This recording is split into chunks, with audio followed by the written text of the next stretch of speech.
Ladies and gentlemen, gather round your radios for a journey back in time. Step into the golden age of radio, where captivating stories and unforgettable characters come to life. Welcome to Golden Age Radio, where the magic of vintage audio dramas awaits. That's right. Prepare to be transported to an era when families huddled around the radio, eagerly awaiting their favorite shows. It's a world where imagination runs wild and storytelling reigns supreme. Get ready to experience the nostalgia and charm of old-time radio like never before.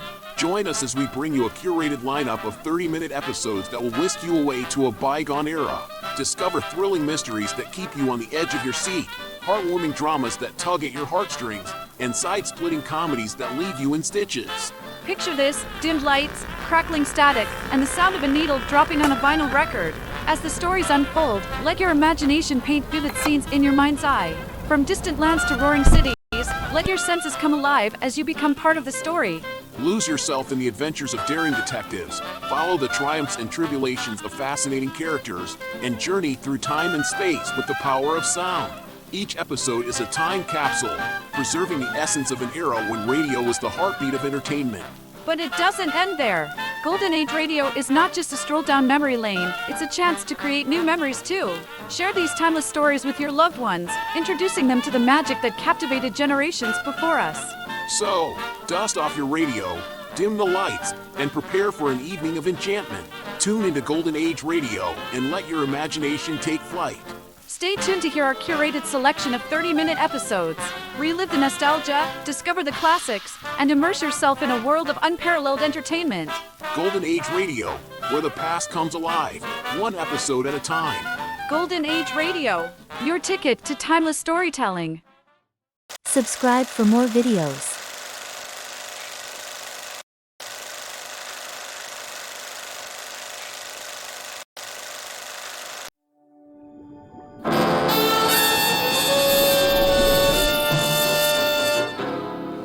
Dangerous Assignment, starring Brian Donlevy as Steve Mitchell.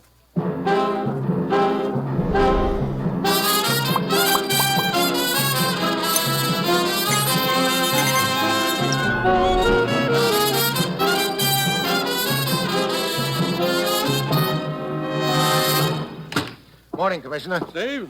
You know, this better be important. There's a certain redhead who was just dying to go for a long ride in the country today. Now I can't even give her a chance to walk back. This is important, Steve. Ever hear of the Triangle Airline? No. It's an American charter outfit owned by a man named Kovac. They fly cargo across the northern part of South America, from Ecuador to Brazil. The last 10 days, 3 of their planes have disappeared over the jungles, vanished without a trace. Pilots haven't been heard from since. So a private airline's in trouble. Since when have we been pulling chestnuts out of the fire for outfits like that? Ordinarily, we wouldn't be interested, but the circumstances accompanying the disappearance of these cargo planes makes it our concern. What circumstances? Well, I don't quite know how to tell you, Steve. Oh, now let's not be bashful, Commissioner. What do you mean? Flying saucers. What did you say? You heard me, flying saucers. Commissioner, I'm a pretty patient guy. But if you think I'm going down to South America and start looking for flying saucers... That's just what you are going to do, Steve, and your plane leaves in an hour. Now, look, don't tell me you're going to give me a Buck Rogers ray gun to shoot 'em down with. This is no joke, Steve. Look, I don't care whether it's flying saucers or flying dishpans. That area is too close to the Panama Canal for comfort. You'll be met in Ecuador by a man named Drake, the chief pilot of the airlines. He'll fill you in on the background. Well, that's it. You've got your assignment. Good luck.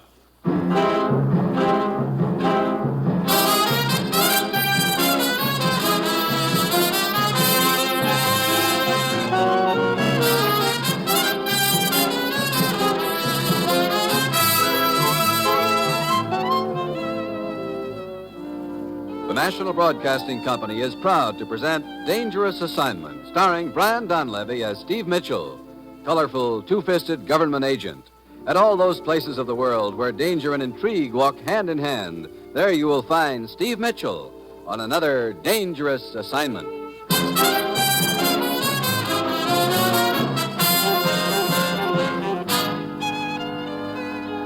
Well, this assignment really takes the cake. I've had my share of screw-loose jobs, but flying saucers yet.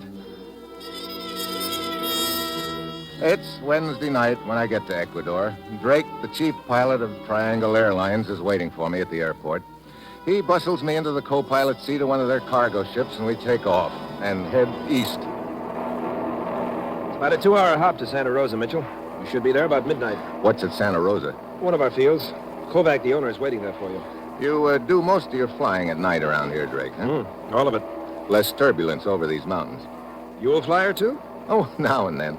Too bad you're not looking for a job. If this monkey business keeps up, I'm going to be fresh out of pilots. Just what has been going on? You tell me. It's happened 3 times now. Radio flash from the pilot about seeing flying saucers. Then the radio goes dead, and the plane's never heard of again. You searched the jungle near the route for the planes. From the air. The country's too rugged for a ground search. Hey, what was that? Mitchell, look outside. All those lights. Yeah. Hey, they look like rings or discs swirling around.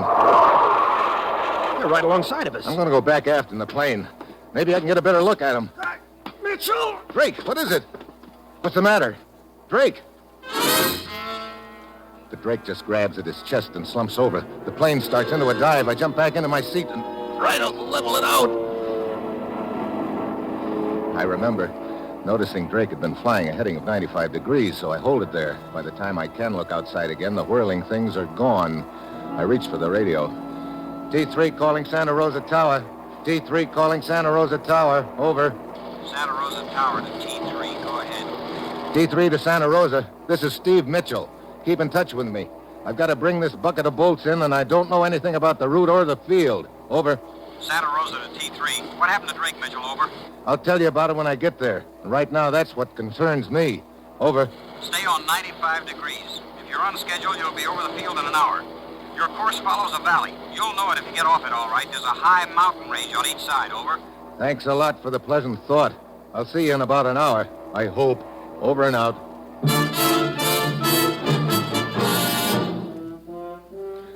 So, for the next hour, I nurse a strange plane between 2 mountain ranges I can't see on a night black enough to play post office. All the while, I'm trying to convince myself I didn't see what I know I did. Drake is still unconscious, but he stirs a little now and then. Finally, I pick out the lights of Santa Rosa Airfield and manage to bring the ship in okay. Mitchell? Yeah? I'm George, Kovac's nephew. Yeah? I was talking to you on the radio. Oh. Sure glad you made it okay. You're glad. Come on, give me a hand with Drake here. Okay. Hey, he's coming out of it. Drake. Drake. What? Oh, my chest. What happened to you, Drake? I don't know. Right after we saw those things, I suddenly felt like I'd been kicked in the chest by a mule. That's all I can remember. But there's not a mark on you. Yeah, great. Flying saucers aren't enough. Now we've got invisible rays. Well, why didn't it hit you too, Mitchell? I don't know. Wait. I just started aft when it happened. Guess it's a good thing for you did. Yeah. Come on, Joyce. We'll get Drake taken care of, and then we'll talk to your uncle.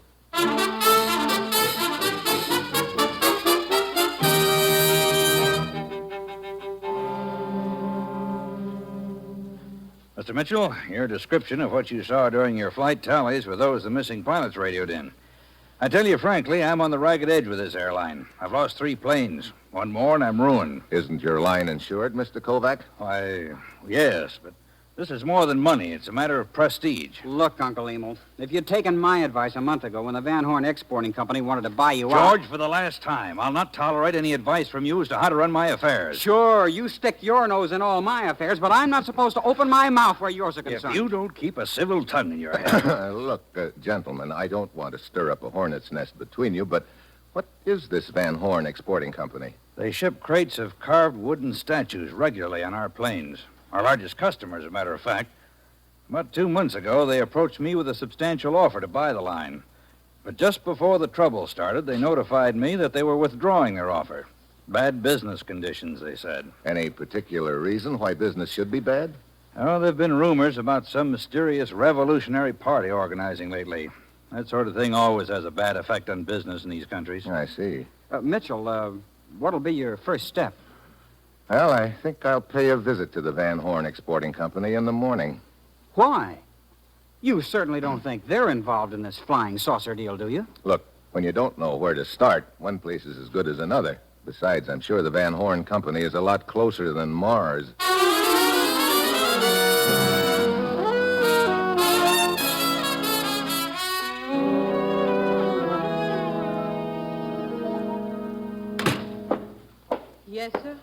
This the office of the Van Horn Exporting Company? Yes, it is. Well, I'd like to talk to the boss. Is he around? Yes, I'm the boss, as you call it. Huh? You? I'm Herta Van Horn. Oh, well, looks like the company is in good hands. Thank you. What can I do for you, Mr. Mitchell. Steve Mitchell. Your company ships cargo pretty regularly with the Triangle Airlines. I have been, but if their present trouble continues, I think I will have to make other arrangements. You're down here to investigate that trouble, aren't you? I don't remember telling you that. One picks up things here and there. Yeah, I guess one does. A couple of months ago, you offered to buy the airline, didn't you? Yes, I did. But that was before the trouble started. Naturally, I'm not interested now. Well, according to my information, you withdrew your offer just before the trouble started. I see that you, too, pick up things here and there. Yes, I began to hear rumors about the formation of a revolutionary party. I decided it would be unwise to make a large investment under those conditions. I see. You know, that's the second time I've heard this rumor about a revolutionary party. Oh?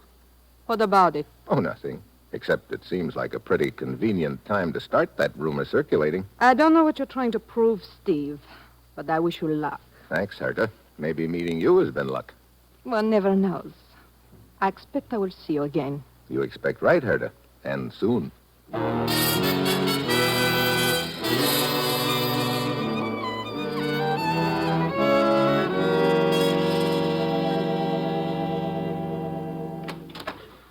Hi, Mitchell. George told me I'd find you here in the office. Yeah. Come on in, Drake. How are you feeling today? Well, a lot better, thanks. My chest still hurts a little. I'd sure give a lot to know what hit me last night. So would I. Doing some paperwork this morning? Yeah. I've been checking cargo invoices and radio logs. I've discovered a couple of pretty interesting things. Huh? What? Look, each time a plane has disappeared, it's been carrying a shipment from the Van Horn Company. Well, what does that prove? I don't know yet. Take a look at this copy of the invoice. Well, what about it? How many Van Horn crates are listed there? Let's see. 6. Yeah, but isn't that number a little smudged on this copy? Yeah, it looks like it. Who handles these invoices on this end? Well, sometimes Kovac and sometimes George. How big are those Van Horn crates? 5, 6 feet long.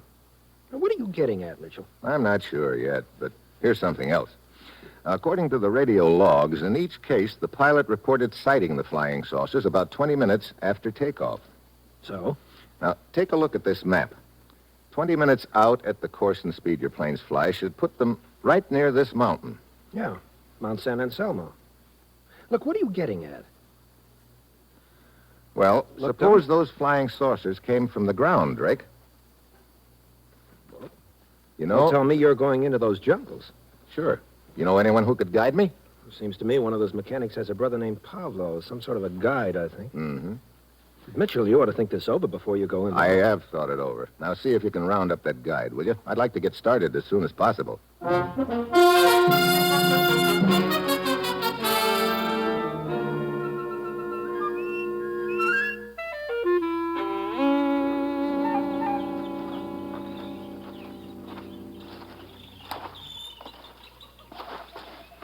How far you figure we've come since we left the Jeep, Pablo? Well, at least 10 miles, senor. Well, we ought to be getting close to the spot, then. Brother, this jungle is thick. This is the only trail through it, huh? Si. I can believe it. Senor, watch out! Huh? Hey! Why the flying tackle? Look, senor. Huh? Look there in the trail in front of you. I don't see anything. Quiet. Look more closely. Hidden by the underbrush on the ground. Yeah, I see it now. A rope noose spread over the trail. Si, and over there, senor. See the tree which is bent almost double? Mm-hmm. Another step and we'd have been dangling from that tree like 2 apples. Come on, let's spring that trap. Quick. Pues, senor, you... Look, someone's obviously hiding around here, waiting to catch us dangling from that rope. Let's make him think he succeeded. Here's a dead branch beside the trail. Give me a hand with it. Si. Got it?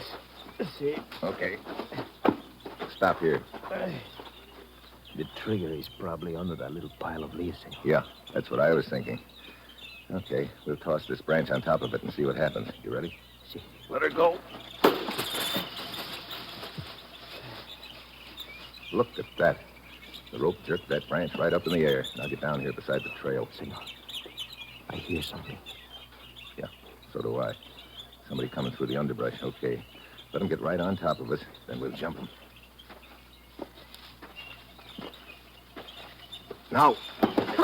Watch it, Pablo. He's got a gun. Yeah, but I have him a chance. No, hold it. Oh, great. Did I did something wrong, senor? No, he'd have done the same to us if we'd given him a chance.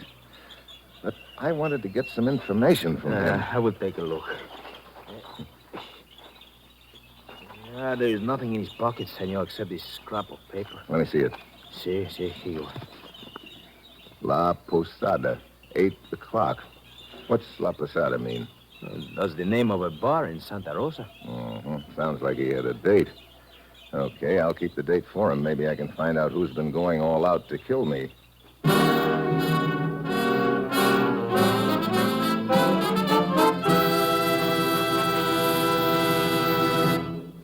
You are listening to Dangerous Assignment, starring Brian Donlevy in the role of Steve Mitchell.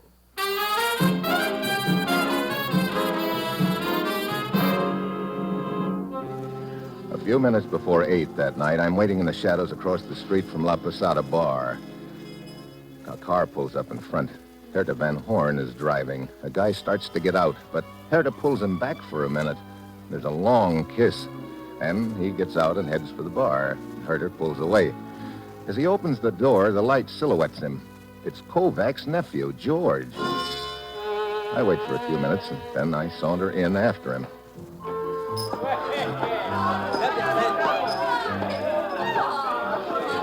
Hello, George. Oh, hi, Mitchell. You surprised to see me? Should I be? I don't know. You waiting for somebody, George? Waiting for a drink right now. This a favorite hangout of yours? It's the only decent bar in Santa Rosa. Look, what's with the third degree, Mitchell? Oh, nothing in particular. Just curious. Everybody stay right where you are and keep your hands inside. Hey, look at all the soldiers. What's the deal? Search me. You're under arrest, all of you. Everyone in this bar is under arrest. Arrest? Hey, look, who are you? Lieutenant Gonzalez of the military. Arrest for what? Look, Lieutenant. It will do you no good to argue. You will come quietly or be shot. Hey, what's going on around this joint? Oh, Drake. Looks like I'm about to get pinched. What's the beat? You know this man, Senor Drake? Well, I certainly do, Lieutenant. Steve Mitchell. He's down here investigating the trouble we've been having on the airline. You better take a look at my credentials, Lieutenant. Here. I see. I'm sorry to have disturbed you, Senor Mitchell, but with the situation what it is, we cannot take chances. What situation? We have information that this bar is the headquarters for a revolutionary party. That is why we raided the place. You sure there's more to this revolutionary party than a rumor? Do you think that the military would act on a mere rumor? Maybe, if the rumor was convincing enough. Well, I'll see you around, Lieutenant. And Drake, thanks for the assist.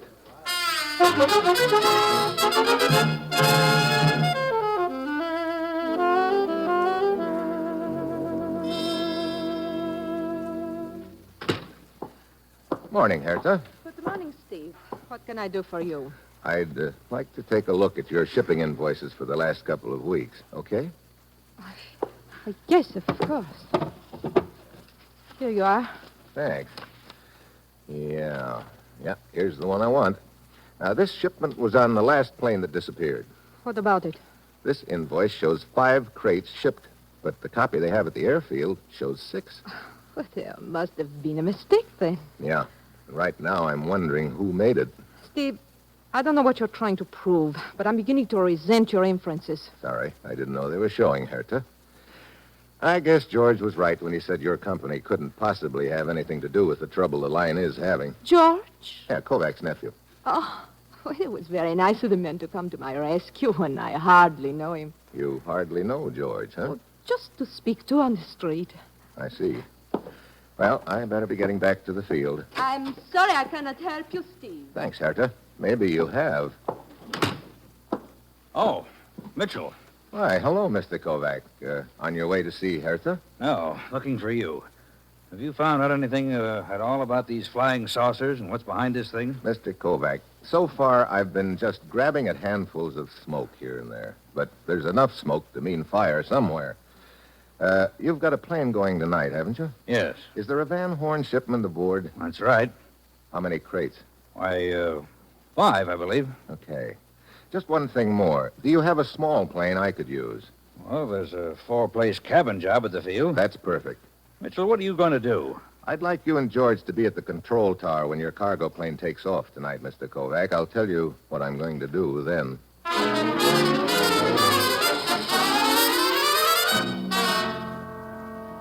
That night, I wait in the shadows near the airfield. I spot the plane T-5 loaded and ready. The pilot is in the shack getting his weather report. I slip quietly aboard.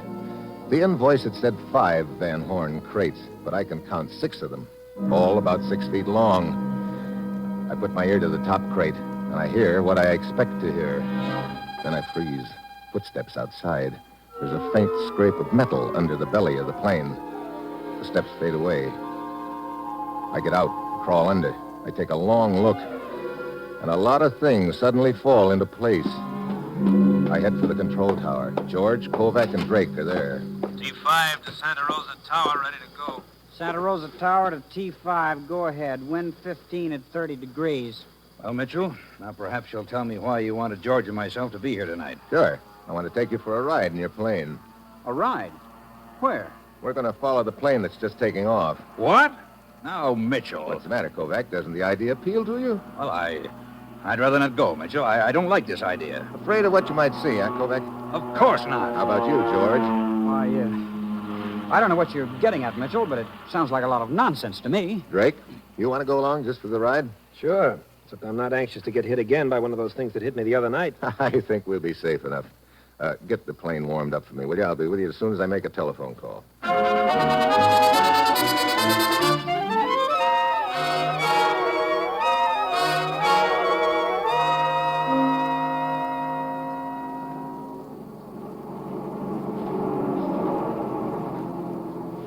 Aren't you going to radio the pilot that we're following him, Mitchell? No. You and George just sit back there and keep your eyes on that plane. I don't see what you're trying to prove, Mitchell. I think you will in a minute, George. How long since takeoff, Drake? Oh, about 19, 20 minutes. Want me to take over the controls? No, thanks. Mitchell, look at that plane below, all around it. Circles of whirling light. Mitchell, the flying saucers. Relax. T5 to Santa Rosa. T5 to Santa Rosa. It's all around me. Flashing lights and whirling things. Must be the flying saucers. That was the pilot reporting back. Flying saucers. Wait a minute. They seem to be coming from the plane itself. They are. From underneath the plane. What? Yeah, from a bracket attached to the belly.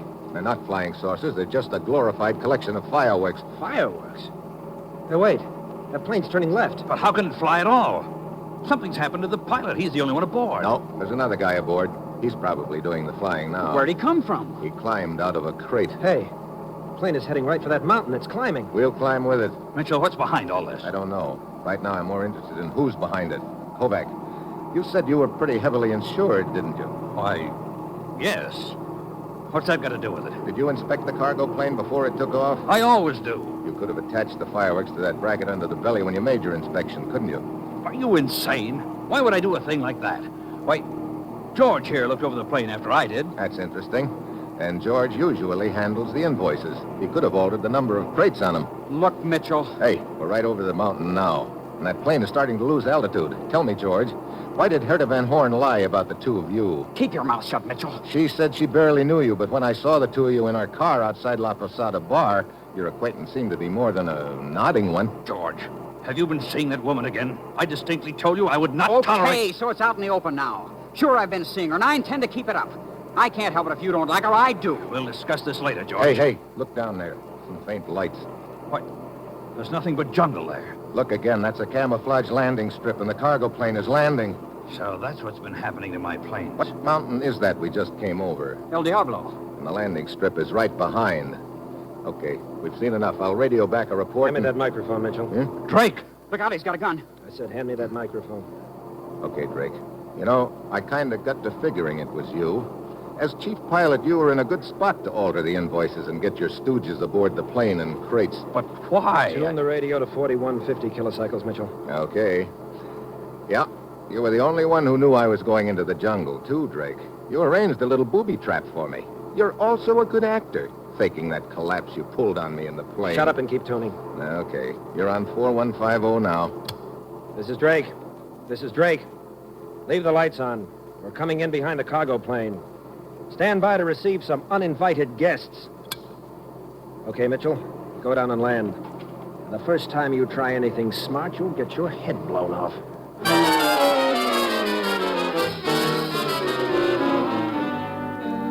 I set the plane down on the strip. The landing lights flick off, and half a dozen rugged-looking gents swarm out to meet us. Drake huddles with them for a few minutes, and then they haul Kovac, George, and me into a log hut hidden under the trees.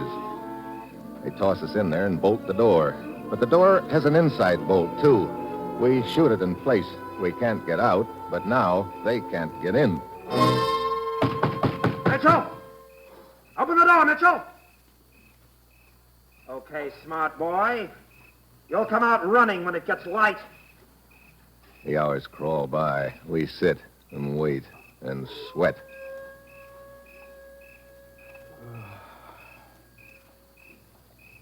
What time is it now, Mitchell? 5 a.m. I can't stand this waiting. What good did it do us to bolt the door from the inside? We can't stay in here forever. I'm playing for time. I've still got an ace up my sleeve, but we've got to stay alive until dawn to find out if it's any good. Well, don't look now, but I think Dawn's here. Huh? There's a crack of light under the door. Brother. If something doesn't happen pretty soon, we're cooked. Hey, maybe we are. Do you smell that? Gasoline. You'll be coming out pretty soon now, boys. Mitchell, he set fire to the hut. Yeah. I guess that's why he was waiting for dawn. He was afraid the fire might be spotted at night. Is this the ace up your sleeve, Mitchell? We can't stay here and roast like rats in a trap. We'll get a bullet in the belly as soon as we open that door. Couple of keen choices. I'll take my chances with the bullets. Come on, let's get this door unbolted. But they'll kill us. I'll take fresh air with mine. Hey, wait a minute. Listen. A plane. That's the ace up my sleeve I was talking about. Sounds like it's coming down. Who is it? Just before we took off last night, I made a phone call, remember? It was to Lieutenant Gonzalez of the military. Gonzalez? But how did he know what happened to us after we took off? We'll find it out later. Let's get out of here. Hey, Gonzalez boys are taking no chances. They want that landing strip clear when they set down. Come on, George. Let's get this door unbolted. Okay. Okay, come on. Look at him scatter.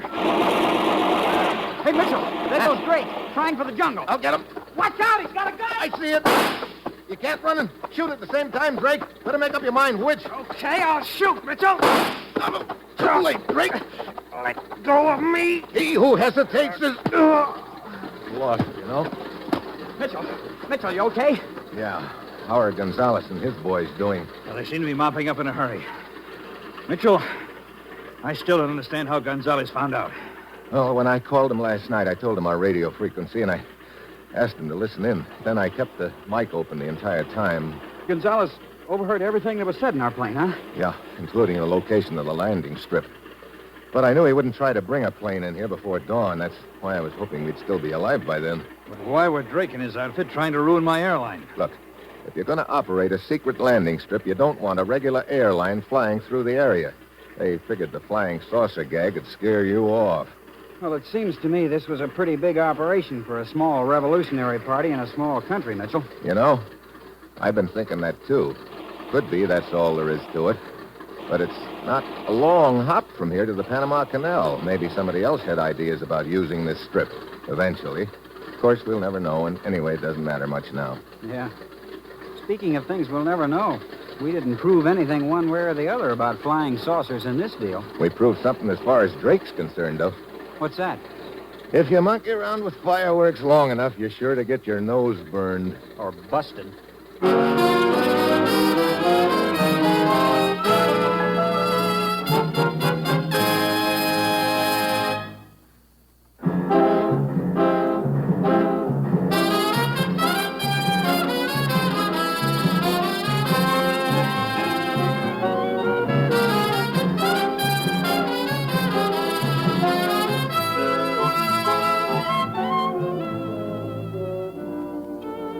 have just heard another episode in the exciting new adventure series, Dangerous Assignment, starring Brian Donlevy in the role of Steve Mitchell.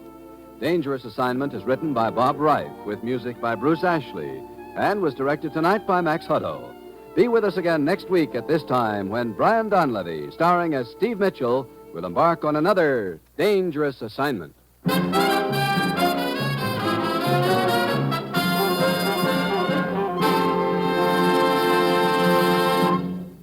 There's more great action-packed entertainment for you throughout the week on NBC. Other mystery adventure programs include such popular shows as Big Town, Dragnet, High Adventure, and Christopher London. Starring as Christopher London, you'll hear Glenn Ford in the swashbuckling role of a romantic, adventurous private investigator. On High Adventure, there's the utmost in thrilling drama to entertain adventure-minded listeners. Dragnet brings you in stark realism cases direct from official police files. And during Big Town, you'll hear crusading editor Steve Wilson fighting crime and viciousness. Join the millions of listeners who each week tune for thrill-packed high-tension drama on NBC, where mystery and adventure join together for top-flight entertainment.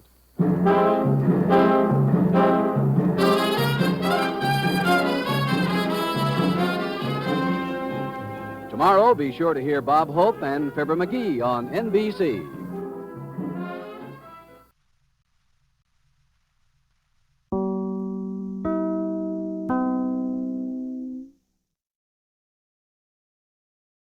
Conquer the world of WordPress at G3PL.com. We're your ultimate destination for WordPress support and training. Need help with a specific project? Facing a tricky plugin or theme issue?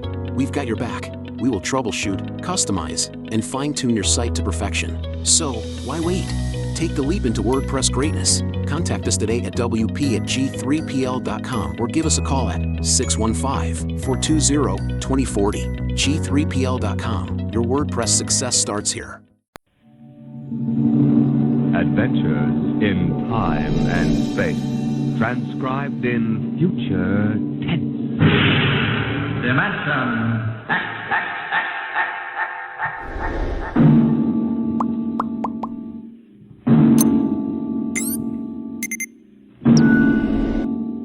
Can you predict what will come in 100 years, or in 10, or in the next minute? Some people think they can. Nuclear science, mathematicians, astronomers, biologists. They'll predict the shape of the future because they make the future, because they see beyond the known dimensions of time and space into the unknown Dimension X.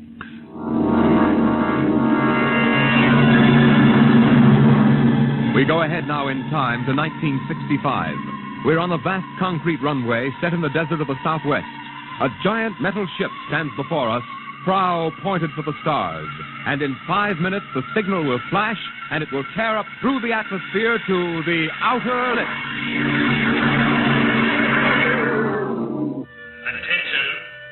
Attention. Clear field for takeoff. Clear field. 5 minutes, Steve. For takeoff. Warm her up, Charlie. I want to go over procedure again, Steve. Don't worry, I got it straight. We'll just make sure. Okay. I take her up on jets to 50,000, then I cut in the rocket. No lower, or your tail blast will burn out 3 counties. I climb 4 minutes on rockets, then start maneuver tests. Remember that, no more than 4 minutes. Right. This ship isn't like those strato rockets you've been testing. She's the first one built for outer space. If she works, she can go clear to the moon. If I'd have known that, I'd have brought my toothbrush. No, not this trip. Now get this, Steve. You've got power there to clear the Earth's gravitational field. But remember, after you cut in the rockets, you've only got 10 minutes fuel. If you go beyond the outer limit and don't save fuel for the return... I know, I won't get down again. That's right, Steve. You'll drift off into space. Get that now. 10 minutes fuel. Gotcha. Now, as far as I'm concerned, this project is a lot more important than that cosmic ray bomb they're testing out in the Pacific tonight. Well, the Security Commission brass doesn't think so. I don't see any undersecretaries under anything. Don't worry. In the long run, our ship will make the CR bomb back-page stuff. But in the meantime, it's just as dangerous. Remember, half the principles in this ship are pure theory, Steve. Slide rule stuff. If anything goes wrong, we may have to scrape you off the landscape with a soup spoon. You have a charming sense of humor. And here's what I'm getting at. We're risking your neck in this test. If anything blows, we don't want to have the next man pull the same boner. I know, Hank. So keep your mic open and keep talking. If anything goes wrong, we want to know exactly why. And we won't be able to ask you. Let us know before you pull every switch. Before you do anything. You got that? Yeah. Even if you only have to blow your nose. All right, get those fuel lines away. Okay, Mr. Crow. Well, I guess that's about all, Steve. Hey, that reminds me. Look, if Mary calls, I'm just up on a milk run. I didn't tell her today was it. How is she? She's okay, but she's due about now, and I don't want her to be nervous. Hey, I didn't know the baby was that close. Yeah? Steve, I really ought to be sending a single man on this job. What, and cut me out of a soft paycheck? Forget it, Hank. You know you can't get anybody else who can take 15 G's acceleration when those rockets cut in. Yeah, I know. It's time, Steve. Yeah. Well, see you later. Don't worry, Hank. I'll sweat for both of us. Button her up, Charlie. So long, Hank. So long. We'll give you the light from control.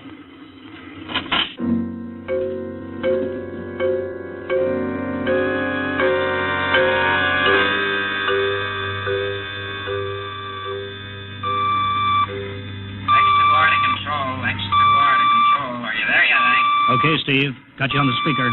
I'm ready to go. Mr. Hanson. Ready on radar, Sergeant? Mr. Hanson, you better see this. What is it, Elsa? Message center for Steve. Mrs. Weston just left for the hospital. What?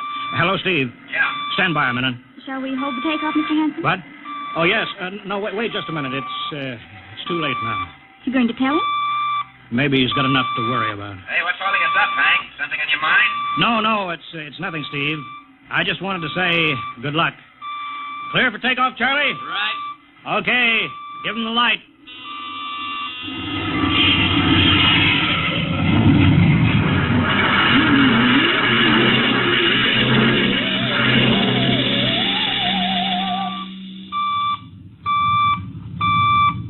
All right, Steve, I'm reading you clear. 20,000.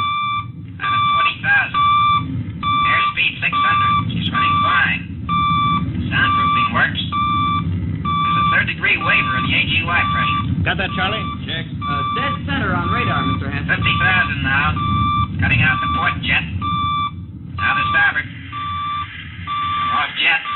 Airspeed dropping. Opening the rocket port. Switch sticks a little, Charlie. Oxy alcohol pressure is 350. All right, now I'm advancing the ignition key. Here goes rocket one.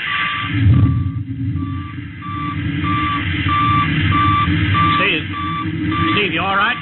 Yeah. Looks like somebody smugged me with a sledgehammer. Airspeed now 1,200. Here goes number two.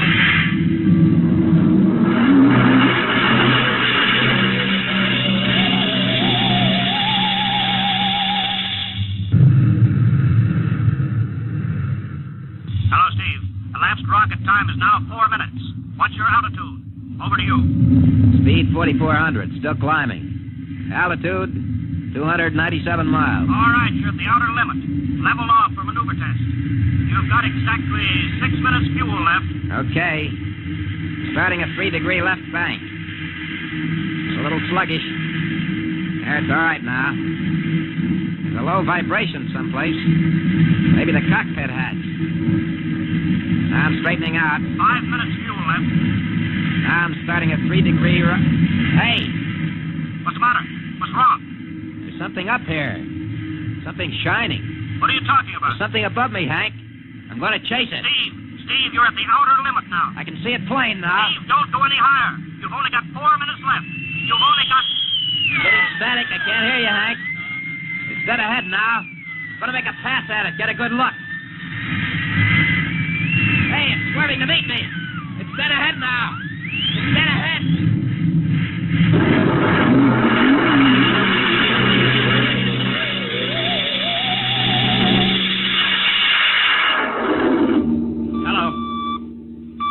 Hello, Steve. Steve, come in. 9 minutes fuel gone. Still no sign on radar. Hello, Steve. Steve, what's happened?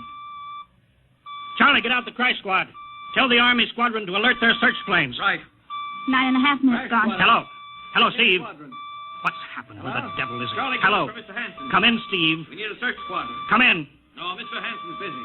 Hello, Steve. Hello, Steve. 10 minutes, Mr. Hanson. At the end of his fuel.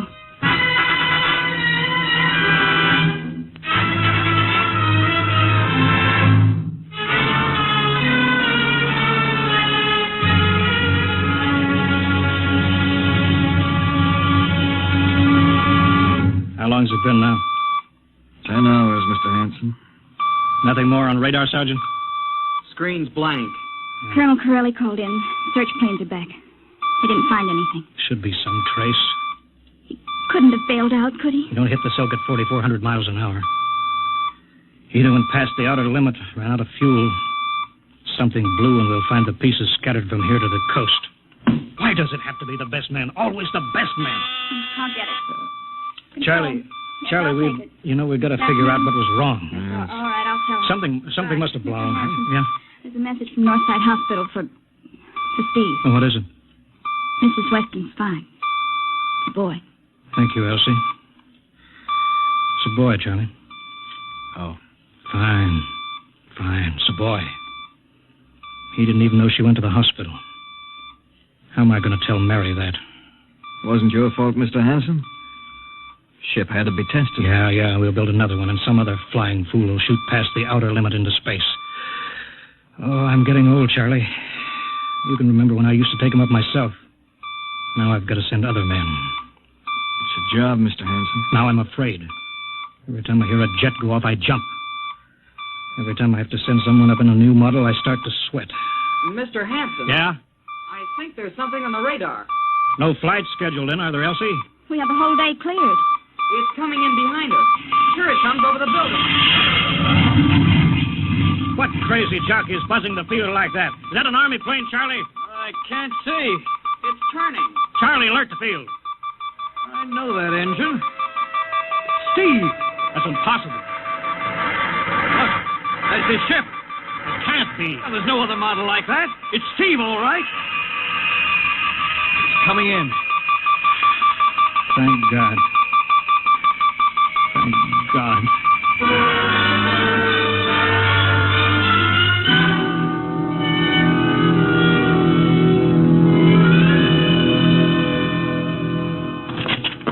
All right, sit down, Steve. The quicker we get this done, the quicker you get over to see Mary and the baby. Hank. Elsie, give the order to check and refuel the rockets.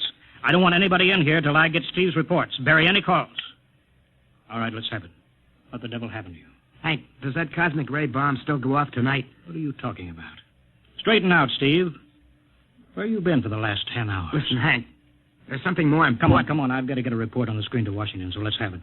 I've got to know how you stretched 10 minutes fuel to keep you in the air for 10 hours. Now, one thing before I talk. Look, have the Steve. Geiger men run over the ship before they refuel. What'd you run into? So help me, Hank, I don't know. But we better check and make sure it isn't radioactive. Elsie, add a Geiger report on the standard check. Steve, maybe we better have the doc look you over, too. No, I'll be all right. They said I'd be all right. They? Look, son, I know you've had a tough time, but we've had this field on the alert for 10 hours. One of the Army boys cracked up looking for you, and he's hurt bad. So let's have the story. Let's have it straight. I don't know how to tell you. Hank, I saw something up there. At 300 miles? I chased something up there, Hank, and I caught it. Now, don't hand me that, Listen, Steve. I was cruising along, just starting the right bank, when I spotted something. It must have been going about half my speed. It was egg-shaped and smooth. I made a pass at it, and I was coming back for another, and then there was a humming sound. Humming? A sort of vibration. And I blacked out. I was headed straight for it at 4,400 miles an hour. I thought it was going to be the biggest smash since Hiroshima, and I guess they were drinking that bottle. Never mind that, Steve. What happened? I came to inside their ship. Uh-huh. Steve, this whole thing has been a devil of a strain on you. I'm going to call Major Donaldson from the Army base. Ask him to sit in. A psychiatrist? Yeah, that's a good idea. Let him run his tests. He'll tell you I'm not kidding. Because, Hank, unless I miss my guess, I've just been tipped off to the way the world ends.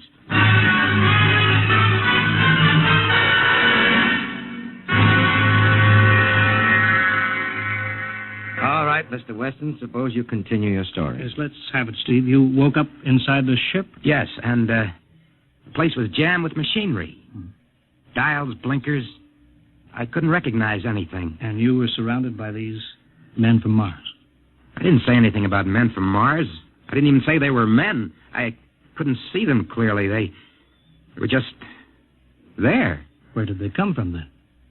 Another galaxy. Millions of miles outside of our solar system. That's all I know. You figure out where they came from. And they came all that distance to find the Earth? Yes. Did they tell you that? Yes. You mean they spoke English to you? No, they didn't. It's funny. Hadn't thought. They didn't really speak to me at all. They just planted the thoughts in my mind. You mean thought transference, telepathy? Yes, that's right. Well, Steve, what brought them here? We did, Hank. We rang their bell. We brought them in. Well, how? With our atomic explosions. Hank, that's why you've got to stop that bomb test tonight. I'll give up. Look, you've got to believe me, Hank. Oh, how can I make you understand? Maybe I can help, Mr. West. Would you submit to narcopsychometry? What's that? Under proper drugs, I can put you back in this ship by suggestion. Then we can get a playback record of your memory pattern on the audio circuit. And how long will that take? Half an hour. We'll have to go over to the lab. Will you believe me if it checks? It will give us an accurate memory picture of what your mind reports. All right, let's go. Hank, you got to believe me. We haven't got much time.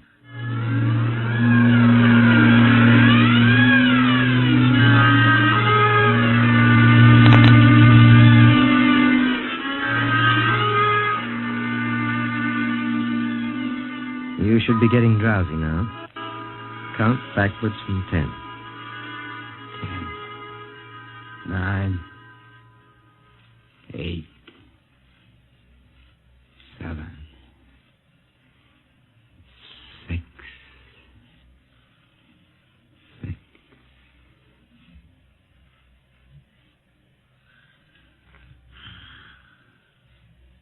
He's under.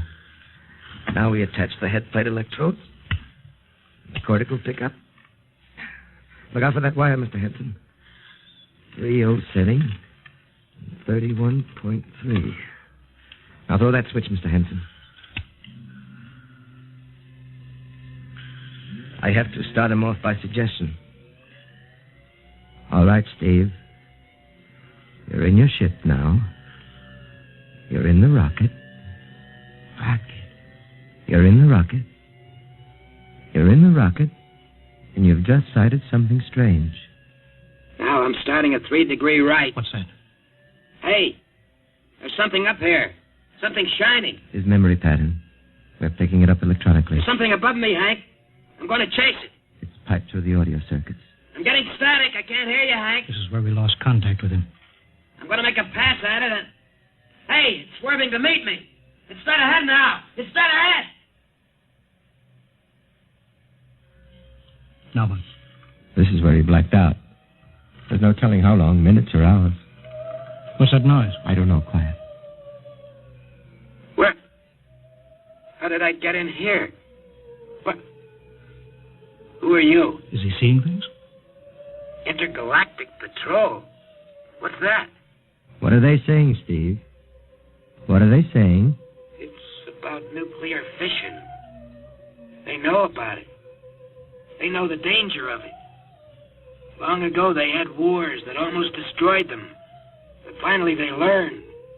Now they've outlawed war. Go on, Steve. They patrol space. When their detector picks up an atomic explosion, they send a patrol. What are they going to do? They've quarantined us. Quarantine? They've isolated the Earth. Because we don't know how to control ourselves yet. Until we learn, we'll be a menace to the whole universe. What is this nonsense? Quiet. How are they going to do it, Steve? They've spread a layer out here of... I don't know how to call it. All around the Earth. It's miles deep.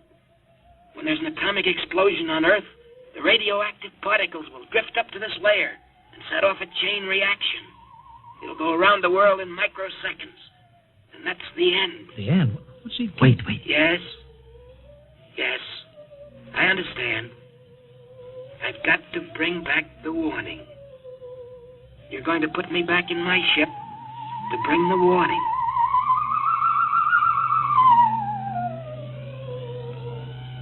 Now what? Blacked out again. I guess that's all. What does all that mean? It's what he remembers. You don't think that really happened? No. Narcopsychometry circuits produce what he remembers. It just means that Steve believes this happened. I don't like to see this. I've seen too many top pilots snap. Steve is the best I've known. How bad do you think he is? Frankly, outside of the presence of this well-organized hallucination, there's no sign of unbalance. May not be too serious. If he had a more plausible story, I'd be inclined to believe him. Warning. Hank. It's all right, boy. Did you hear it, Hank? You understand? Sure. We've been quarantined. Let me give you something to make you sleep, Steve. Don't you understand? They fixed it so that if we set off one more nuclear explosion, that'll be it. Of course. Don't roll your sleeve down. You don't believe me. Now, take it easy, Steve. For the test tonight. They're setting off the CR bomb. Hank, what time is it? 11:20. Well, it's scheduled for midnight. Hank, we gotta stop that bomb. Steve, let Donaldson give you the hypo. Hank, you've gotta believe me. I saw them. I got the warning. If we touch off that bomb tonight, it'll be the biggest galactic 4th of July of all time. The whole Earth will go up like a Roman candle. April 10th, 1965, the end. Now, look, Steve, you better calm down. Don't you want to see Mary and the baby? You've got a new son, remember? Yeah, that's just it, Hank. I want to see my son. I want him to live. If that bomb goes off, Hank, we've got to stop them. Mr. Hanson, I think we'd better get over to the base hospital. Hank, you've got to believe Yeah, me. sure, Steve. Maybe there is something to it. Look, it's out of your hands. I'll put it in a report and shove it into Washington in the morning. In the morning? There isn't going to be any morning, Hank. Don't you understand? You've got to call Washington now. Get the head of the Security Commission and postpone that test. Now, you know I can't do that, Steve. My neck would be out a mile. Besides, this is 1965, not 45. 20 countries have atomic bombs now. What's the use of stopping just this one? The rest will keep right on popping them Well, off. then we'll have to call an international conference. Can't you understand, Hank? The first one that goes off finishes us. It's the end. They've given us the quarantine warning. Steve, I think you'd better go with us to the base hospital. Look, Steve, we can call up for a detail if we have to. All right. I'll go with you. You don't need a straitjacket. That's the way, Steve. You'll probably feel better by morning. Let's go.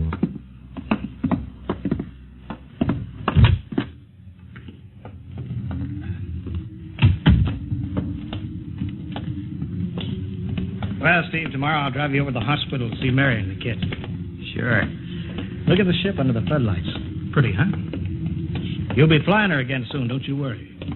Yeah, I guess so. What you doing out in the line? They refuel her? Yeah, we got Clausewitz coming in tomorrow from Denver for another test. Figure we give you a day off.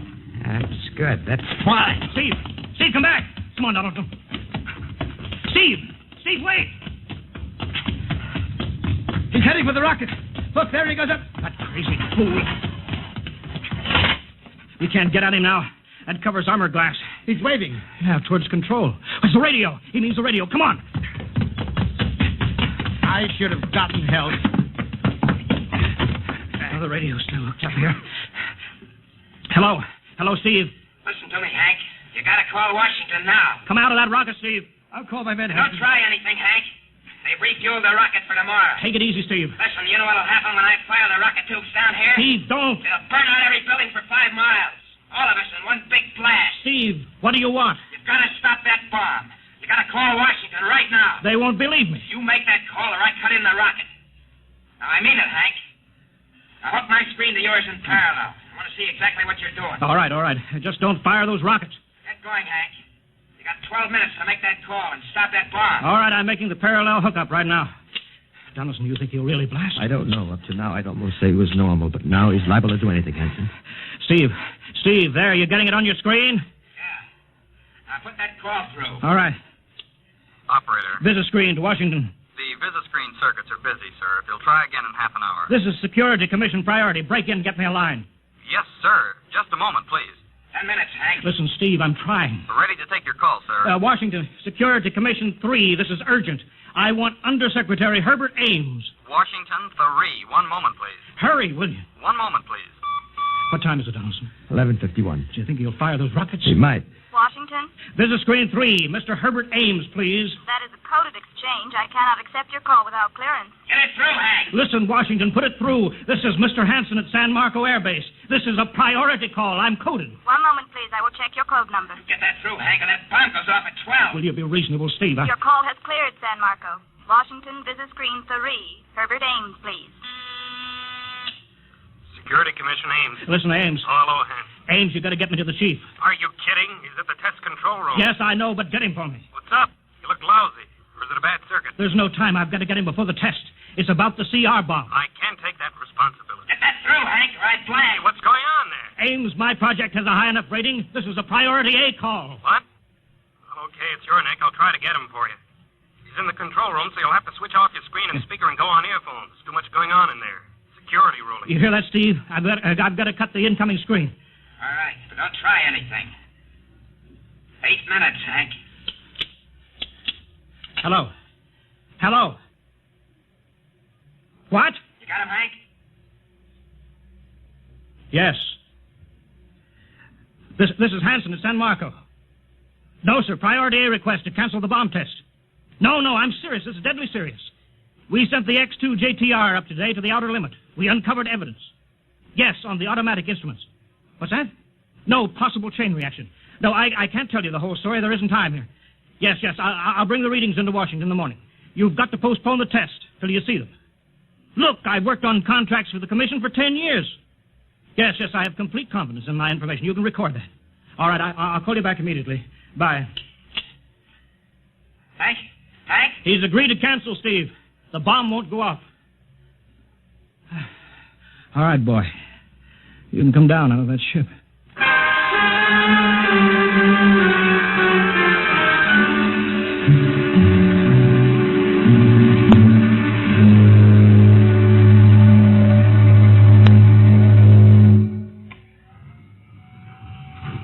He's opening up. Here he comes. All right, Steve. Come on down.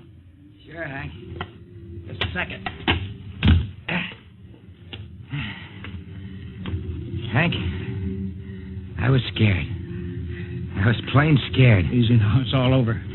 The bomb won't go off. Thank God.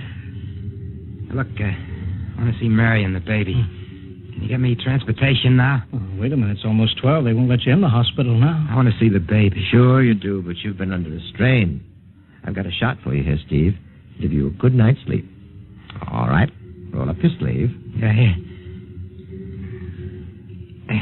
There, that'll make you sleep. Sergeant will find you a bed. Yes, sir. Come on, Mr. Weston. Okay. Good night, Hank. I'm kind of beat. It's been a tough night.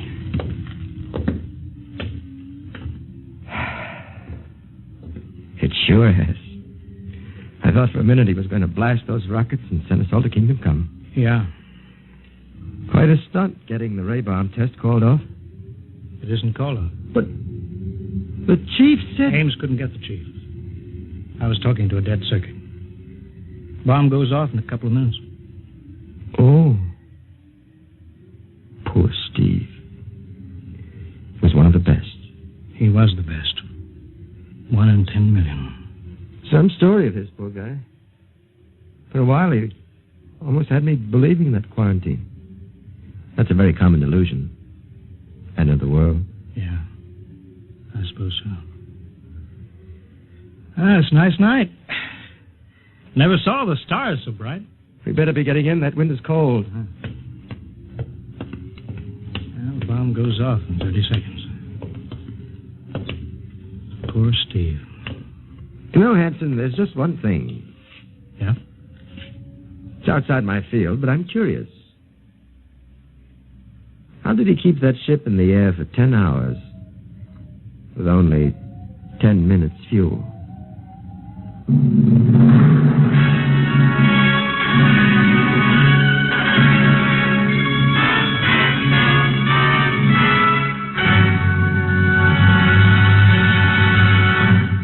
You have just heard another adventure in time, space, and the unknown world of the future. The world of Dimension X.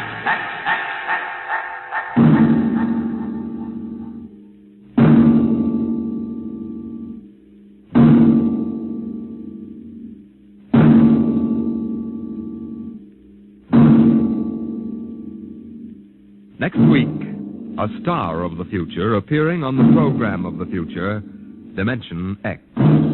Next week, Miss Nancy Olson, the talented young actress whose performance in Sunset Boulevard marks her as one of Hollywood's most promising young actresses, becomes the first of a group of rising young artists of stage and screen who have been invited to make an appearance in this series. So listen then for Hello Tomorrow, starring Nancy Olson on Dimension X.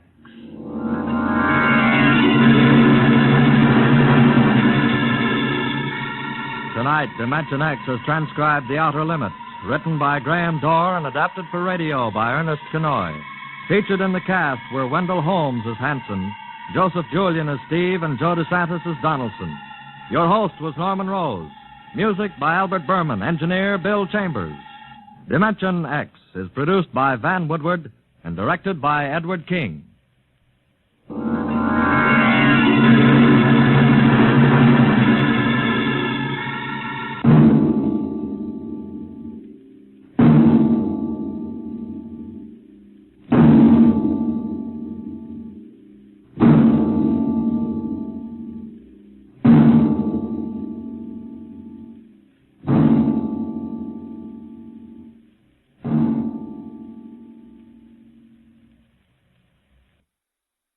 Thank you for joining us for another thrilling episode of Dimension X. We're excited to have you as part of our audience. We invite you to return tomorrow for an all-new set of episodes that will take you on even more unforgettable adventures. Get ready for a journey to the outer reaches of imagination as we dive into X-1, our next featured program. Brace yourselves for mind-bending tales that will transport you to distant galaxies and alternate realities. We're always eager to hear from our fantastic audience. Your feedback fuels our passion for delivering the best in vintage entertainment. Feel free to share your thoughts, opinions, and suggestions. We value your input and strive to make your listening experience even more enjoyable. If you're looking to enhance your Microsoft Access skills, look no further. Reach out to them at 615-420-2040 and ask for Mark. Once again, thank you for being a part of our Golden Age radio community. Get ready for more riveting stories, captivating characters, and timeless entertainment. Until next time, stay tuned and keep the nostalgia alive. In just a moment, X-1. But first... There it is again. Say it with music. Your invitation to 2 full hours of the best live music weekday mornings on NBC Bandstand. This week, Ralph Flanagan's group, plus Russ Morgan and his orchestra, bring you mellow and relaxing tunes. But don't get too relaxed because the 4 lads are back again as Messer's Music. And Bert Parks, your bandstand MC, keeps you smiling between numbers. It's a great show live all this week on NBC Bandstand. And now, stay tuned for X-1 on NBC.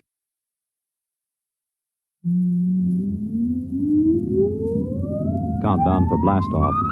X-5, 4, 3, 2, X-1, fire.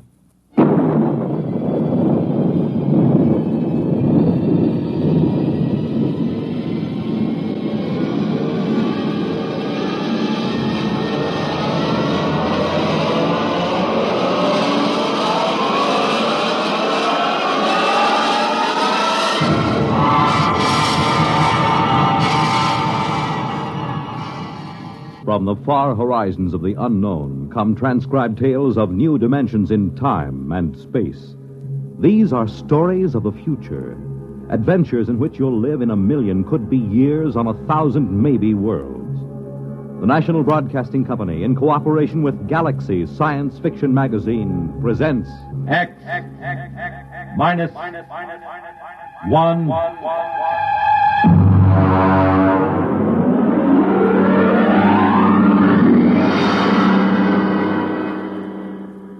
Tonight, a story by Frederick Pohl, Tunnel Under the World.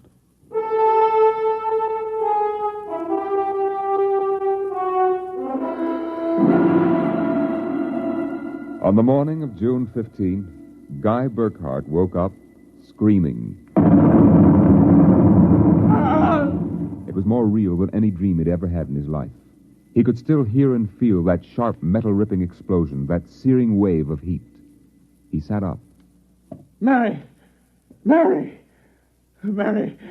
are you? Guy, what's wrong? You're trembling. Where were you? In the kitchen cooking breakfast. What is it? Oh, a dream, I guess. An explosion. Did you say an explosion? Yes. But that's the dream I had. What? I dreamed there was a big explosion and then something sort of hit me on the head. Holy smokes. Maybe there really was some sort of explosion, and It started streaming. Well, there'll be an explosion down at your office if you don't hurry and get to work.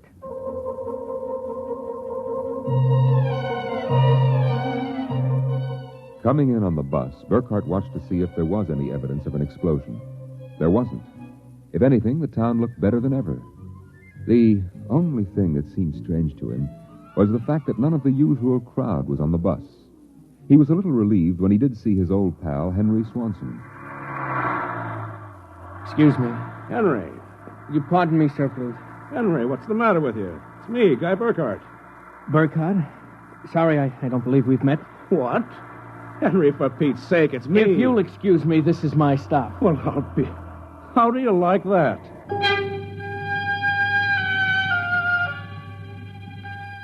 Guy Burkhart got off in front of the gigantic Controchemical building and took the elevator to the 98th floor, where he had worked in the accounting department for 12 years.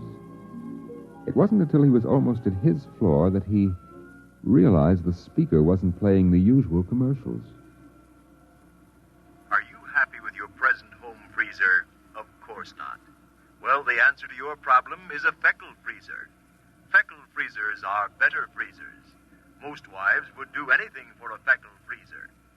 Are you happy with your present home freezer? Of course not.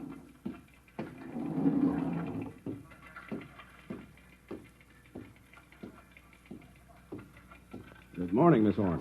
Good morning, Mr. Burkhart. A new hairdo, I see. Well, yes. Do you like it? Makes a lot of difference in your appearance. Is Mr. Barth in? Why, no, sir. He had an appointment with Mr. Dorchin at the advertising agency. Today? But today's the 15th of June. He has to sign the quarterly statement. He said he wouldn't be in. That's mighty peculiar. Yes, sir. Oh, by the way, Miss Horn, what the devil is a Feckle freezer? A Feckle freezer? There's some new copy on the elevator commercial. Dorchin must have landed another account. Feckle freezers. I really don't know, Mr. Burkhart. It's a funny day. Can't quite put my finger on it. There's something strange going on. He couldn't shake the thought out of his mind. It persisted all through the day and through dinner. He was still brooding as he and Mary got ready for bed. I guess I'll get a good night's sleep. Coming? I think I'll sit up and read for a while. All right, dear. Good night. Good night, dear.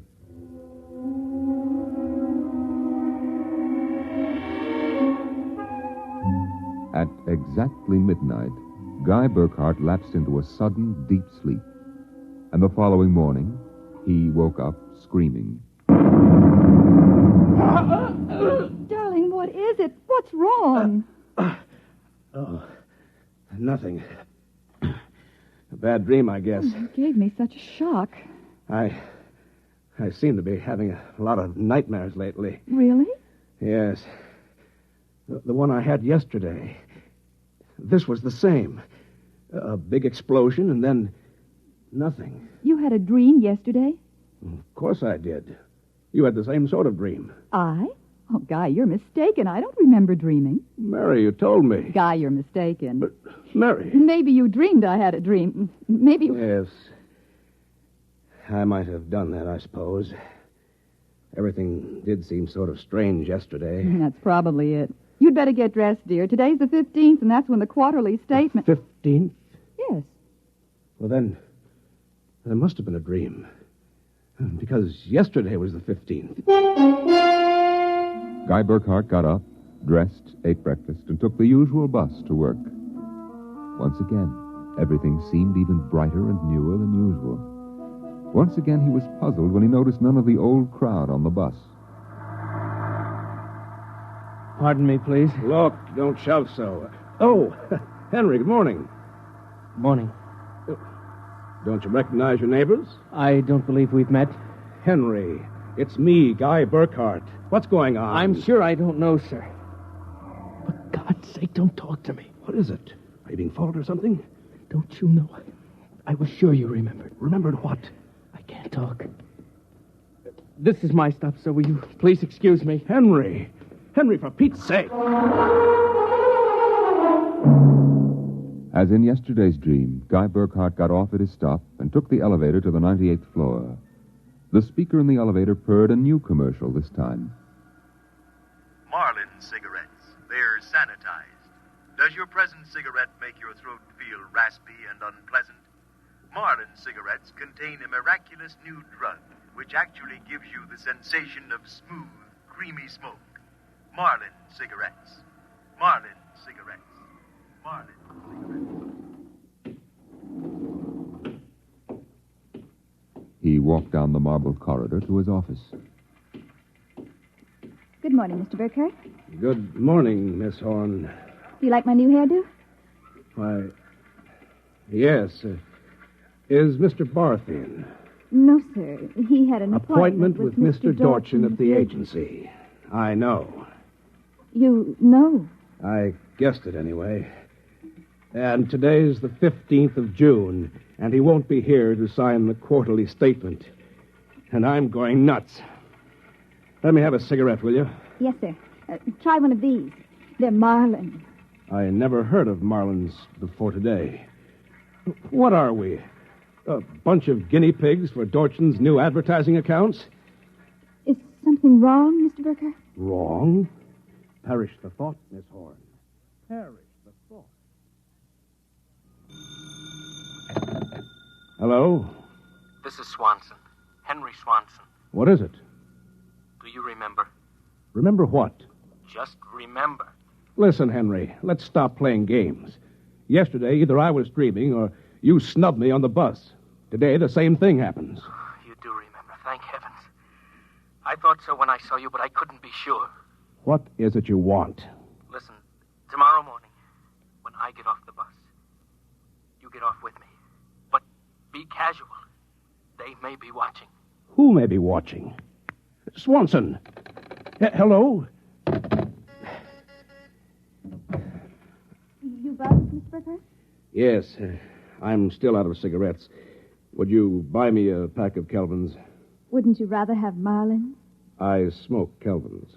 But, Mr. Burkhardt, Marlins have that soft, creamy smoke that's so soothing to your throat.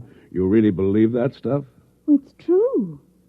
I wouldn't say this, Mr. Burkhardt, except that, well, I've gotten to know you pretty well, and I've grown to admire you so much. I see. Would you mind, Mr. Burkhardt, if I told you that for months now I've wanted to, well, just comfort you. I know how troubled you've been. You've never mentioned your feelings, Miss Horn. April. My first name is April. That's a pretty name. You see, I do have your welfare at heart. That's why when I see you smoking Kelvins, and I know Marlins are so much better, won't you let me buy some of them for you? I suppose so. Why not? Here, you bring me a carton. Thank you, Mr. Burkhardt. Guy. I'll be back.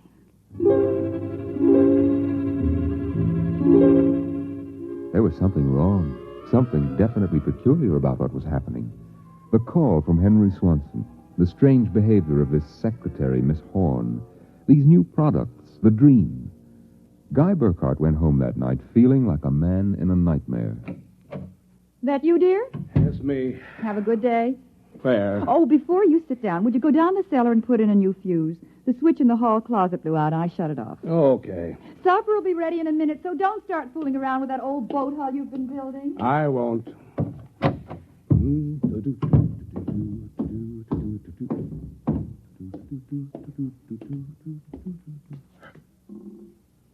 Mary! Mary! What is it? Come down here. Hurry up. What is it? I'm not sure. I was looking for a fuse, and I thought maybe I'd drop one under the boat hull, so I scratched around. Look. Let me put the flashlight on it. Well? Look at the floor. What about the floor? It's supposed to be cement. Well? It's copper. There's a thin layer of cement, but underneath it's metal. Look here. Underneath the concrete, More metal. There. And here, on the wall. Metal. Metal under the floor, behind the walls, every place. Well, I don't really understand. Mary, I know this sounds crazy, but somebody, for reasons I can't begin to guess, has taken this house and replaced it with a clever imitation. Guy. I know it sounds insane, but take a look. That bracing on the beams. That isn't the bracing that was always there. Oh, you're imagining. I am not imagining. Mary, I'm going to look around for a little more. Well, your dinner will be ready. Save it for me. There are a couple of things I have to figure out.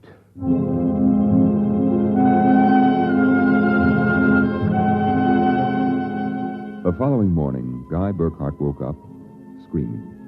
He dragged himself into the kitchen where his wife Mary was preparing breakfast and discovered it was still June 15th.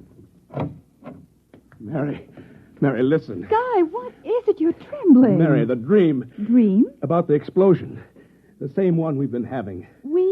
I didn't dream about any explosion. You did. Why are you covering up? Covering up, Guy, what's happened to you? It happened. It happened. What? Where's the morning paper? Where is it? Outside the door, I guess. June 15th. Well, you'd better hurry. Today's the day Mr. Barth fills out the quarterly tax return. No, it isn't. What? He won't be there. He'll be at a meeting with the head of the advertising agency. Mr. Dorchin? He'll be there, and Miss Horn will have a new hairdo. And the elevator will be selling some new product. And Swanson... What about Swanson? Swanson. I wonder if it's going to be the same today or whether... Guy, what in the world are you talking about? Nothing. Where's my coat? You haven't had breakfast. I don't want to miss my bus. I'll see you tonight. Guy Burkhart got on his bus. There were the same unfamiliar faces, the same unusually new-looking buildings, the same unusually bright sunshine, and Henry Swanson, pale and furtive. Oh, excuse me, sir. You're quite all right. Do you remember the phone call? Yes. Oh, thank heaven. Get off at the next corner and follow me. Where are you going? There's an excavation for a building about a block down. But make sure you aren't followed. I'll go first.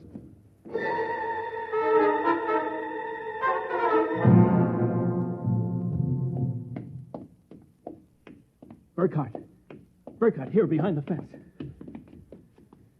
Now, Henry, what's this all about? Just a minute. I want to make sure you weren't followed. Followed by whom? By them, of course. And just who are they? I'm not sure. At first, I thought perhaps they were Russians. Now I'm beginning to think they're Martians. No humans could have accomplished what they've accomplished. Look, start from the beginning, Henry. What's going on? Burkhart, peculiar things have been happening to you, right? Yes. A lot of your friends are missing. Your house seems changed. Yeah, there's something stranger than that. The date. Today is June 15th. Yet I could swear that yesterday was June 15th and the day before that. Yes, you've got it. It's always June 15th. And you and I are the only ones who know it. But why? How? I'm not sure. I think it's some sort of mass hypnosis or something. Why didn't it work for us? My wife Mary doesn't remember things. Somehow, when it happened, they missed us. We were protected from the full force of the rays or whatever they use. Burkhart, where were you on the night of the 14th, about midnight? That was Sunday night. Yes. I was down in the cellar, under that boat I'm building. And I was in my dark room developing some pictures. It just doesn't make any sense to me. Russians, Martians. What makes you think so? I've seen them. Where? At the end of the tunnel. What tunnel? The one that they built under Tyler Town. A tunnel under Tyler Town? Yes, that's right. It's made out of copper or some alloy. Wait a minute. I found a copper layer under my cellar floor last night. Yeah, so did I. That's how I discovered it. I found a way to get in, too. It's at the bottom of this excavation. Holy mackerel. Why don't we tell the police? Because we can't trust them. Even the police may be Martians in disguise. You're being melodramatic. Am I? You just come with me. Where? into the tunnel. I'll show you. Henry Swanson led Guy Burkhardt to a small hole in the side of the excavation. There he removed a cut-out piece of metallic substance, and they crawled into a dimly lighted tunnel. They walked for what seemed like 2 miles, until Swanson held his finger to his lips. We've got to be quiet now. Henry, this is fantastic. They've got a tunnel right under the whole town. Oh, Burkhardt, you haven't seen anything yet. There's a room a little further down. We'll be able to look through a glass in the door. Is it safe? It's perfectly safe, unless one of them comes along. Now, come on. Here. Look through this glass. Now, just so I know I'm not completely insane, tell me what you see. Good Lord. Well? A tremendous panel with dozens of telescreens. And in front of each, a servo robot. They seem to be computing something. Yes. I've watched them. They're evaluating data from the screens. Evaluating? Why not? Each of them has a part of a human mind. Remember that. It's against the law to transfer an evaluating circuit from a human brain to a robot. Burkhardt, whoever is conducting this monstrous experiment is operating far outside the law. Have you gotten a chance to look at the data on those screens? No. No, I've been afraid to go in. There might be a warning circuit somewhere. If we knew what those robots were working on, we could go to the authorities. Well, I'll risk it if you will. It's worth a chance. We're lost anyway. Okay. Open the door.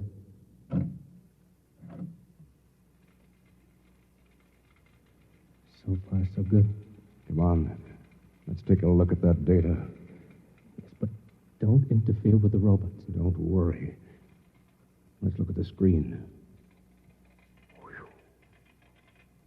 Listen to this. Tests in the 47K12 group with Marlin cigarettes pulled 80% using the soft feminine approach. Indications are that an extension of this approach would sell at least 70% nationwide. On the Feckle freezers, the direct elevator pitch pulled only 10%. This should be abandoned and a new series of high persuasion elements introduced. Henry, do you know what this means? I haven't the faintest idea. I don't blame you. It's crazy, but it fits the facts when I think about it. Do you know who's behind this? Martians. Not Martians, Henry. Advertising men. What? I don't know who they are or how they've done it, but somehow they've taken Tylertown over. They've got you and me and 30,000 others right under their thumbs. Hypnosis. Hypnosis drugs. Maybe some kind of ray or something. However they do it, what happens is that they let us live through a single day. During that day, they pour all kinds of suggestions and propaganda into us. At the end of the day, they evaluate the results, see how we've reacted. Then at midnight, they wash the day out of our minds. And the next morning, we start the same day over again with different stimuli. No, I can't believe that. I know it sounds ridiculous, but think of it. They can run the perfect test, and on a whole community. Do you know what that means? Suppose one man learned how to influence people 100%. In a year, he could sell us anything from freezers to political candidates. Oh, now, wait a minute. We're guinea pigs, Henry. This whole community is one big test tube for propaganda research. What do we do? Somehow, we get out of this town and get to the FBI. Do you think we can? Yeah, it's worth a try. Come on. Wait. What is it? Look. There's somebody coming down the tunnel. We've got to hide. Quick, behind the circuit box. Shh.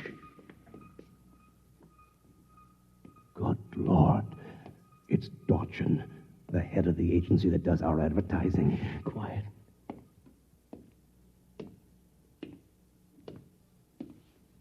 All right, Burkhardt, come out. We know you're in this room. Miss Horn has informed us that you remember I must warn you, it's useless to buck us.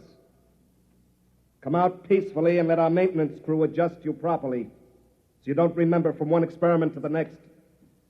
It'll be quite painless.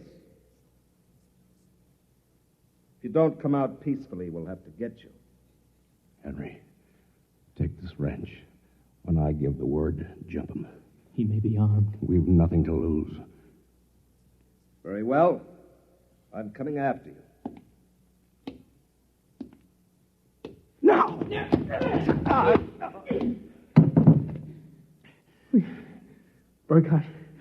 Burkhardt, I've killed him. Wait, I'll get his coat unbuttoned.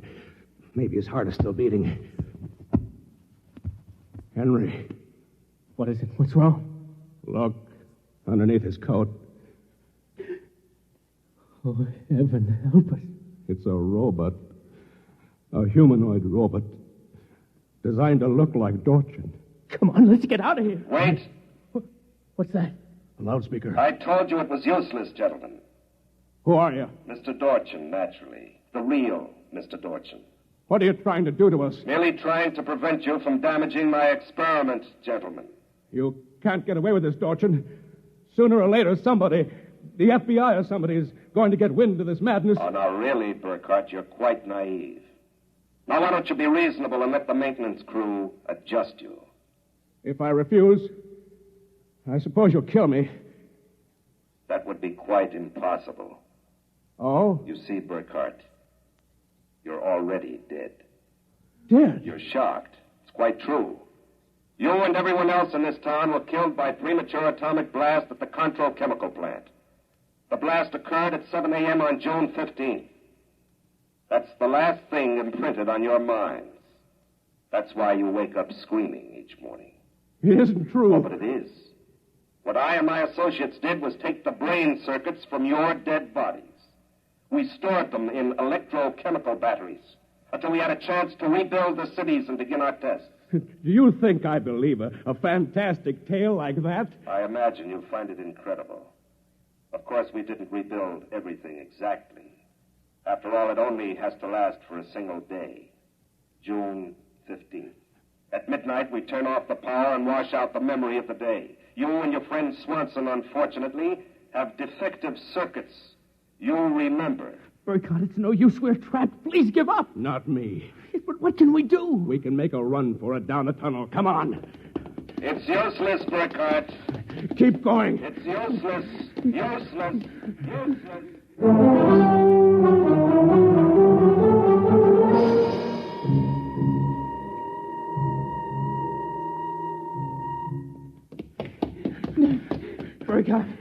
Burkhardt, it's no use.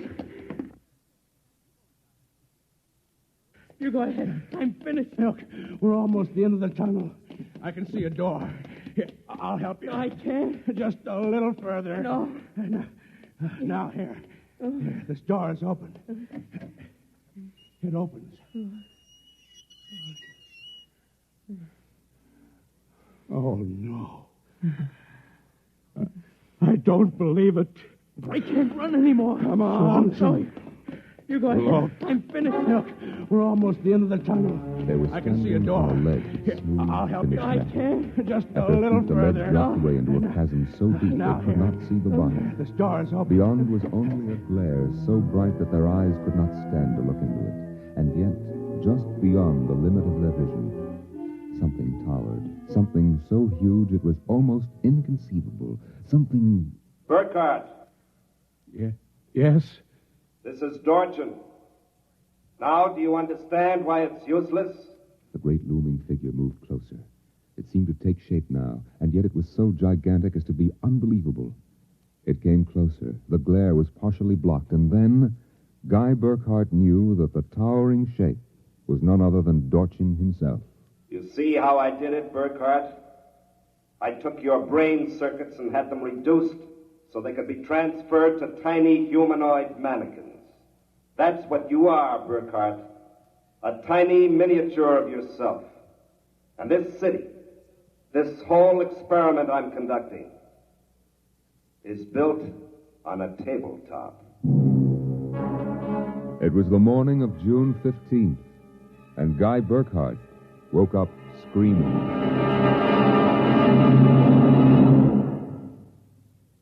You have just heard X-1, presented by the National Broadcasting Company in cooperation with Galaxy Science Fiction Magazine, which this month features Man of Distinction by Michael Shara. Being completely unique in this world is not only a mathematical impossibility, it is also a matter of pride. Galaxy Magazine, on your newsstand today. Tonight, by transcription, X-1 has brought you The Tunnel Under the World, a story from the pages of Galaxy written by Frederick Pohl and adapted for radio by George Lefferts. Featured in the cast were Norman Rose, Dean Almquist, Amy Siddell, Elaine Rost, Bob Hastings, Ken Rapif, and Larry Haynes. Your announcer, Fred Collins. X-1 was directed by Scott Buckley and is an NBC Radio Network production.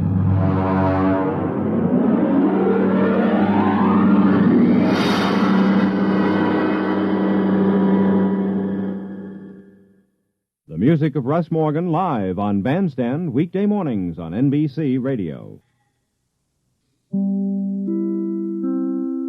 Thank you for joining us for another thrilling episode of X-1. We're excited to have you as part of our audience. We invite you to return tomorrow for an all-new set of episodes that will take you on even more unforgettable adventures. Get ready for a journey to the outer reaches of imagination as we dive into Space Patrol, our next featured program. Brace yourselves for a combination of sci-fi and law enforcement.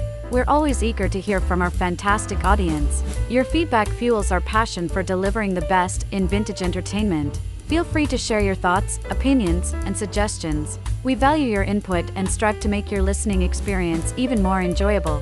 If you're looking to enhance your Microsoft Access skills, look no further. Reach out to them at 615-420-2040 and ask for Mark. Once again, thank you for being a part of our Golden Age radio community. Get ready for more riveting stories, captivating characters, and timeless entertainment. Until next time, stay tuned and keep the nostalgia alive.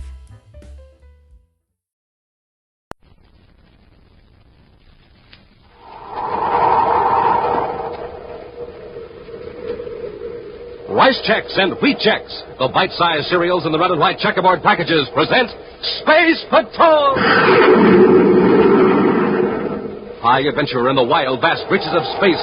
Missions of daring in the name of interplanetary justice. Travel into the future with Buzz Corey, Commander-in-Chief of the Space Patrol! In today's transcribed adventure, Buzz and Happy are climbing a steep mountain on the planet Venus in pursuit of a criminal. Running straight all right, Commander. See? Here's where he dug a foothold. Watch your step, Happy. It's a 2,000-foot drop if you slip. I think I'd better rest a minute, sir. I'm getting dizzy. Everything's getting dark. I noticed the same thing, but it's not dizziness. My head's perfectly clear. Look at the sun. I can hardly see it. It must be an eclipse. Venus doesn't have a moon. There can't be an eclipse. Smoke rockets. It's pitch dark. This is Logan's work. He's got the blackout beam on us. If we try to move another inch in this darkness, we'll drop into the chasm. We'll return in just a moment with today's exciting Space Patrol adventure, The Serpent of Saturn.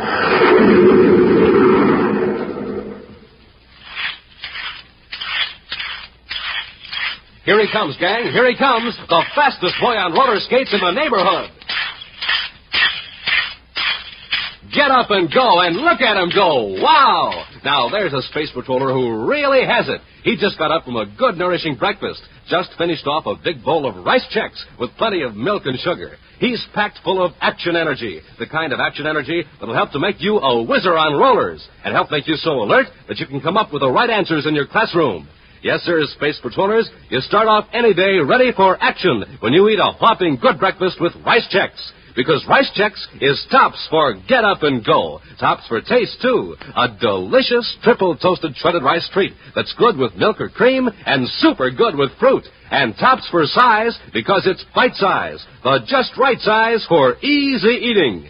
So, gang, try Rice Chex yourself. And try Wheat Chex, that wonderful, wonderful whole wheat cereal. Rich in energy, swell tasting, and bite size. So don't forget Chex, rice or wheat. It's tops three ways. For taste, for size, for get up and go. Look for them in the red and white checkerboard packages with the picture of Commander Corey or Cadet Happy on the front and the neat free Space Patrol trading card inside. Rice Chex, Wheat Chex.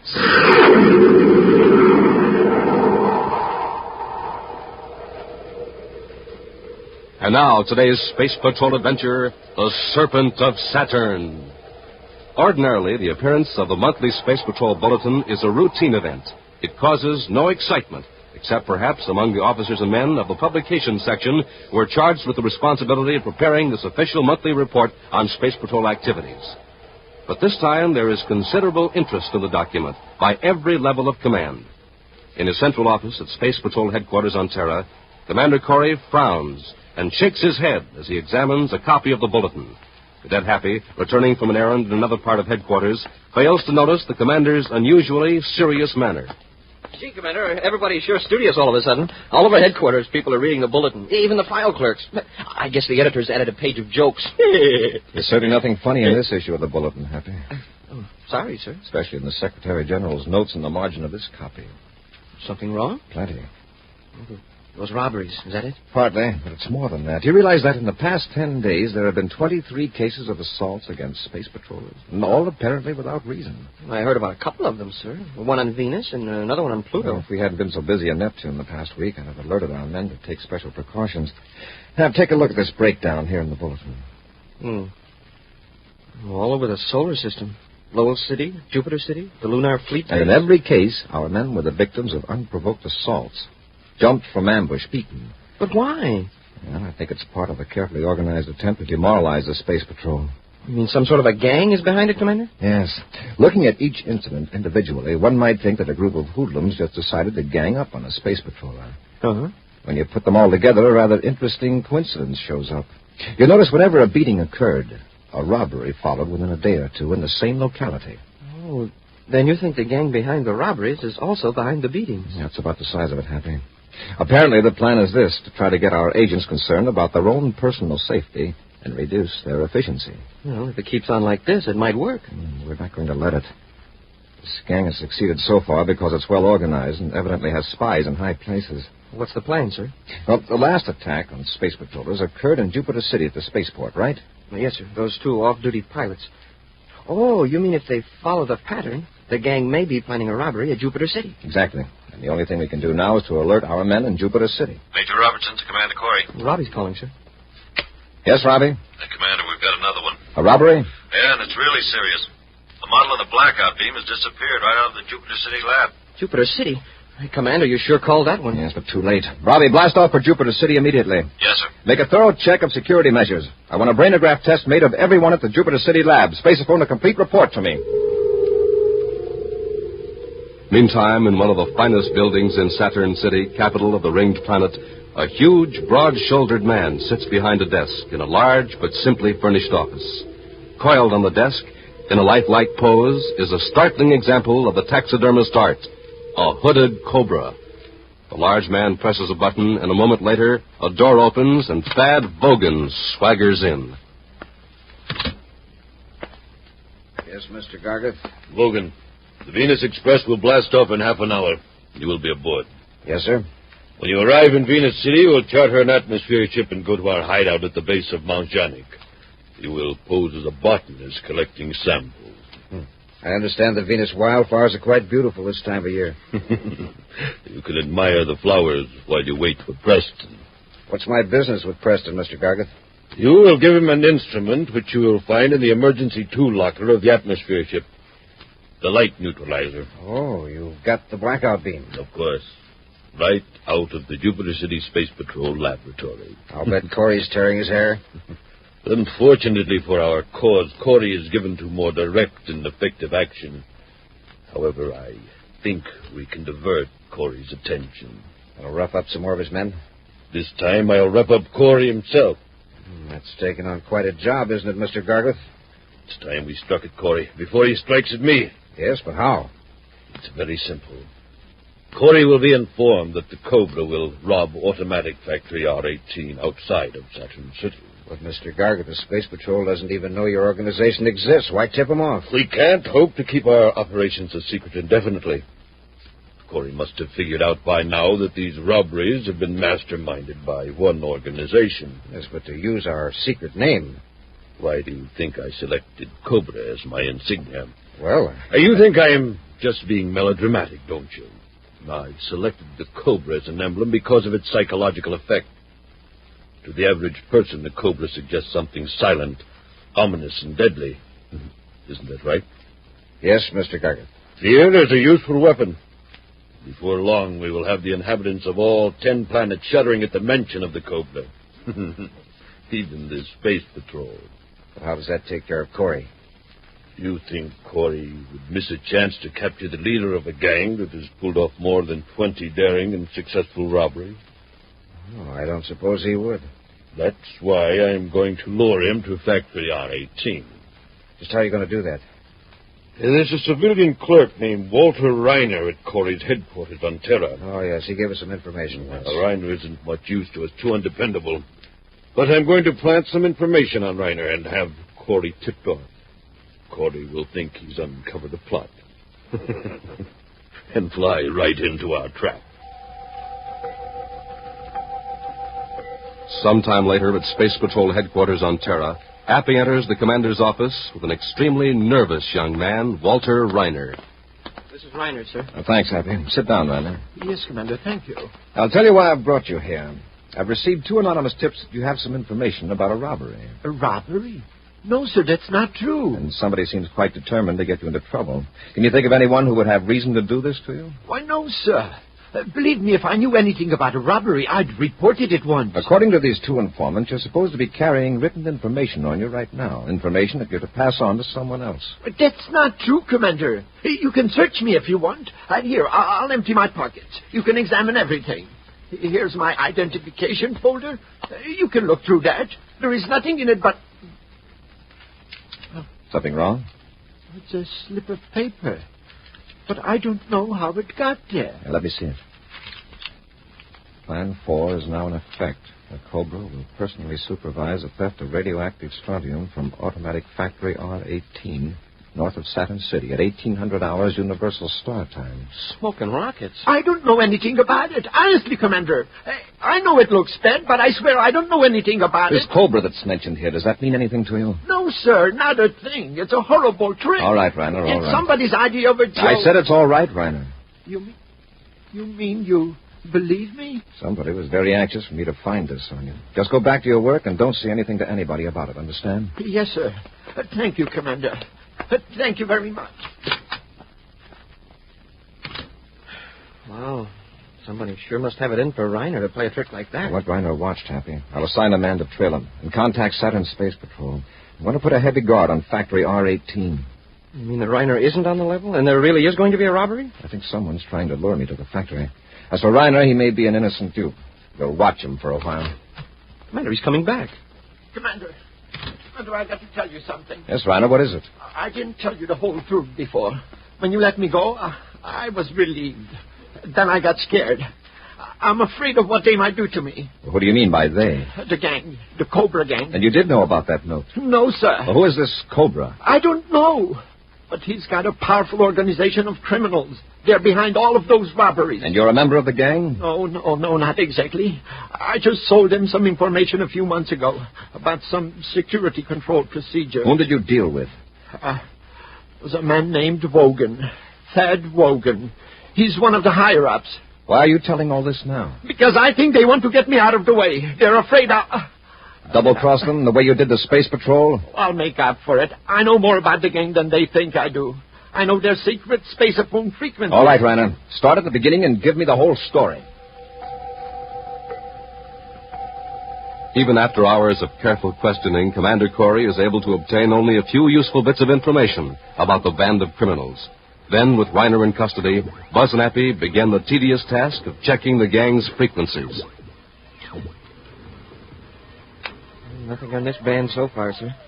You suppose Reiner made a mistake in the frequencies? What he told us checks with the brainograph test. Imagine a little rat selling security secrets. I'd sure like to know who's the head of this. Wogan calling Cobra. Hold it, Happy. Wogan to Cobra. You got something? Wogan to Cobra. Cobra here. Go ahead, Wogan. And set up at Mount Janik. Have you tried the neutralizer? Yeah, it works fine. We can put it to uses the Space Patrol never dreamed of. They've got the light neutralizer. All right. Preston will relieve you of the machine at about 1700 hours tomorrow. Just sit tight. Cobra out. Mount Janik. It's about 300 miles north of Venus City. Let's get to the ship, Happy. Wogan is going to be relieved of that light neutralizer sooner than he thinks. High above the cloud-draped peak of Mount Janik, the Terra 5 circles slowly. Then, using repel array, begins to descend, as Buzz and Happy scan the terrain by sensitive viewscopes. In a small building at the base of the mountain, Thad Vogan clicks on a spaceophone. Cobra calling Bogan. Come in, Bogan. Bogan here. Go ahead. Something's gone wrong. Don't wait for Preston. Take the light neutralizer and get out of there. What's the matter? Corey didn't fall for that robbery. He's arrested Reiner, and the little sap knows more about our organization than you thought he did. He doesn't know a thing about it. Nothing that could hurt us anyway. Look, Bogan, do what I tell you. Get the neutralizer and get out of there. I'll contact you later. Cobra out. Now, listen, boss. What's he getting all excited about? Everything was just fine. And... Who could that be? Well, this paralyzer ray will take care of the situation.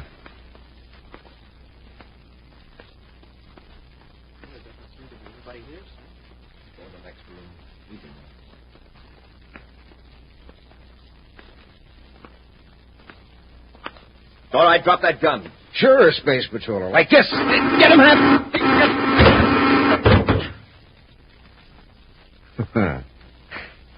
Now, while you're both relaxed, enjoying the effects of my paralyzer ray, I'm going to make sure I won't be bothered by you again. This building is quite flimsily constructed. Have you noticed? A few touches with this atomo torch, and this room will be a roaring inferno. We'll return to Space Patrol in just a moment. This is Dick Tufeld in Los Angeles reporting on a plane that can fly 1,000 miles without refueling, the North American FJ-2 Fury.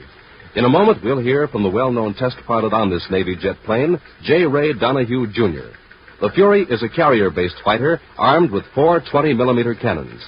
It flies 650 miles per hour, has an altitude mark of 45,000 feet. Its length, 37 feet. Now, J. Ray Donahue, Jr. recorded at Edwards Air Force Base. To fly at supersonic speeds, a test pilot must have plenty of energy. That's why I always get a good night's sleep and start the day off with a good breakfast cereal like Rice Chex or Wheat Chex. They have plenty of energy, and they taste mighty fine. And I know that you'll like them, too. No other cereal, pot, or flake contains so much nourishment in such concentrated bite-sized form. So take a tip from J. Ray Donahue, Jr., Bob Love, and other top test pilots. Make your cereals Rice Chex and Wheat Chex.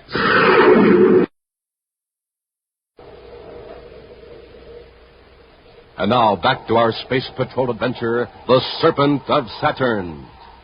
Gargoth, who calls himself the Cobra, has organized a band of criminals that has successfully committed scores of daring robberies. Commander Corey and Cadet Happy traced Gargoth's chief henchman, Thad Vogan, to a hideout at the base of Mount Janik on the planet Venus. When Buzz and Happy entered the small building, Vogan rendered the space patrollers helpless with a paralyzer ray. Then, to prevent pursuit, he set fire to the building. Now, as the flames roar about them, Buzz and Happy struggle against the effects of a paralyzer ray. Hey, Commander, I can move a little. Try to stand up, Happy. The heat. This place is like a furnace. If we can't shake the ray effect off in a couple of minutes, we're finished. I can move my arms. I can't stand up. I made it. My legs are numb, but I can walk. Here, give me your hand. Lean on me. It's wearing off. I'm going to make it.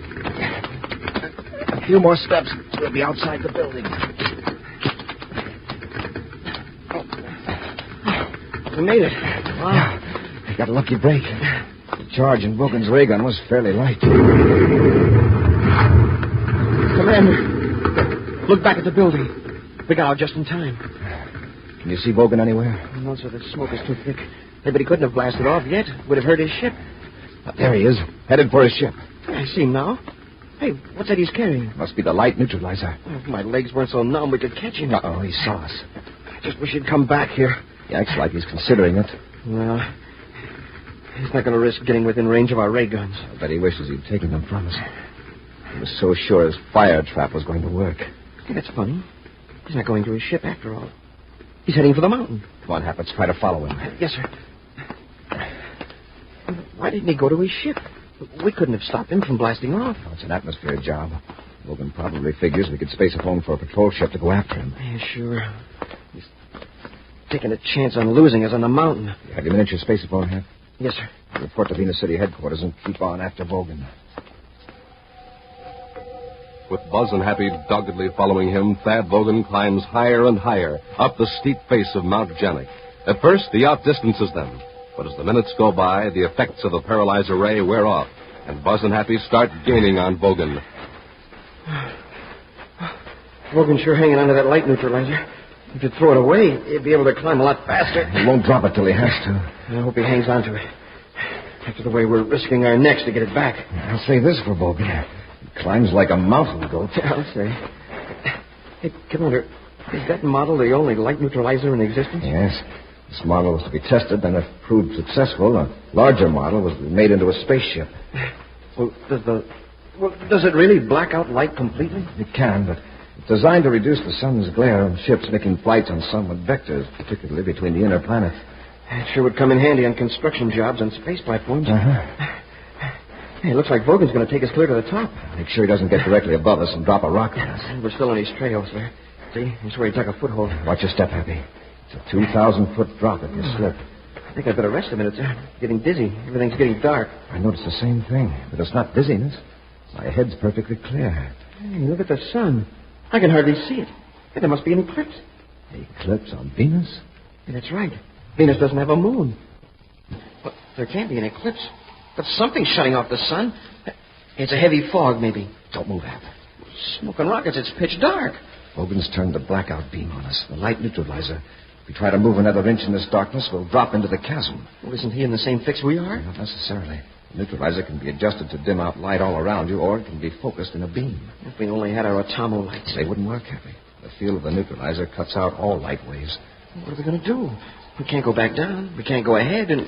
Well, Bogan's got us at his mercy. There's one thing. He can't see us. He doesn't have to see us. All he's got to do is wait until we make a false move, and we're goners. Wait a minute, Hap. There's a good-sized rock here next to me. I can feel it. I'm going to try to give it a shove down the side of the mountain. When it drops, let out a yell. I get it. Make him think we've fallen. Right. Here goes. Hap, look out!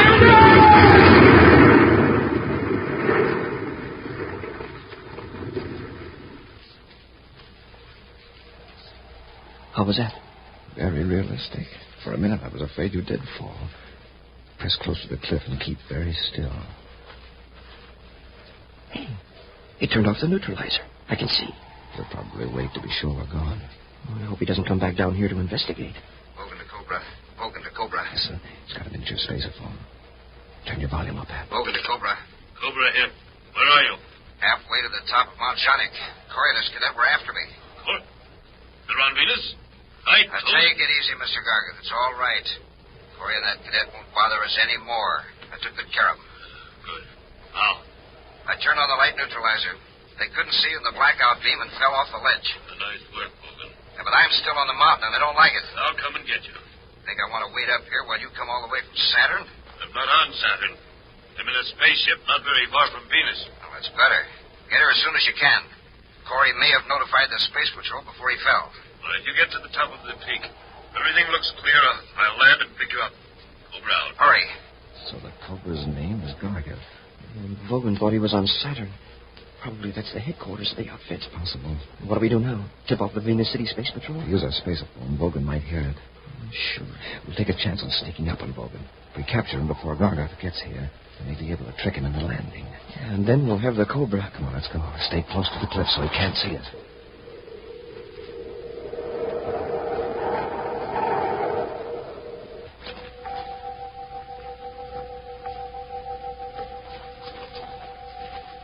Slowly and cautiously, Buzz and Happy resume their climb up the steep mountainside. Occasionally, they get a glimpse of Bogan far above them. Then they press close to the cliff and wait. Oh, we've had one good break. Bogan doesn't ever look down. He's probably afraid he'll get dizzy. And the going's not so steep now, sir. We're getting near the top. I'm thankful for this growth of brush at the summit. It'll help us hide from Bogan.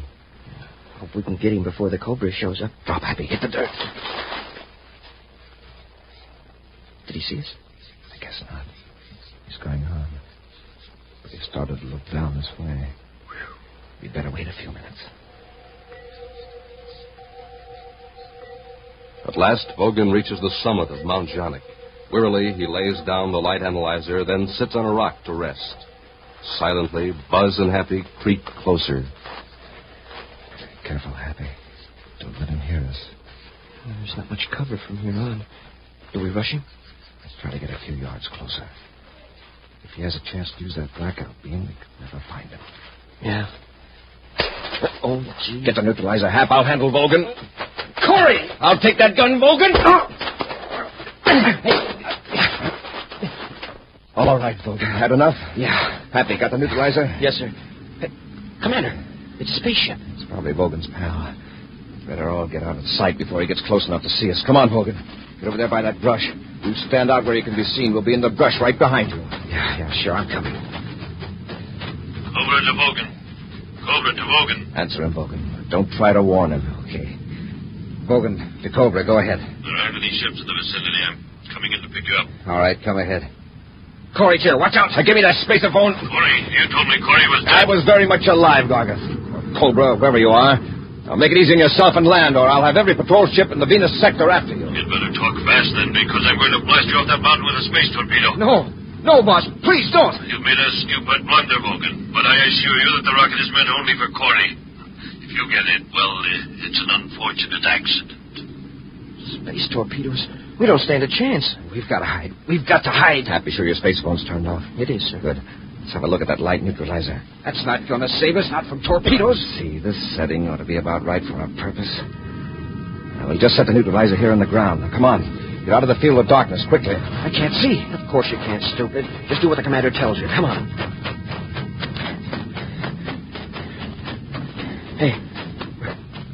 We're out of the field. He can see us. If you stay in the brush, just get far away from that field of neutralized light. Yeah. We should be safe enough. Commander, you've made a nice target. From here in the ship, the field of darkness looks like a black hole on the top of the mountain. A black round hole. Somewhere inside that hole you were hiding. So futile, Commander. So pathetically futile. He's making a pass right over us. He fired a torpedo.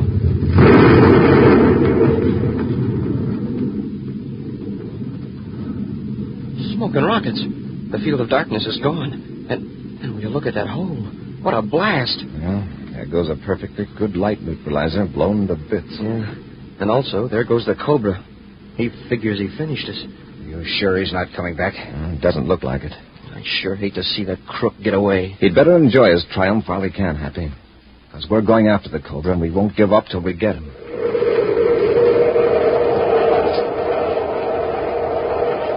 An action preview of next week's exciting Space Patrol adventure in just a moment. Hi, Space Patrollers. This is Captain Tufeld. And Cadet Happy. I'm reporting to you on Rice Chex. And I'm reporting to you on Wheat Chex. Rice Chex, triple toasted shredded rice biscuits. The taste mighty good. Tops for taste. That's Rice Chex. Wheat Chex. Boy, they've got a swell whole wheat flavor that just can't be beat. Tops for taste. That's Wheat Chex, too. And Rice Chex are made in that modern, bite-sized design for easy eating. Tops for size. That's Rice Chex. Wheat Chex are bite-sized for super easy eating. Tops for size, too. And, gang, after a good, nourishing breakfast with Chex, rice, or wheat, you'll see they're tops for get up and go. Real Space Patrol get up and go, like the commander has. Chex, a good word to remember at breakfast time or any time, because they're tops 3 ways: for taste, size, and get up and go. Look for the red and white checkerboard packages with the picture of the commander or the swell picture of me on the outside. Yes, and the terrific Space Patrol trading card on the inside. Rice Chex. Wheat Chex.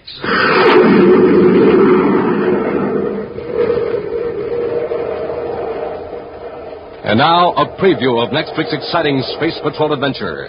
Buzz and Happy are exploring the system of unused water mains under Jupiter City, searching for a hidden laboratory operated by the Cobra Gang. After trudging nearly a mile in a crouched position, Happy moans. Oh, my aching back. I sure wish this pipe was 6 inches bigger. From the chart, the lab should be just a few hundred yards ahead. Commander, there's air blowing through the main. Yes, it's getting stronger every second. This is like being in a wind tunnel. What's causing it? The air's being forced to the main by the water behind it. Water? What water? From the reserve tank. Gargant knows we're down here, and he's trying to drown us. Be sure to join us next week for the thrilling story, The Gems of Jupiter, when Rice Checks and Wheat Checks again present Space Patrol! Space Patrol, created by Mike Moser, starring Ed Kemmer as Commander Corey and Lynn Osborne as Cadet Happy, was written by Lou Houston, produced and directed by Larry Robertson, executive producer Mike Deverett. Other players were Ken Mayer, Norman Jolly, and Bela Kovach. Dick Tufeld speaking. Now, don't forget to tune in next Saturday and every Saturday when Rice Checks and Wheat Checks again present Space Patrol! Be sure to see another exciting Space Patrol program on your local ABC television station. Consult your local paper for time and channel. This program is broadcast for Armed Forces overseas through the worldwide facilities of the Armed Forces Radio Service. Space Patrol came to you transcribed from Hollywood. This is ABC Radio Network. From Hollywood, this is ABC Radio Network. Thank you for joining us for another thrilling episode of Space Patrol. We're excited to have you as part of our audience. We invite you to return tomorrow for an all-new set of episodes that will take you on even more unforgettable adventures. Get ready for a journey to the outer reaches of imagination as we dive into Inner Sanctum, our next featured program. Get ready for chilling suspense as you delve into a tale of psychological intrigue and spine-tingling horror that keeps you on the edge of your seat. We're always eager to hear from our fantastic audience. Your feedback fuels our passion for delivering the best in vintage entertainment. Feel free to share your thoughts, opinions, and suggestions. We value your input and strive to make your listening experience even more enjoyable. If you're looking to enhance your Microsoft Access skills, look no further. Reach out to them at 615-420-2040 and ask for Mark. Once again, thank you for being a part of our Golden Age radio community. Get ready for more riveting stories, captivating characters, and timeless entertainment. Until next time, stay tuned and keep the nostalgia alive.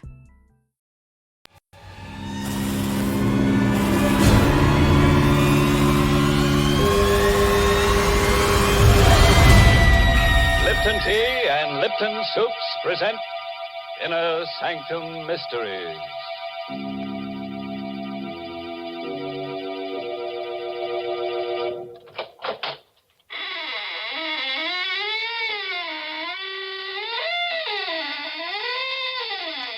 Good evening, friends. This is your host to welcome you once again to the Inner Sanctum. Do come in and join our circle, but watch out you don't get double-crossed. What's that? Oh, you're disturbed by those bodies dangling from the ceiling. Well, you know some people, they just die to come here. Then they hang around week after week and never say a word. Well, I have a theory about that, Mr. Host. Yeah, what's that, Mary? Maybe the reason they're hanging around is because they think we're going to serve refreshments later on. Hey, that could be, all right.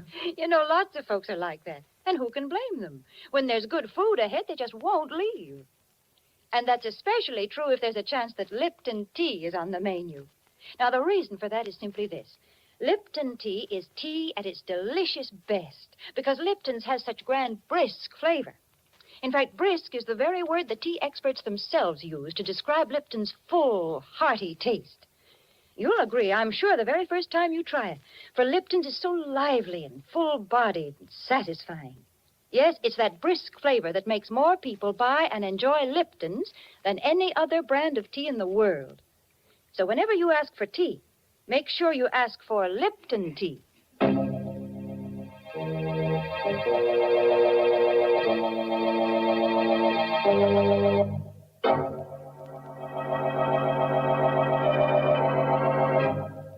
And now, friends, draw close your chairs. If there are no faint hearts among us, we'll begin tonight's tale of terror. A story written especially for Inner Sanctum by Michael Sklar. Our star tonight is Santa Sotega, who plays the role of Elwood Fitch in You Could Die Laughing. We wanted to escape our problem, to forget about it, so we went to the movies. But there was a doctor in the story, and every time he appeared on the screen, I remembered. Halfway through the picture, I couldn't sit there anymore. I nudged Catherine, and we got up and walked out. The street was cold, and dark, and empty.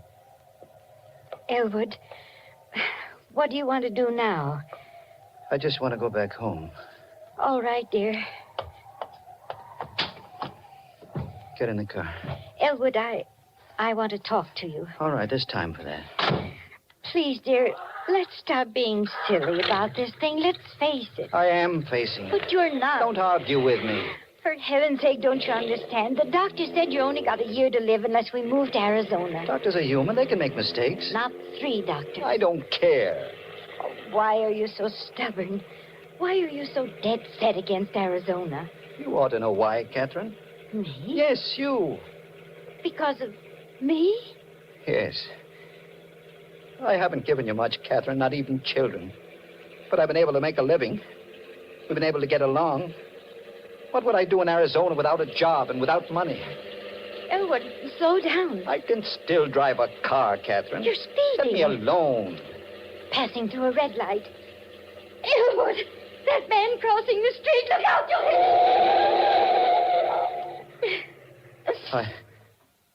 Catherine. Did I? Yes. He's lying on the ground. Good Lord. He walked in front of the car. Well, we've got to help him. Is he? He's dead. Oh, Elwood. I didn't mean to do it. I couldn't help it. It happened so fast. Better call the police. Police? Well, you said he's dead. The police? Catherine, there's no one but us on the street. Nobody else saw it happen. What difference does that make? Get back in the car. Edward, are you suggesting I was that... speeding. I passed a red light. And now this. They'll arrest me. They'll put me on trial for manslaughter. But my... He's dead, isn't he? We can't help him. It won't do me any good if I go to jail. But running away, leaving the body... Catherine, we've got enough troubles without this. We're going to get into the car and drive straight to the garage. I've got a year to live. And I'm not going to spend it in prison.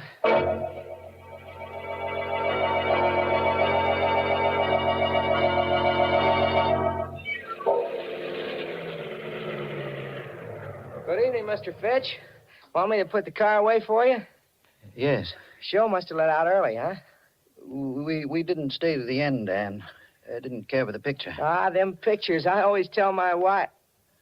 Say, what did you hit? Hit? Yeah, your front bumper. Blood on it. That blood. A dog ran in front of the car. Do me a favor, Dan. Wash it off before you put the car away. Sure thing, Mr. Fitch.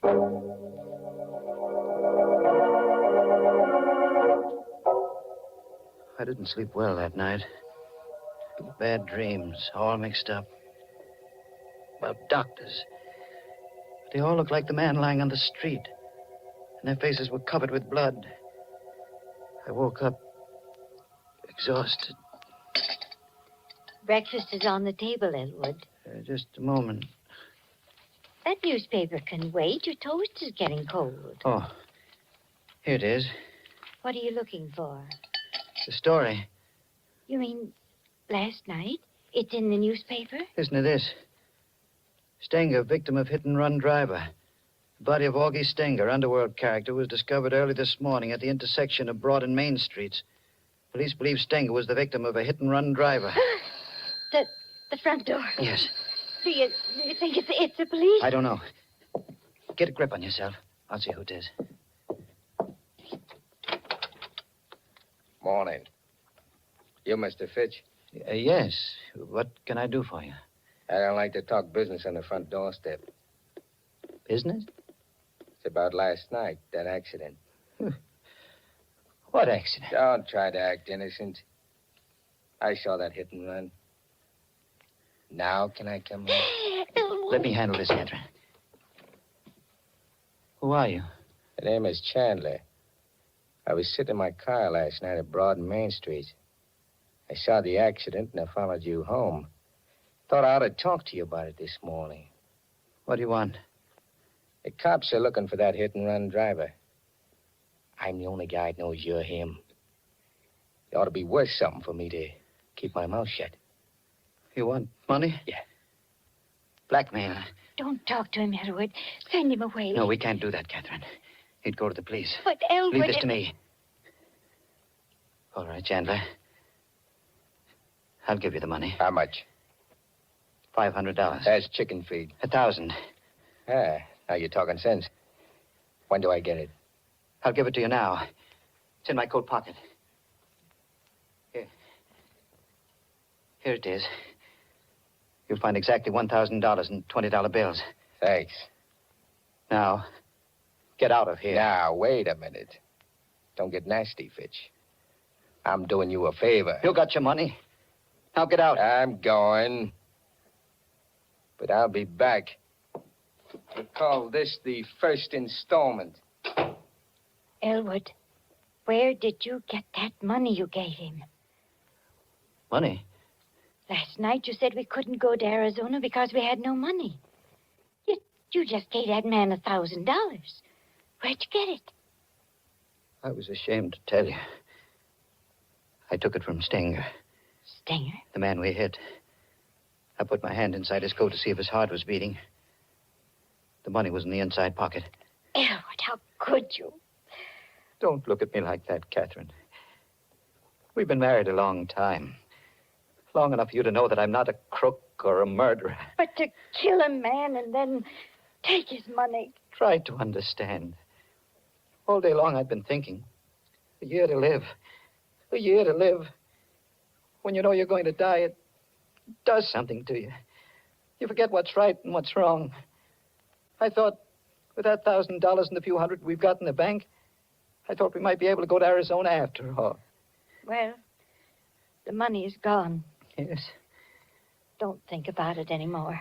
How can I stop thinking? You heard what Chandler said. That $1,000 is the first installment. He'll blackmail us out of everything we own.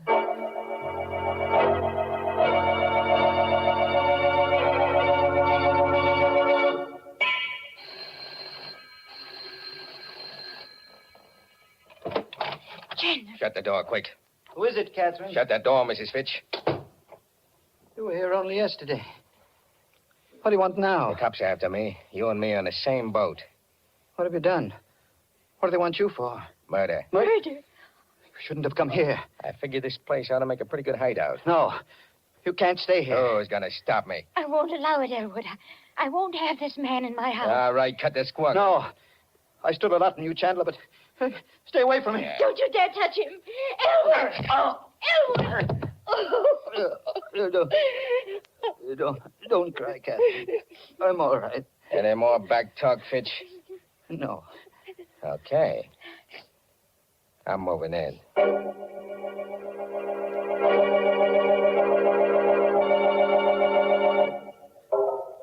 He took over the house.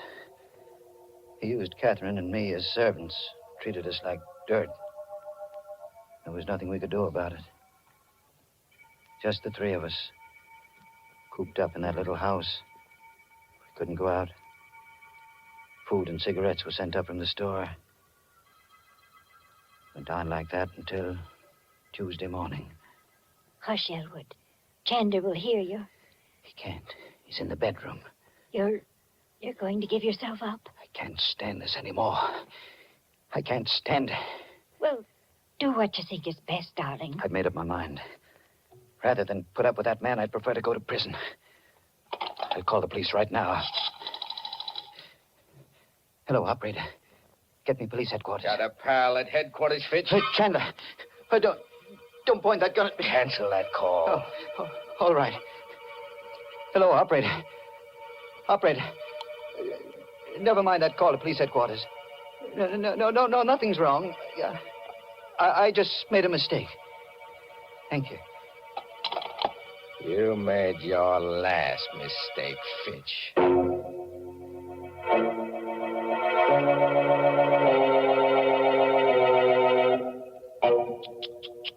Imagine that black villain, Jack Chandler. First he blackmails Elwood, then he blackjacks him, and now he blackballs him from using his own telephone. You know what I'd do if I were Elwood? I'd apply for a writ of habeas corpus. That is, if Chandler doesn't turn Elwood into a corpus first. Things do look bad for Elwood, I must admit, Mr. Host. My, what a lot of unpleasant surprises he's been having. Yes, and he's in for a lot more, Mary. Goodness. Well, right now, I'd much rather talk about pleasant surprises. Well, that's a lady's privilege, Mary. You go right ahead. A good instance of a pleasant surprise happened to me one of those glorious sunny days last week. Florence Perry and I drove out to the woods to gather spring wildflowers. But we'd scarcely reached the woods when the sky clouded over, and in a few minutes we were chilled to the bone. Back to the car we hurried, figuring the whole afternoon was ruined. And it was then that Florence brought out that pleasant surprise I mentioned. A whole big thermos of heavenly hot Lipton tea. Well, we sat down and had ourselves a regular tea party right there in the woods. Suddenly, everything seemed bright and cheery again. Lipton's had certainly saved the day with its bracing, cheery taste, its delightful, brisk flavor.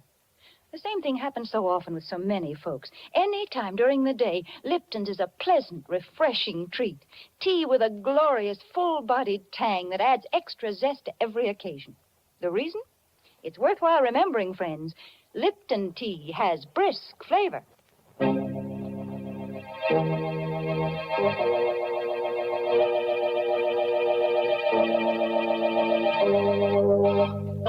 Now, friends, let's get back to those lovely people, Jack Chandler and Elwood Fitch.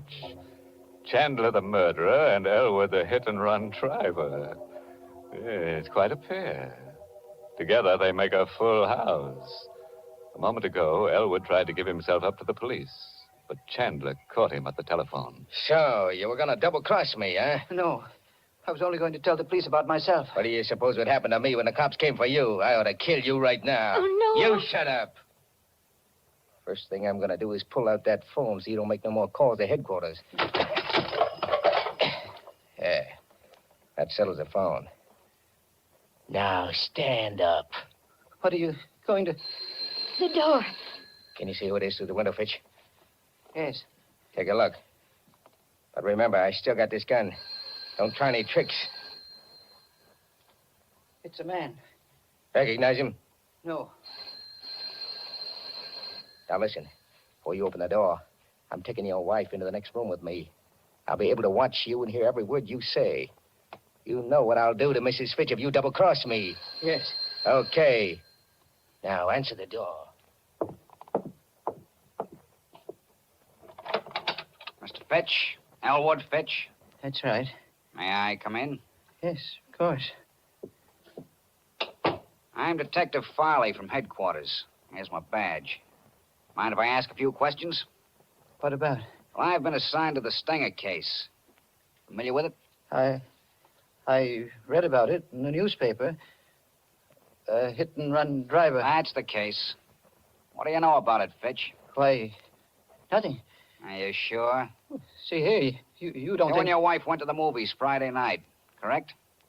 Yes, that's right. Did you drive straight to your garage from the movies? Why, no. It wasn't a good movie, so we left early and went for a ride. Did you pass the corner of Broad and Main Streets?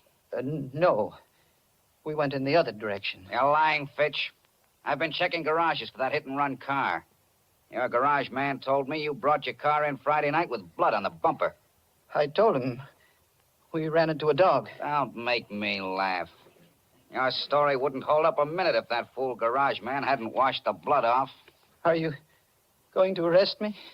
I need evidence first. When I get it, I'll come back.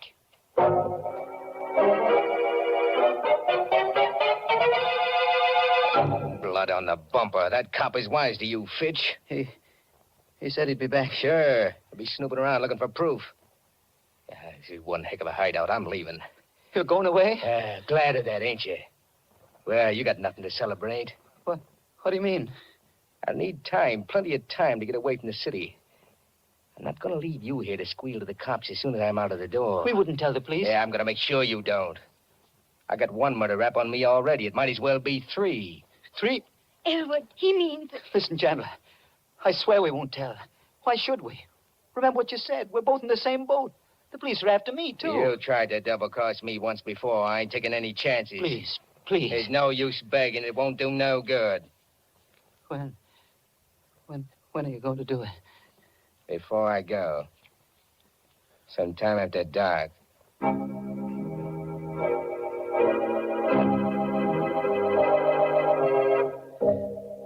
The rest of that day was a nightmare. Chandler wouldn't let me separate from Catherine. Everywhere we went, everything we did, he was always behind us with that gun in his hand. The gun. I had to take it away from him. He was much younger than I, big and tough. But I had to try. I watched for my chance. It came late in the afternoon. He was lighting a cigarette. He put the gun down on the living room table while he felt in his pockets for a match. Both of us were the same distance from the gun. I made a dive for it. Hey, get away from that rod. No, let go. I killed you for this. Catherine, help me. Grab his hand. Let go of me. Let go. Hold him, Catherine. Hang on to him.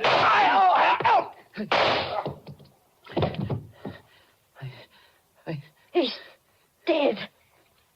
I had to shoot him. I had to. Now what will we do?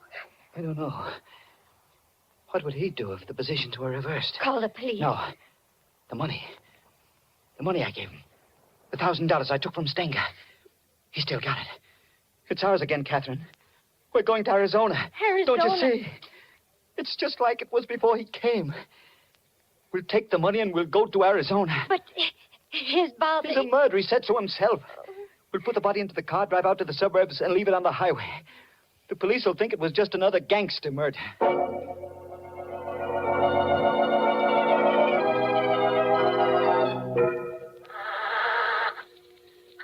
I was just able to squeeze the dead body into the luggage compartment. Hurry, Elwood. Let's get away before one of the neighbors sees us. Oh, my gosh. Now what's the matter? The gasoline gauge. It's almost empty. Oh. We'll have to stop at the garage.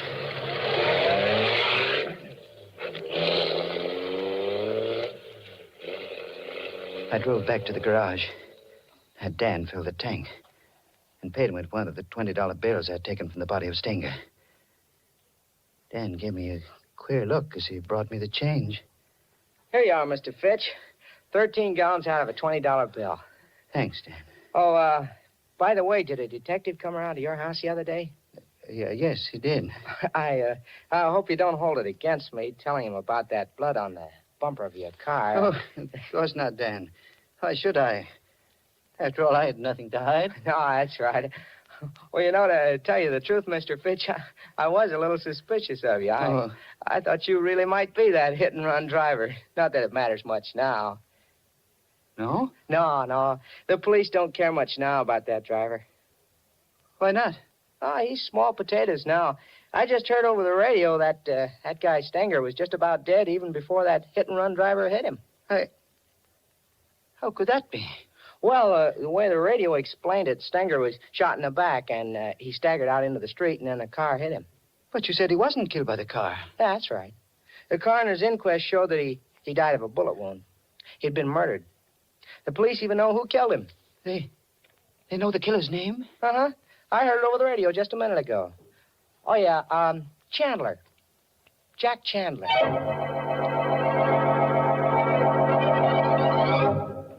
I don't remember driving away from the garage. It kept going around in my brain.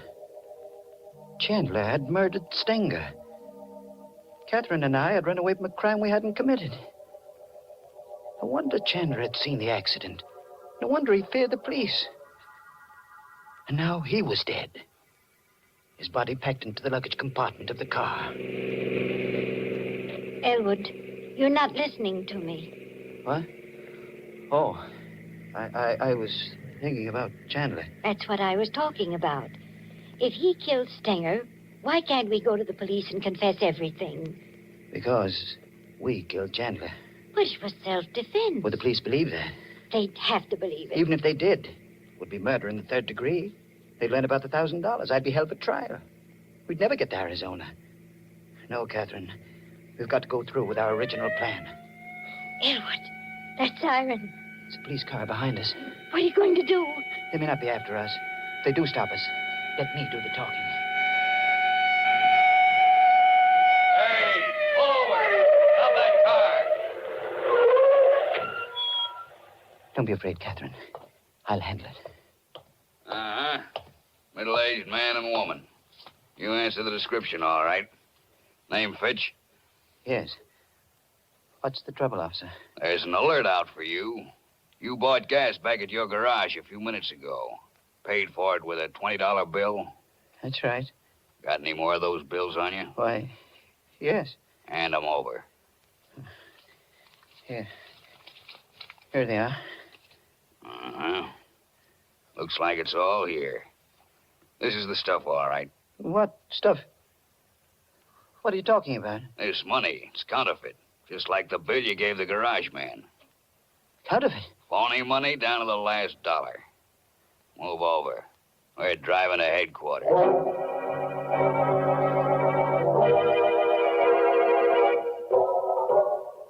Well, that's the story, Detective Farley. You'll find Chandler's body in the back of my car. Willing to put your signature to this confession, Mr. Fitch? Yes, I'll sign it. Oh, you could have saved yourself a lot of grief. I knew you were the hit-and-run driver when I came around to your house. But I needed the proof, and you gave it to me when you broke one of these phony $20 bills. Well, did you know then about the money? Sure. Stinger had a long record as a counterfeiter. His girl told us he was carrying $1,000 in bad money the night he was killed.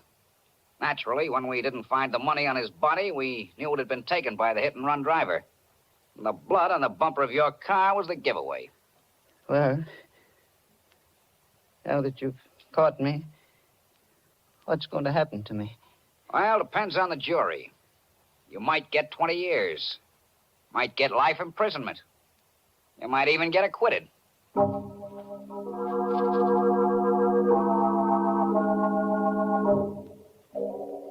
I'm in the courtroom now. Catherine beside me, waiting for the decision. The jury just filed in. The judge has asked if they reached a verdict. The foreman of the jury is rising to his feet. Your Honor, we find the defendants not guilty. Oh, Catherine. Oh, Elwood, thank heaven. I don't know whether to laugh or cry. Oh, darling, you were right from the very beginning. Money or no money, we're going to Arizona.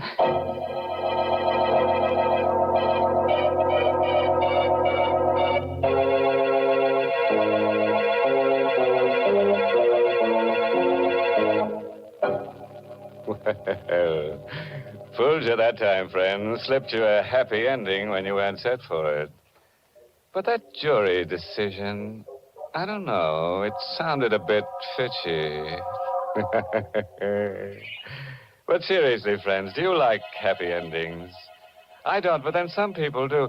You know, someday, just to make sure, I'm going to have some research organization take a gallows pole. Well, Mr. Host, that seems a lot of trouble to go to when there's plenty of proof right in front of your nose that says people love happy endings. And what is that proof, Mary? It's the way thousands and thousands of families every day top off delicious meals with delicious Lipton tea. There's a real happy ending for breakfast, lunch, or dinner, folks. Try it and see. In fact, so that you won't forget it, add Lipton tea to your grocery list right now, this very minute. It's the world's favorite tea, and you're always sure of getting tea at its tastiest when you get Lipton's. Because remember, Lipton tea has that marvelous brisk flavor.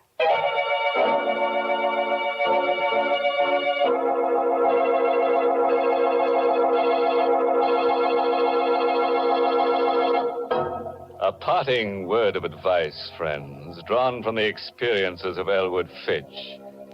If your wife wants you to take a trip, don't argue. No, don't protest. Simply bash her on the head and deliver her to the police. You can always say she tripped. Oh, yes, this month's Inner Sanctum mystery novel is I Hate Blondes by Wolf Kaufman. And next week, the makers of Lipton Tea and Lipton Soups will bring you another Inner Sanctum story directed by Hyman Brown and called Screams in the Night. Of course, there'll be lots of screams. The kind you like, blood-curdling. And there's the usual triangle. A man, his wife, and another girl. But the joker is, he who grafts best gasps last. Don't get it? And for the details, better be listening to Inner Sanctum next week. Until then, good night. Pleasant dreams.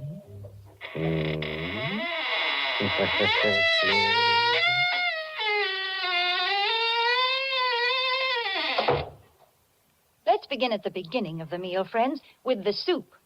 If you want soup to be both delicious and easy to prepare, make it Lipton's noodle soup. Here's a soup that has real honest-to-goodness chickeny flavor. It's full of tender noodles, and because it comes in modern soup mix form, it saves both time and money. Lipton's noodle soup mix is quick to make, and it makes lots more than canned soups, yet costs less. Try Lipton's noodle soup. And tune in next week for another Inner Sanctum mystery. This is CBS, the Columbia Broadcasting System.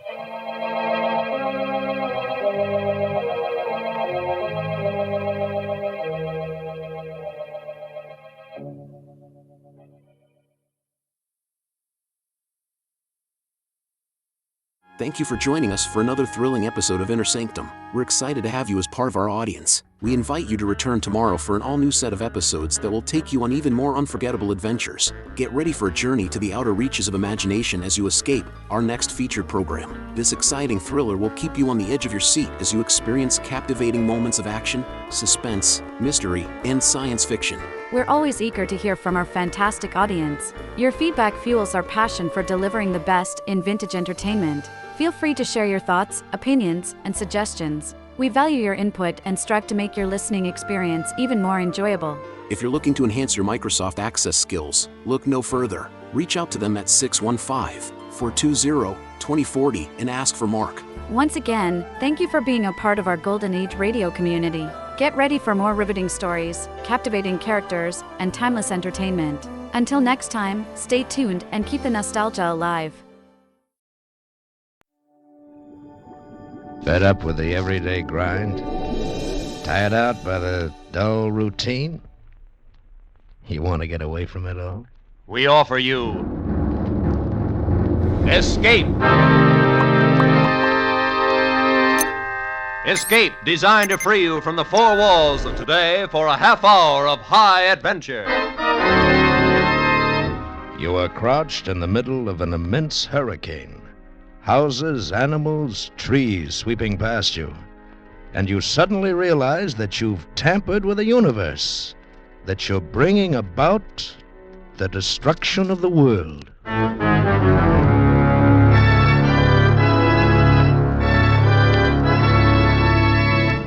Tonight, we escape to a placid English village and the presence of an equally placid little man who one day shook the world, as H.G. Wells told it in his delightful and famous story, The Man Who Could Work Miracles.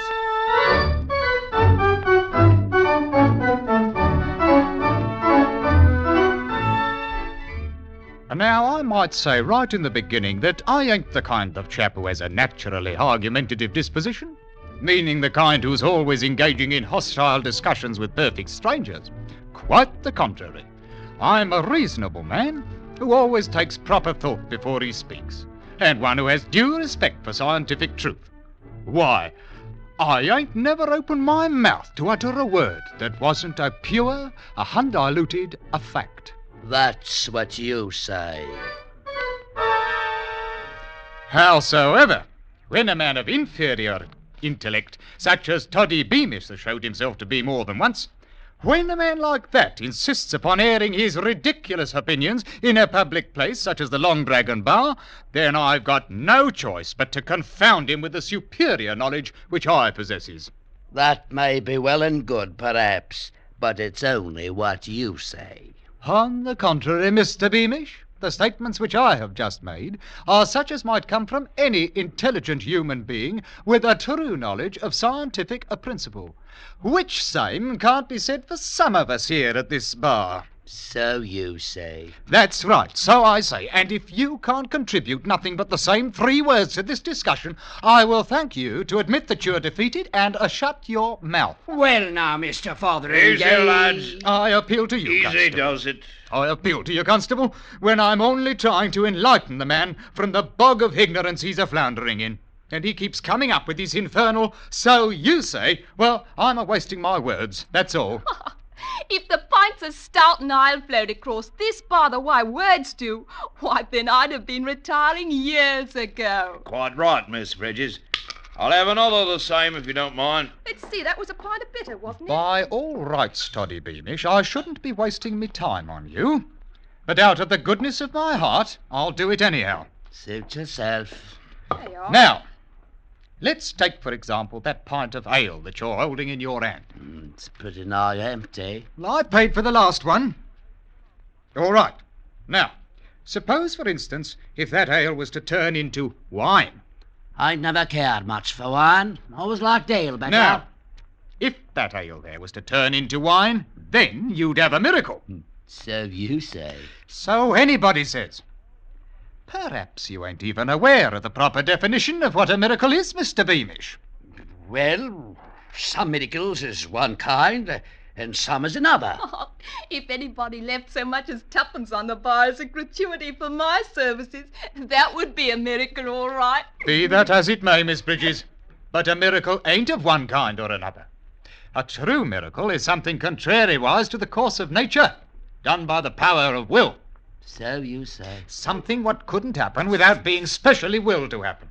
And miracles ain't possible. Easy, lad, easy now. Well, I wouldn't go so far as to say they ain't. It's your ignorance that's talking.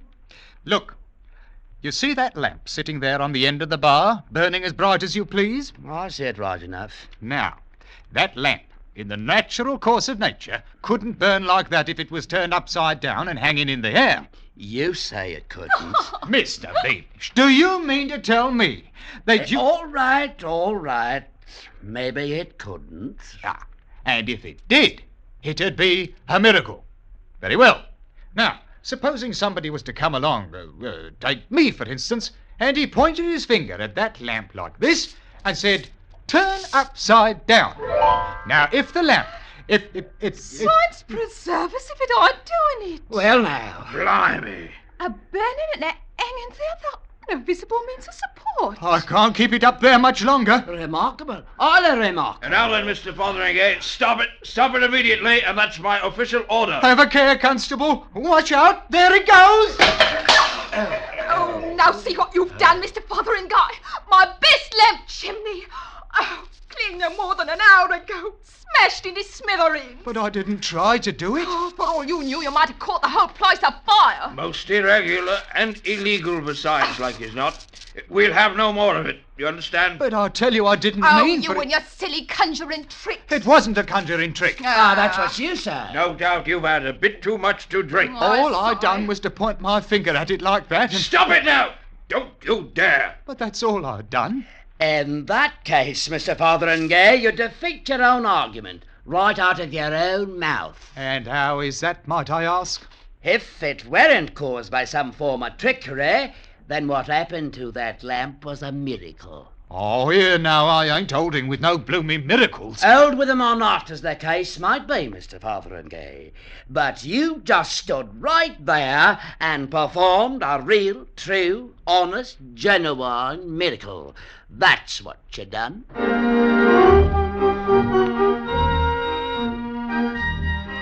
It wasn't a matter of being asked to leave the Long Dragon, you understand. I already had my mind set on going anyhow. A place what's full of ignorant superstition ain't the kind of place for a man of rational intellect to be doing his thinking in. And thinking was just what was called for. On the one hand, I weren't ready to swallow no miracle theory, but on the other hand, I wasn't able to recollect no scientific principle what might account for that which had happened. As you might say, the question had dissolved itself into a dilemma. Oh, my landlady, Mrs. Tetherington, was sitting up in the parlour when I come in. Good evening, Mr. Fotheringay. But I can't recall saying anything to her. Well, very well, Mr. Fotheringay. I went straight to my own room, closed my door, lit the candle, and then I sat there on the edge of my bed, grappling with the problem in heroic fashion and trying to puzzle out the ultimate solution. It weren't no easy thing to do. It couldn't have happened, but it had happened, which ain't logic no matter how you look at it. Why, it'd be the same situation if I was to point my finger at that candle there and say, "Be raised up in the air," and it was to... Oh, blimey! Hanging there like a blooming firefly. But it's contrariwise to... Whoop! There it goes! Oh, black as your hat. Now, where in the tarnation did that confounded thing get to? Huh? At any rate, there should be some matches around here somewhere. Oh, I say, maybe I could... Let there be a match in me hand. Well, now, just like that. Oh, a safety match. A lot of blooming good that's going to... Half a mo now. Maybe I don't need no match. Maybe I could... Candle, wherever you are, be lighted. Oh, here now, not in the middle of my bed. Oh, no, we'll not be having any of that now. Well, come in, it ain't locked. Mr. Fotheringay, might I inquire what's coming off up here? You might inquire, and to blazes with you. Can't you recognise a man who's got his hands full of trouble? Troubles indeed. I'll have you understand. Mr. Fotheringay, why is smoke coming out of that bed? Because it caught on fire, that's why. Oh, me wool comforter with a Noel band in it, and taking lighted candles to bed with you. I am not taking no candles anywhere, and I will thank you to leave me the privacy of my own bedchamber. Well, I never. You have been drinking. On the contrary, I have been cogitating upon matters of science, which is far beyond the range of your feeble intellect. With all the money I have to spend on candles. I'll have you know that if any candles are going to be tossed around loose like in this house, I'll do the tossing. Mrs. Tetherington, I might remind you that good, steady lodgers, such as a man like myself, ain't so easy to come by nowadays, with which I will bill you a highly, respectable, good night. Well, I've never been so insulted in all my life, and you can rest assured you haven't heard the last of this. Old vulture. Don't know who she's talking to. Me, a bloke what's only got to point his finger and say, "Be," and it is. Blimey, if I ain't suddenly got the power to perform miracles. Real, genuine miracles. Like as not, the result of my long devotion to the true principles of science.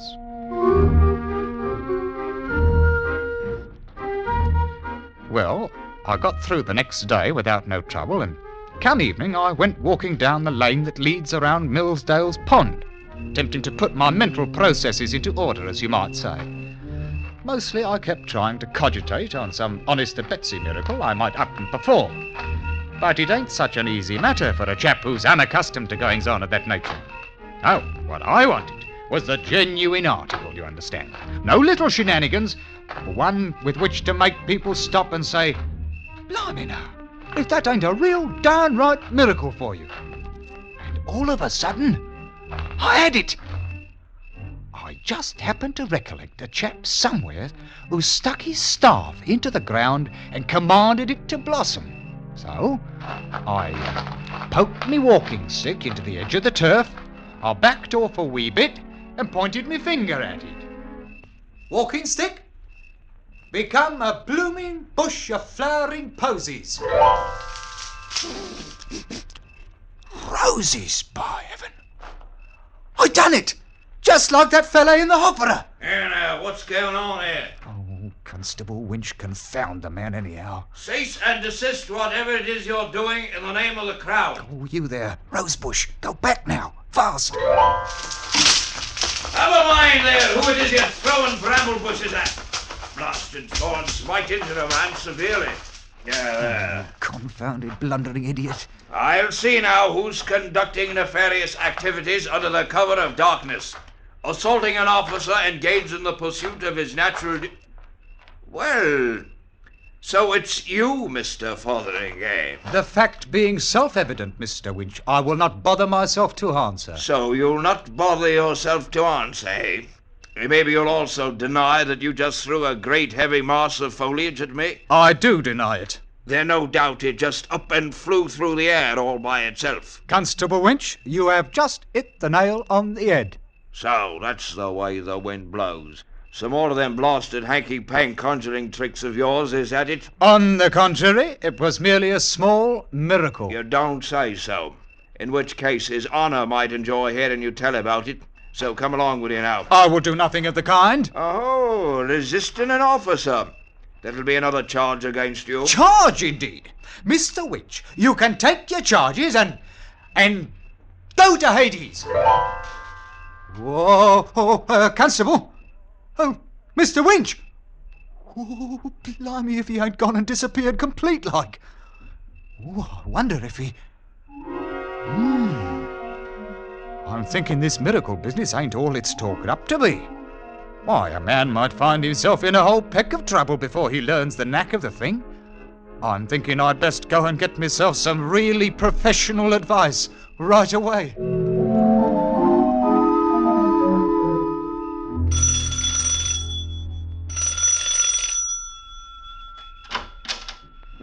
Good evening to you, brother. A very pleasant evening to you. And the same to you with many of them, Mr. Maydig. That is, your reverendship. Oh, no formality now, none at all, no. Just call me Mr. Maydig. Well, now, thank you kindly, your Maydig ship. Won't you step inside? Much obliged to you, Mr. Reverendship. Just follow me now. This way, Mr. I can't say that I caught the name. Fotheringay. George W. Fotheringay. Ah, yes. Not from my parish. Well, yes. I attended services last Christmas. Indeed? Well, so many people did last Christmas. Well, here we are, Mr. Fotheringay. Take a chair. It's Fotheringay. Nice diggings you've got here. Oh, adequate, Mr. Motheringay. Adequate for my simple wants.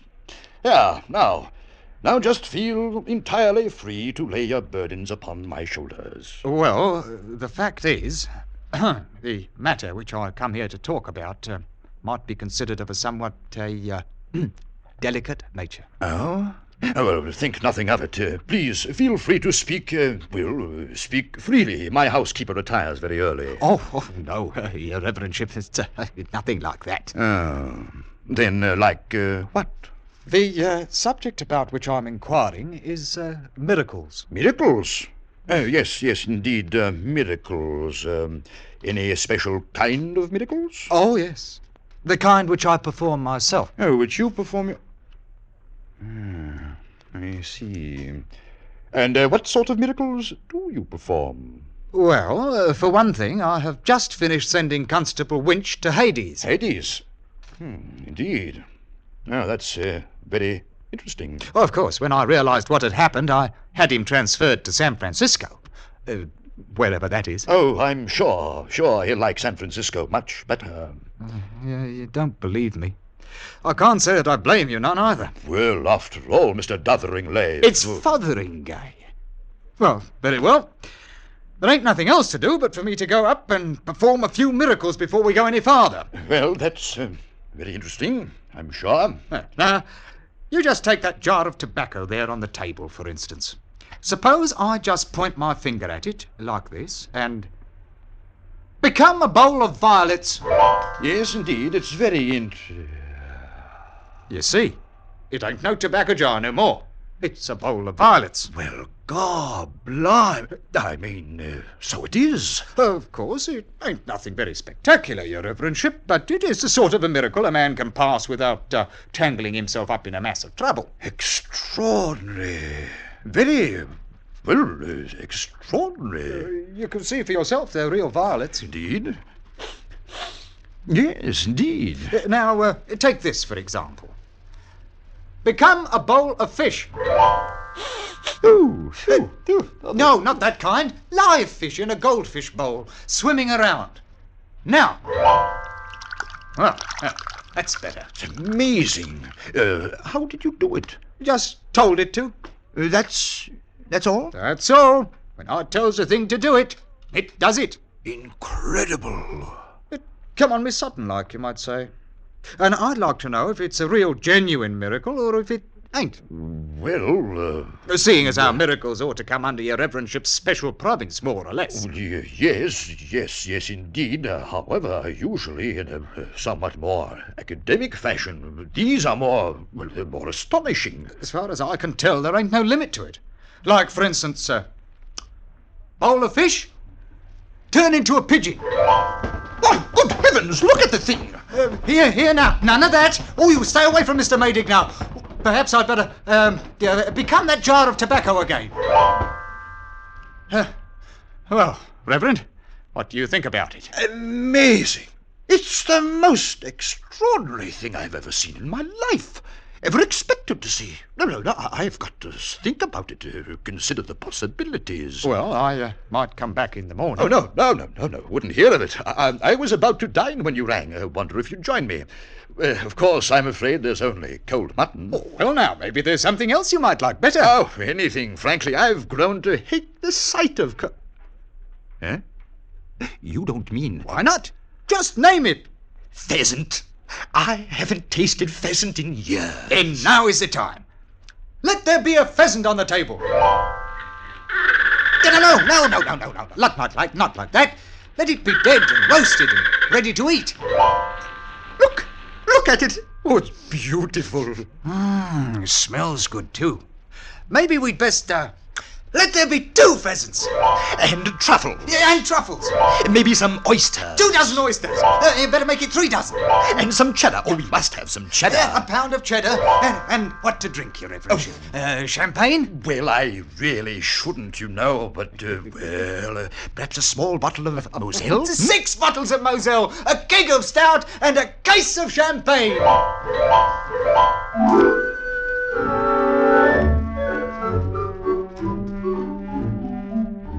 There wasn't no mistake about it. I'd come to the right place for certain. Once Mr. Maydig got over his first astonishment, he turned out full of ideas for brand new miracles. Things even I might never have thought of, like as not. Well, we polished off that meal in no time at all. As easy as a cat frying eggs. And an hour later, we was out walking in the dark streets of the village, turning out miraculous jobs so fast, I fairly wore out my finger a-pointing with it. I couldn't begin to tell you all the wonderful things we did in a couple of hours. Installed a new railway line, drained Flinders Swamp, turned it into a meadow, cured the vicar's warts, paved all the roads, eliminated taxation, reformed the Lord Mayor, and made all the girls in the village beautiful. These weren't none of your 8 miracles. All of these were big. And we went right on turning them out, one every 2 minutes, just as regular as clockwork. By midnight, we passed clean through the village and were walking along the lane by Millsdale's Pond, fairly tired out by all that thinking and pointing and performing of miracles. Mr. Fotheringay, I've just thought of another one. Indeed? And what might it be? The village clock. There in the steeple. Listen to it. It's terrible. True enough. It ain't got a very melodious sound to it. Then let's give them a good clock, eh? A great, rich, booming one. All right, Mr. Maydig. Let that there clock become a genuine London-style cathedral clock.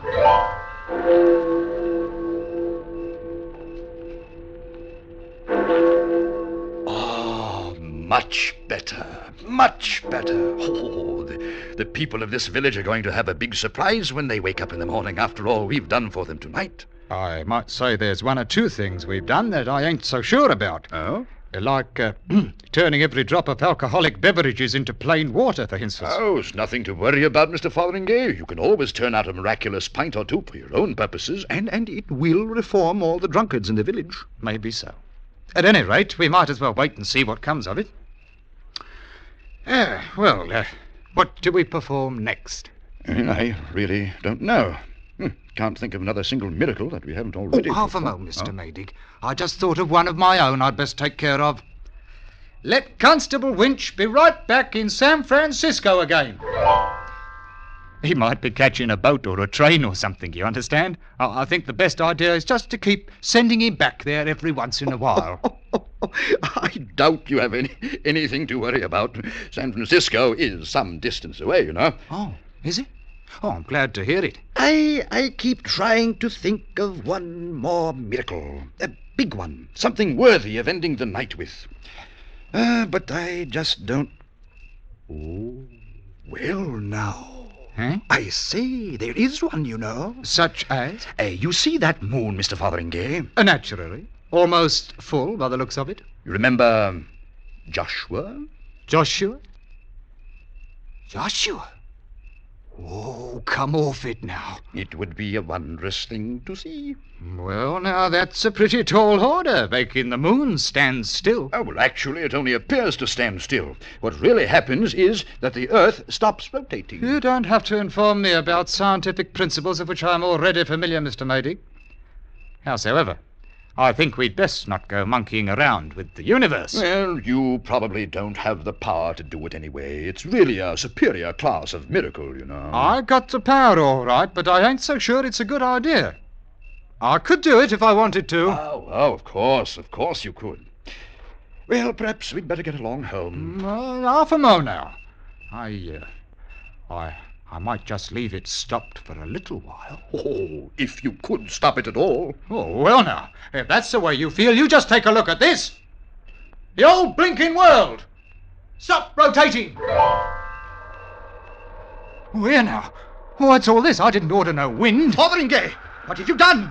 I don't rightly know. Look out. Things is starting to blow loose. Oh, you confounded, blundering idiot. Duck your head. Here comes a cow through the air. Missed. You better lie down in the ditch before it gets blowed away. Oh, it's getting worse all the time. Well, I can't seem to pull my wits together.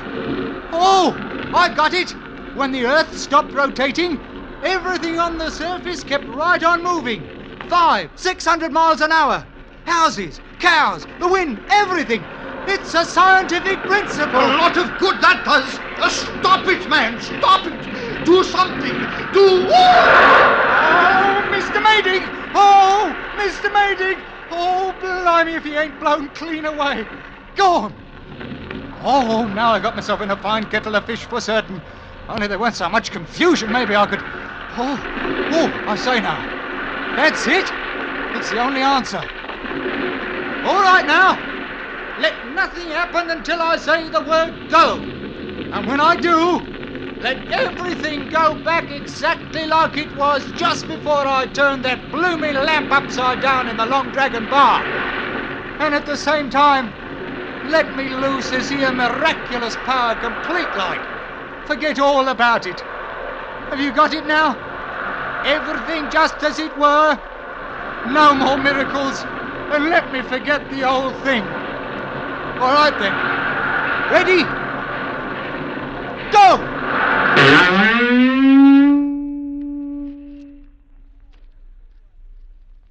That's only what you say. And the same as anybody might say who's got the least bit of scientific knowledge inside of their thick heads. Ain't I right, Constable Winch? You couldn't rightly say, Mr. Fotheringay. The subject ain't exactly in my province, you know. Another the same, Miss Bridges. Right you are, Constable. Irregardless, Mr. Beamish, miracles ain't possible. So you say. So I say. Maybe you don't even know what a miracle is. Here we are. Maybe if I was to point my finger at that lamp there on the bar and tell it to turn upside down, I suppose you think it might do it. Well, I wouldn't say it would. You wouldn't say it wouldn't. Mr. Beamish, you ain't got a brain in your head, and I'm only wasting my time trying to enlighten you, which I ain't going to do any longer. There you are, Miss Bridges. Why, thank you kindly, Mr. Fotheringay. I'll be dropping in again when the place ain't quite so crowded. I bid you all a respectful, a good, a night. Well, Toddy, I'd say you got the best of the argument tonight. I never saw him Glory be, will you take a look at this? What's up, Miss Bridges? Sixpence. He left me a sixpence. Right here on the bar, big as anything. And so he did. The like of it ain't never happened before. Saints preserve us if it ain't a downright bloomin' miracle. That's what it is. A bloomin' miracle.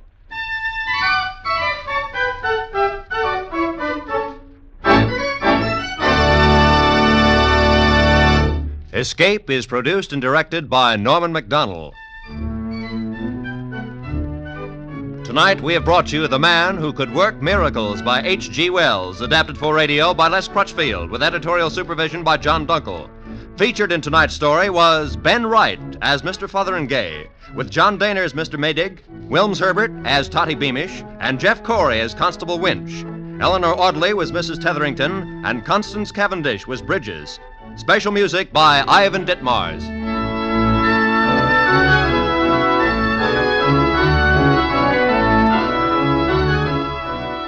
With tonight's program, we bring to a close the present series of the world's best stories of high adventure by the world's greatest authors, presented as Escape. Next week, at this time, Lum and Abner return to the air in a new half-hour program you'll want to hear. Be sure to listen. Roy Rowan speaking for CBS, the Columbia Broadcasting System.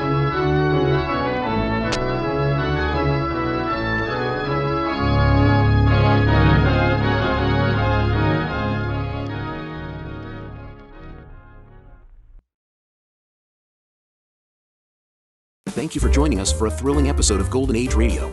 We're excited to have you as part of our audience. We invite you to return tomorrow for an all-new set of episodes that will take you on even more unforgettable adventures. Don't touch that dial, because the next installment of timeless tales and captivating narratives is just around the corner. Stay tuned for another dose of vintage radio magic that will transport you to a bygone era of entertainment like never before. We're always eager to hear from our fantastic audience. Your feedback fuels our passion for delivering the best in vintage entertainment. Feel free to share your thoughts, opinions, and suggestions. We value your input and strive to make your listening experience even more enjoyable. If you're looking to enhance your Microsoft Access skills, look no further. Reach out to them at 615-420-2040 and ask for Mark. Once again, thank you for being a part of our Golden Age radio community. Get ready for more riveting stories, captivating characters, and timeless entertainment.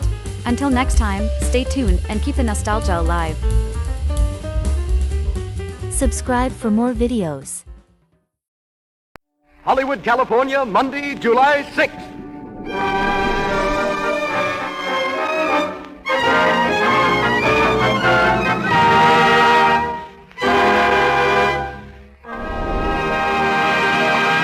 The Lux Radio Theater presents Lionel Barrymore in the voice of Bugle Ann, with Porter Hall and Anne Shirley.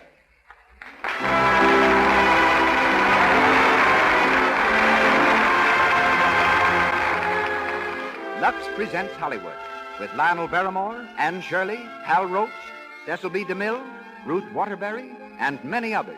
Brought to you by the makers of Lux Toilet Soap, the beauty care used by 9 out of 10 screen stars and by so many attractive women everywhere. We also salute a distinguished audience. With us tonight, I see Eileen Pringle, Paula Stone, and Cary Grant. Welcome to the Lux Radio Theater.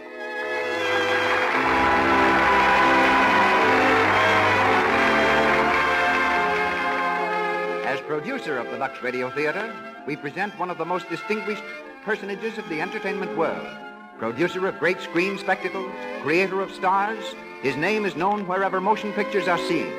Ladies and gentlemen, Cecil B. DeMille.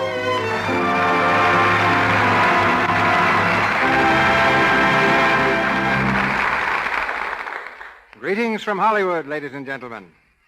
The history of the American theater should be read by gaslight, because it was by gaslight that its most colorful chapters were written. A popular song of the day was Two Little Girls in Blue. Horse cars were running on Broadway. Sherry's was the place to eat after the theater.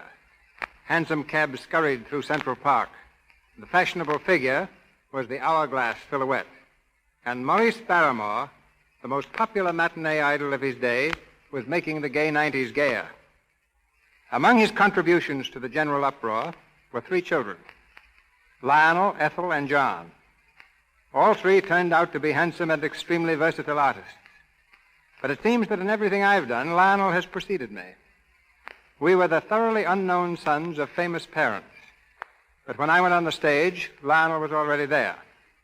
When I started making pictures in 1913, he had been in the movies 4 years. When the screen switched from talkies, he directed the first all-color talking and singing film, The Rogue Song, starring Lawrence Tibbett. And when I came on the air, he was already so well identified with radio that people were calling him Mike. But at last I have Lionel exactly where I want him, in a DeMille production. The production is The Voice of Bugle Ann by McKinley Cantor. And here is our star, Lionel Barrymore.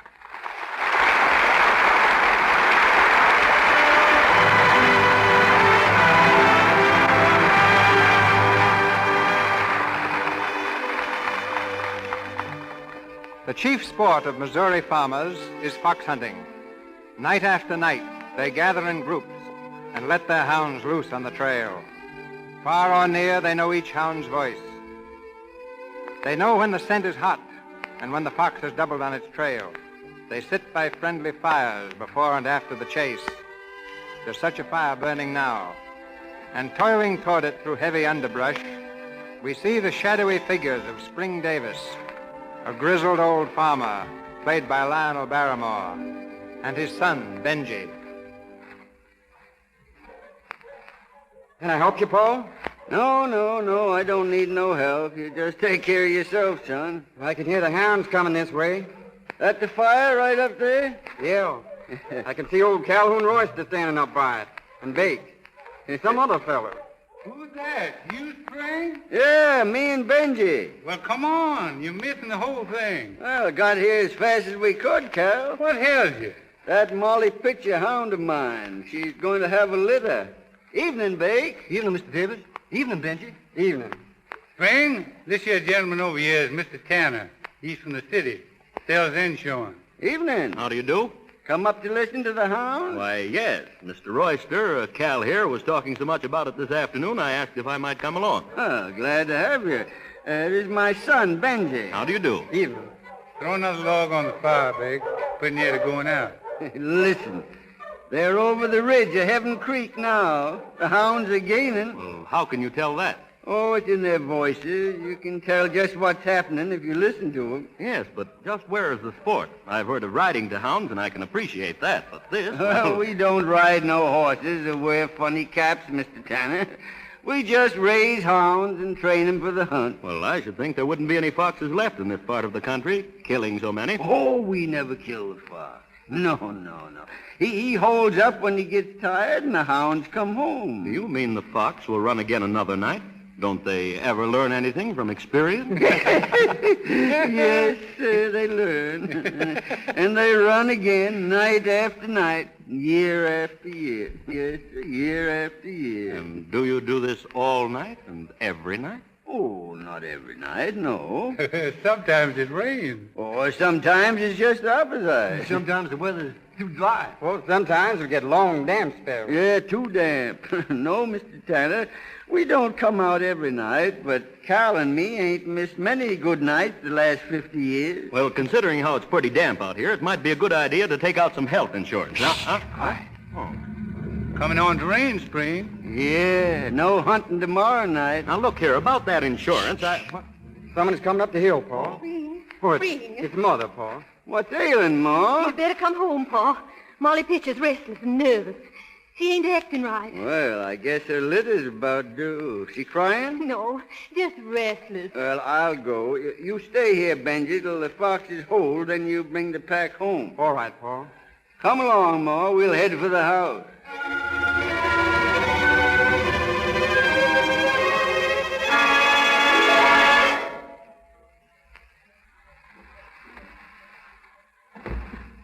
Well, Paul, I guess it ain't no use. is she stayed?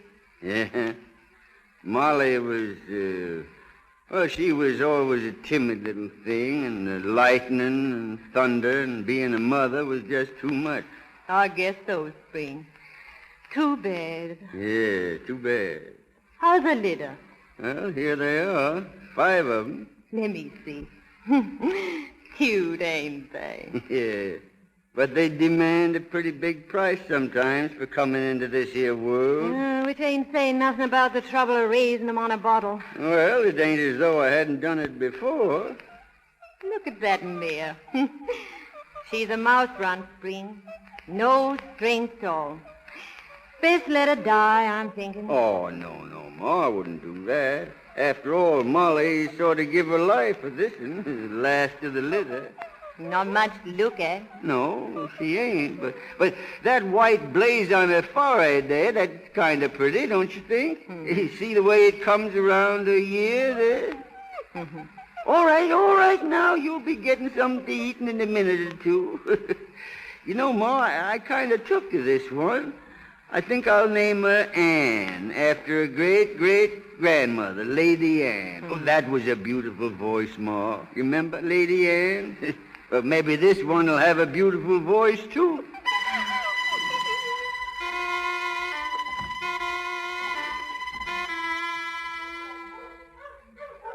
Put another stick on the fire, Blake. I'm there. I'll do it. There she is. Listen, Carol. There never has been a sound like that in Heaven Creek County till that little pup come along. Well, it's the strangest sound I ever heard. Yeah, well, that's why I asked you to come here tonight, Mr. Tanner.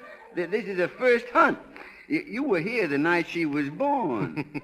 That makes me kind of feel like her uncle. Yes, sir. Just about a year ago it was. I called her Lady Anne then. Lady Anne, that is, till I heard her voice, the sweetest voice in the world. Clear and soft like a bugle. And you renamed her. Yeah, she's Bugle Ann now. Bugle Ann. There she is again, Paul. Heading the pack. There never has been a tune like that in any throat in Missouri. And there won't be any more like her when she's gone. Granny, you're just plumb foolish over that animal. Well, why wouldn't it be? Waited a long time to have a hound like that. Yes, sir. Well, I should think it'd be worth it. Well, you see, sir, it's a matter of breeding good hounds and understanding them and kind of, well, being fond of them. Yeah, their turn. Yeah, swinging up past old Camden place. Yeah, I heard someone's moved into the old house. I ain't heard. No, I have, and I've been meaning to speak about it. Yeah, Bake? It's some of the Camdens that's moving in up there. They're coming back home. The Camdens was great hound people in their day. That's 20, 30 years ago. Yeah, but this is the son-in-law of the old Camdens, and his name's Terry.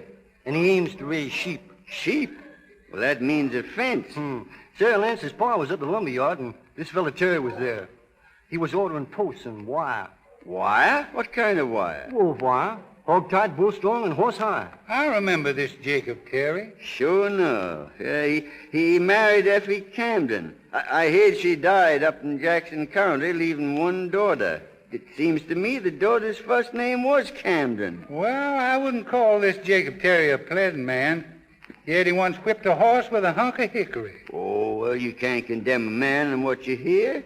Any man can be reasoned with. Maybe we can reason with him about this fence. Why do you object to Terry having a fence, Mr. Davis? Well, in the first place, a fox hates such a fence. See? He's liable to shy off and leave the country because of it. But some foxes do like it, and that's even worse. Because a hound runs about 15 miles an hour, and he hits a wove wire fence in the dark. Now, the fox is little. He's got through without choking to death, but the hound, he's likely to get hurt. Well, you can't get good hunting in countries where they put fences across the fox range. No, I reckon we better make a visit on this here Jake Terry tomorrow. Nobody's ever put up such a fence in these parts. There's Bugle Ann again. They've holed. I guess we better call her back, Paul. Yeah, hand me my horn, Benji. A bugle? Will she come for that? Yes, sir. And there's nobody in the world got leave to call Bugle Ann except me.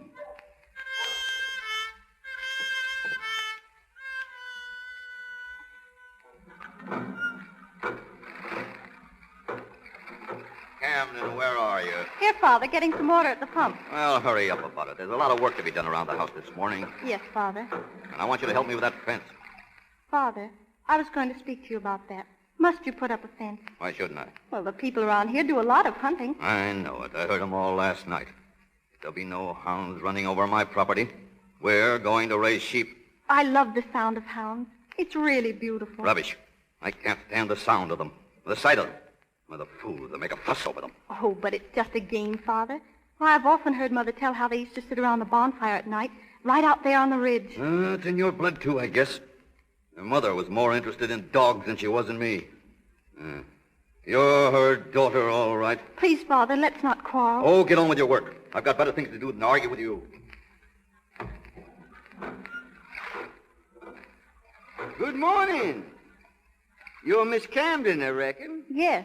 Well, I'm Springfield Davis. This is my son, Benji, and this is Cal and Bake Royster. How do you do? We are neighbors, Miss Camden. We'd like a word with your father. Well, what is it about? Well, it's just that we wanted to discuss a little matter with him. Oh, Who are all these people, Camden? they want to speak to you, Father. What do you want? Mr. Terry, we heard you was going to put up a wove wire fence around your land. Well?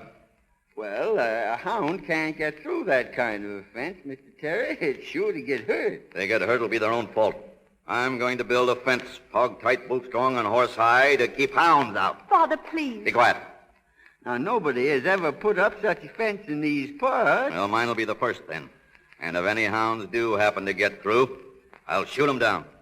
Well, now, I reckon nobody who was married to a Camden had hurt a hound. I'll do what I like. It's my property. Father, don't. I told you to keep quiet.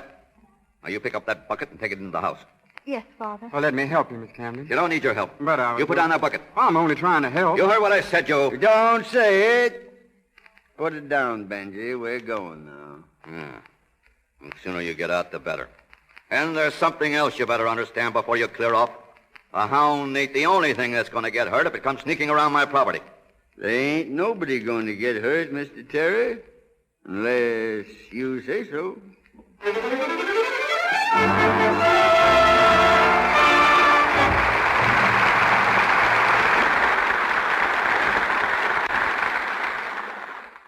You're in the Lux Radio Theater on Hollywood Boulevard.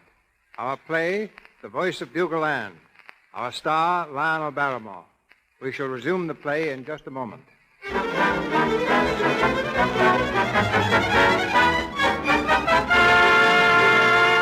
Now we take you on a quick tour of Hollywood.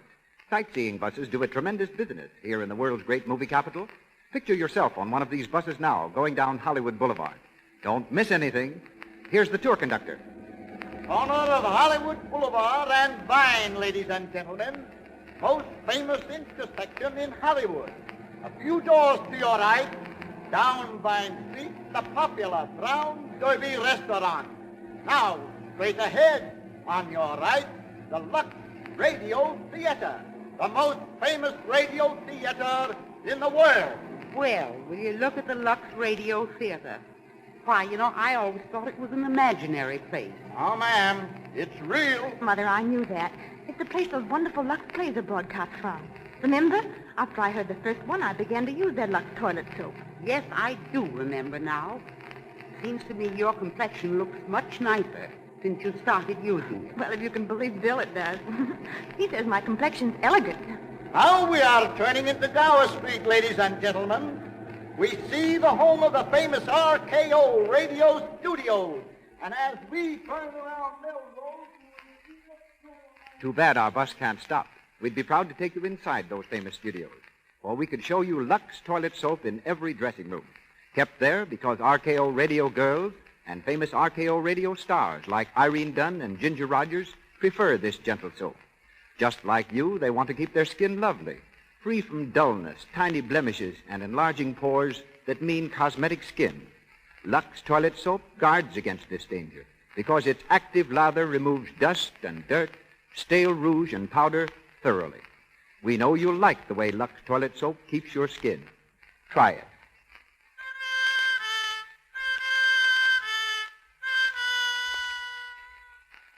Now we return you to Cecil B. DeMille. We continue with The Voice of Bugle Ann, starring Lionel Barrymore.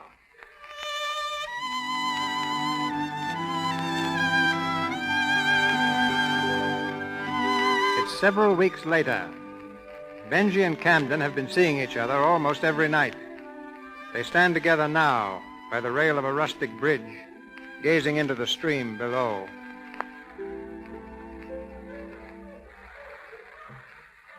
It's beautiful, isn't it, Benji? Yes, it is. But I guess you kind of make it more beautiful, Candy. That's nice to hear.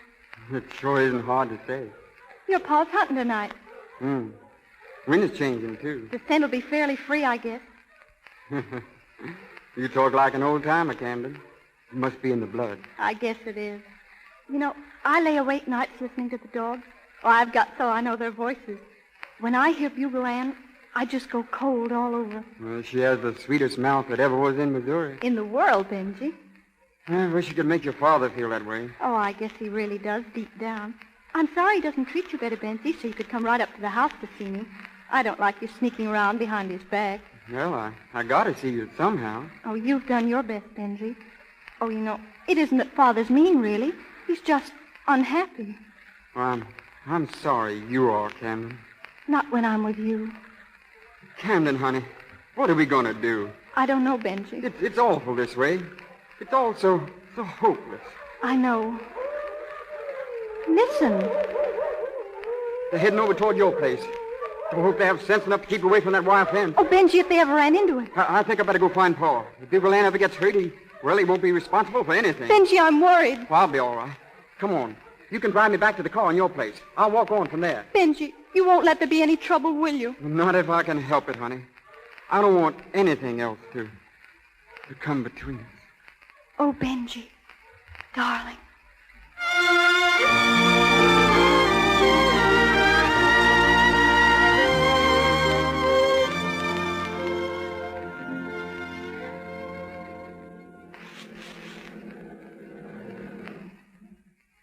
Thanks, Camden. I'll see you tomorrow. Wait, Benji. Well, what is it? Look over there by the fence, those men.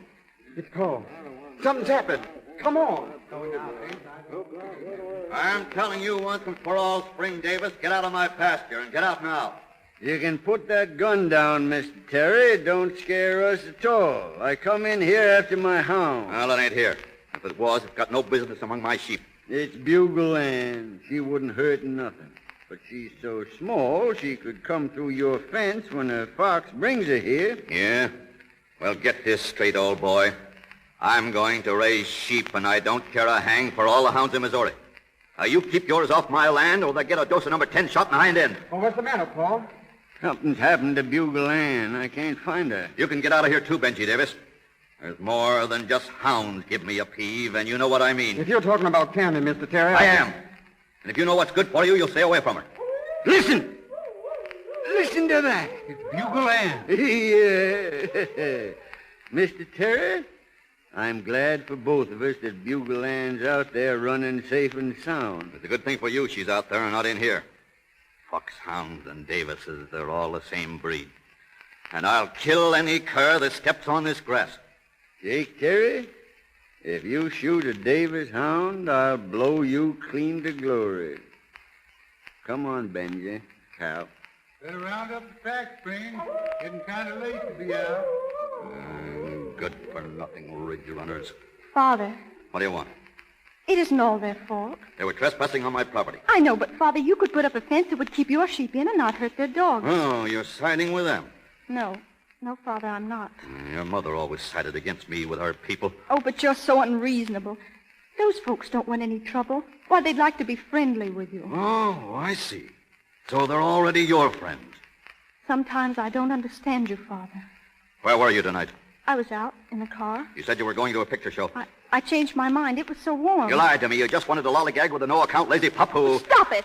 I won't let you talk that way about Benji Davis. I said I didn't want you to see any more of him. Oh, listen, Father. Didn't you ever love Mother a little? Even in the beginning Don't try to get around me. I told you to stay away from me. You've got no right to say it. I've got to see Benji. You'll not lie to me again or disobey. I love him. And what you say or do won't make... Maybe that'll make some difference. That's the last time you'll ever strike me, Father. It ain't the first and it ain't the last. You'll do as I say. I'm leaving you, Father. I'm leaving you tonight.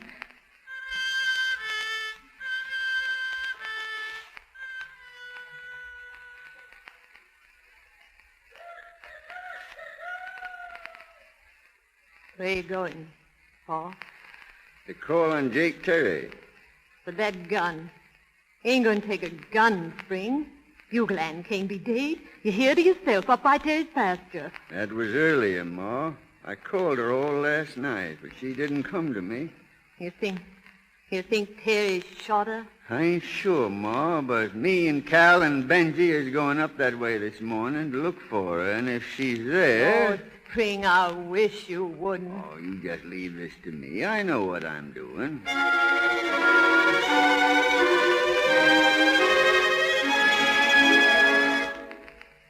Don't see any sign of her, Spring. Well, she isn't here, that's sure. Pa, come on, let's go home. She ain't here, but she might be buried here. Why, what do you mean, Pa? You remember, Cal, how Bugle Ann caught her foot in that rat trap before she was weaned? Sure. Everybody knows that. But one gone toe never bothered her. Her track was always plain, Cal. I've been looking for her track up here, and there it is. Oh. Right there in the mud. You see it, Cal? Plain as daylight. Uh-huh. I reckon it'd stand in court just like fingerprints and such. She passed here on her way home, and Jake Terry shot her. Wait, Pa. Get out of my way, son. Come back here, Pa. I want to see Jake Terry. Wait, you don't know what you're doing. Let me go. He killed Bugle Ann. But you can't act hasty, Pa. Hasty? If I'm looking for rats in my granary, I don't sit down and wait for 'em. Give me that gun, Spring. Let go. You never bred Bugle Ann, did you? He was mine. There's Terry on the porch. He's got a gun, too, Spring. I told you to stay off my place, Spring Davis. What did you do with it, Terry?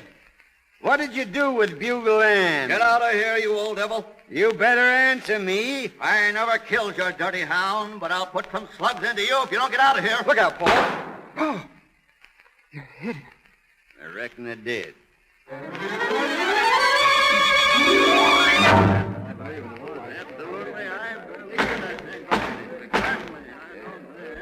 Miss Terry, you are under oath to tell the truth.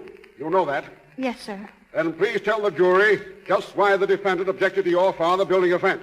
Because it interfered with his fox hunting. Where were you on the evening preceding your father's death? I was out riding with Benji Davis. When you returned to your house, what happened? We saw men by the side of the house. Spring Davis and Calhoun Royster. Yes. And Spring Davis quarreled with your father, didn't he? Miss Terry. Yes. And after they left? I tried to speak to Father. We had an argument. And then? He slapped me. Struck you? Just once, not very hard. What was the argument about, Miss Terry? About Benji. He objected to your going out with him. Yes. And the argument was not about dogs. Well, that's what started it, and I was... What happened then? I packed my clothes and took the car. It was my car, and he didn't stop me because he knew my Aunt Nancy had given it to me after Uncle Newt died. Go on. Well, I was angry. I didn't want to stay there. I drove away. Where? To my Uncle El Nathan's place, up north. It was 2 days before I heard of my father's death. Miss Terry, are you still friendly with the defendant's son? We haven't seen each other, if that's what you mean, since... One more question, Miss Terry. Did your father kill the defendant's dog? I left. I wasn't there. That's all, Miss Terry.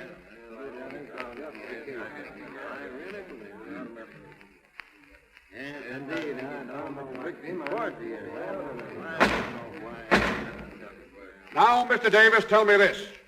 You never found the body of the dog, did you?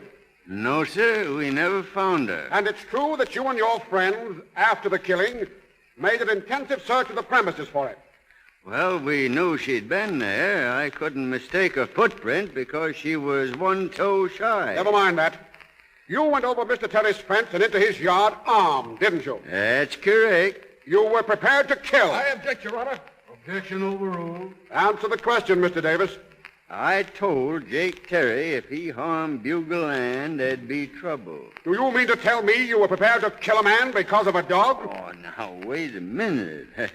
I guess you never owned a hound. Answer my question. Well, I am answering it.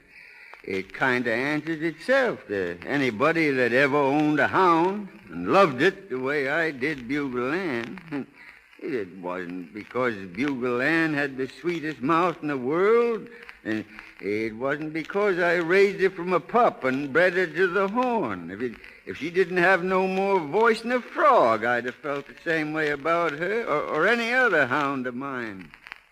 Jake, you may remember what Senator Vest said about a dog. I reckon you do. He was a lawyer, and he said what he had to say in court, the same as I'm talking. He could talk a whole lot better than I can. What he said was this: the best friend a man has in this world may turn against him. His son or his daughter that he's reared the best way he knows how may turn against him. The people who hoorah and cheer when everything's going good will be the first ones to heave a rock at him when he's down. The one absolutely unselfish friend that a man can have. The one that never deserts him, the one that never proves ungrateful or treacherous, is his dog. Yes, sir. A man's dog stands by him rich or poor, sick or well. He'll sleep on the cold ground with the wind blowing and the snow driving. It don't make no difference to him so long as he's there by his master's side. He'll kiss the hand that ain't got no food to give him. He'll guard the sleep of a pauper as if he was a king. And when all other friends desert, he sticks. If fortune drives the master and an outcast into the world, friendless and homeless, the faithful dog don't ask nothing more than just to be with him and guard him against any danger that he can. And when the last scene of all comes, and he's laid away in the cold ground, no matter if all his other friends go on their way, there by his grave you'll find the dog.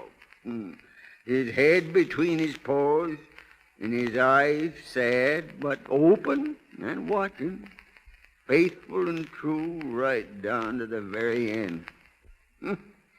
Yes, sir. Oh, I seen it more than once.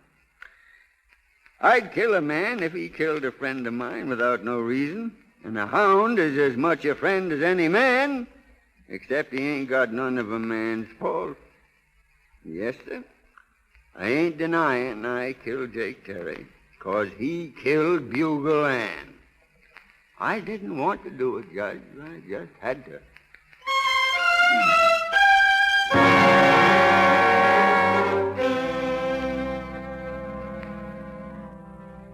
Has the jury considered its verdict? We have.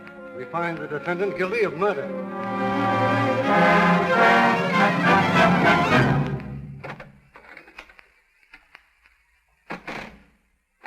Sit down, Cal. Sit down. These cells ain't much to look at. I guess the best they can do. Here they're going to give me my sentence this morning. That's why I come, Spring. Yeah. Well, now, there's no use grieving about it, Cal. Reckon there's nothing else the jury could do, seeing as I killed him and didn't deny it nohow. Oh, they might have taken into account how you was provoked. He killed Bugle Ann, didn't he? Yeah. And he would have killed you, too, if you hadn't have given him the death shot first. Yes, well, now, don't worry about me, Cal. It ain't going to be so bad up there in Jeff City. A lot of men stand it, and they ain't no tougher than me. I'm sorry for Ma and Benji, though. You'll do what you can for him, Cal. You know I will, Spring. You tell Benji that Camden's really a fine girl, and I hope maybe someday it'll work out for him. It's much worse for them two young uns than it is for me. You know, Cal, I ain't done much reading lately, and this will give me a sort of chance to catch up. Oh, I'll send you the Red Ranger and the Hunter's Horn to read. Oh, now that's mighty fine of you, Cal. Spring, no, sure. Don't feel bad, Cal. It's all right. It ain't nothing. I'm kind of looking forward to the chance of getting myself in good physical shape again. I heard they got a lot of exercise up there. I reckon I've been setting out in the wet too much nights. Guess I won't be setting out nights up there much. All right, Davis. They want you in the courtroom. Yes, sir. Say, Cal, I'm kind of nervous about this. You know, I never was sentenced before. You go ahead, Cal, and tell Ma and Benji not to take it too hard. Goodbye, Spring. Goodbye. I'll do the best I can. Yes.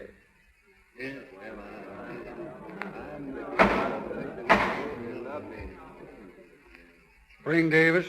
Yes, sir? The jury has heard the evidence presented in this court, and they have found you guilty. The court hereby sentences you to the state prison for a period of 20 years for the crime of which you've just been convicted. Spring. No. It's all right, Ma. Don't carry on now. But 20 years. It ain't right, No, Spring. no, Ma. No. I'm awful sorry to bring this trouble on you, Ma. I'm awful sorry, Ma.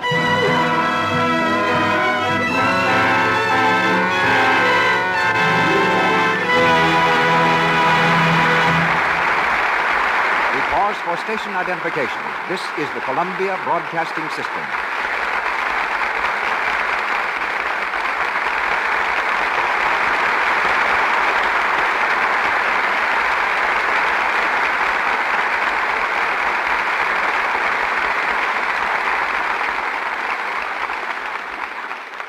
This is Cecil B. DeMille speaking to you from the Lux Radio Theater in Hollywood. Lionel Barrymore and Anne Shirley return shortly for the third act of The Voice of Bugle Ann. Line for line, more news is printed about Hollywood than any other community in the world.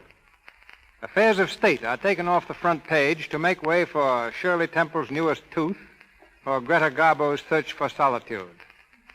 And magazines make public the private lives of our stars.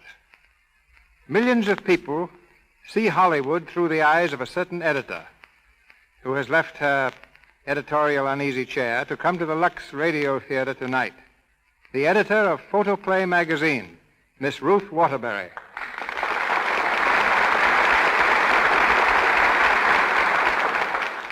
Thank you, Mr. DeMille.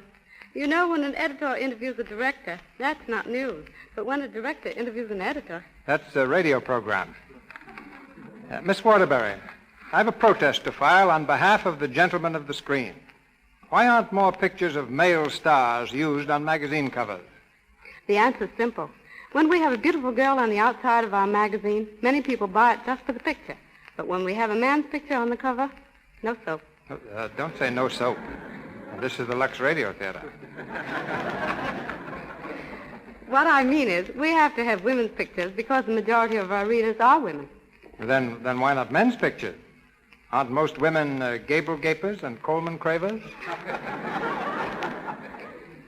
We've had men on covers and eaten magazines for months thereafter. Women, by all newsstand records, are primarily interested in women. They want to know new ways to fix their hair, whether thin or heavy eyebrows are in fashion, how to keep their figures and their complexions lovely. I fancy, for instance, that a great many women use Lux toilet soap because they know screen stars use it. Well, that's no secret here. If an actress singles out a product for her personal use, you may be sure it's the best.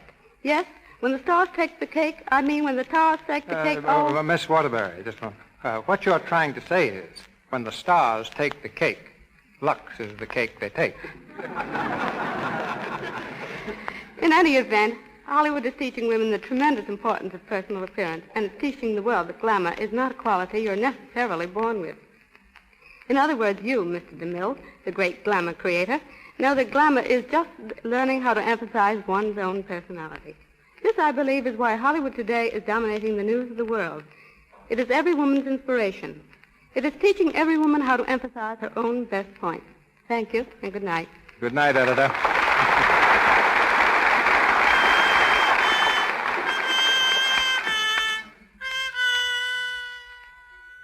And now for the last act of our play, The Voice of Bugle Ann, starring Lionel Barrymore with Anne Shirley. Almost a year has gone by since Spring Davis was condemned to prison. It's late evening, and in the kitchen of the old farmhouse, Benji and Mrs. Davis are sitting tensely in their chairs. They seem to be waiting for something, half expectant, half frightened. Mrs. Davis breaks a long silence. Benji, Yes? are you going out searching again tonight? We've searched and searched. Almost every night for 2 weeks. She's never answered the horn. I heard her, and you heard her. Bake heard her, so'd his paw. 'Twan't no mistake. Bugle Ann was bugling that night. She couldn't have been more. Bugle Ann's dead. Terry killed her almost a year ago. I never said she wasn't dead, Benji. But we heard her just the same. Oh, it's unnatural to believe in ghosts. She was leading a pack. I'd have knowed her voice, Benji. And if she'd been alive, she'd have come when you called her. I guess the pack that she's been leading could go through a hog-tight fence like so much dishwater.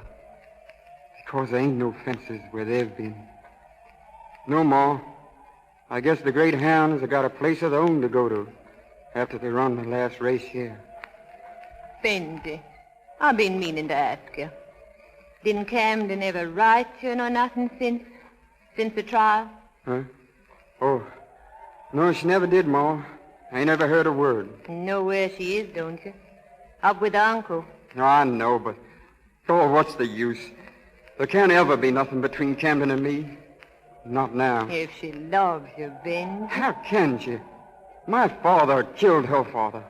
There's a murder between us. Benji. Oh, I'm not saying Paul wasn't right. I'll do the same thing in his place. But that doesn't change things. Nothing can change things. Benji. Shh. There it is again. She's back, Benji. She's come back. Don't say that, Ma. Ma, it isn't possible. Possible or not, Benji. That's the voice of Bugle Ann.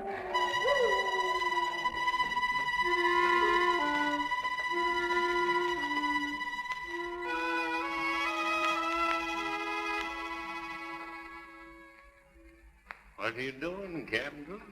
Writing a letter? Why, yes, Uncle El Nathan. I've been trying to. Don't seem very successful. Got the end of that pen all chewed to bits and hardly lying down. Who is it to? No one. I'm not going to write it after all. Camden, come here. You ain't still thinking on that young Davis fella, are you? Are you? Would it be so terrible? No, not terrible, but, well, it ain't exactly right. Why not? Do I have to answer that for you, Camden? Don't you know why? It wasn't Benji's fault. He did nothing wrong. His father did? And isn't he paying for it? He's up there in state's prison, an old man, hurt and beaten, because he did what he thought was right. Camden? I can't help it. I can't help it. All right, Camden. It's all right. Uncle, how do you go about getting a man released from prison? You'd want to do that? He killed your father, Camden.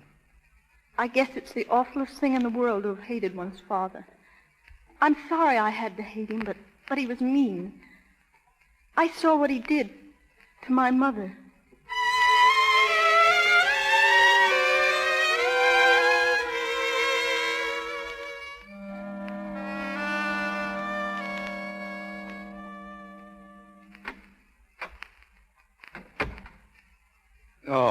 Come in, Davis. Thank you, sir. Thank you.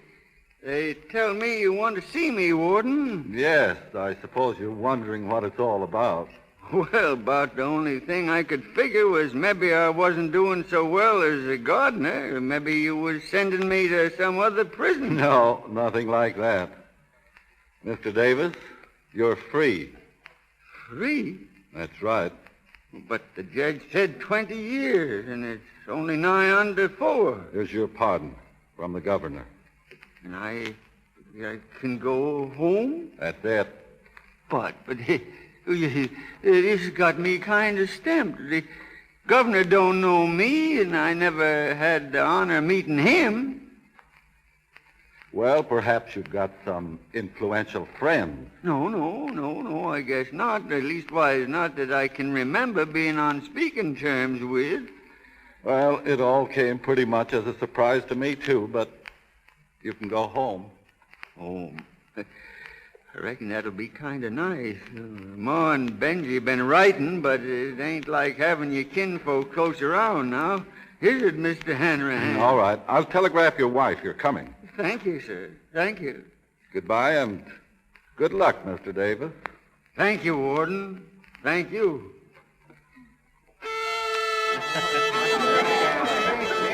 Take your partners for the day. Swing your partners. It's mighty nice of you, Ma, to have all the folks over. We're so glad to have you home, Paul. It's a real celebration. How do I look? Am I all right to go downstairs? Yeah, let me fix your tie. There, that's better. You can come down anytime you want to now. We'll have dinner whenever you want. Well, son? Paul, I want to speak to you. Now? What about? Well, I closed the door. Paul, I got something I want to show you. What, Benji? Look, Paul. Dog's collar. Bugle Ann's collar. That's right, Paul. Bugle Ann's collar. Where'd you get it? Where is she? Now, sit down, Paul. Sit down and be calm. And... You found Bugle Ann, and you never wrote it to me. Now, take it easy, Paul. Where was it? Where? Up in Bachelor's Timber. We never found her until last September. Bachelor's? No, couldn't have been up there. Yes. She was caught right in that old rusty wire windbreak down near the shack. Caught in the wire? Strangled? Yes. How long she been there? You couldn't tell, Paul. If it hadn't been for the collar, I wouldn't have known it was her. Maybe a year she was there. Maybe a lot more. Then Jake Terry never done it. Well, maybe Bugle Ann run up there after he shot her. Or maybe... Oh, stop your foolish talk. Well, that ain't the whole story, Paul. There was a time, the 1st of June, after you went up there, when we heard her bugling in the woods beyond Heaven Creek. She was alive then? Yes.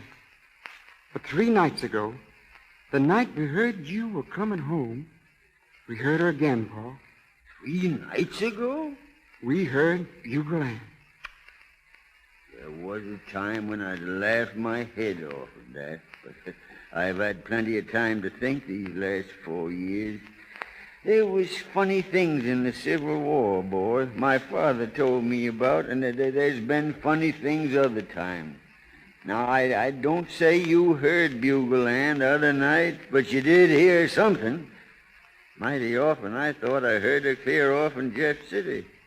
3 nights ago you heard her. Yes. Not since. Well, there's been rain. Well, there ain't no rain tonight. Oh. We'll listen tonight, Benji. You and me and Cal and Bake, like we used to. I'll have my horn along, and if I hear her voice... Paul, listen. If I hear her voice, I'll call her home.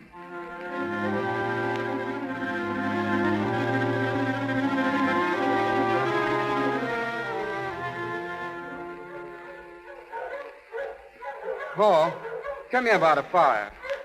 That's a beeline fox, all right. Don't let no grass grow under his feet. Benji, What is it, Bake? what'll happen if your pa blows that horn he's carrying? Would she come back to answer it? Shh, look out. It's getting sweet, Cal. Yeah, getting sweet. Listen. It's Bugle Ann. It can't be. It can't. It's Bugle Ann. Paul, listen, it's a hound, an ordinary hound. It belongs to, I reckon it's an Armstrong. No Armstrong ever had that kind of music in him. No. For pity's sake, Spring, it's just a kind of an echo. Cal, if she comes real close to us, I'll blow the bugle for her. Paul, sit down. Are you plumb certain that was her collar, Benji? I reckon nobody but the Lord seen her bones hop up out of the orchard tonight. Now, Spring, you got to get hold of yourself. Get hold? Why, I bred the most beautiful tune ever played in these parts. I ain't ashamed. Maybe you laugh when you seen me bring this bugle. but I reckoned it'd come in handy. Bugle Ann'll come home, Carol, when she hears this. She'll... What's that? It's someone else. Someone else is blowing her in. I never done it. I never gave no one else leave to blow her in. Well, where'd the call come from? Up on Heaven Ridge, your path. We'll find out where right now. Come on.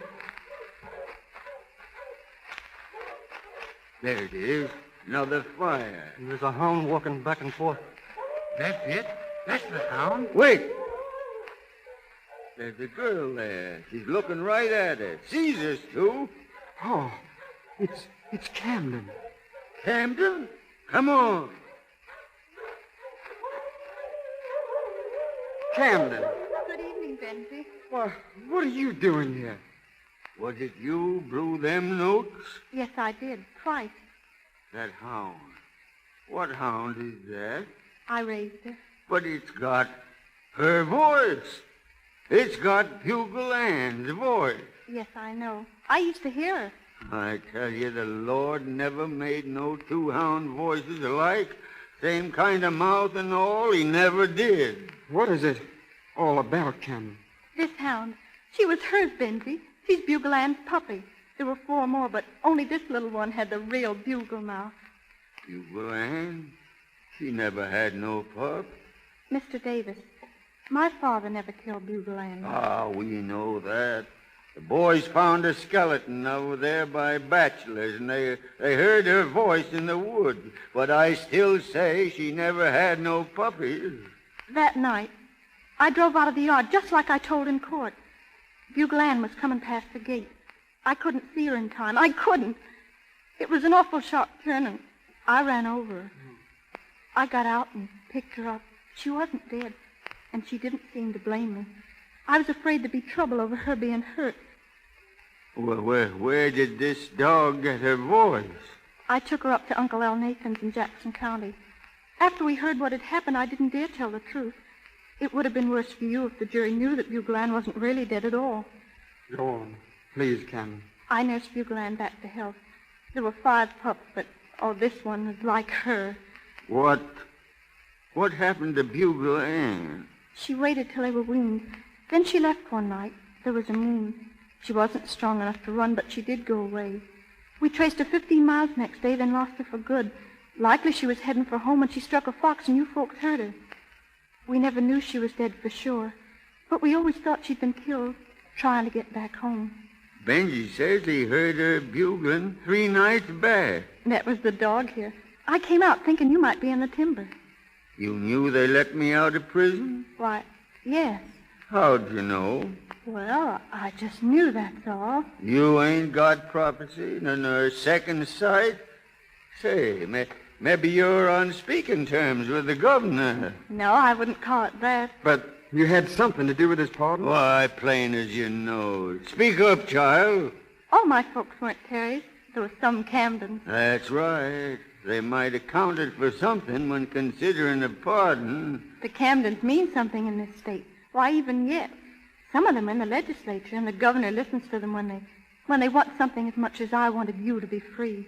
You did it, didn't you? Oh, I just did what I could.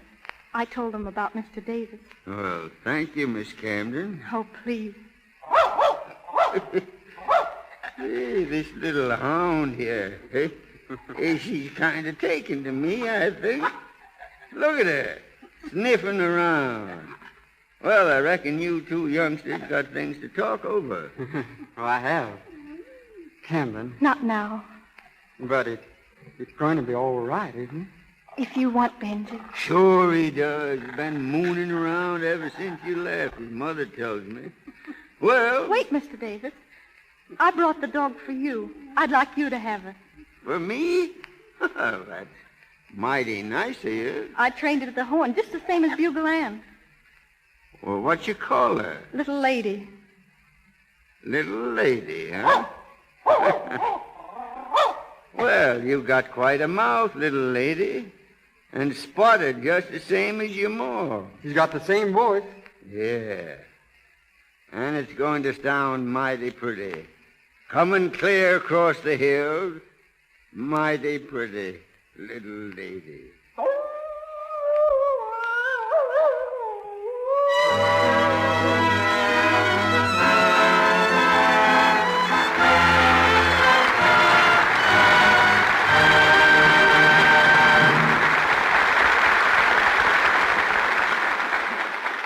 Our play, The Voice of Bugle Ann, with Lionel Barrymore as Spring Davis, is ended.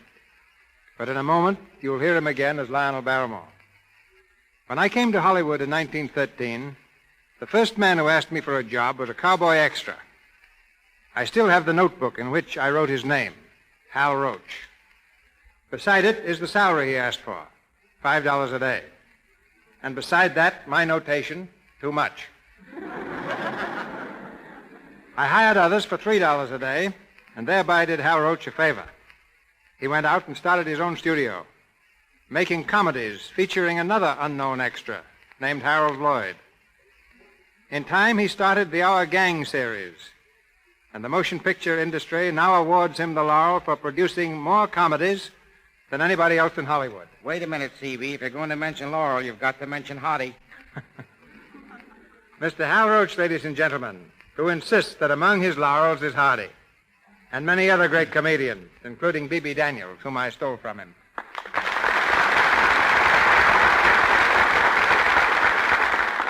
GCB, I'm as nervous tonight as that cowboy who asked you for a job. Why nervous? You've graduated from cowboy to polo player. Don't blame that on me. It's my horse's fault. Can I help it if he was ambitious? He was more ambitious than some of the horses that run at your Santa Anita racetrack. You've picked many winners for films. You've developed the most famous group of youngsters in the world, Our Gang. But your greatest achievement was changing the custard pie from a harmless dessert to a deadly weapon. But you have developed the most famous character in Hollywood. Which one? The Yes Man. Never heard of him. Yes, Mr. DeMille. Where do you get your child actors? Well, I went through raising those kids. At first, I couldn't get actors for Our Gang. People didn't want their children in films, and the slogan in Hollywood was, "Mothers, hide your children. Here comes Hal Roach." But now, after 17 years, the situation's reversed, and the slogan in the studio is, "Hide Hal Roach. Here come the mothers." You created a lot of laughter in those years, and millions of people have relived their childhood seeing those comedies on the screen. You're more than a great showman, Hal. You make people laugh and forget their troubles. I can say the same thing for you, C.B. Barnum had the greatest show on earth, but you've got the greatest show on the air. I'll be listening every Monday night. But before leaving, I'd like to answer a question asked by countless of fans. Who is going to play opposite Patsy Kelly since the untimely passing of that great comedian, Thelma Todd? I think her successor is one Thelma would have chosen herself, Lita Roberti. So long. So long, cowboy.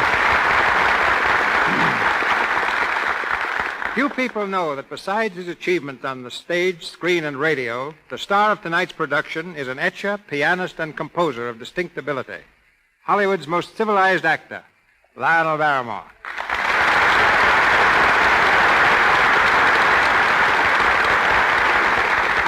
Well, thanks very much for the bouquet, C.B. There's one flower I left out of it. We all know you're a great actor, but few of us know that you invented one of our most important mechanisms, the movable microphone.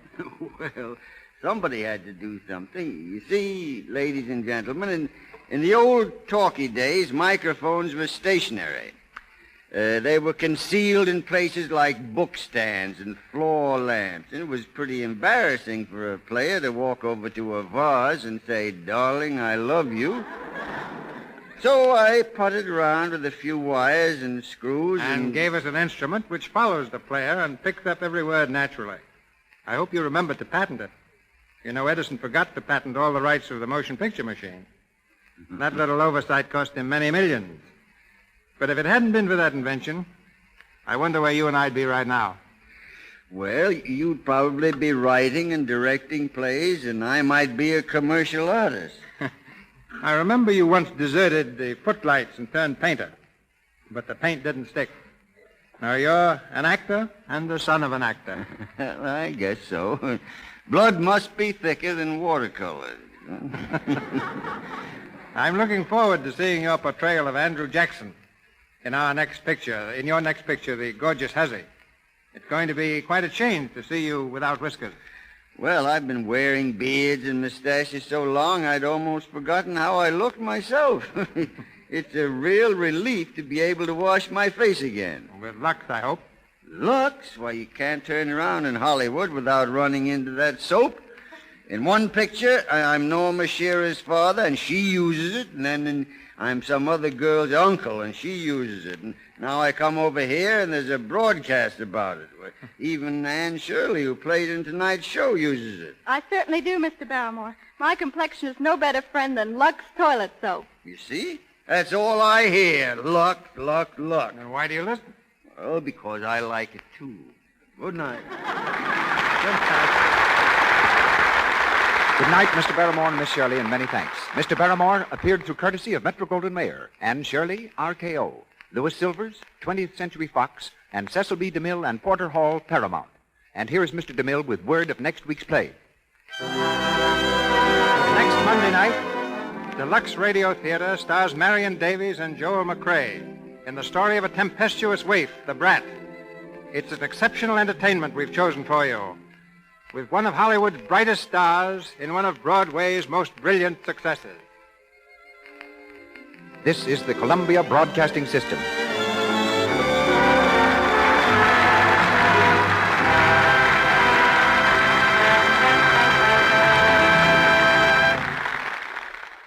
Thank you for joining us for a thrilling episode of Golden Age Radio. We're excited to have you as part of our audience.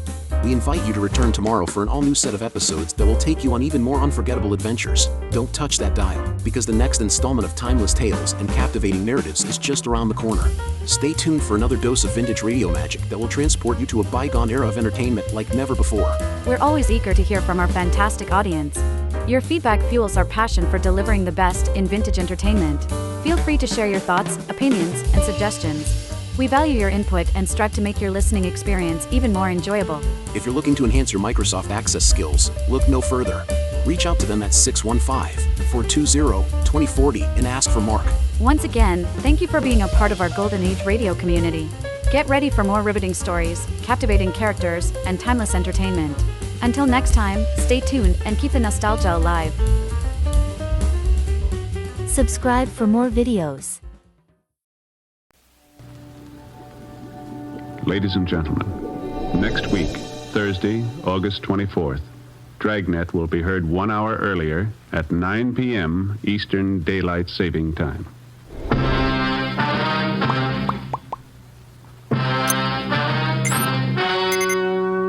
The story you are about to hear is true. Only the names have been changed to protect the innocent. Fatima Cigarettes, best of all long cigarettes, brings you Dragnet.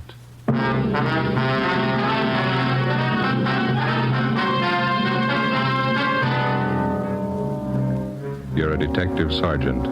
You're assigned to Juvenile Bureau. A vicious case of wanton and willful destruction of private property occurs in your city. Suspicion points to a juvenile. Your job, find him. If you want a long cigarette, smoke the best of all long cigarettes. Smoke extra mild Fatima. Yes, Fatima is the king-size cigarette which contains the finest Turkish and domestic tobaccos superbly blended to make it extra mild, to give Fatima a much different, much better flavor and aroma than any other long cigarette. That's why Fatima has more than doubled its smokers coast to coast. Enjoy extra mild Fatima yourself. Best of all, long cigarettes. It's wise to smoke extra mild Fatima. It's wise to smoke extra mild Fatima.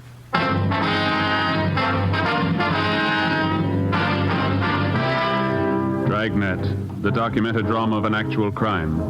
For the next 30 minutes, in cooperation with the Los Angeles Police Department, you will travel step by step of an actual crime. For the next 30 minutes, in cooperation with the Los Angeles Police Department, you will travel step by step on the side of the law through an actual case from official police files. From beginning to end, from crime to punishment, Dragnet is the story of your police force in action. It was Tuesday, April 10th. It was cool in Los Angeles. We were working the day watch out of Juvenile Bureau. My partner's Ben Romero. The boss is Inspector Bowling. My name's Friday. It was 9:35 a.m. when we got to 1335 Georgia Street, captain's office. I want to ask you to sit down. We're not going to be here that long. You sound mad. Get your hats. Right with you. Where's your car? Right out front. All right. What's up? A rotten mess.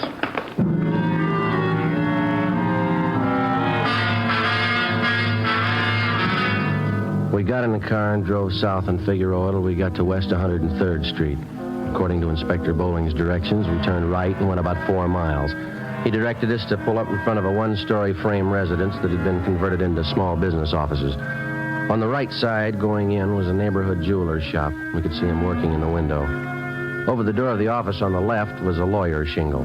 The gold lettering was new. It's this way. Lawyer's office. That's right. Name's Paul Wilson. It's me, Mr. Wilson. Oh, come in, Inspector Bowling. Mr. Wilson, this is Sergeant Friday. Romero, juvenile detail. I'm assigning them this case. How you do, Sergeant? All right. Sergeant? All right, look at it. Just look at it. Look at that, Joe. Yeah. Paint. It's all over everything. Look at that leather chair. It's ruined. The desk smeared with the stuff. Green paint. Yeah. Looks like they threw it on the mop, doesn't it? Rug soaked with it, the walls. Look, Joe. They even got the clock. Yeah. Take a good look. Remember it when you tag whoever did it. These your law books, Mr. Wilson? Yes, sir. I didn't have to do this. Poured paint all over them. Yes, sir. When did all this happen? Sometime last night. Found it this way when I came in this morning. Any idea who did it? That's why he called us, and we're going to find out. I don't know who'd want to do a thing like this. Just opened my office 3 days ago, just hung out my shingle. You just started practicing laws, then? Yes, sir. Graduated from Loyola University Extension Division. Been looking for office space for a long time. Was anything taken? No. It's such a dirty, rotten thing to pull. Undoubtedly a kid. That's pretty vicious for a kid. Can you think of any enemies that you might have had, Miss Wilson? No, sir. No one would do a thing like this. Can't understand it. There's no reason for it that I can think of. Crime report shows they got in the back door. Is that right, Mr. Wilson? Well, can you come back here? I'll show you. Okay. Yeah, here it is right here. See, this used to be the kitchen when this was a flat. I was going to put a hot plate in here for coffee. Oh, yes. You can see where they cut through the screen door. It's all right. It's been checked. Okay. Oh, yeah. Yeah, I see. Mm-hmm. Any pass key would fit the inside door here. Yes, sir, that's right. You can follow the trail of that green paint right from this door all the way through the house. Yeah. I don't know how I'll ever get it all off. You know of any cleaners that handle things like this? We're not allowed to recommend anybody, Mr. Wilson. If you have somebody in mind, we'd be happy to call them for you. Well, thank you. I appreciate it. I was going to make some calls, but I haven't got my phone installed yet. Estimated damage about $1,800, is that right? That's what I figure, yes. My law books are over $600 alone. Borrowed the money from the bank for the furniture. You haven't noticed any kids in the neighborhood, none of them around while you were moving in? No, I didn't see any. I moved everything in myself, rented a trailer, made several trips to get it all over here. Guess that was a silly thing to do. Why? Well, the store where I bought the furniture said they'd deliver it, but I couldn't wait to see everything in. First office, you know. Yeah, we understand. Well, like I said, I made several trips with the trailer, and I didn't lock the office each time I left. Didn't figure it was necessary. A fellow across the hall with jeweler said he'd keep an eye on things for me. But you did lock up last night, didn't you? Oh, yes. As soon as I was moved in, I locked the place at all times when I wasn't here. That's it. We'll get right on it. I don't have to tell you again. I want a fast answer. Where do we start? With an empty paint can. Before we left Attorney Paul Wilson, we took a sample scraping of the green paint to serve as a color check. We started to canvass the neighborhood door to door. We covered the area for a radius of 6 blocks, questioning the residents and checking out the youngsters. We failed to come up with anything. We figured another good angle was to try the schools in the area. We checked on the students who had been in any kind of trouble involving malicious pranks. We had the principals line their students up. We looked them all over thoroughly for any evidences of paint of any kind on their person or on their clothing. The few leads we found led nowhere. After a week without success, we went back and rechecked the neighborhood, the paint stores, to see if anyone had bought any green paint, anyone they might have forgotten to tell us about the first time through. No leads. Monday, April 18th, Ben and I stopped for a Coke at a hot dog stand on the corner of 103rd and Oakview Avenue. A couple of Cokes, please. You want to help yourself, sir? Yeah, okay. Here's one. I don't see any more. There's one lying on the side. No, over there by the grape. Oh, yeah. Let me get it for you. Oh, thanks. Here you are. Good.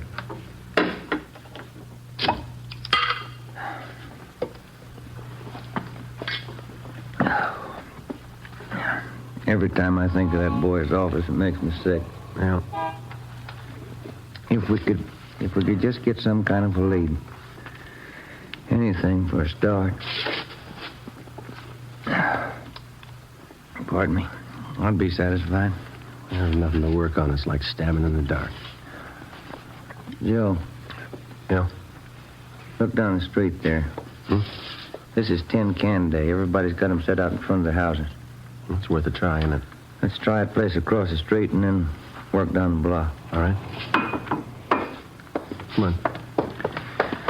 I had a cousin move down from San Francisco. It took him almost a year to get used to this tin can system here in L.A. Is that so? Yeah, up there they throw everything into one garbage can. 10 cans no. Oh, I didn't know that. Yeah, sure.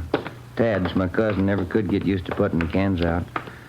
Backyard was full of them before his wife reminded him to put them out. Yeah. Garbage kind of piled up, too. They wouldn't pick it up with the tin cans in it. Yeah. You want to check these here? I'll get all this right. Bunch here. Okay.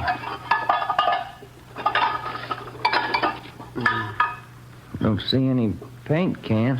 No, none here either. How about those down there? Okay. Let's go. I'll get this box. Wonder if this is any good. What's that? Prune juice. See a lot of empty bottles. Any paint cans? No. Let's go. That's the way it went. Block after block, house after house. We covered 5 blocks, checking the containers full of empty tin cans. Found a few paint cans, none of them the right color, or any combinations that would go together to make the right color. It was a tiring job, but we figured it was at least a place to start. Sure a lot of cans here. There must be a new bride, huh? I don't know. Did you find anything? No, not yet. How about this? Huh? This one. 1 gallon can. Green. Let's ask.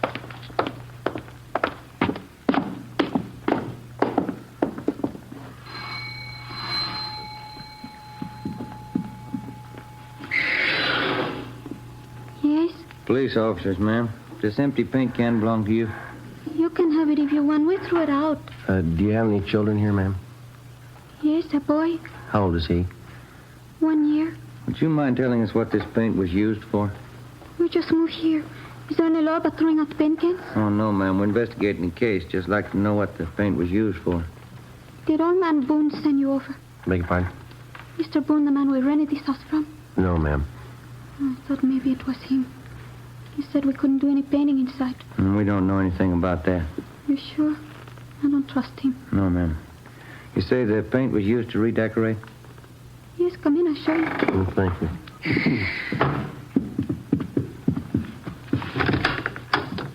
In here. See? Yeah. Carlos did. My husband. I told him he should have waited till Sunday. Mm-hmm. Whose idea was it to paint the bathtub? Carlos. He's going to night school learning English. The teacher told him the best way to learn was to speak it around the house. Yes. It's better for the little one, too. Well, anyway, Carlos gets paid on Saturday night. Then he stops at the little place with the fellas he works with and has a little drink. He gets his paycheck cash there. Mm-hmm. When he came home, he said he was going to paint the bathroom for me. I guess he felt a little good. I was in the kitchen and I yelled to him to paint around the top. Around the top, I said. Yeah. Like I said, he doesn't know English too good yet. We have a green top. I see. Well, thank you. He's going to clean the tub next Saturday. We use the shower. Painted that, too, didn't he? Well, thank you very much, ma'am. We're sorry to have disturbed you. Oh, that's all right. I'm worried about next Saturday night. Why's that? There's no telling what he's going to do with that paint remover.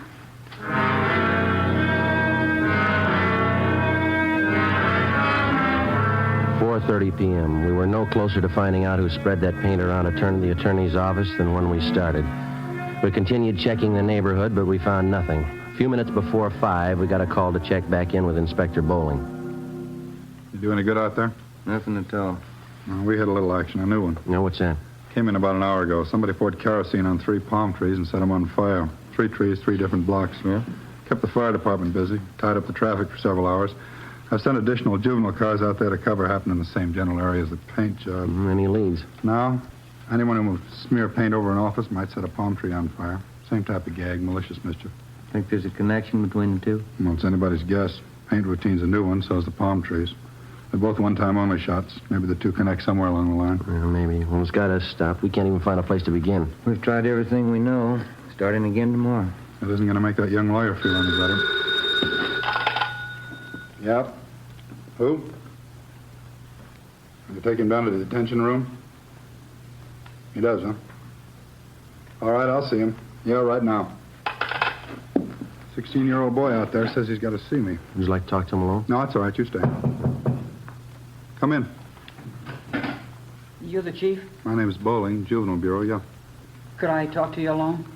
Well, these officers work with me. Can you talk in front of them, son? I guess so. Well, come on over here. You want to sit down, son? I'd rather stand if it's okay. All right, what's on your mind? I want to confess. What do you want to confess, son? I murdered somebody.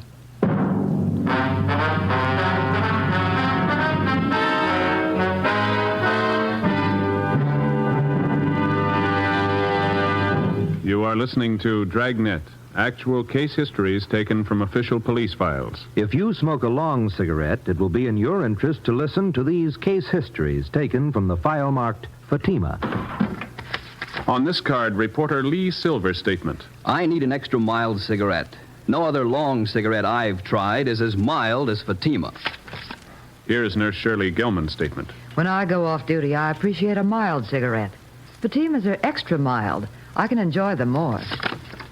On this card, the statement by drama critic Richard Watts, Jr.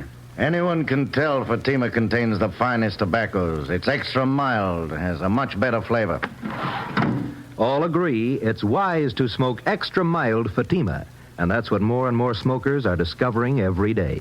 Yes, actual figures show extra mild Fatima has more than doubled its smokers coast to coast. So enjoy extra mild Fatima yourself. You'll agree. It's wise to smoke extra mild Fatima. It's wise to smoke extra mild Fatima. Best of all, long cigarettes. Next week, Thursday, August 24th, Dragnet will be heard 1 hour earlier at 9 p.m. Eastern Daylight Saving Time.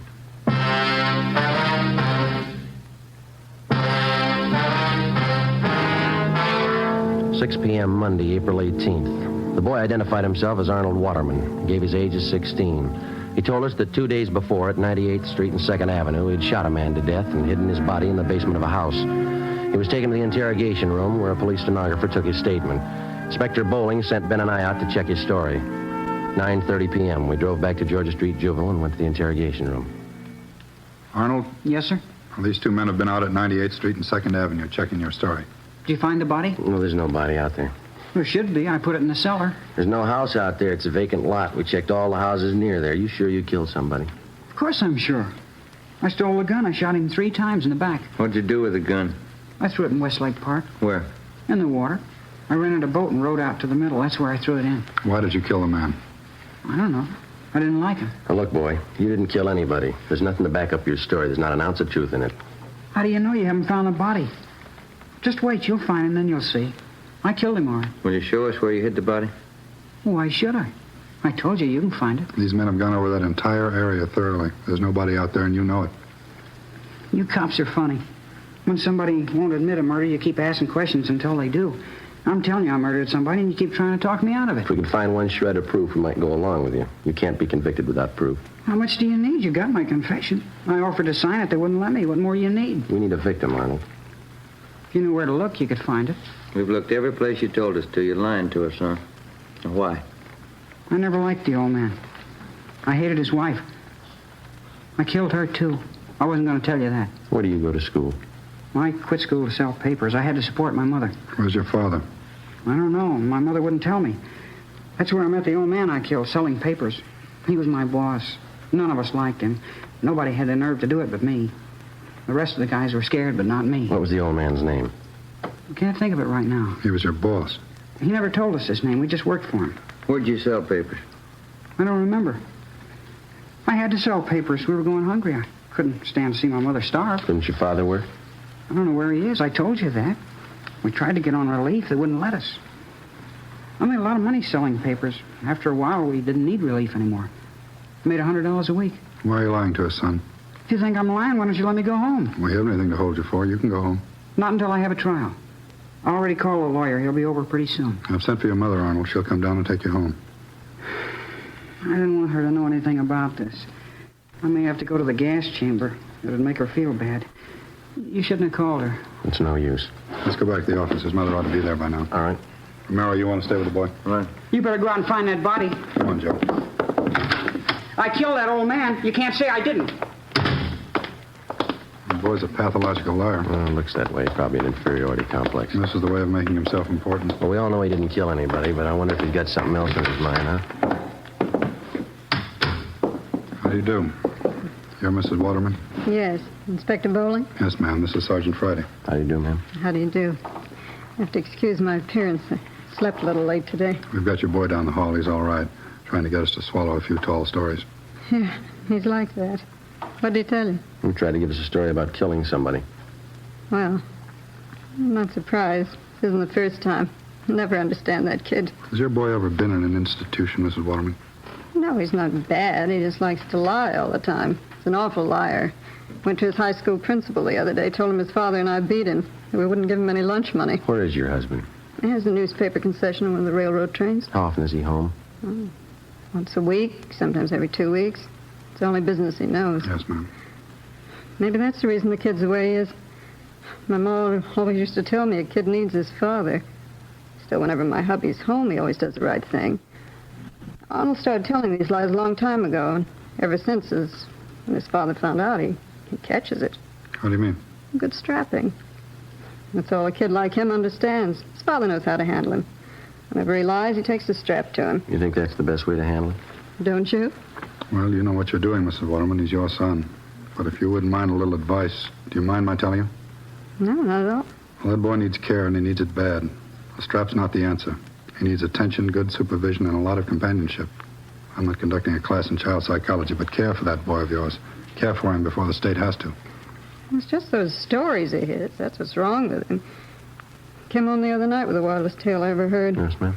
Said he threw green paint all over somebody's office. Ben and I drove out to the Waterman home. We checked through the boy's belongings. His mother showed us his room. In his closet, we found a pair of corduroy trousers, a white T-shirt, and other articles of his clothing spattered with the same shade of green paint that had been found in the office and furnishings of Attorney Paul Wilson. We asked Ms. Waterman where her son Arnold was on Sunday night, April 9th, the night that the office had been broken into and smeared with paint. She told us she didn't know, but that he came home that night with paint on his clothing. Ben and I went back to the office where we filed an application for a petition and detention, Section 700 sub M WIC, malicious mischief, 1 count. 2 days later, in juvenile court, the calendar was called. Arnold Waterman's name was first on the list. The judge, the subject, and all those concerned in the case retired to the judge's private chambers. Ben and I, Arnold Waterman, and his mother. The subject was informed of his constitutional rights, and Judge Frank J. Smith read the findings of our investigation. Arnold, it alleges in this petition that on April 9th at approximately 8:30 p.m., you entered the office of Attorney Paul Wilson at 9218 West 103rd Street, where you willfully and without Mr. Wilson's permission did maliciously damage his office to the extent of approximately $1,800 by pouring paint over his rugs, furniture, books, and other articles in his offices. Is this true, Arnold? Yes, sir. Did you know Mr. Wilson? No. Arnold, I'd like to know why you did that.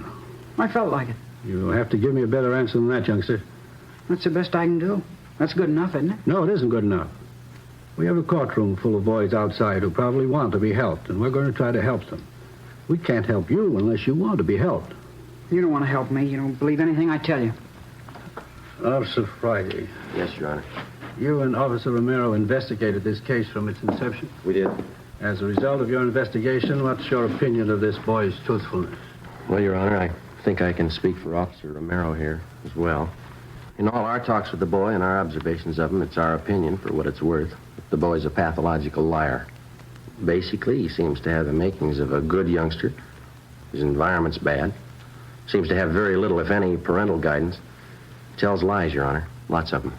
That seems to be everyone's opinion. It's not mine. If you'd spend more time trying to find out if I'm lying instead of trying to put me on the spot, you'd earn your money. Your stories have been thoroughly investigated and double-checked by competent police officers. There is absolutely no basis of truth in anything you've said. I'm getting sick and tired of everybody calling me a liar. Do you hear me? Young man, sit down in that chair. We review a great many juvenile cases here in my private chambers, but that does not alter the fact that you are in a court of law. You will lower your voice, speak in a gentlemanly fashion, and tell the truth. Is that understood? Yes, sir. Mrs. Waterman, could you give this court any reason for your son's behavior? It's a mystery to me, Judge. Fred, that's his father. He can't understand it either. He's always lied.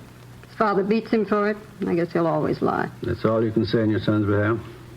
What else is there to say? He's a liar. Arnold, I'm going to ask you once more. Why did you smear paint all over Attorney Paul Wilson's office? I didn't like him. Why didn't you like him? I didn't like him, that's all. Tall, skinny, funny-looking guy. You mean you destroyed his property because you didn't like his looks? Something like that. He was cheap. I saw him moving in. He had a trailer. He was moving his own stuff in. Why didn't he hire a mover like everybody else? I don't like cheap people. Do you know anything about this man, Wilson? No. Why? What business was it of yours, whether or not Mr. Wilson decided to move his own furniture? Do you know that he's a young man, not much older than you, just graduated from law school, took a lot of time, took a lot of his money that he earned to put himself through school, and you sit there, a mere sketch of a boy passing judgment on a fine young man like Paul Wilson. And boy, let me tell you something. I don't know if you're a God-fearing lad or not, but you'd better fall on your knees and ask forgiveness and hope that somebody hears you, that he hasn't lost patience with you. You better raise up those sights of yours, lad, and pray for forgiveness. I hope those tears mean something. Now, do you have anything to say before I pass judgment on this case? Yes, sir, I have. I'd like to tell you about something else I did.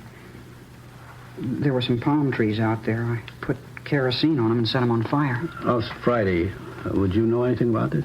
Yes, Your Honor. That checks with the reports. Any property damage? No, Your Honor. Kept the fire department pretty busy. That's about all. I didn't kill anybody. I just made that up. Yes, we know, Arnold. Do you have anything else to add, Mrs. Waterman? No. I don't know what else you can do with a kid. I'm glad it's somebody else's problem. According to the findings of the probationary officers and the investigating officers and what I've heard and observed in these chambers, I have no alternative but to remove this boy from his present home and environment and place him in a foster home where he will receive closer supervision and the care that he requires. Does that meet with your approval, Mrs. Waterman? It's fine with me, Judge. Fred and I can hardly make ends meet now, and it's a shame to waste what money we have on this kid. It's all I can do to squeeze out the new clothes I need. Then you approve this plan? I can't wait to tell Fred. Well, when you tell Fred, you can also tell him the taxpayers are not going to assume the burden of the mistakes that you and your husband lavished on this boy. How do you mean, Judge? The expense of placing the boy in this foster home comes to the amount of $35 a month. You and your husband will pay this sum. The law covers that. It's an awful lot of money. The payment will be due on the first day of each month. You will meet this requirement or be held in contempt of court. I'm only sorry that's as far as the law goes. The laws of the state of California do not make the parents responsible for the torts of their children unless contributory negligence can be proven. In my eyes, it is contributory negligence on your part, but unfortunately, it cannot be proven. Any faults that this boy may have are yours. You as a parent are responsible. We did the best we could in raising the kid. Madam, you didn't raise him. Hearing dismissed.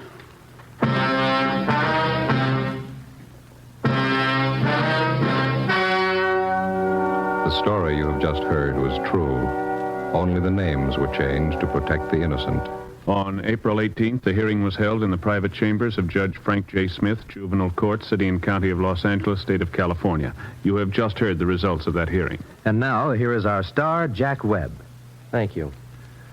The working detective in the process of apprehending criminals devotes his full time and energy to the job. His alertness, intelligence, and a great amount of patience. So with a cigarette. The makers of Fatima cigarettes employ these same qualities in blending the finest Turkish and domestic tobaccos to make Fatima extra mild. Best of all, long cigarettes. Now, if you're a long cigarette smoker like I am, then buy Fatima. You'll find, as I have, that every pack is extra mild. Smoke Fatima.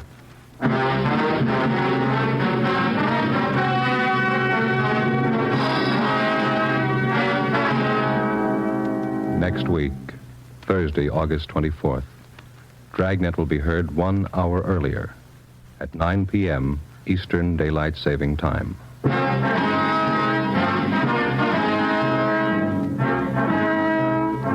You have just heard Dragnet, a series of authentic cases from official files. Technical advice for Dragnet comes from the Office of Chief of Police W.A. Parker, Los Angeles Police Department.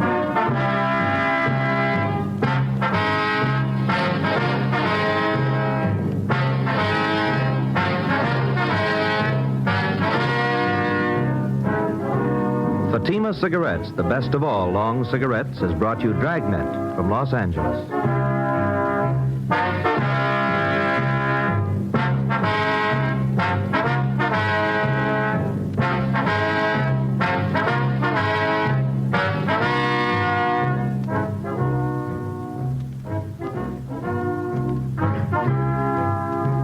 Now hear Sarah's Private Caper.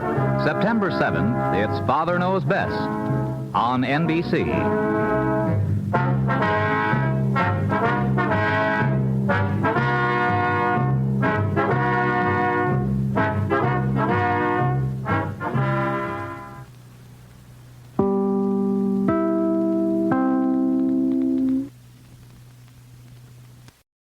Conquer the world of WordPress at G3PL.com. We're your ultimate destination for WordPress support and training. Need help with a specific project? Facing a tricky plugin or theme issue?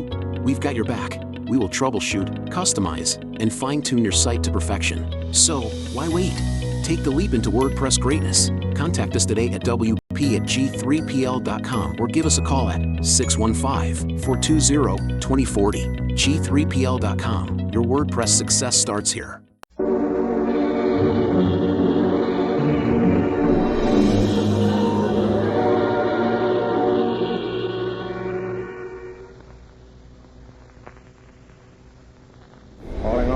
Attention all cars. Attention all Tuolumne County Sheriff cars. Broadcast number 55. A murder at the Tuttleton Schoolhouse. Suspect unknown. That is all.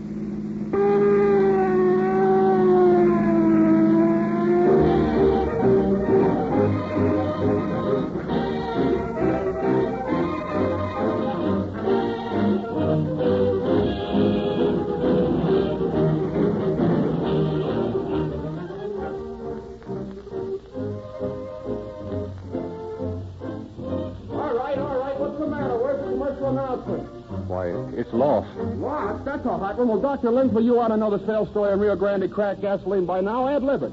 Well, Bill, the audience knows that story by heart. Oh, you mean that one about Rio Grande cracked gasoline powering more police cars in California and Arizona than any other brand? Yes. Well, tell them something else then. All right.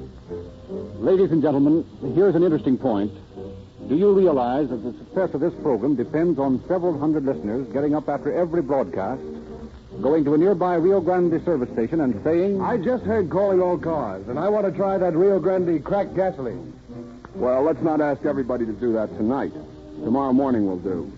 But I hope our audience does realize that we put on this show once a week, then we spend the rest of the week gathering data to give you another good show, and we can't hear your applause. Neither can the Rio Grande Oil Company. The only way we can tell if you like Calling All Cars, and if you want this show to go on, is for you to go to a service station and ask for Rio Grande cracked gasoline. I don't care how you say it. Ask for Calling All Cars gasoline if you wish. But let's hear from you. And now, on with the show.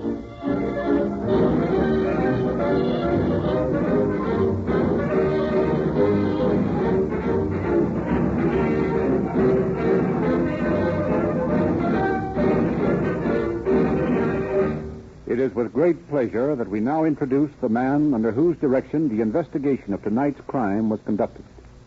Sheriff Jack H. Dombacher of Tuolumne County. Good evening. It is an honor to be permitted to speak to the largest radio audience in the West, the audience of Calling All Cars. I have listened with keen interest to the cases of those fine peace officers, Jim Davis, Bodie Wallman, John Black, and others which have already been broadcast. My work in policing a more rural territory naturally embraces problems different from those faced by the police chiefs of metropolitan communities. Though, because of less populous centers, our crime rate is lower, still it often happens that our crimes are more difficult to solve. Such was the case with the story you're about to hear tonight. The murderer, the last person one would logically suspect, had carefully planned and accomplished the crime, and would be free today had it not been for modern police science and the technical assistance of that eminent criminologist, Dr. E.O. Heinrich of the University of California. This is one of the most interesting cases I have ever worked on. I hope you enjoy it. Thank you.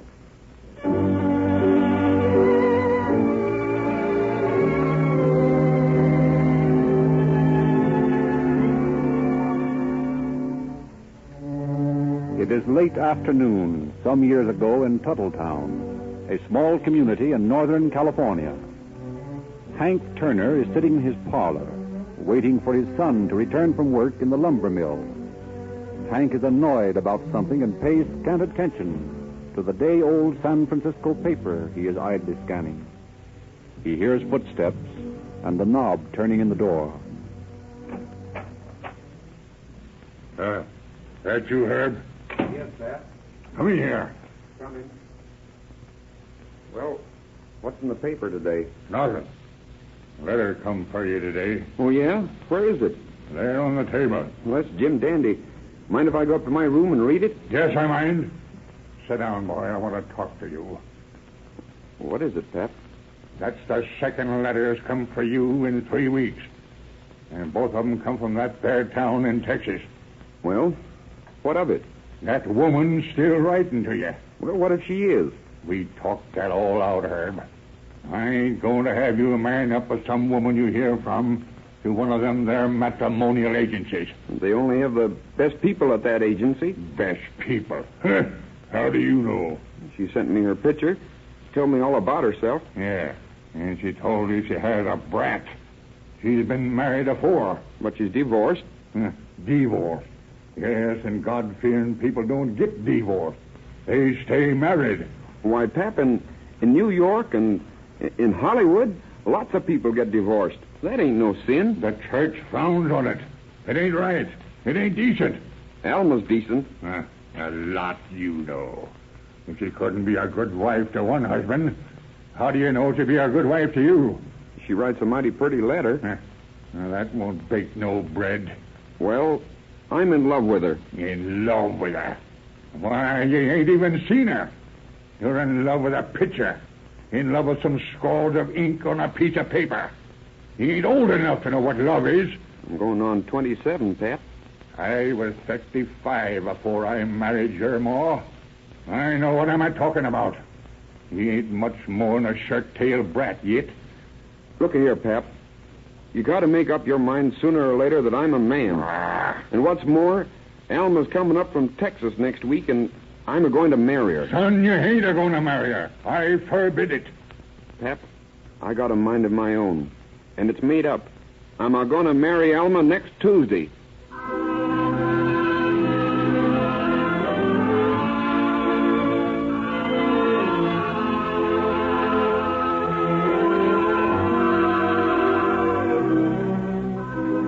With the determination of a young man in love, Herb carries out his threat, meets his mail-order bride in San Francisco, journeys with her to Reno, where, reversing the usual procedure, he marries her on November 12, 1927. 2 days later, Herb brings his bride and her young son back to Tuttletown, for the parental blessing. Pap, this here's Alma. Pleased to meet you, Mr. Turner. Can I call you Paul? What? You see, Pap, we was married up to Reno yesterday. Married, eh? I thought I forbid it. Well, Pap, you know the saying is, love will find a way. And where be you figuring on living? Why, I thought as how we'd light here for a spell. You take a lot for granted, don't you, boy? I'm mighty willing, Paul Turner. I learned my keep doing the housework, and I can cook right well, too. I told you, boy, I wouldn't. Alma's awful willing, Pap. Why don't you let her stay? Well, I guess we could do with another hand around here. Your ma ain't got as much get up and go as she used to have. Then you give us your blessing, Pap? I ain't a saying it how I do. We'll see.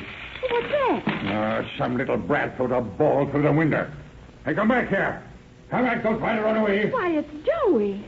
Oh, I'm sure he didn't mean it, Paul. Joey? Who's Joey? He's Alma's boy, Pap. And mine now. We brung him along. Oh, Alma's boy, eh? Brung the brat with you, did you? Well, if he spends any time around here, I'll take that sort of devilment out of him with a razor strap.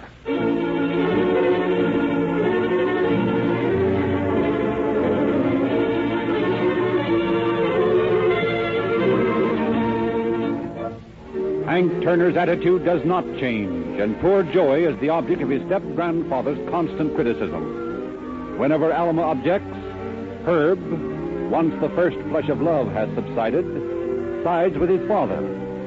2 years of constant wrangling over the subject of the boy create a strange circumstance in the Turner household.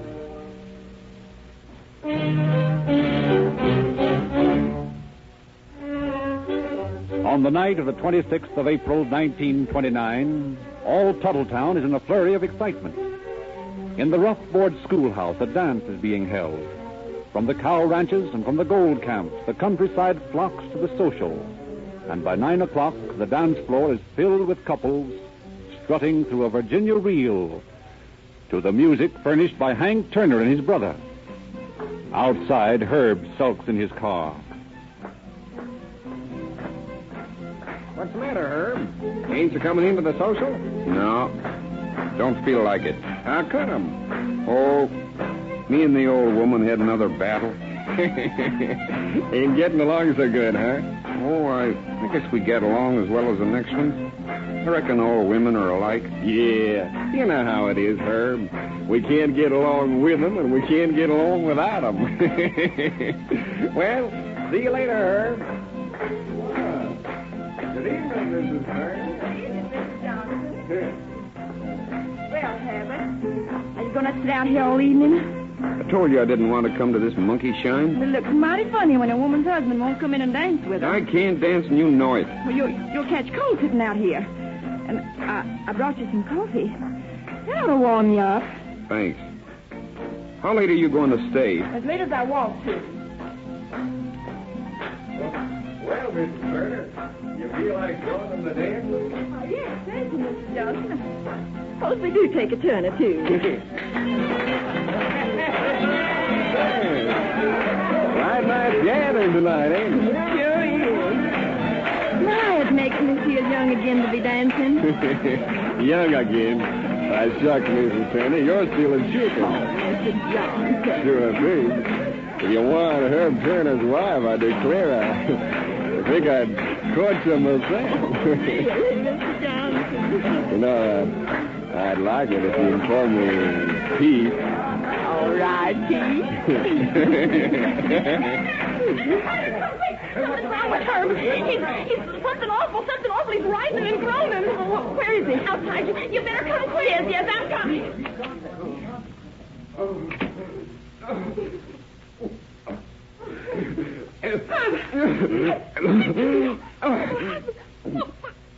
Somebody do something. Call a doctor, please.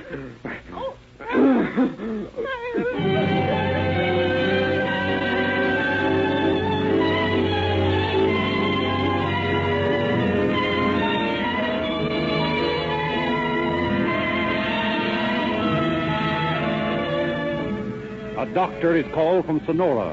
And before he can arrive, Herb Turner is dead. The sheriff is called.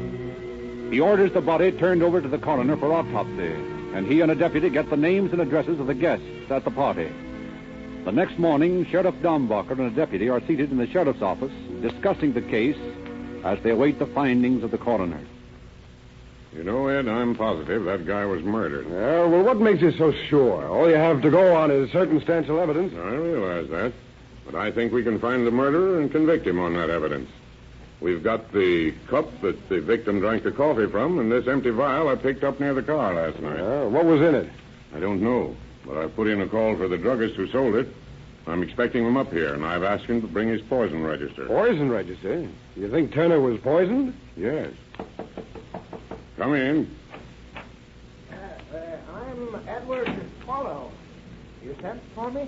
Yes, Mr. Swallow. Sit down, please. You brought your record of poison sales? Oh, yes, sir. It's right here. I have here an empty bottle from your drugstore. There's a number on the label, 1263. Have you a record of that sale? Let me see. 1263. Oh, yes, sir. Here it is. What was the sale? 1/8 of an ounce of strychnine. Strychnine. What did I tell you, Ed? Well, still, that doesn't prove anything. Well, when I find an empty poison bottle and a dead man within 6 feet of each other, I begin to put two and two together. Who did you sell this strychnine to, Mr. Swallow?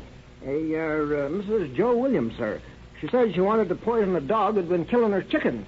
Do you know this Mrs. Williams? Have you ever seen her before? No, sir.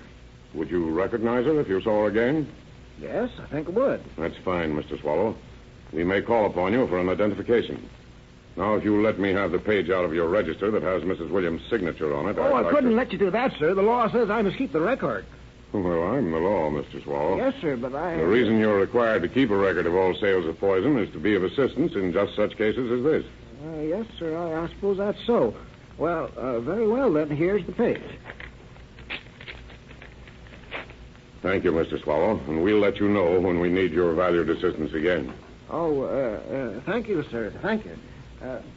Good day. Good day, Mr. Swallow. Well, Ed, we're getting places. Well, not that I can notice. Well, stick around and watch this case grow. Oh, good morning, Doctor. Morning, Sheriff. Well, have you completed the autopsy? Yeah. And? The man died of strychnine poison. Just as I thought. Well, how did you know? I just finished tracing the sale of the bottle I found near his car. It contains strychnine. Undoubtedly, under analysis, the coffee cup will show strychnine. Yes, which doesn't prove he was murdered at all. He could have poured the strychnine into the coffee himself, thrown the bottle away, and committed suicide. He could have, but he didn't. I am going to question everyone who was at that dance last night until I get the information I'm after.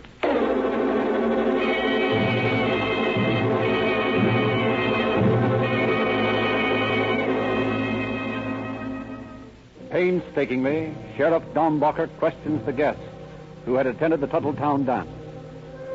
He learns from witnesses that Alma Turner had carried the fatal cup of coffee to her husband. He learns that at least one person saw her stirring the cup in a dark corner.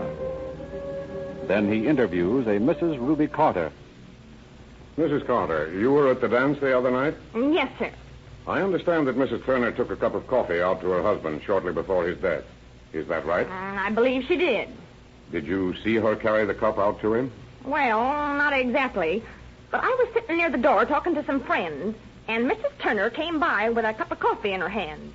Someone bumped her, and she spilled some. Some of the coffee on your dress? Yes. Well, it wasn't her fault, really. But I couldn't help feeling put out about it. The dress is ruined. Have you got it here? Why, yes, in the cupboard. Do you mind showing it to me? No, of course not. I don't see what you want to look at it for. Well, I've got my reasons, Mrs. Carter. Well, just a minute. I'll fetch it.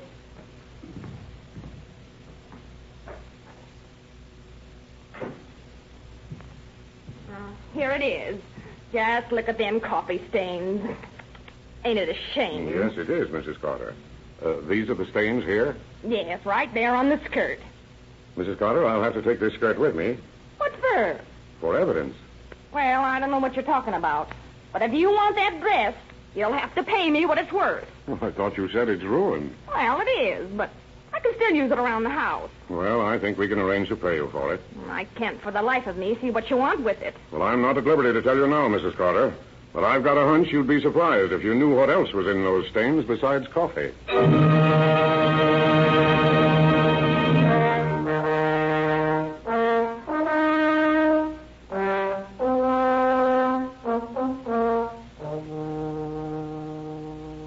Sheriff Dombacher turns over the evidence he has collected to C.H. Grayson, District Attorney of Tuolumne County.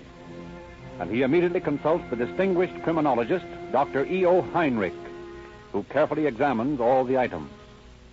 Several days go by, and then Dr. Heinrich makes his report to Mr. Grayson. Well, Dr. Heinrich, what's the verdict? The sheriff's hunch was correct. We'll begin at the beginning. First, I examined the poison register from the Tuolumne drugstore. I found the handwriting of the signature, Mrs. Joe Williams, to be similar to the examples of the handwriting of Mrs. Herbert Turner submitted to me. Similar, Doctor.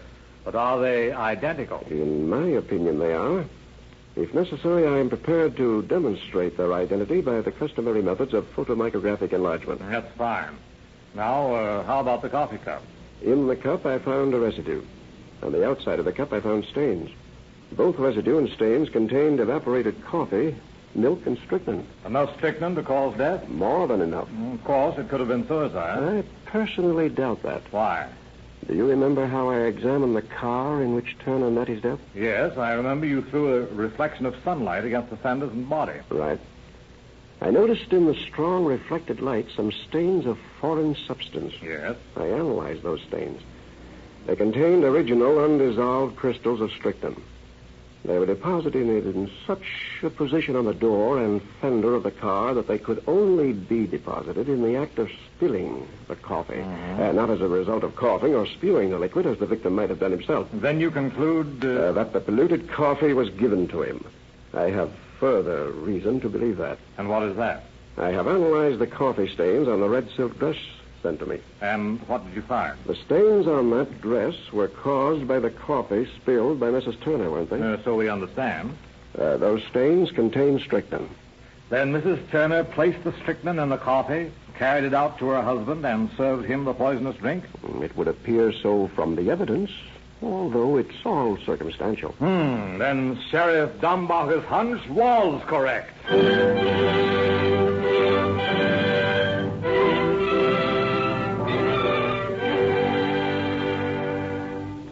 Howdy, Sheriff. Hello, Mr. Turner. You found the murder of my boy yet, Sheriff? I think we have. Is Mrs. Turner at home? You don't mean Almy? I mean your son's wife. Well, I always thought as how she done it. I always knowed she'd do her no good. But I step and hide. Oh, wait a minute, Mr. Turner. I haven't said anything. But Alma did do it now, didn't she, Sheriff? I'm not saying she did or did not. But I want to know whether you'll sign a complaint charging your daughter-in-law with murder. Sheriff, I'll be glad to. Give me them there papers. Here you are. There. Does that make it legal? Yes. Oh, Almy. Yes, Paul. Come out here. You got a visitor. A visitor? Well, who's come to see me, Paul? Is it Mr. Johnson? No, it ain't Pete Johnson. It's the sheriff. He's come to take you to jail for murder and harm. What? What? You're fooling me, Paul. I ain't a fooling you. Tell her, Sheriff. Mrs. Turner, I arrest you for the murder of your husband. You arrest me? For murdering Herb? No. I didn't kill him. Well, I loved him. He was the only man in my life. No, I'm not guilty. I'm not. I swear I'm not.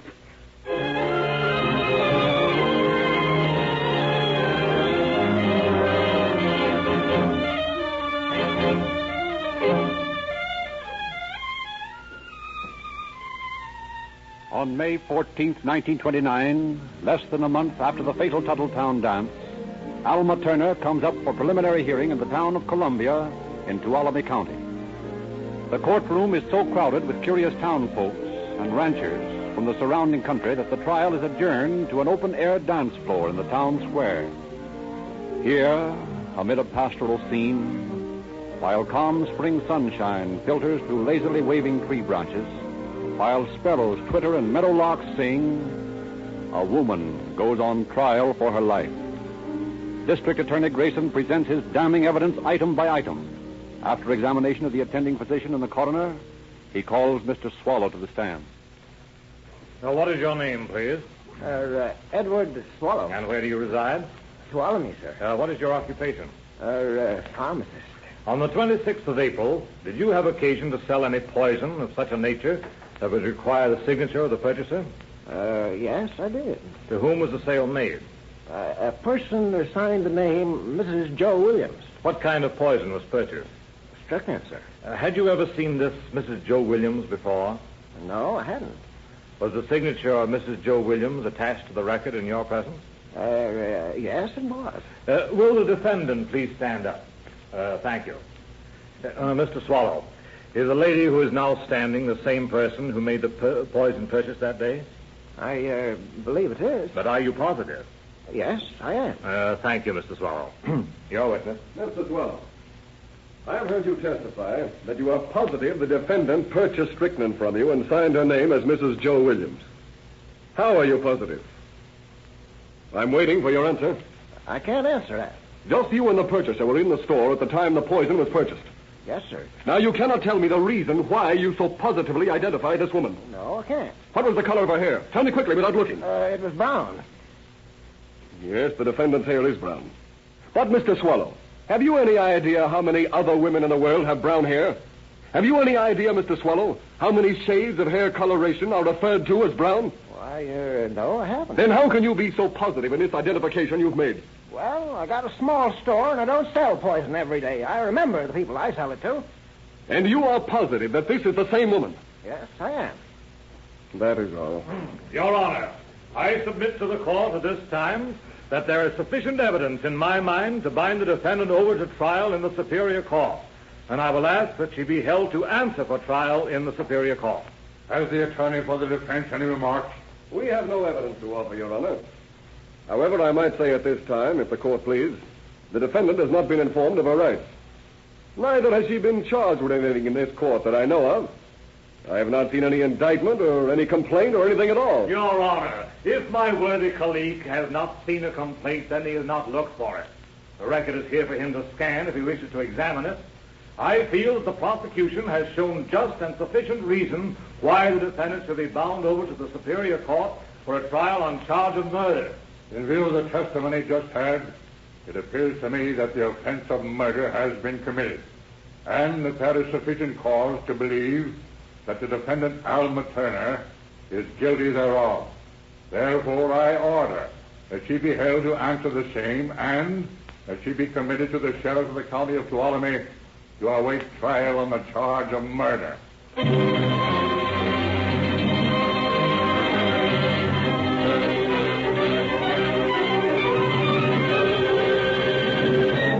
Committed to a cell in the Sonora jail, Alma Turner loudly protests her innocence as District Attorney Grayson knits together the last vagrant thread of the splendid evidence provided him by Sheriff Dombacher. Then the District Attorney holds a brief conference with the attorney for the defense.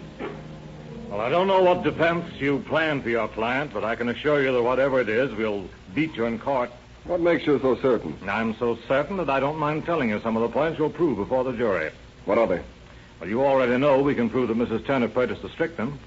Furthermore, we'll prove that she placed the strychnine in Mr. Turner's coffee, that she carried the coffee cup from the schoolhouse out to the car, that she herself gave the coffee to Turner and in so doing spilt some of it on the car. I'm still not convinced that you can prove all those things. May I inform you that this is not guesswork, that every fact I've stated we will prove on the sworn reports of the findings of Dr. Heinrich on the evidence we've procured. In that case, I had better consult my client. Yes, I think you had.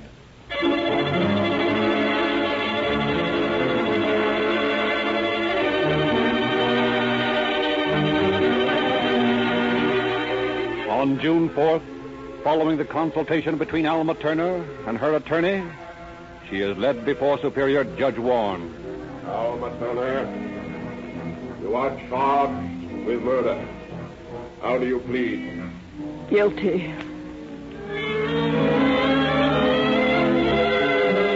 And 5 days later, in spite of her last-minute plea that she had entered a suicide pact with her husband, Alma Turner pale, frightened-looking, young and small, faces Judge Warren again. Solemnly, he pronounces sentence. Court believes that the defendant, Elmer Turner, should be required to suffer the full penalty of imprisonment for life. And the court recommends to the Board of Prison Directors and also to the Governor of California that if application for parole or pardon is ever made, that it be denied. The court, believing that this was a cold-blooded, premeditated murder.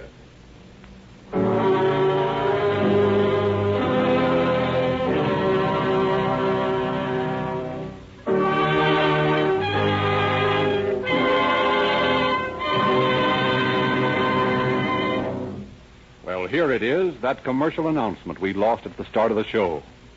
Well, of course, you know we didn't really lose it. We just tried to call your attention in an unusual way to Rio Grande cracked gasoline. We thought you might take it more seriously if we appealed to you as actors seeking applause. We never know whether you like calling all cars or not unless you go into a Rio Grande service station and tell the dealer that you heard the show. Give him your criticisms or suggestions. He will pass them on to the Rio Grande representative, and Rio Grande will tell us. And while you're in the station, fill up with Rio Grande cracked gasoline, a tank full of police car performance.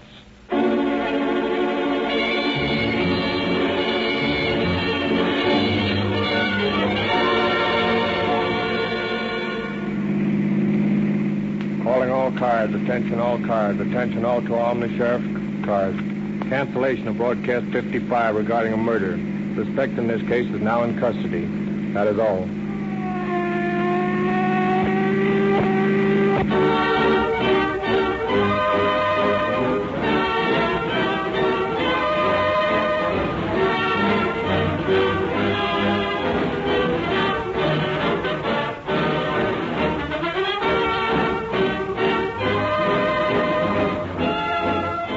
Calling All Cars is written and produced by William N. Robeson. This is your narrator, Frederick Lindsley, bidding you good night for the Rio Grande Oil Company. Conquer the world of WordPress at G3PL.com. We're your ultimate destination for WordPress support and training. Need help with a specific project? Facing a tricky plugin or theme issue? We've got your back. We will troubleshoot, customize, and fine-tune your site to perfection. So, why wait? Take the leap into WordPress greatness. Contact us today at WP@G3PL.com or give us a call at 615-420-2040. G3PL.com. Your WordPress success starts here.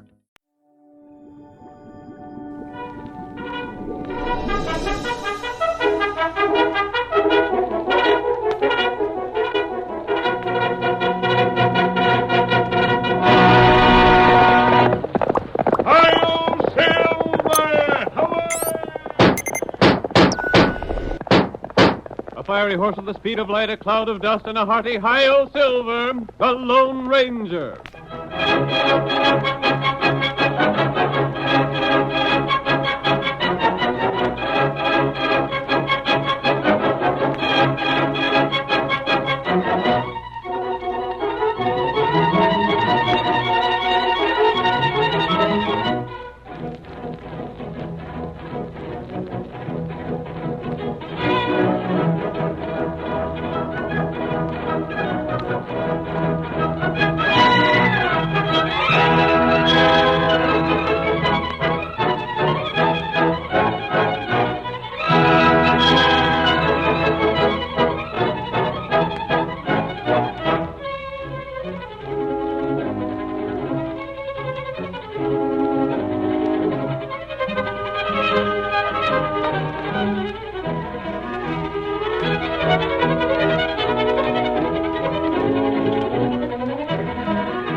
Western Territory of the United States produced many courageous characters, but none so picturesque and colorful as the masked rider of justice. With his great horse Silver, he fought the forces that threatened the peace of the West. And the people of 7 states, even now, repeat the stirring tales of his career. Adventure waits on the trail ahead. The Lone Ranger rides again. Come on, Silver, old fellow. Town is waiting for us in Santos County. We must hurry. Hi-yo, Silver! Away!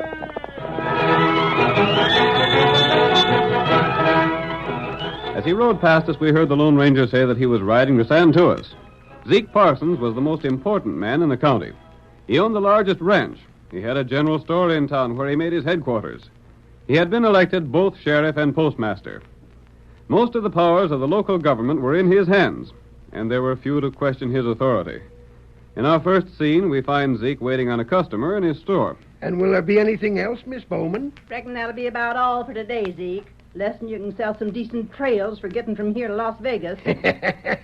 Might even have them. Only what's anyone want to go to Las Vegas for? My sister's there. And I want to tell you, Zeke Parsons, it's worth your life to try and get aboard through them mud holes. Oh, just a second, Miss Bowman. Before you leave, I'll see if there's any mail for you. Now, wait a second. I got to get to the postmaster's desk. Keeps me on the jump attending so many jobs. Storekeep, postmaster, sheriff. Hey there! Deputy! Yes, Zeke? When you speak to me, call me sheriff. Yes, sir, Sheriff. Stick around now. I'll want to speak to you as soon as I finish being postmaster and see if there's any mail from Miss Bowman. Maybe a letter from my sister. Now, you stay right there, Ben. I want a meeting with you as soon as I'm done being postmaster. Now, let me see. B. Bowman. Here's where there'd be mail for you if there was any, but there ain't. Shucks. You're just a darn old busybody, Zeke. You know blame well there wasn't no mail. You just like to show off all the jobs you hold. Ain't no such a thing, Bess Bowman. Even if there was mail on the morning stage, you wouldn't pass it out till you got through reading what it said. If you find a way to get that train to Las Vegas fixed, you let me know. Huh.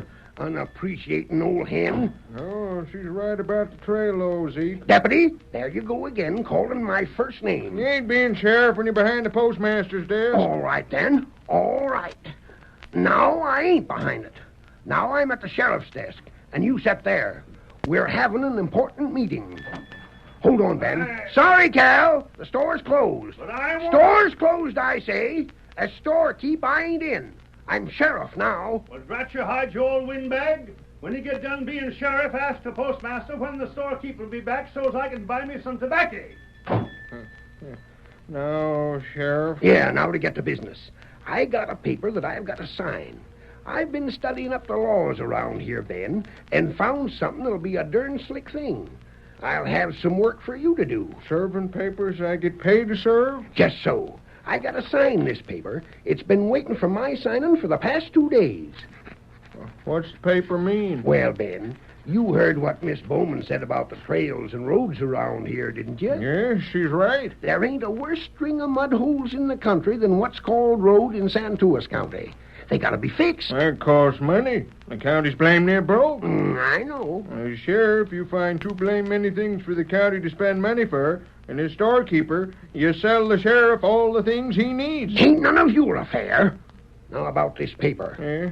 What about it? This here paper, Ben, will fix up all the roads in the county and fix them without the county spending any money. Land sakes, Zeke. Sheriff? Oh, Sheriff, drat it. How'll paper fix up roads? It takes dirt and men to shovel it. That's what this here paper will bring.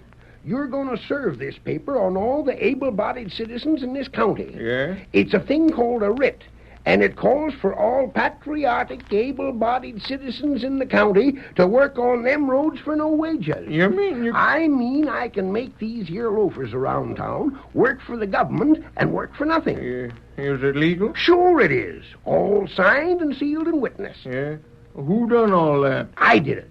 As postmaster and storekeep, I witnessed the paper that I drew up as sheriff. And if that ain't legal, I don't know what is. And I get money for serving it? That's right. Maybe I'd best take along a gun, huh, Sheriff? As sheriff, I'm taking my gun along to support you. I got a list of names from the postmaster, and we'll start out right now. Who'll be the first? Reckon the nearest one. Come on. All right. We'll drop in on Lige across the street there. When do I get that money? When the work's all done. There's Lige now. Lige, come in. Yeah? What are you after? I want to talk to you a couple of minutes. Yeah? What is? Postmaster or... Sheriff! Can't you see my badge?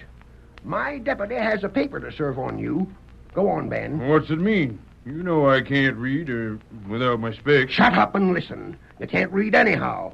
Read it to him, deputy. Yeah? It starts out in the name of... Never mind all that. That's just legal introduction. I'll tell you what it says. Lige Cummins, you're ordered to work on the county roads. You're to report to work at 5 o'clock sharp tomorrow morning. You can't do that, Sheriff. I got my fields to watch. I said my say. This here's a legal document, and I aim to stand by it.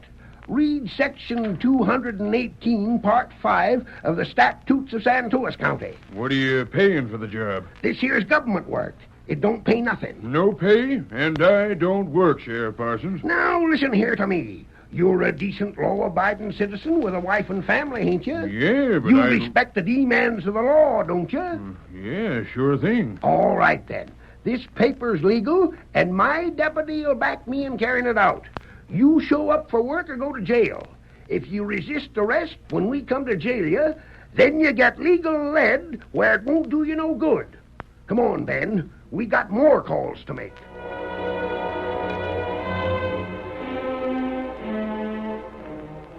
Zeke soon had every able-bodied man in town working on the county roads. They protested, but the law clearly stated their labor could be demanded as a substitute for taxes. But Zeke was made overconfident by the success of his scheme and went still further. He used the men to improve his private property, and we see them now as they grade Zeke's private road. I tell you, Sam, 'tain't right, that's all. We've been slaving for Zeke over a month now. Can't I tell how long we work by the blisters on my hands? I'm a hard-working man, but I never done such steady work as this. We gotta do something about it. What can we do? The jail's filled up right now with men that didn't feel like working. I know. And if a man ain't the cash to pay for his grub while he's jailed, he don't eat. Well, look at the road we're building. Fine as any road in the state, and it's private for Zeke Parsons. Next thing we know, we'll be painting his house. That's a good idea. Huh? Oh, sakes alive, the sheriff. Maybe you will paint my house for me. That shack could stand. Now, look here, Sheriff. There's a limit to what you can do. Oh, is there? Yes, there is. Maybe the law states that you can make us work on county work for no pay, but I'm darned if it states you can make us work for you personal. That's just how I feel. Listen to me, you two smart mavericks. You're working at what you're told, savvy? And what if we don't? My deputy here will Shucks, see that... Ben can't do nothing. All right, Lige. You really want to know what'll happen to you if you get hard to handle? You can't jail me. The jail's filled up right now. I won't need to jail you. All I'll have to do is write that brother of yours and tell him that you can support him if he comes here. How'd you know my brother's wanting to come here?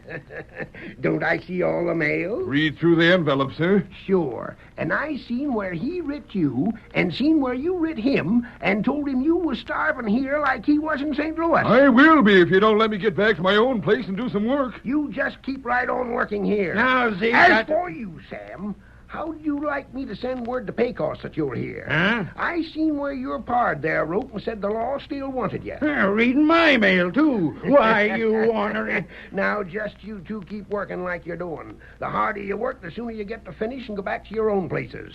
Ben, if any others get ready to rise up and defy the law, I got ways of handling them just like we handle these hombres. Yes, sir. One thing more we gotta do.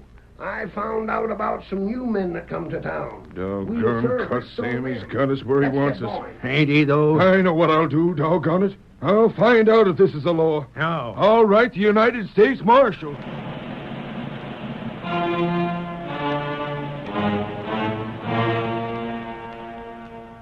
The Lone Ranger and Tonto were camped not far from the town. Both the masked man and his Indian friend had learned of the conditions in Santuas County. So you managed to get work with the others, Tonto? Not easy. How do the men feel? Feller's plenty mad. Maybe make trouble soon. That's what I was afraid of. Some feller write government. When did they write? Put letter in mail sunup. If the government doesn't put a stop to Sheriff Parsons' work, the men are likely to rebel and kill him. That's right. They'll see no other way to free themselves from slavery. Sheriff got plenty money. And these other poor men are hard-pressed to earn a living, yet they must neglect their own land to work on the sheriff's. Yet Kemosabe, Zeke Parsons does make a good sheriff. Him good till him go loco. Power, that's what has spoiled him. Him want everyone like slave. Power spoils so many good men, but perhaps the sheriff can still be saved. What you do? Those men, Tonto, are going to be paid for all the work they've done for Sheriff Parsons. You said there were several letters mailed to the government. That's right. Those letters should be sent east on the stage at sundown. Very well, Kemosabe. It's almost sundown. What do? Here, Silver. Get your horse. Here, white feller. Help me with the saddle. We're going to take a hand in county affairs.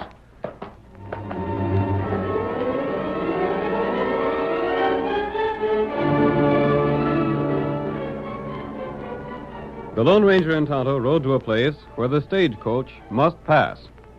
Meanwhile, in town, Zeke Parsons and his deputy Ben stood beside the stage while it was being loaded with its cargo of mail. You got everything now. Good trip to you. Thank you, Zeke. We won't have no trouble. There now, Ben. I'm done being postmaster. I can be sheriff again. Being sheriff pays right well these days, Zeke. By the time I'm done, I'll have my ranch fixed up better than any place in the state. You have trouble, though, Zeke. The boys are getting awful hard for me to handle. Yeah? Well, I can handle them. You can't handle them if they put six-gun lead through you. They wouldn't dare do that. You don't know what they'll do. Of course, by going through the mail, you got something to hold over almost every man's head.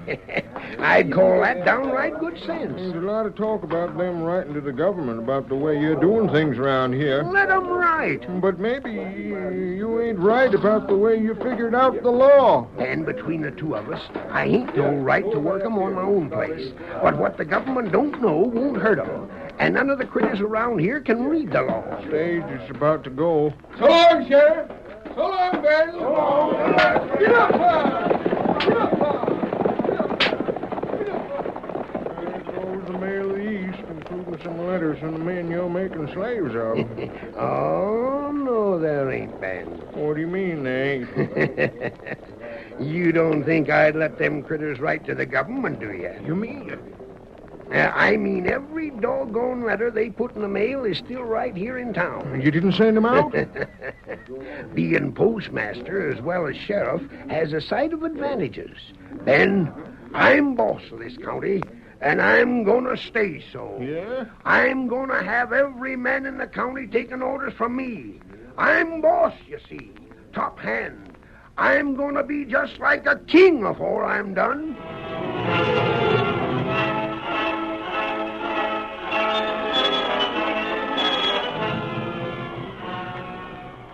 The curtain falls on the first act of our thrilling Lone Ranger drama. Before the next exciting scenes, please permit us to pause for just a few moments.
Now to continue our story. Zeke Parsons discovered a county law that gave him authority to force the citizens to work upon the roads without pay. However, he employed them not only upon county projects, but upon his private property as well. When the men protested, he used information he'd gathered in his capacity of postmaster to force their silence. When complaints were addressed to the U.S. Marshal, he kept the letters from the mails. But the Lone Ranger had thought of a plan to correct these conditions. We see him as he rides with Tonto toward the trail followed by the eastbound stage. Here, stage trail. Nip past sundown. The stage leaves San Tuas at sundown. That's right. It should be along here soon. We'll wait right here. Oh, boy. Oh. All right, Tonto, we're going to be highwaymen. Punishment if our plan goes wrong is death. That's right. And unlike real highwaymen, we can't shoot to defend ourselves. I don't like this way of doing things. You not do wrong. I hope the stagecoach driver and guard believe that. There it comes. Wait. I'm going to unload my guns. What do that for? You'll see. Maybe them shoot you. Steady, boy. That's a chance we'll take. Get ready, Tonto. Be ready. Hold up there! Quick! Stop both horses!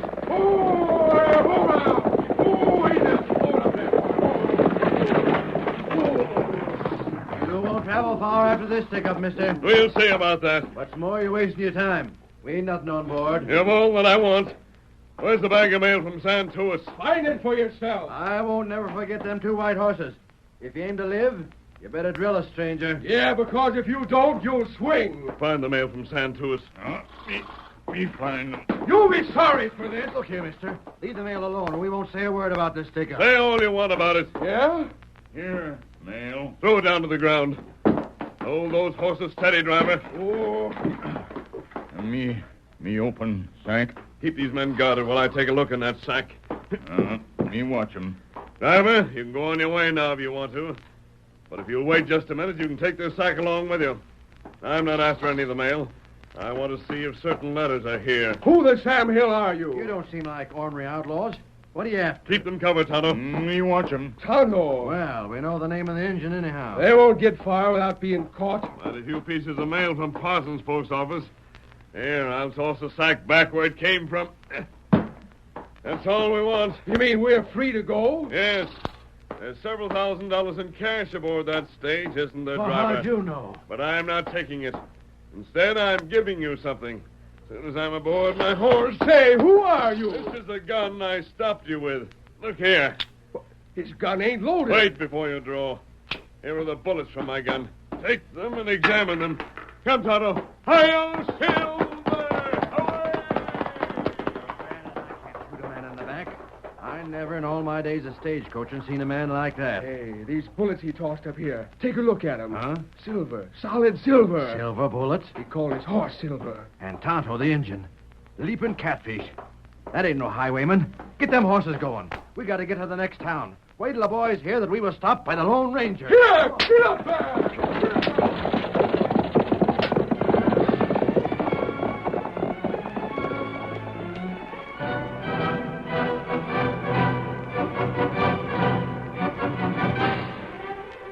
The masked man and Tonto left the bewildered crew of the stage and raced toward town. The Lone Ranger's investigation of the mail sacks had given him all the information he needed. Zeke Parsons should be in the general store right now, Tonto. Him there in evening. Yes, and I want to talk to him alone. What Tonto do? Call Lige and Sam and every other man you can locate. Tell them not to start trouble yet. Tell them they'll be paid for all they've done for Sheriff Parsons. Them not believe that. Bring them to the sheriff's office in the general store. Oh, fellers? Yes. Give me 10 minutes with the sheriff, and I'll bring him to our way of thinking. Tell every man in town to come to the store tonight. Come on, Silver!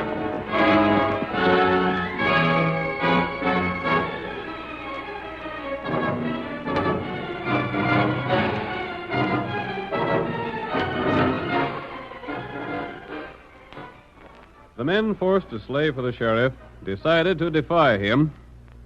The situation they had decided called for a desperate remedy. We see Lige and a group of his companions as they meet in the home of one of their number. I ain't a man to go for violence, boys. But look at my place. There ain't a lick of work been done there for the past month. Mine's the same. We all know how the sheriff's keeping us working for him. One kind of threat after another. But I read the government. So did I, Jack. But I don't figure it'll do no good. Why, Warren? Because Sheriff Parsons is postmaster. He'll know what them letters mean. He won't let them be sent out. Things has come to a fine pass when even the mails ain't safe. Hey, Live, Hey, don't bust him so. Just sit down quiet and join the meeting, Cal. Ain't you heard? There's an Injun. The man done a couple of days' work on the sheriff's place. He's calling for everyone to go to store. Sit down and be quiet. We're going there all right enough, and plenty soon. We're just fixing to hold a quick trial there with Zeke Parsons, the prisoner. Trial? Yeah, and we're going to find him guilty of something and hang the coyote. Ain't no other way. If we defy him open, he'll send some of us to counties where the law wants us. He'll send for folks we don't want to locate us. He'll make no end of trouble. We gotta capture him, try him, convict him, and hang him. There's the redskin. You come, store. Sheriff there. We're going. We gotta discuss things first. You come now. Sheriff pay you. Pay for all work. What? Hey, with what? Him pay cash. You come. See. The redskin must be loco. Nothing but a miracle would make that tight-fisted old galoot pay cash. You come. We may as well go. We gotta go there anyhow. If there's any chance the Injun's talking true, We'll go find out. Come on, boys.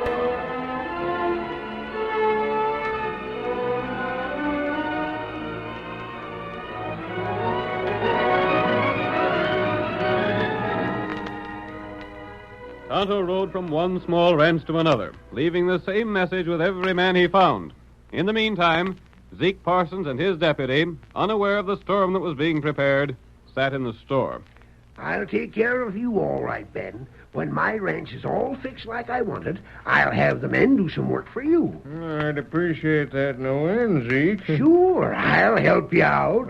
But the only thing Well? Only thing is, ain't we going pretty far? What do you mean? Well, this ain't a slave state. And if it was, we couldn't take men like we done and put them to I'll handle this county. I told you I was powerful. They won't dare defy me. Well, Zeke, ain't you letting your success go to your head a little bit? No, Yes, you are. What? I'm masked man. Sit right where you are. Put down them guns. Put them down, I say. Who are you that you dare come here with a mask and throw a brace of 6 guns on me? I'm here to investigate the mail. What? And to tell you a few things about the law you didn't know, Zeke Parsons. I'm the law. Yes, and you're also the postmaster. You're also a wealthy rancher and a storekeeper. I tell you have too many things, Zeke. That's why I'm here. Perhaps I'll not send for the United States Marshal, but if you don't do just what I say, I surely will. Oh, sakes alive. Now, stay right where you are while I look in this box. You use this for waste paper, don't you? Keep still. If I don't find the letters here, I'll have to look further. Here's one of them. Is this the way the postmaster handles the mail? He's found them letters. I told you to burn them, and you said 'twa'n't necessary. I didn't get around to it. First, I'm going to speak to you, Sheriff Parsons. I wish you'd put them guns down. No, the postmaster at Santuas, which is in your county, has robbed the United States mail. No, she... Letters written and paid for by citizens have not been handled by the postmaster. But Dad ratted... Furthermore, the postmaster is guilty of reading the mail and passing confidential information concerning citizens to the sheriff. But gosh darn it, Zeke is the postmaster. I know that. Now you look You here. listen. But I... The marshal will come in this town and order the arrest of the postmaster. But I tell As you... sheriff, you can't defend the action of the postmaster. He's been untrue to his trust. He's divulged information. I never told no one a blame Isn't it thing. true that you kept men working because of information you learned from the letters? Oh, well, I didn't tell no The one postmaster got the information that the sheriff acted on. When the marshal comes, you'll be ordered to put the postmaster under arrest. But I can't. I'm him. Zeke's him. If the sheriff won't make the arrest, he'll lose his post and be replaced.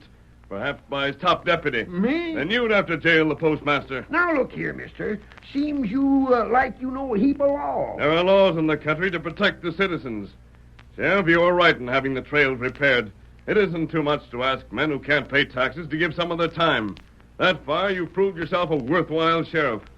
But success went to your head. Now, you see, Zeke. You've been greedy, selfish, eager for more power. You've gone too far. So far that you're heading for jail and you can't escape. Imagine what a jury made up of men in town would do to you. Oh, sakes alive, Zeke. They'll likely hang you. Robbing the mail alone is enough. Now, wait.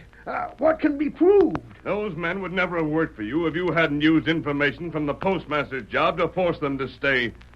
Every man on road work will be a witness against you. Every man on the jury will be a witness. He's right as rain, Zeke. I said all along that There's you... one escape for you. I'm giving you a chance to make good.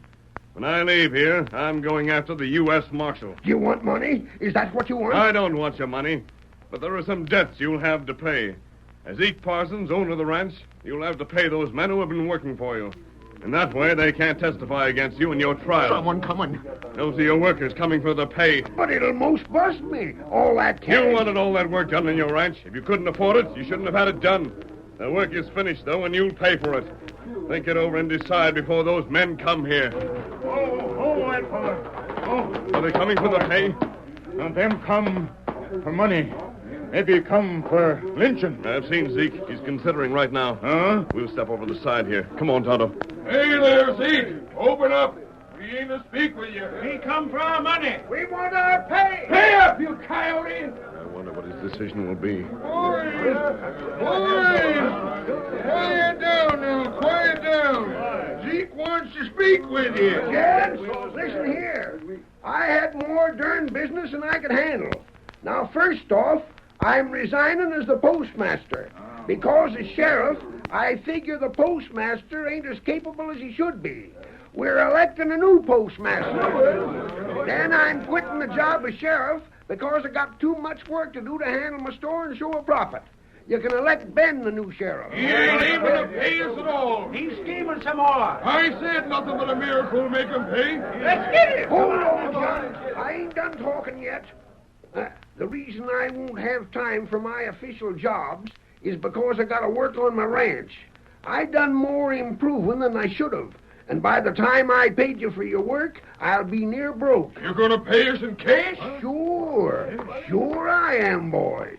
You don't think I'd try to make slaves of you, do you? Well, I'll be hard. Hooray! He's going to give us cash. That's what them feller want. Hi-yo, Silver!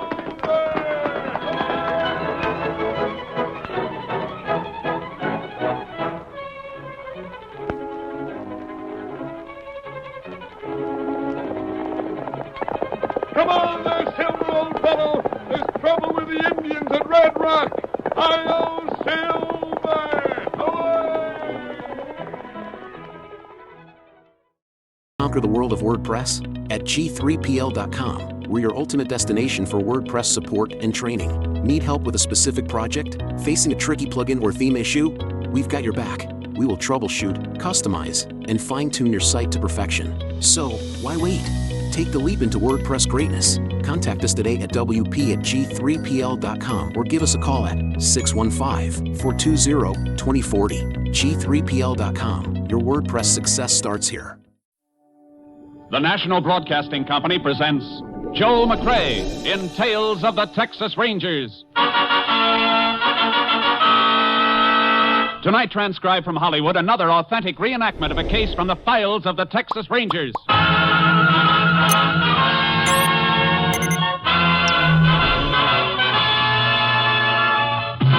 Tales of the Texas Rangers, starring Joel McCrea as Ranger Jace Pearson. Texas, more than 260,000 square miles, and 50 men who make up the most famous and oldest law enforcement body in North America.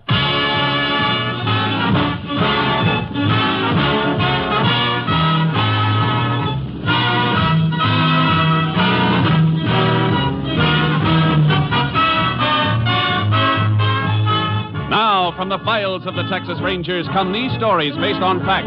Only names, dates, and places are fictitious for obvious reasons. The events themselves are a matter of record.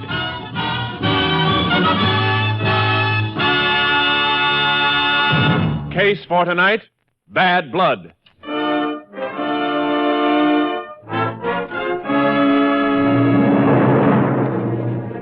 It is 7 p.m., September 14th, 1950. In an isolated house trailer in the fields on the outskirts of Cheney, Texas, Joe Prager, an aircraft worker, is packing a suitcase. There is a knock on the trailer door. Just a second. Howdy, Joe. Oh, howdy, Russ. Ain't you going to ask me in? Yeah, sure. Come on in. See you packing already. That's right. What's on your mind, Russ? Well, Joe, I figured 2 weeks is long enough for old friends to be mad at each other. I come to ask you to shake hands. You know, now that you're here, I can't figure just what we've been mad about. Ain't anybody I'd rather shake hands with than you, Russ. You're my boy. But we ain't never going to talk politics again. That's a deal. I didn't want you to leave feeling sore at me. Why you going, anyhow? Why you pulling out? Your job's solid. You're needed here. Well, I didn't want anybody to know about it yet, but looks like I'm needed someplace else, too. Huh? Here, read this. Well, going back in the Army, huh? I didn't know you stayed on reserve list. I'm on it, all right. You talked to him about this out at the plant. After all, you're married now. You got a kid. You're in essential work. Maybe you could get out of it. I thought about it, Russ, but, well, I don't want to get out of it. I got kind of a funny feeling about it, a feeling I've had ever since the kid was born. Like, well, maybe if I go again now, maybe I can help so he'll never have to go when he grows up. Yeah, I can't argue against that. Not with 2 boys of my own, one of them pushing 17. Ella and me are plenty worried about him with this Korea thing. Oh, don't let it get you down, Russ. Boy'll be all right. Say, I was just about to fix me some grub. How about joining me? Oh, thanks, but Ella's expecting me home. Say, where's Marge and the baby, anyhow? Oh, she drove the kid up to her mother's today. I got a week more before I report, and well, we sort of figured we'd go away someplace together, just the 2 of us, till I have to leave. Yeah, well, when you pulling out of here? Tomorrow, when Marge comes back. Ella'd like to see you and Marge before you go. She's been beefing at me ever since you and me fell out. Yeah, Marge's been bulldogging me about it, well, too. Can't you come and have supper with us tomorrow before you go? How about that? That's the deal. Swell. Ella'll be tickled. Well, guess I better be getting home the old pay envelope. You need any help with anything? I mean, we got a few dollars. No, thanks, Russ. We'll get by. Well, good luck to you, fella. We'll see you tomorrow. Sure thing, Russ. Say, if they had to draft somebody, why couldn't they take that brother-in-law of yours? Orville? That'd be giving aid and comfort to the enemy. Yeah. I know Orville ain't giving any aid and comfort to his department out the plant. If we wasn't short-handed, he wouldn't last 10 minutes. Well, good night, Joe. Good night, Russ.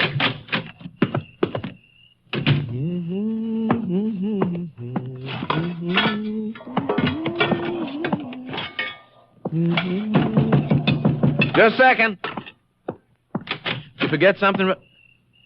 Oh, it's you, Orville. Yeah, it's me. Russ was just here. I thought it was him coming back. I know he was here. Been waiting out back long enough, waiting for him to leave. You could have come in. Russ don't bite. He doesn't like me. Reckon that's your fault, Orville. Oh, sure. Everything's my fault. How come you sticking up for him? Thought you and him wasn't talking. We are now, and I don't think it's any of your business. What do you want, Orville? Joe, I need some help. I got my check cashed, and I guess I didn't notice it till I was almost home. I got a hole in my pocket. I lost my pay. Do I look like a half-wit to you? Well, I only want... The last time you came to me with that story, you said your pocket was picked. And the time before that, you said you got stuck with a loan you signed for somebody. That's right, Joe, honest. Stop using the word honest, Orville. Doesn't sound right coming from you. If your money's gone, you lost it in the pay-night crap game at Holland. I haven't been near Holland's in weeks. Oh, Joe, you gotta help me. My wife will buck like a maverick under a branding iron if I don't bring some money home. You and Sis got some side money. I know you have. I ain't denying that, but this is one time you ain't dipping your hand into it. Yeah, take a look at this paper.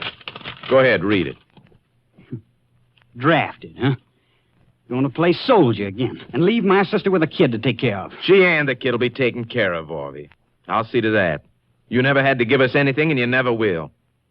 Joe, I need money. And I ain't leaving here without it. There's nothing here for you, Orville. Better try someplace else. I said I wasn't leaving without that money. Well, I reckon you'll be here a long time then, Orville. You have to excuse me. I'm going to fix my supper. I ain't going to ask you again, Joe. Glad to hear. Just going to keep ignoring me, huh? Like I wasn't even here. That's right. Maybe I can make you pay a little attention with this frying pan. Orville, put that down. No, I'm going to help you dish out your supper like this. I wasn't. I told you, Joe. I told you.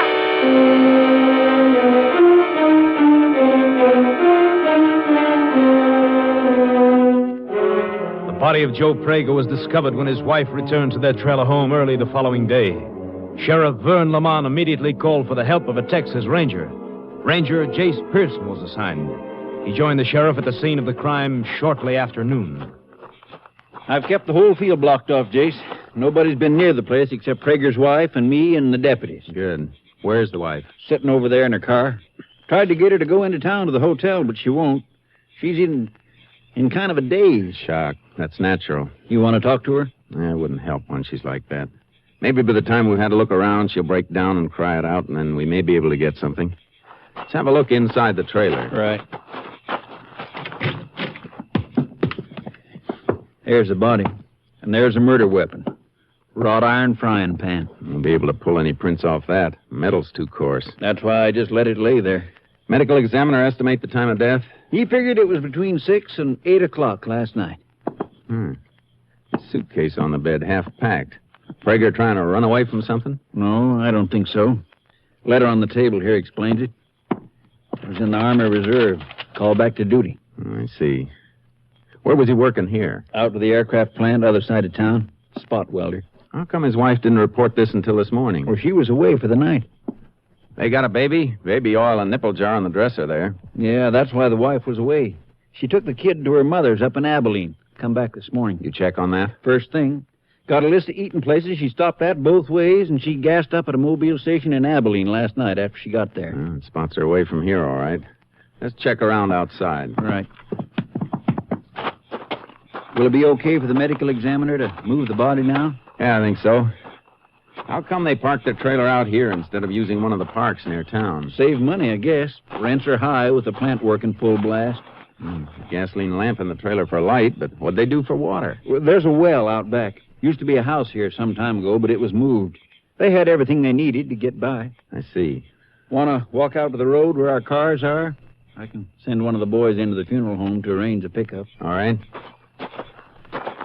Wait a minute, Sheriff. Watch your feet. What's the matter? These car tracks up the road to the trailer. Prager's own car, I reckon. Same tracks all over the road from coming and going. Different tire pattern in a couple of the soft spots, though. Look here. Yeah. Overlaps most of the older tracks, but Prager's car tracks go over the strange tread once. Right here. Yeah, I see what you mean. Another car must have driven in here after Miss Prager left yesterday. And that spot is where she drove over the tracks when she came back this morning. It's the way I measure it. And we can pull a cast off that tread. May help us run down the car. Hey, one of your deputies coming up the road now. That isn't one of my boys. Why'd they let him in? I don't know. Hey, you! Yeah? How'd you get in here? I come to help my sister. Who is your sister? Marge, Prager's wife. He was my brother-in-law. That's why the deputies let me through. All right. Your sister's sitting in the car back there. Reckon she does need somebody with her at that. Thanks. Wait a minute. Yeah, Ranger? Walk along the edge of the road. Stay out of the tire tracks. Why? Because we're asking you to. Isn't that good enough? Well, I only asked you for a reason, that's all. What's your name? Orville James. You work with your brother-in-law? Well, yeah, sure. Out at the plant. Not in the same department, though. How'd you know your brother-in-law had been killed? I didn't know. Until I saw your deputies down by the road, and they told me. Isn't the aircraft plant working today? Yeah, sure it is. It's on the other side of town. What brought you out here now? I got a lift out during lunch to see my sister. That'd just about take your whole lunch hour. And more if you didn't catch a ride back right away. You make a habit of hitchhiking out here on your lunch hour? No, of course I don't. Then why'd you do it today? What are you asking me all this for? You trying to pin something on me? Reckon that's going to depend on how you answer. Come on, talk up. Well, I wanted to ask her about my mother. I knew that she'd been up home, see, and I wanted to find out how my mother was. I see. Your mother been sick? Yeah. No, she's been all right, I reckon. And why the rush to get out here this afternoon? Why not tonight, after work? Because I wanted to come, that's all. Anything else you want to know? Yes, when did you see your brother-in-law last? I don't know, 3, maybe 4 days ago. Not yesterday? No. Not even at work? It's a big plant, Ranger. Joe and me didn't even work in the same building. What time did you quit yesterday? 5 o'clock. Then you weren't working between, say, 6 and 8 o'clock last night? No. Then where were you at that time? And who was with you? Well, I cashed my check at Holland's and then... And then what? Did you come out here? Yeah. What? I said yes, I come out here.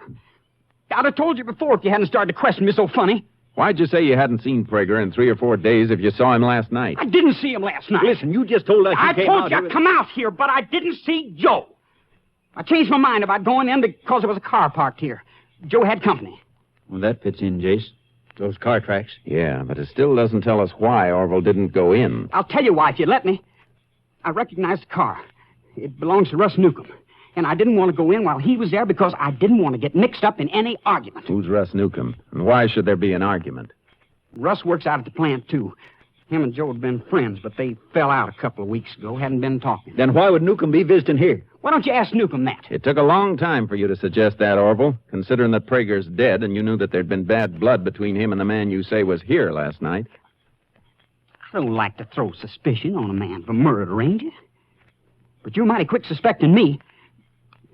A man ain't likely to kill his brother-in-law. Newcomb had the reason, not me. Now, you're going to let me go to my sister, ain't you? Jace? All right, Orville. Go ahead. Yeah. Looks like this thing is cracking easy, Jason. It sure does. You better get out to the aircraft plant. Yeah. We got enough to pick up Newcomb, all right. We got more than that. If that tire track on the road matches Newcomb's car, we got enough on Newcomb to send him to Huntsville.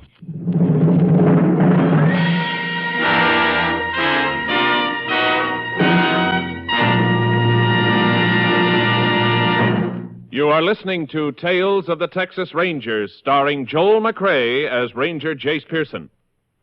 We continue now with tonight's case, Bad Blood, an authentic story from the files of the Texas Rangers.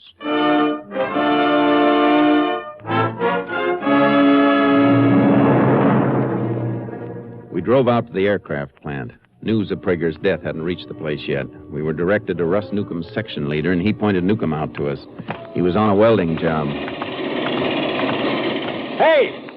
Hey, you up there! Newcomb! Yeah. Knock off a minute and come down from that wing, will ya? Be right there! What can I do for you? Let's go into the office where we can talk. Sure, I'll be glad to. Sheriff, what's up? You find the woman who owned that purse? Purse? What purse? What are you talking about? The purse I turned in the office about 2 months ago. Money in it, don't you remember? Oh, that was on a Sunday. Guess I look different in a work outfit. Oh, yeah. What's this about, Sheriff? I thought he looked familiar. Turned in a woman's purse he found in the streets a couple of months back.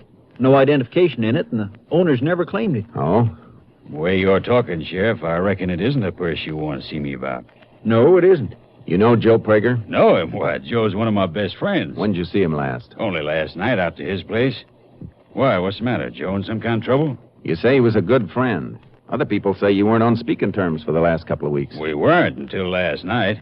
We got in a dumb political argument one day during lunch here. Both got hotter than we should have. But you patched it up last night. Yeah, when word got around that Joe was quitting, going away, well, I went out and buried the hatchet. You sure you mean a hatchet, not a frying pan? Look, you fellas asking me something, but you ain't telling me nothing. You talked politics again with Prager last night? No, we just shook hands, and I asked him to bring his wife over for supper tonight, and then I left, that's all. Prager still alive when you left? Well, what do you mean he was still alive? You telling me Joe Prager's dead? He was beaten to death last night with an iron frying pan. Beaten to death? Joe? You see anybody else at the trailer? No. We were alone, just the two of us. Newcomb, the law requires me to warn you that anything you say from here on can be used against you. Used against me for what? You're talking like I'm under arrest. You are under arrest for the murder of Joe Prager.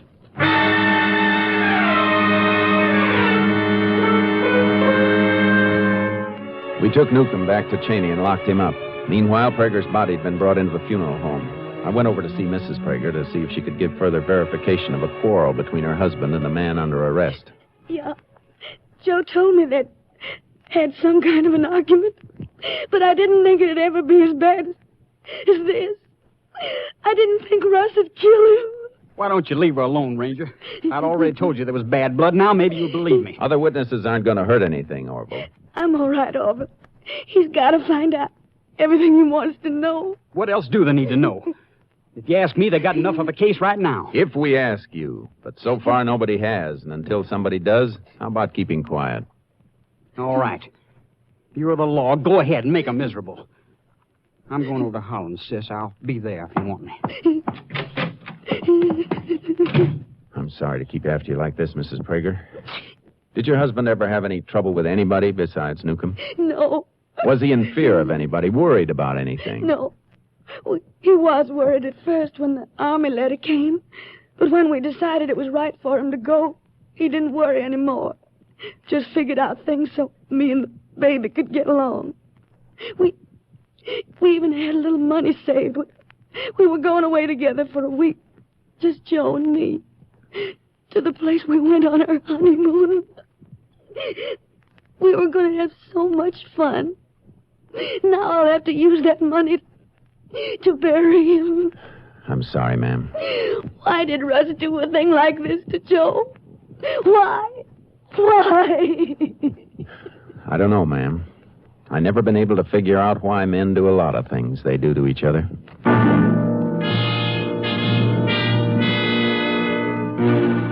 I went back to the sheriff's office. It looked like the case against Newcomb was just about closed, but it opened again. Opened wide when the sheriff showed me the personal effects that had been removed from Prager's body. Look at this, Jace. Bank book, isn't it? Yep, Prager's. It was in his shirt pocket.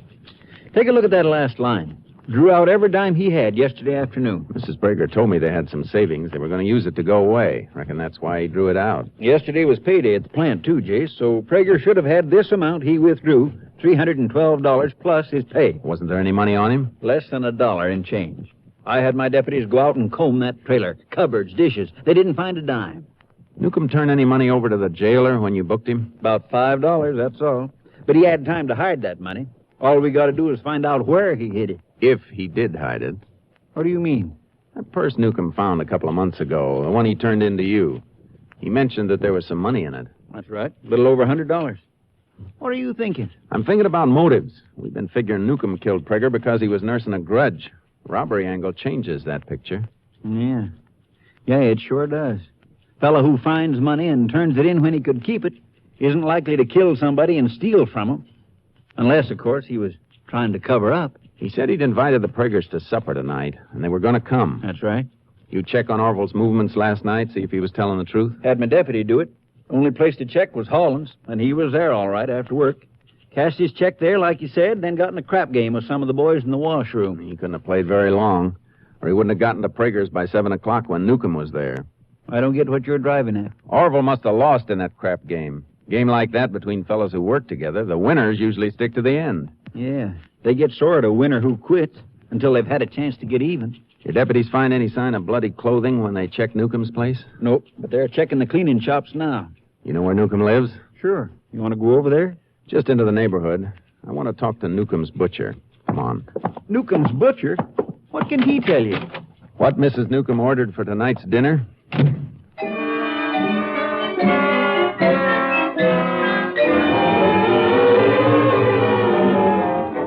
I saw the butcher, and his answer to my question pulled Newcomb back a step away from the electric chair. I got in my car and started to drive toward the field and Prager's trailer. You look like you learned something, Jace. I did. Mrs. Newcomb ordered stew meat yesterday for tonight's supper.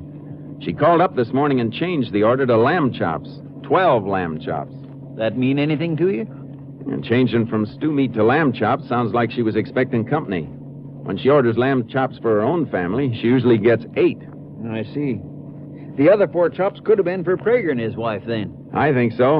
And Prager was dead when she ordered them. Well, Newcomb could have told her to order them for a cover-up. Could have, but it's a little too smart. He didn't strike me as being that clever. Yeah, I'm going to go along with that. I think you're right. Well, what do you expect to find at the trailer? I don't know, but I want to look around a lot more than we did before. I shouldn't have waited this long. Didn't seem to be any reason for it with the case we had against Newcomb. Well, there's a reason now. We need a new case, and I got a hunch which way it's going to point.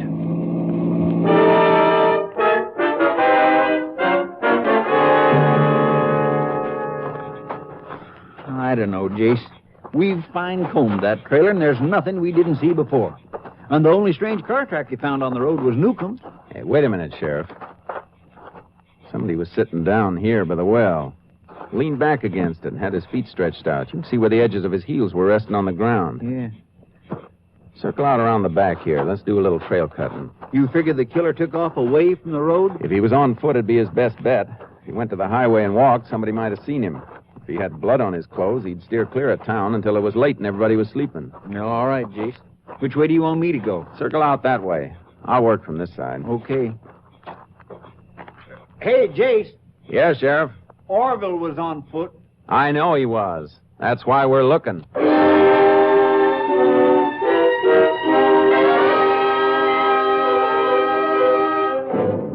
We found the trail just as it was getting dark. It led into open country. I got my horse charcoal from the trailer behind my car while the sheriff went to a nearby farm to borrow a mount. It was dark when he caught up to me. You still on the trail, or are you cutting to pick it up? I lost it a couple of times further back, but I'm on it now. You know this country back here? Oh, I've ridden it before. We'll be coming to the Horner River soon, about a half-mile farther. River angles toward town, doesn't it? Sure does. Cuts under that bridge just outside Cheney. That may be the way the killer followed to get back to town. Let's ride for the riverbank and see if we can pick up tracks there. May save us time. Good idea. Dig, boy. Come on, Charky.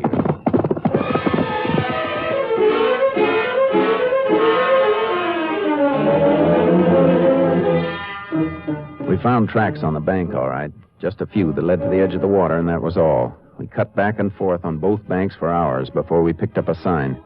He'd come out of the river on rock, and we barely spotted the place where he'd marked the ground again. That's it, all right, Jace. Same heel impression. He had us fooled for a while, all right. Now let's go. Come on, Charky. Yeah, come on, boy.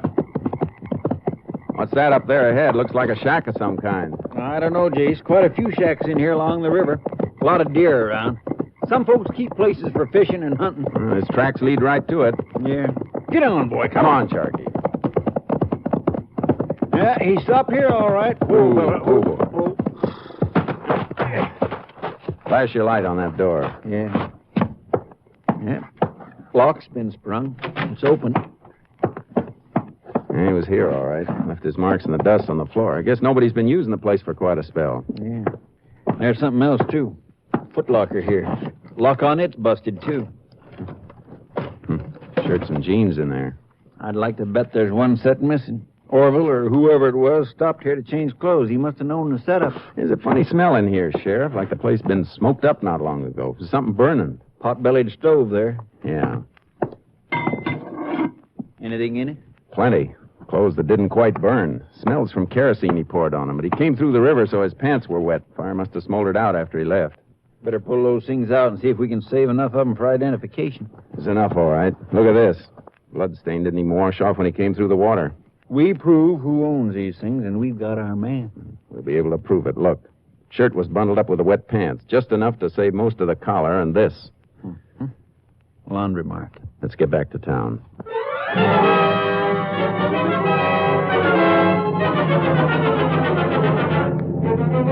It was daybreak when we got back to Cheney. We got what we were after on our third laundry stop. The half-burned shirt belonged to Orville James. We went to his home. His wife was at the funeral parlor with Mrs. Prager, so he was there alone. What you want from me now? Sheriff's got a few things rolled up in that poncho. I thought maybe you might be able to identify them. Who they belong to? Joe or Newcomb? We want you to tell us. All right, Sheriff, unroll them. Recognize these? What's the matter, Orville? You look kind of sick. I'm just upset about Joe, that's all. I was at the funeral home with my sister almost all night. Well, you ever seen these things before? Yeah. Yeah, I've seen them. Whose are they?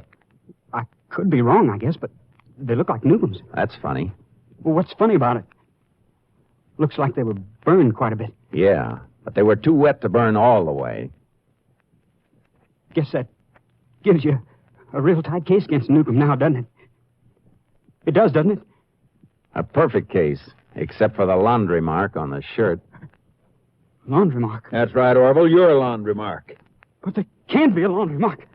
There can't be a laundry... Keep your hands off those things. You heard him, Orville. Let me go. Let me go. Oh, my arm. You better hold still. Come on. Let's go. My wife always hounding me for money. Always screaming about how hard she worked. Always yelling about how she was ruining her hands scrubbing greasy work shirts. But she wasn't. She was sending them out. Laundry market. The lazy pig. I'll kill her. I'll kill her. You're not going to kill anybody, Orville. Your killing days are over. Open the door, will you, Sheriff? Sure. All right, Orville. In the car. Let's go.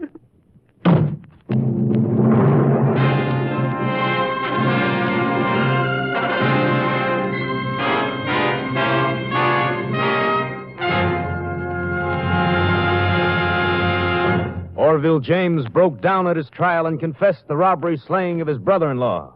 He was found guilty in less than 20 minutes and sentenced to Huntsville for the rest of his natural life.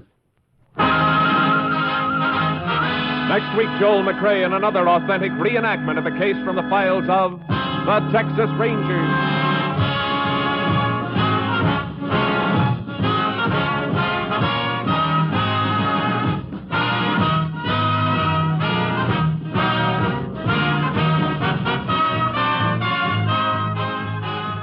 Joel McCrea is currently seen starring in the Universal International Technicolor production Frenchie. Tonight's cast included Tony Barrett, Paul Frees, Whitfield Connor, Sam Edwards, Parley Bear, and Barbara Luddy. This story was transcribed and adapted by Joel Murcott, and the program was produced and directed by Stacy Keach. This is Hal Gibney speaking.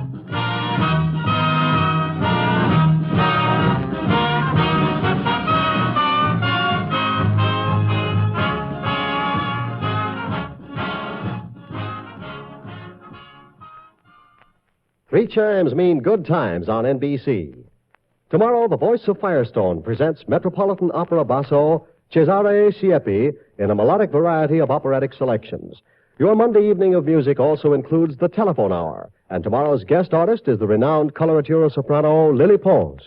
Among Miss Pons' selections tomorrow is the beautiful aria from Rigoletto, Cara Nome.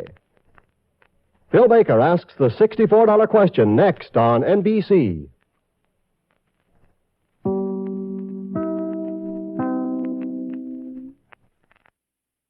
Thank you for joining us for a thrilling episode of Golden Age Radio. We're excited to have you as part of our audience. We invite you to return tomorrow for an all-new set of episodes that will take you on even more unforgettable adventures. Don't touch that dial, because the next installment of timeless tales and captivating narratives is just around the corner. Stay tuned for another dose of vintage radio magic that will transport you to a bygone era of entertainment like never before. We're always eager to hear from our fantastic audience. Your feedback fuels our passion for delivering the best in vintage entertainment. Feel free to share your thoughts, opinions, and suggestions. We value your input and strive to make your listening experience even more enjoyable. If you're looking to enhance your Microsoft Access skills, look no further. Reach out to them at 615-420-2040 and ask for Mark. Once again, thank you for being a part of our Golden Age radio community. Get ready for more riveting stories, captivating characters, and timeless entertainment. Until next time, stay tuned and keep the nostalgia alive. Subscribe for more videos.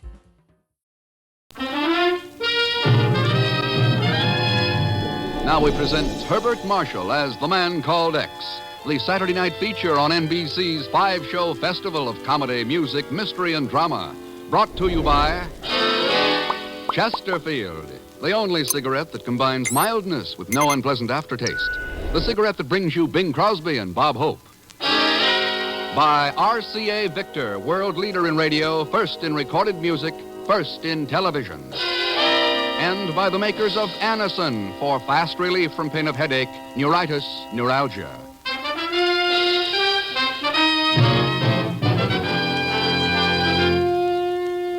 Herbert Marshall as The Man Called X. Wherever there is mystery, intrigue, romance, in all the strange and dangerous places of the world, there you will find The Man Called X. Hey, fellas, come on, you're on. Say, Bing, you got a minute? Oh, sure, Bob. I got all the time in the world. Don't tell me you own that, too. Oh, never mind that stuff. Get to work, will you? Okay. Folks, better tasting Chesterfield is the only cigarette that combines for you mildness with no unpleasant aftertaste. And you can prove that yourself.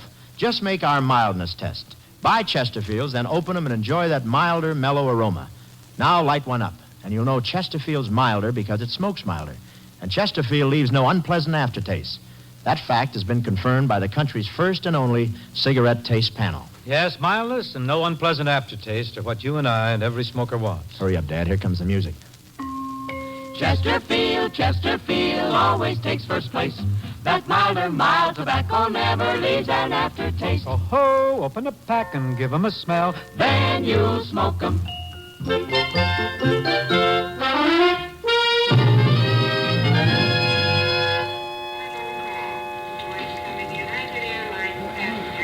The International Airport at Los Angeles is a main port of entry between the West Coast and Mexico. The volume of business is large, and the U.S. Customs inspectors who man its gates have their hands full. They deal with all kinds of people in the course of their work, good and bad, honest and dishonest, and shrewdly place them in various categories. But one of today's passengers has a category all his own. Zelschmidt is the name, Inspector Pagan Zelschmidt, Vice President of the Achzel Beverage Company, butlers of the famous soft drink. Never heard of it. Oh, you will, my good man, you will, yeah. I'll hold my breath. All right, unlock your bag. Sure, why not? I've just got this one bag. What's in those boxes? Oh, just some spices and herbs. What kind of spices and herbs? All kinds. Hey, look out. You're going to knock that box off the table. Oops. Oh, fine. Busted wide open. Well, that's okay. I can just gather it together Hey, like... wait a sec. Let's have a look at that. Hmm? All kinds is right. Huh? Including opium.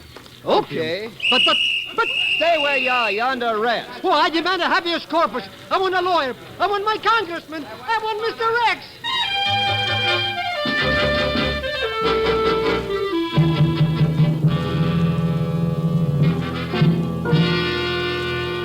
Actually, Ken, it doesn't surprise me a bit. I hate to say I told you so, but... But you will. Is that it, Chief? Yes, confound it. Because I have told you so, Ken. Zell Schmidt is a conniving, swindling little two-bit crook who'd sell out anybody, including you, at the drop of a hat. Sure, I know that. Well, if you know it, why do you let him hang around you? Oh, a lot of reasons, Chief. He's useful for one thing, has shady contacts all over the world. Yeah. And he'll sell out the other side, too. Anyway, I kind of like him. Oh, even when he's caught red-handed smuggling opium? I simply can't buy that one. The opium racket just doesn't fit Pagon's personality. I don't see why not. He's done everything else. That's the point, Chief. Everything else. I think he's been made the fall guy for somebody. For whom? I'll know more about that when I get back from L.A. Ken, if you go out there and try to help that good-for-nothing little bum, you'll just be wasting your time. Chief, aside from Pagon, even if he weren't mixed up in this, it would hardly be a waste of time. What do you mean? I mean opium. That's the lowest, dirtiest game in the world, wherever it's played. Any chance to smash it is never a waste of time. I'm going to Los Angeles.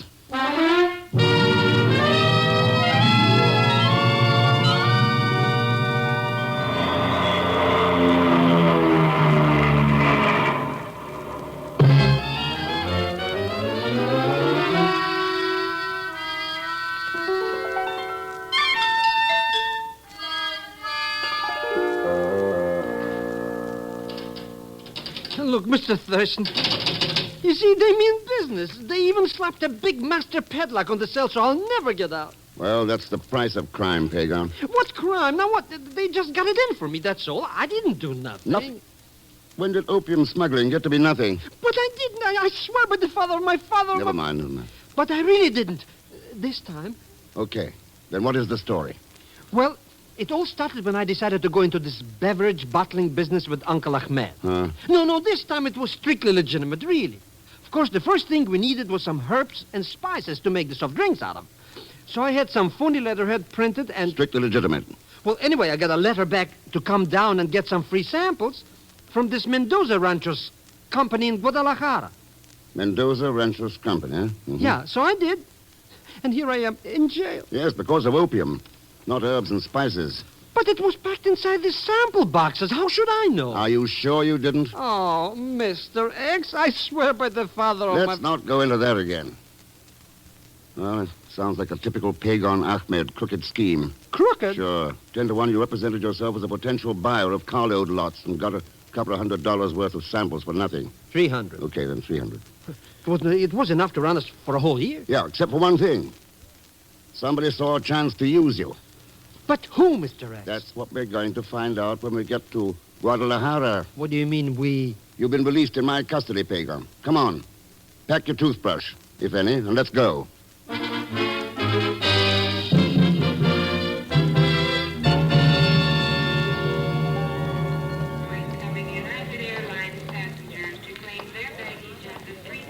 Straight ahead, Pagon. Gate D, there at the end.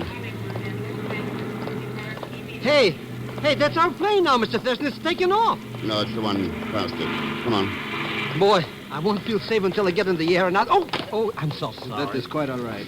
Jose, what are you doing here? Well, Mr. Thurston, I want you to meet a very dear old friend who I met on the plane coming up from Guadalajara. Senor. Jose? How come you're here at the airport? You meeting somebody? No, as a matter of fact, I'm taking the plane to Guadalajara. But you just got here 2 days ago. You said There has been a change of plans. Now, if you will excuse me. Now, wait a second, Good Jose. day, gentlemen. It has been a pleasure. I can't understand it, Mr. Thurston. He was so friendly on the trip up. Why not? With you packing his opium across the border for him, why shouldn't he be friendly? You mean I mean, he... It's an idea, anyway. Oh, I beg your pardon, senores. Could you tell me which is the gate for the plane to Guadalajara? It's Gate D. We're going there ourselves. Here, let me help you with that hat box. Oh, thank you so much. And, you are also traveling to Guadalajara, senor? Yeah. Have you been there before? Oh, not for a long time. Lovely city, though, as I recall it. Oh, it is. I hope you enjoy your visit with us, senor. Oh, thanks. Now, here we are, Gate D. Gracias, senor.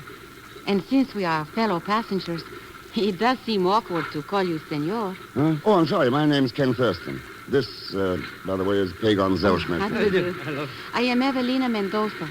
Mendoza. Yes. Perhaps you have heard of my father, Don Federico. He is owner of the Mendoza Ranchos Company.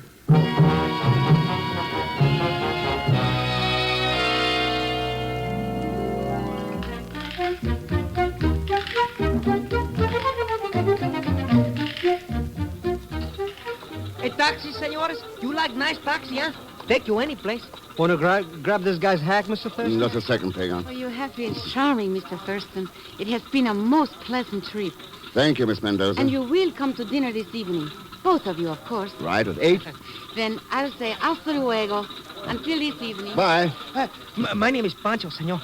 You take my taxi, huh? It's a real fine car. We go like the wind. Might as well, Mr. Thurston. He's got our bag. Okay, one cab's as good as another. All right, Pancho, let's go. Si, senor, si. This way, huh? You coming, huh? I wonder what happened to Jose. I never did see him get off the plane. I did. He was the first to leave. Well, hadn't Joe to follow him, give him the business, or put the log on him? Why? Well, you could. I mean, he was, he didn't like me. If that's a crime, I'll have to go back to New York and arrest the chief. Say, Pancho, where is this taxi anyway? Oh, it's only a bit more now, senor. We're clear down the other end of the terminal. But it's no matter, senor. It's only around this corner now. Just a little bit more. Huh? All right. Watch it, Pagan. Be ready for a move. Move? You mean... Oh, no, I'd rather be back in jail. Ahorita! Hit the dirt, Pagan. It's that car by the corner of the building. If I can just get a clear shot at... Ah, too late. Mr. Thurston, is it all right? It's all over, if that's what you mean. Car took off, and Pancho disappeared into the underbrush. You should live so long. And now somebody else doesn't like us. Not necessarily. What do you mean? The guy in the car, the one who fired those shots. That was your very dear old friend, Jose.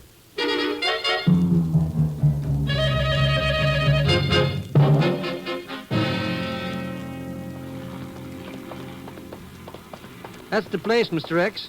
That little dump right over our head there. It's not much of a place for a layout the size of the Mendoza Company. Oh, I think this is only a retail office for herbs and stuff. The way I get it, they run some big ranches out west of town. What's the name of the man you dealt with, the one who gave you the samples? Manuel Gomez. He's a little short fellow, bold as an egg. Boy, am I going to tell him a couple of things or two? You're going to tell him nothing. In fact, you're going to wait for me outside. Huh? This Gomez is the only lead I've got so far. And he has to be handled right. You wait here.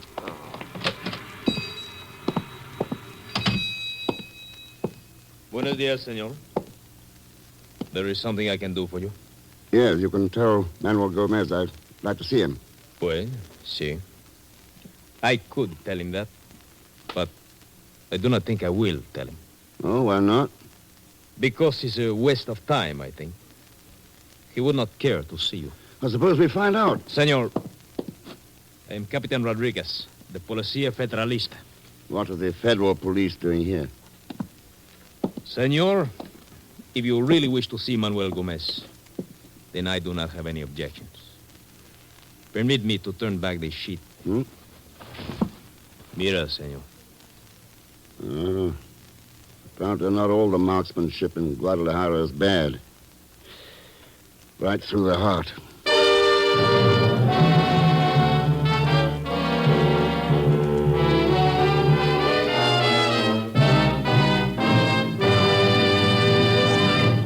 We return to The Man Called X in just a moment. Here's a word from RCA Victor. Inch for inch, your best buy in television is RCA Victor 19-inch. Yes, a great many families have taken this advice to heart and bought the thrilling RCA Victor 19-inch. Truly, the most exciting buy in television. When you buy television, remember that the set you choose will be the very hub of your home for years to come. So select the screen size you really want most. The bigger and better RCA Victor 19-inch pictures are the just right size for family viewing. Big enough to watch from across the room, and yet so clear and sharp you can sit up close. That's RCA Victor's million-proof quality for you. Quality proven in over 2 million homes. Your dealer can show you RCA Victor 19-inch television in a table model, a console floor model, or a combination television radio phonograph. See them. Learn why inch for inch. Your best buy in television is RCA Victor 19-inch. And now to continue with The Man Called X, starring Herbert Marshall with Leon Belasco as Pagan Zellschmidt.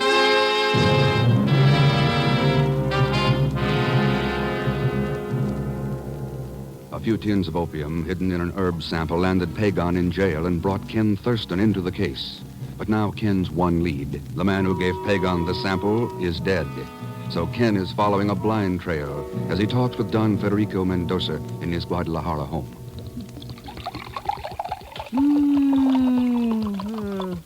Gwen. And can I offer you more sherry, Senor Thurston? No, thanks, Don Federico. This is fine. Boy, this stuff is real McCoy.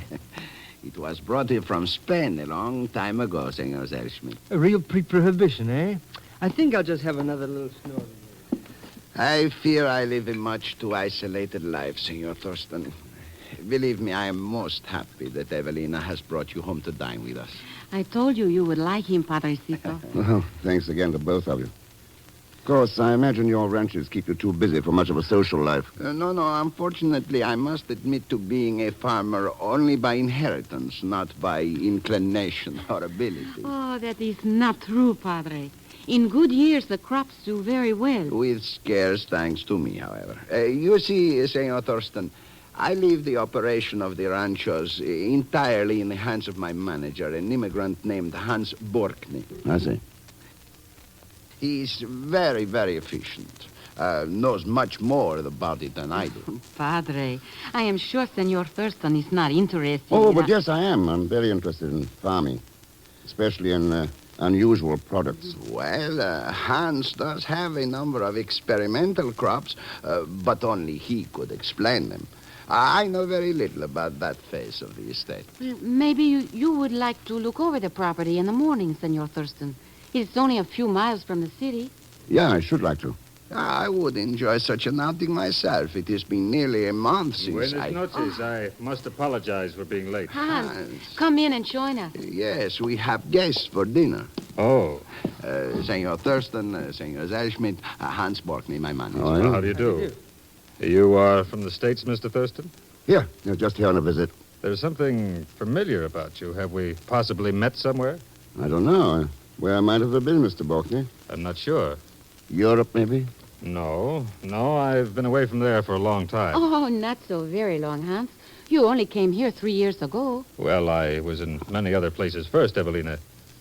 Don Federico, that trouble at the office seems to be settling down a little. Oh, excelente. Oh, no serious trouble, I hope? Oh, no, Mr. Thurston. Trouble? You mean that murder? Please, Senor Zellschmidt. Such things as you mention are a part of the world outside. I never permit them to intrude upon the social life in my home. Shall we go into dinner now?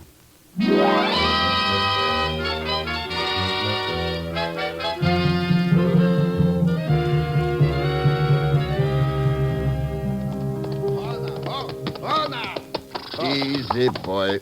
Easy now. I am afraid I'm not quite certain about the crops in these particular fields, Senor Thurston. I'd say they're lying fallow from the looks of them. Yes, I believe that is it. Hans knows, of course. Yes, I noticed that earlier. He seems to be familiar with every blade of grass on the rancho. He is indeed. I am sure you would have found him a much more interesting guide than I am, Senor Thurston. Oh, we'll catch up with the rest of the party later. I want to... Here. What's the matter, boy? I believe he's trying to shy at something. There's something there in the bushes. Here now. Hold it, boy. There. Can you see what it is? Say, someone's been hurt. What?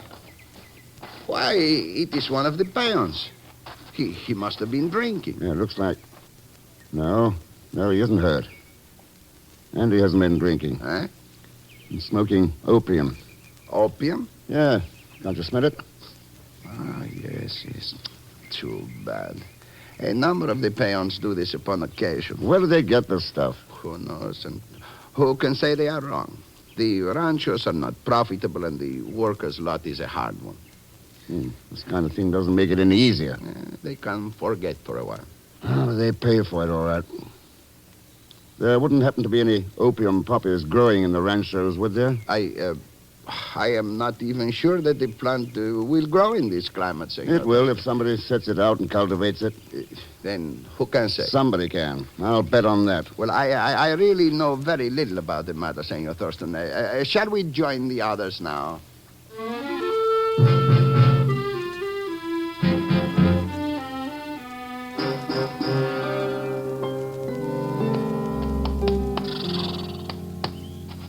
You are an excellent horseman, Senor Thurston. Nothing to it. The horse does all the work.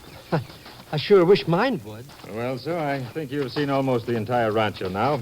Maybe you have decided you would like to be a farmer. Well, I might, if I knew as much about crops as you do, Hans. Anything which has roots to put it in the ground, I can make it grow. Yes. Hans, Senor Thurston was asking me a while ago about the opium poppies. Opium poppies? You see, whether they would grow in this climate.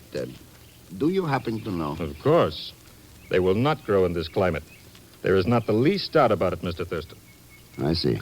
Oh, Senor Thurston, I just remembered a place we have not seen, and I would love to. I haven't been up there for years. Cañón Perdido. Lost Canyon. Sounds interesting. Oh, Evelyn, my dear, I am much too tired to ride up there today. Please, some other time, eh? I am sorry, Padrecito. I should not have mentioned it. Senor Thurston, I did not realize how long we have been. Well, some other time, maybe. I will have the car brought here if you wish, and one of the peons can take the horses back. Excelente, Hans, excelente. I have had enough exercise to last me for a month. Tell me, Senor Thurston, what do you think of it? It's a nice layout, Don Federico. Good example of diversified farming. Yes. And those experimental fields. I think I saw at least one specimen of every crop that can possibly be grown. That is in this particular climate, of course.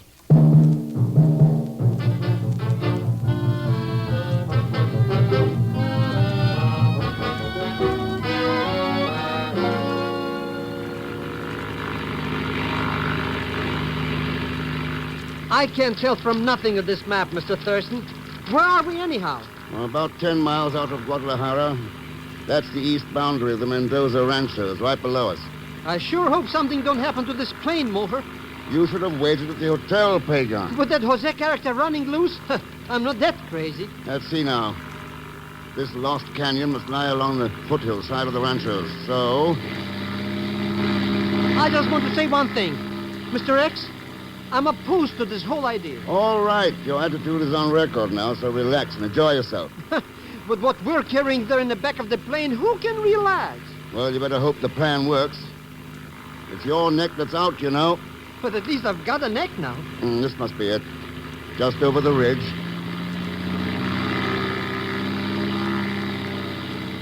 Look! Look, they're growing stuff down there in that canyon. I'll say they are. Let's drop down and circle back over it. You think it's that lost canyon, Mr. Thurston? Yeah. And a crop of opium. See it down there? 40 acres or more. But whose is it? Who's growing it? Let's go down and find out.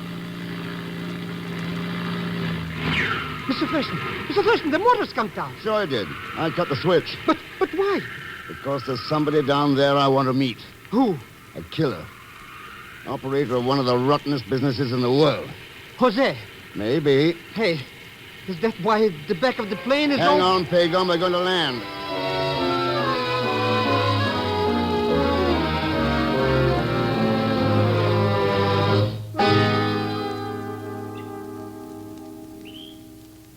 Well, we're here, Mr. X. What do we do now?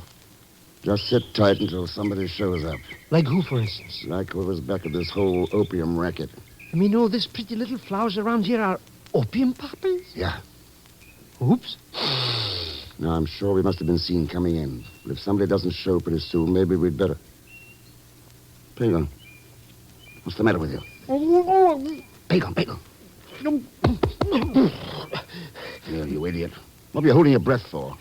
I should get conked out by this opium stuff? Huh? Well, look, shouldn't we get out of here before we get dopey? With the head start you've got. Wait. Here comes the station wagon. But these poppies... Oh, they can't hurt you. Well, looks like we may have some action now. Action what I don't want, Mr. X. Not the kind we're gonna get. Would you rather do 20 years for smuggling dope? Right now, yes. If I get out of here alive, no. Mr. X, are you sure the back door of the plane is unlocked? I'm sure. And don't tip the play ahead of time, understand? All I'm gonna do, try just to look non-conspicuous. They're suspicious, all right, or they'd have driven right up to us. Who's suspicious? Who? You mean it's him? Yeah, the manager of the ranchers. Who did you expect? Good afternoon, Mr. Balkney. Get your hands up, Thurston. You too. Yes, sir. They're up. See? That was a fast draw, Balkney. Did you learn it in Germany, Austria, or am I too far south? So, you're Mr. X. I've heard about you for a long time, but I never thought I'd see you across the sights of a gun. Well, all of us run into unexpected situations now and then. Sure we do. Like having a plane motor conk out while we're busy snooping? Oh, I landed on purpose. And you all the time I'd be waiting for you, I suppose. I thought you'd be around somewhere. I wanted a closer look at your poppy field. You in the flower business, Balkney? I'm in the opium business, Thurston, and I'm going to stay in business. But I don't think you are. Jose. Oh, no. Si, senor, yo vengo. So, Jose gets another chance. Is that it? That's it. Jose, I don't think you need any instructions. Not at all, senor. Balkney, shouldn't the rest of the corporation be present for the ceremony? There isn't any rest, Thurston. This is it. If you mean old Federico, he is too busy being an aristocrat to know what's going on around him. His daughter, too? Evelina? No. I have other plans for her. So it's just you and Jose. And Manuel Gomez, until you killed him, of course. He would have talked under pressure. I see. Well, I think that's all the information we need. Balkney, I imagine you're aware of the damage a submachine gun can do at close range. What are you trying? There are two of them pointed at you right now from the rear door of the plane. Come on out, Captain. Yo vengo, senor Thurston. Do not move, senor. Penalistas! That's right. Better drop those guns. No, you're not going to take me to prison. No! Entonces, pues!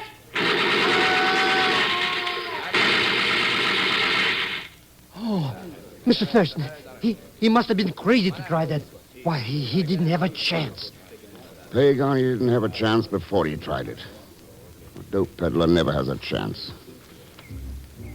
Matter of fact, there's all kinds of dope being peddled in the world today. Far too many people are falling for it. It looks like good business for the peddler, too, for a while. But sooner or later, a dope peddler never has a chance.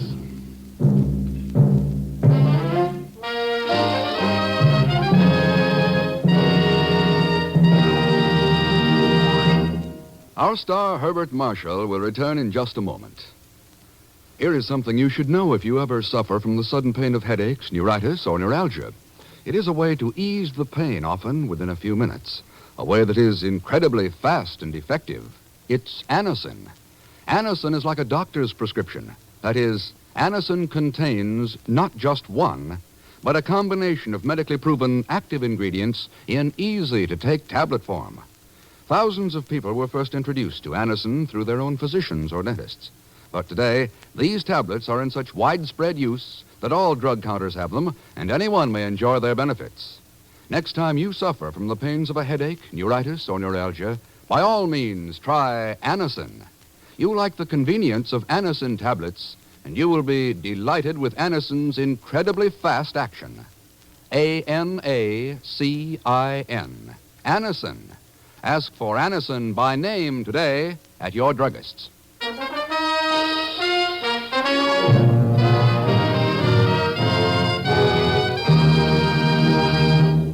Now, here is our star, Mr. Herbert Marshall. Thanks for being with us. The other folks you listened to tonight were Lucille Meredith, Will Wright, Frank Gerstle, Ted DeCorsia, Harry Bartell, and Tony Barrett. Next week, our story is called Cargo Contraband, and it involves smuggling of one of the most treacherous things in the world, people. Of course, that includes Leon Belasco, who'll be along again as Big on Zellschmidt. So join us, won't you, when next I return as the man called X. Good night.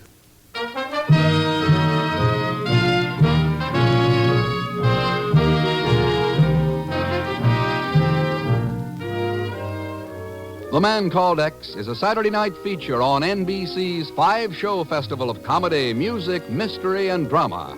Brought to you by RCA Victor, world leader in radio, first in recorded music, first in television.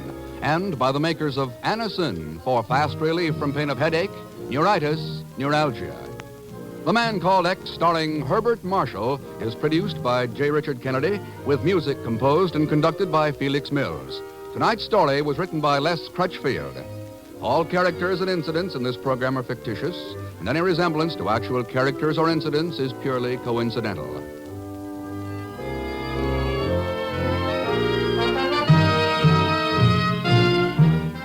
Be sure to listen tomorrow evening for The Big Show with Tallulah Bankhead and a great parade of stars, the Sunday night feature of NBC's All-Star Festival. Also on the Theater Guild on the Air tomorrow, you'll hear John Gielgud with Dorothy McGuire and Pamela Brown in a great performance of Shakespeare's Hamlet. And until next week, same time and station, this is Jack Latham saying good night for The Man Called X.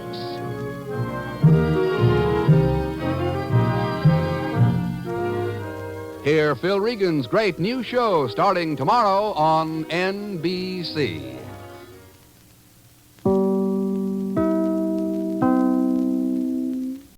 Conquer the world of WordPress at G3PL.com. We're your ultimate destination for WordPress support and training. Need help with a specific project? Facing a tricky plugin or theme issue? We've got your back. We will troubleshoot, customize, and fine-tune your site to perfection. So, why wait?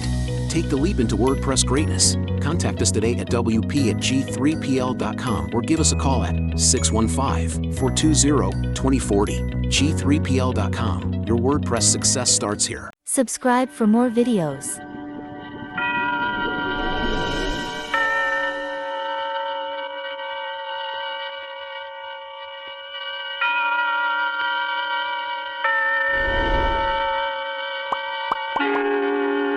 Suspense.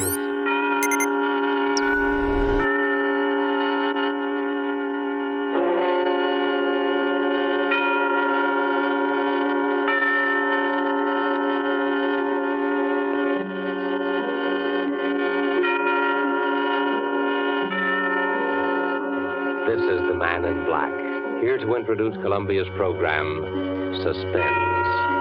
Tonight, as we premiere our new Saturday evening series on the air, Miss Agnes Moorehead returns to our stage to appear in The Study in Terror by Lucille Fletcher, called Sorry, Wrong Number. This story of a woman who accidentally overheard a conversation with death and who strove frantically to prevent murder from claiming an innocent victim is being repeated by popular request as tonight's tale of suspense. If you've been with us before, you will know that suspense is compounded of mystery and suspicion and dangerous adventure. In this series are tales calculated to intrigue you, to stir your nerves, to offer you a precarious situation, and then withhold the solution until the last possible moment. And so it is with the story Sorry, Wrong Number, and the performance of Miss Agnes Moorehead. We again hope to keep you in suspense.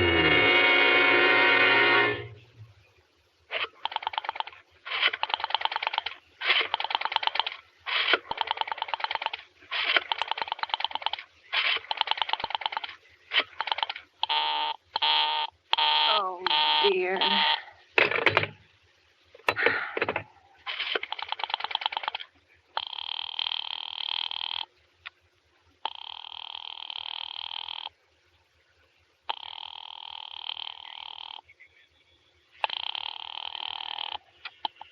Your call, please. Operator, I've been dialing Murray Hill 70093 now for the last 3/4 of an hour, and the line is always busy. I don't see how it could be busy that long. Will you try it for me, please? I will be glad to try that number for you. One moment, please. I don't see how it could be busy all this time. It's my husband's office. He's working late tonight, and I'm all alone here in the house. My health is very poor, and I've been feeling so nervous all day. Ringing Murray Hill 70093.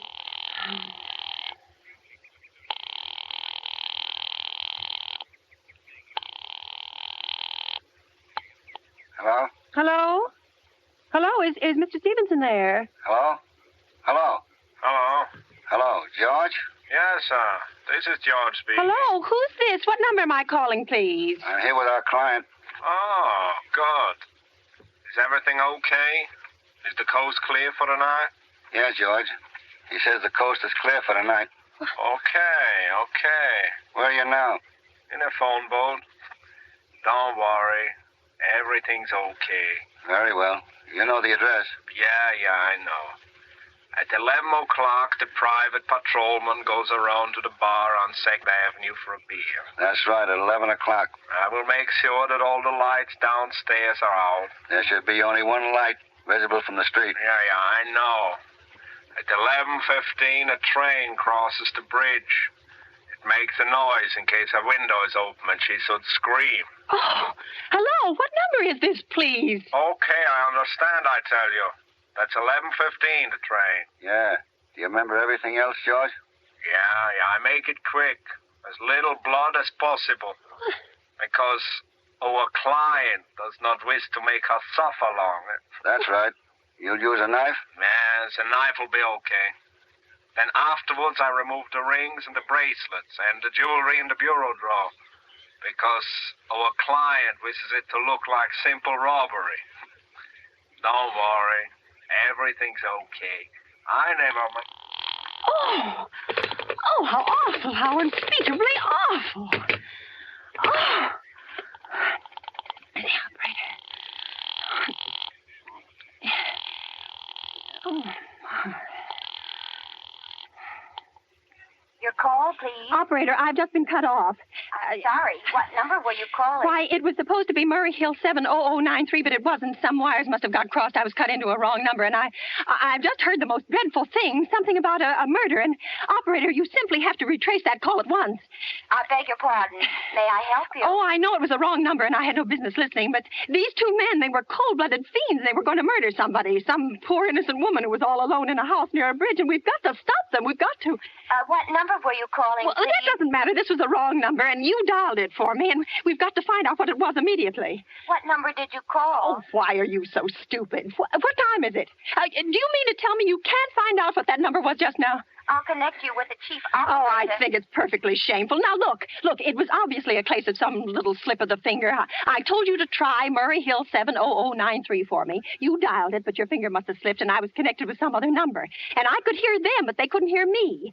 Now, I simply fail to see why you couldn't make that same mistake again on purpose, why you couldn't try to dial Murray Hill 70093 in the same sort of careless way.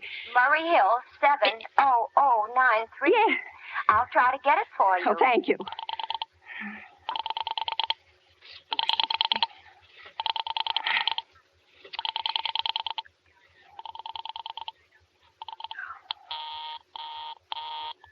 I'm sorry. Murray Hill 70093 is busy. I will call you in 20 minutes. Operator. Your call, please. You didn't try to get that wrong number at all. I asked you explicitly, and all you did was dial correctly. I'm sorry. What number are you calling? Well, can't you for once forget what number I'm calling and do something for me?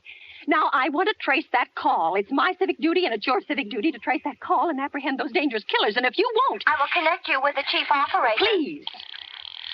Oh,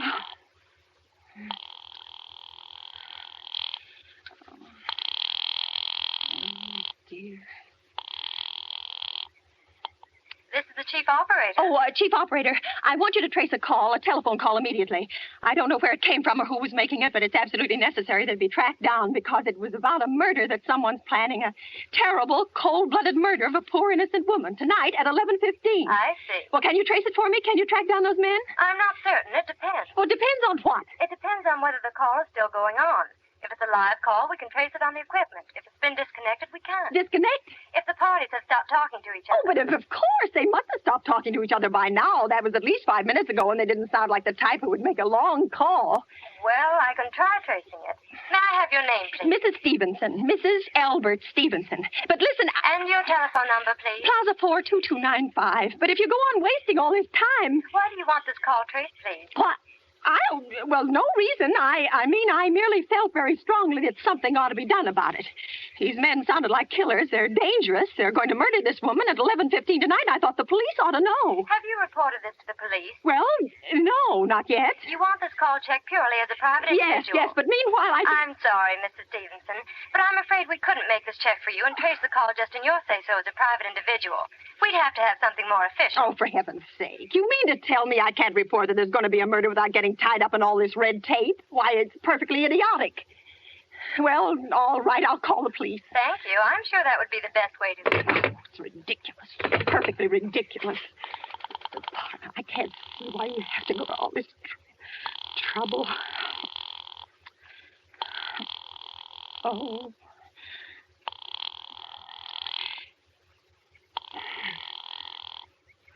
Your call, please. The police department. Get me the police department, please. Thank you. Oh, dear. Do you have to dial? Can't you ring them direct? Ringing the police department. Right. Listen, they can't.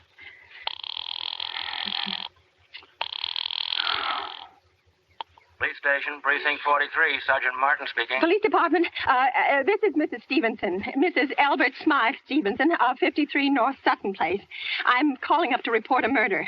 I mean, the murder hasn't been committed yet, but I just overheard plans for it over the telephone, over a wrong number that the operator gave me. I've been trying to trace down the call myself, but everybody is so stupid, and I guess in the end you're the only people who can do anything. Yes, ma'am. It was a perfectly definite murder. I heard their plans distinctly.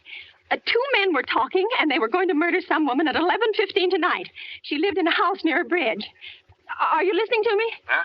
Yes, ma'am. Yeah, and there was a private patrolman on the street. He was going to go around for a beer on 2nd Avenue, and there was some third man, a client, who was paying to have this poor woman murdered. They were going to take her rings and bracelets and use a knife. Well, it's unnerved me dreadfully, and I'm not well, and I'm just so nervous. When was all this, ma'am? About 8 minutes ago. Oh, then you can do something. You do understand. What is your name, ma'am? Mrs. Stevenson, Mrs. Albert Stevenson. And your address? 53 North Sutton Place, 53 North Sutton Place. That's near a bridge, the Queensboro Bridge, you know, and we have a private patrolman on our street. And second... And what was the number you were calling? Murray Hill 70093. But that wasn't the number I overheard. I mean, Murray Hill 70093 is my husband's office. He's working late tonight, and I was trying to reach him to ask him to come home.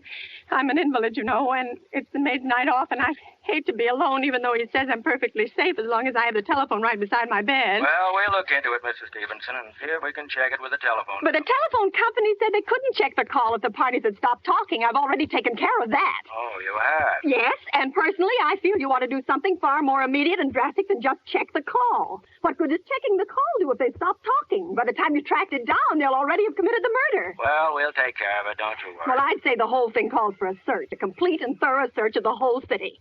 Now, I'm very near the bridge, and I'm not far from 2nd Avenue. And I know I'd feel a whole lot better if you sent around a radio car to this neighborhood at once. And what makes you think the murder is going to be committed in your neighborhood, ma'am? Well, I don't know. Only the coincidence is so horrible.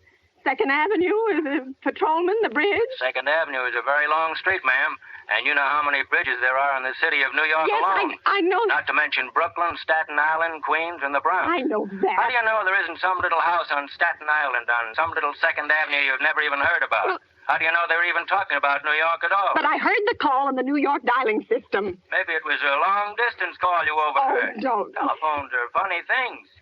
Look, lady, why don't you look at it this way? Supposing you hadn't broken in on that telephone call. What? Supposing you'd got your husband the way you always do.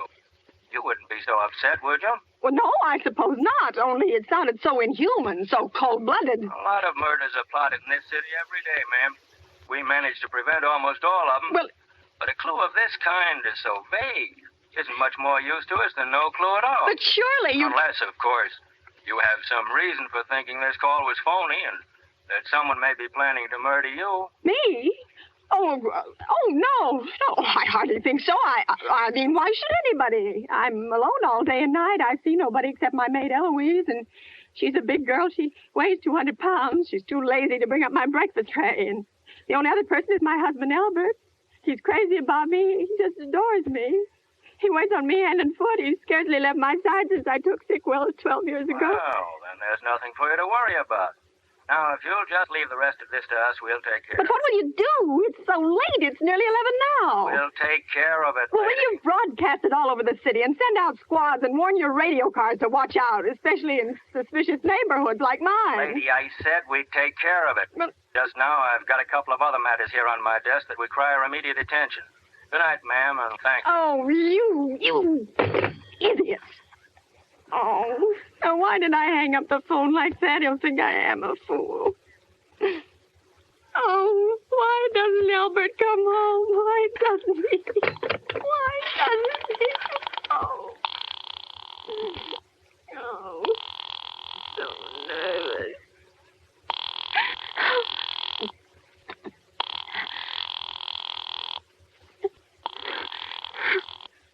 Your call, please. Operator, for heaven's sake, will you ring that Murray Hill 70093 number again? I can't think what's keeping him so long. I will try it for you. Well, try. I don't see why he doesn't answer. Oh. I'm sorry. Murray Hill 70093 is busy. I will call I can you in hear 20 it. You minutes. don't have to tell me. I know it's busy. Oh, if I could only get out of this bed for a little while. If I could get a breath of fresh air or just lean out of the window and see the street. Hello, Albert? Hello? Hello? Hello? Oh, what's the matter with this phone? Hello? Oh. Hello? Hello? Oh, for heaven's sake, who is this? Hello? Oh, hello? Oh, trying to call me.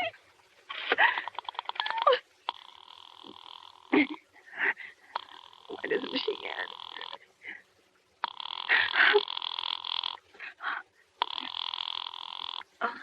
Your call, please. Hello, operator. I don't know what's the matter with this telephone tonight, but it's positively driving me crazy.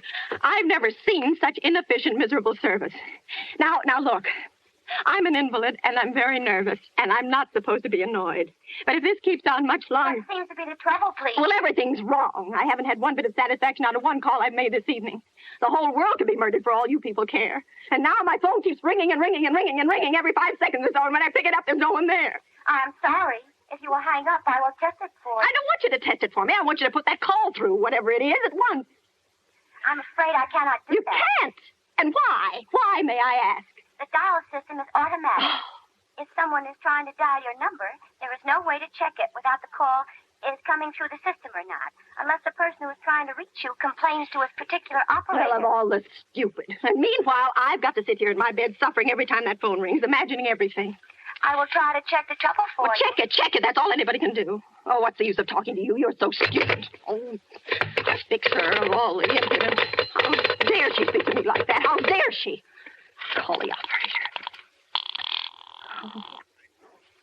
Oh, why did it take so long?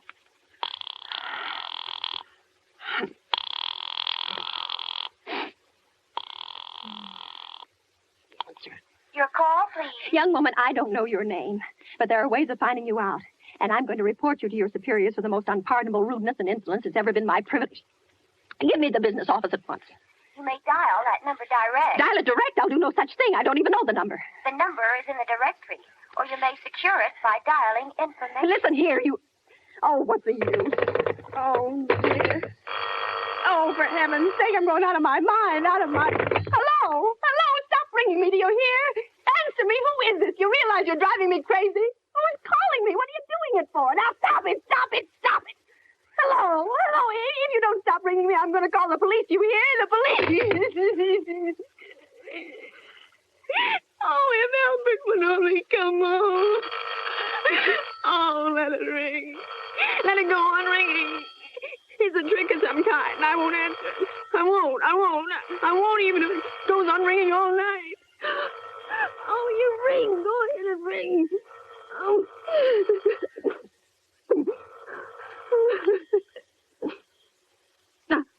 Now what's the matter? Why do they stop ringing all of a sudden? Oh, what time is it?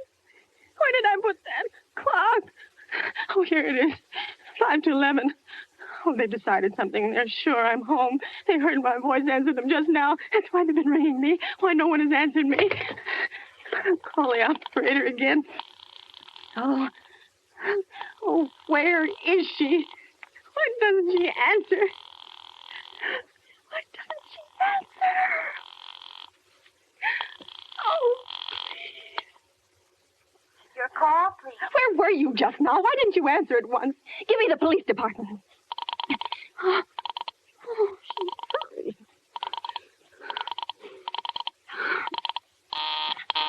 I'm sorry. The line is busy. I will call you. Busy, but that's impossible. The police department can't be busy. There must be other lines available. The line is busy. I will try to get them for you later. No, I've got to speak to them now, or it may be too late. I've got to talk to someone. What number do you wish to speak to? I don't know, but there must be someone to protect people beside the police department. A detective agency. You will find agencies listed in the classified directory. But I don't have a classified. I mean, I'm too nervous to look it up, and I don't know how to use it. I'll connect you with information. Perhaps she will be able to help you. No. Oh, you're being spiteful, aren't you? You don't care, do you, what happens to me? I could die and you wouldn't care. Oh, stop it. I can't stand anymore. Hello, what do you want? Stop ringing, will you? Stop it. Hello, is this Plaza 42295? Yes, I'm sorry. This is Plaza 42295. This is Western Union. I have a telegram here for Mrs. Albert Stevenson. Is there anyone there to receive the message? I'm Mrs. Stevenson. The telegram is as follows. Mrs. Albert Stevenson, 53 North Sutton Place, New York, New York. Darling, terribly sorry. Tried to get you for last hour, but line busy. Leaving for Boston 11 p.m. tonight on urgent business. Back tomorrow afternoon. Keep happy. Love, signed, Albert. Oh, no. Do you wish us to deliver a copy of the message? No, thank you. Thank you, madam. Good night. Good night. Oh, no. No, I don't believe it. He couldn't do it. Not when he knows I'll be all alone. It's some trick. Some fiendish trick.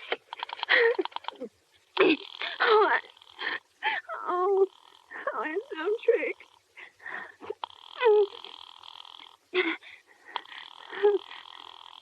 Why doesn't she...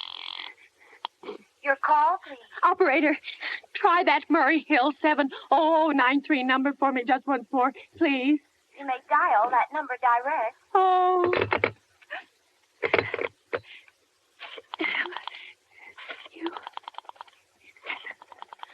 Oh. 9. 3.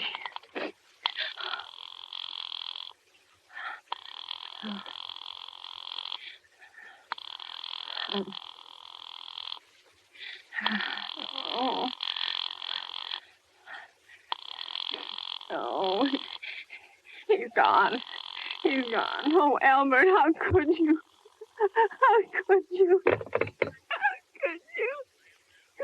I can't be alone tonight. I can't. If I'm alone one more second, I'll go mad.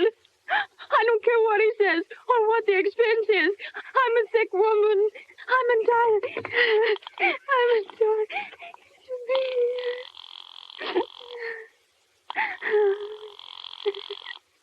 Oh, my sister, Information. May I help you?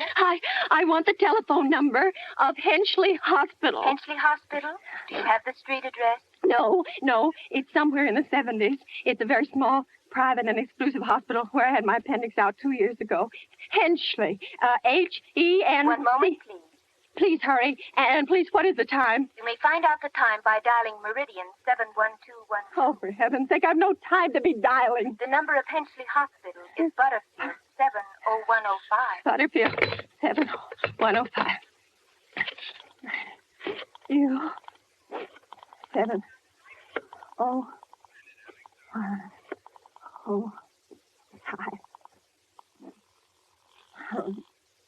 No. Oh. Oh. Hensley Hospital, good evening. A nurse's registry. Who was it you wish to speak to, please? I want the nurse's registry at once. I want a trained nurse. I want to hire her immediately for the night. I see. And what is the nature of the case, madam? Nerves. I'm very nervous. I need soothing and companionship. You see, my husband is away, and I'm... Have you been recommended to us by any doctor in particular, madam? No, but I really don't see why all this catechizing is necessary. I just want a trained nurse. I was a patient in your hospital 2 years ago, and after all, I do expect to pay this person for attending me. We quite understand that, madam. But these are war times, you know. Well, registered nurses are very scarce just now, and our superintendent has asked us to send people out only on cases where the physician in charge feels that it is absolutely necessary. Well, it is absolutely necessary. I'm a sick woman. I'm very upset, very. I'm alone in this house, and I'm an invalid, and tonight I overheard a telephone conversation that upset me dreadfully. In fact, if someone doesn't come at once, I'm afraid I'll go out of my mind. I see. Well, I'll speak to Miss Phillips as soon as she comes in. And what is your name? Miss Phillips? And when do you expect her in? Well, I really couldn't say. She went out to supper at 11 o'clock. 11 o'clock? But it's not 11 yet. Oh, my clock has stopped. I thought it was running down. What time is it? Just 15 minutes past 11. What was that? What then? That click just now in my own telephone as though someone had lifted the receiver off the hook of the extension telephone downstairs. Well, I didn't hear it, madam. Now, But I did. There's someone in this house. Someone downstairs in the kitchen, and they're listening to me now. I won't pick it up. I won't let them hear me. I'll be quiet, and they'll see. Oh, but if I don't call someone now while they're still down there, there'll be no time. Oh, I've got to find somebody. Oh, what is it here? Your call, please. Operator, I'm in desperate trouble. I'm sorry. I cannot hear you. Please speak louder. I don't dare. There's someone listening.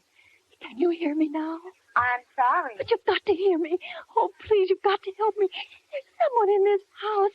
Someone who's going to murder me. And you've got to get in touch with... Oh, there it is. There it is. Did you hear it? He's put it down. He's put down the extension phone. He's coming up. He's coming up the stairs. Give me the police department. The police department. The police department. Give it to me. One moment, please. I will connect you. I can hear him. I can hear her. Oh, I hear him. I hear it. Hurry. Hurry. Oh, don't come near me. I don't come near me. I don't come near me. I don't come near me.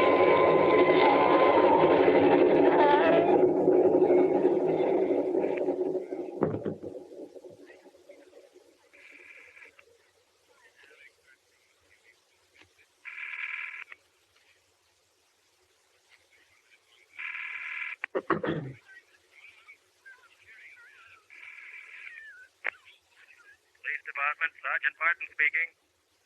Police Department, Sergeant Martin speaking. Police Department, Sergeant Martin speaking. Police Department, Sergeant Martin speaking. Police department? Oh, I'm sorry. I must have got the wrong number. Don't worry. Everything's okay.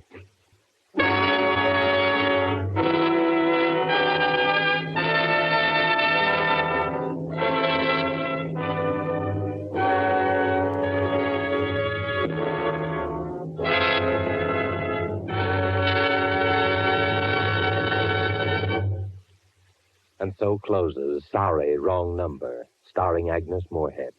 Tonight's tale of suspense.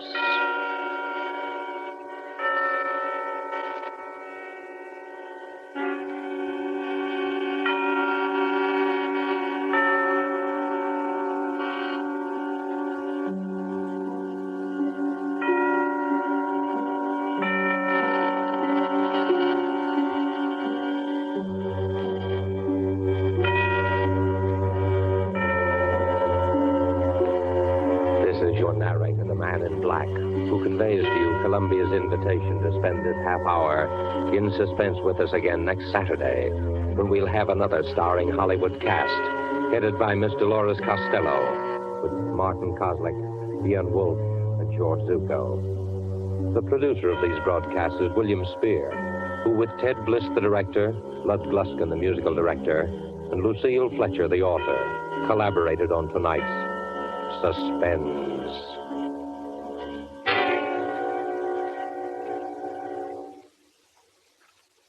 The entire country is waiting in suspense for the answer to this important question.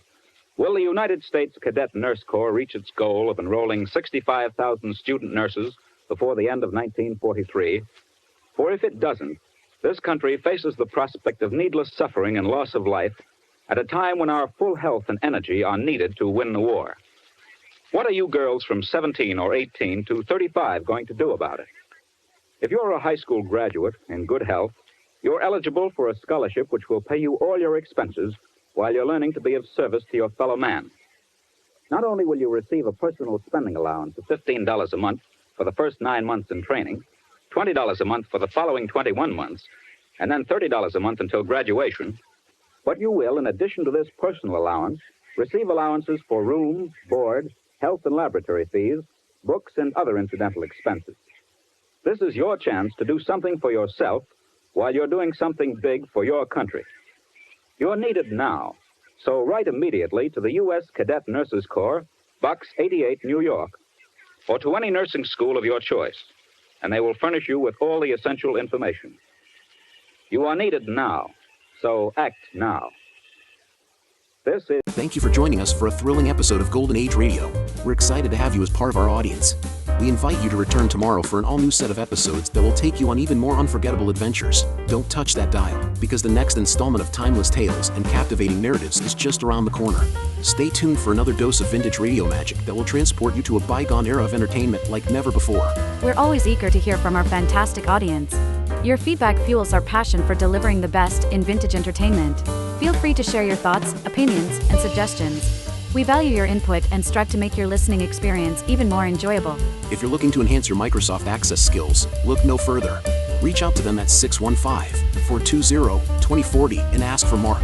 Once again, thank you for being a part of our Golden Age radio community. Get ready for more riveting stories, captivating characters, and timeless entertainment. Until next time, stay tuned and keep the nostalgia alive. Subscribe for more videos.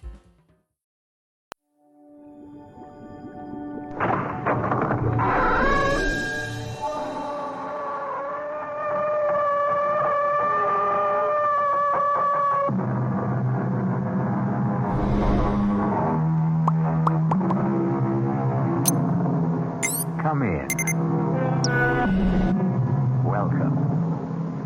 I am E.G. Marshall. Welcome to the sound of suspense. The voices of victims. The fear you can hear. For the next 52 minutes, we're going to take you into the world of mystery and murder, but mostly into the world of terrifying imagination. The story you're about to hear might be called a morality play. It's a story which has a question you can ask yourself. What is your price tag for killing a man? If you think you don't have one, listen to the story of Walter Van Haas and the Chinaman Button. Mr. Van Haas, I'm making this as easy for you as pushing a button. Now, if you give your approval, my agents in Johannesburg will be contacted within hours. The rest will be handled simply and with dispatch. My God, I really think you mean it. I really think you'd commit murder.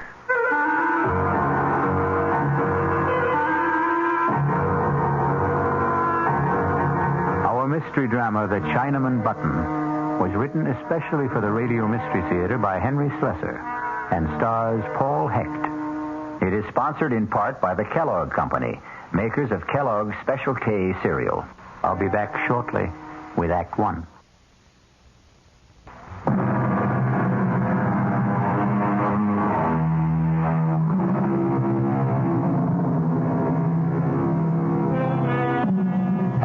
now Act 1 of The Chinaman Button. But it does not begin in China. It begins in New York City on the executive floor of a bustling advertising agency. Good morning, Mr. Fish. Good morning, Susan. How have you been? How is Hawaii? Oh, just great. Oh, you look perfect. My partner get in yet, or is he goofing off? Oh, no, Mr. Michaels is in his office. He's been there since 8 o'clock. Oh, don't give me that. I'll bet Lou hasn't been in the office before 10 since I went on vacation. Well, what do you know? There you are, just like Susan said. Hello, Phil. Welcome back. How do I look? Fat and sassy? 3 weeks in Hawaii. Luau every night. Plenty of rum and pineapple. I figured I gained 10 pounds. Well, it looks good on you, Phil. No kidding. What is this? What's the matter with you? I'm nice and brown. You're white as a sheet. You look terrible. Lou, are you sick or something? No, I'm okay. I'm fine. You look like you've been sleeping in the office or something. Well, let's hear it. There's some bad news, right? Something happened while I was away? Yeah, that's right. Something's happened, Phil, but it wasn't my fault, so help me. Okay, come on. Let's have it. We lost an account, Phil. Okay, so we lost an account. We lost the Brewster account. You want to tell me that again? I know it's real bad news, but I don't know how else to tell you. Brewster's definitely out. You want to tell me what you did wrong, Lou? Well, nothing, Phil. I swear it. It'll come out sooner or later. Phil, I had nothing to do with it. It started with a call from Charlie Edwards a week after you left. He wanted to talk to you. He said it was urgent. When I told him you weren't here, he hung up. Next thing I know, there's a letter from old man Brewster, the official 90-day notice of termination. But did you call Charlie? Well, sure, I called him. Only Charlie isn't the ad manager anymore. Charlie's got a new job. He was kicked upstairs. He's in customer relations, out of advertising completely. There's a new guy in charge. Lou, you know what you're telling me. You are telling me that our gross profit has been cut in half. You think I don't know that? I think I'd better sit down. The new ad manager's name is Walter Van Haas. $6 million in billing, just like that? Charlie said the whole thing was his fault. Whose? Walter Van Haas, the new ad manager. Charlie says he started the whole thing, but I never got the full story. Charlie's been too busy in his new job to talk to me. Give me that phone. Yeah, sure, Phil. Charlie is not going to be too busy to talk to me. I haven't been kicking back $10,000 a year to Charlie for him not to talk to me.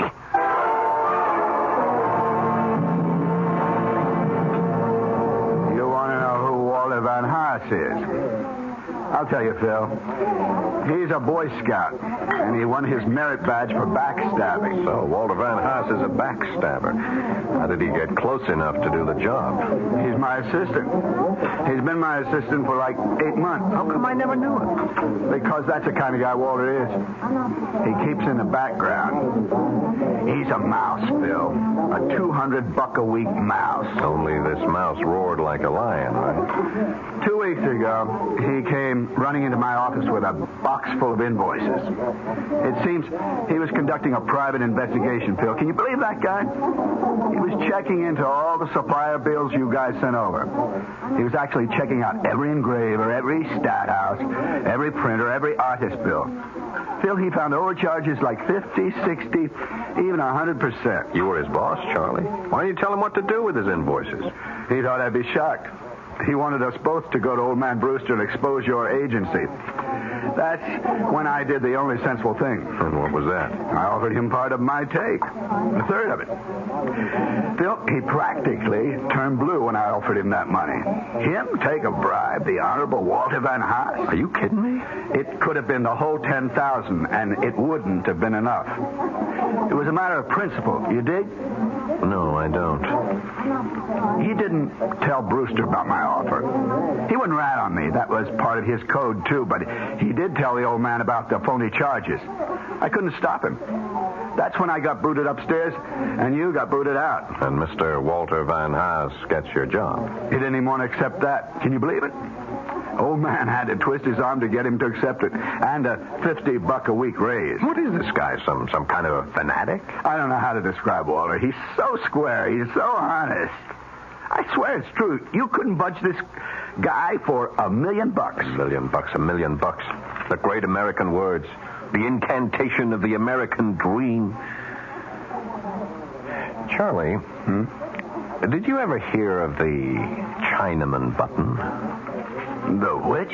When you were a kid, Didn't anybody ever ask you about it? It's kind of a puzzle.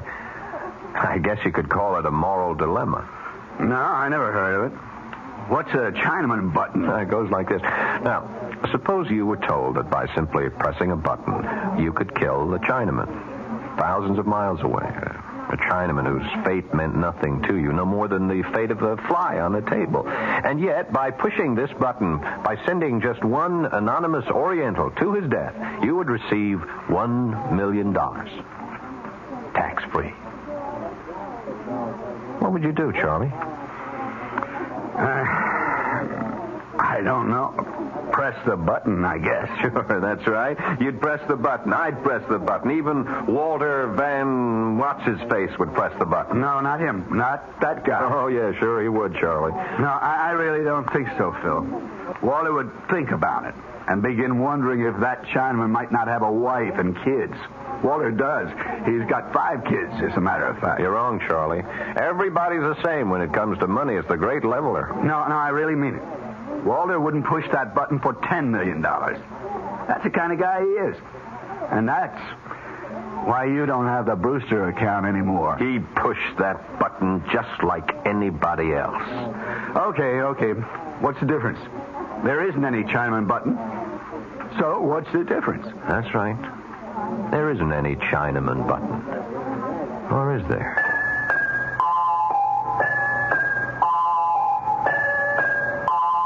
I don't get you, Phil. What's all this talk about a button? I didn't say there had to be a button, Lou. Not literally. Or a Chinaman, for that matter. Van Haas sounds Dutch. How about a Dutchman? What are you talking about? I think you drank a little too much at lunch. He wouldn't be so high and mighty once he pressed that button, would he? That would knock his halo off. What?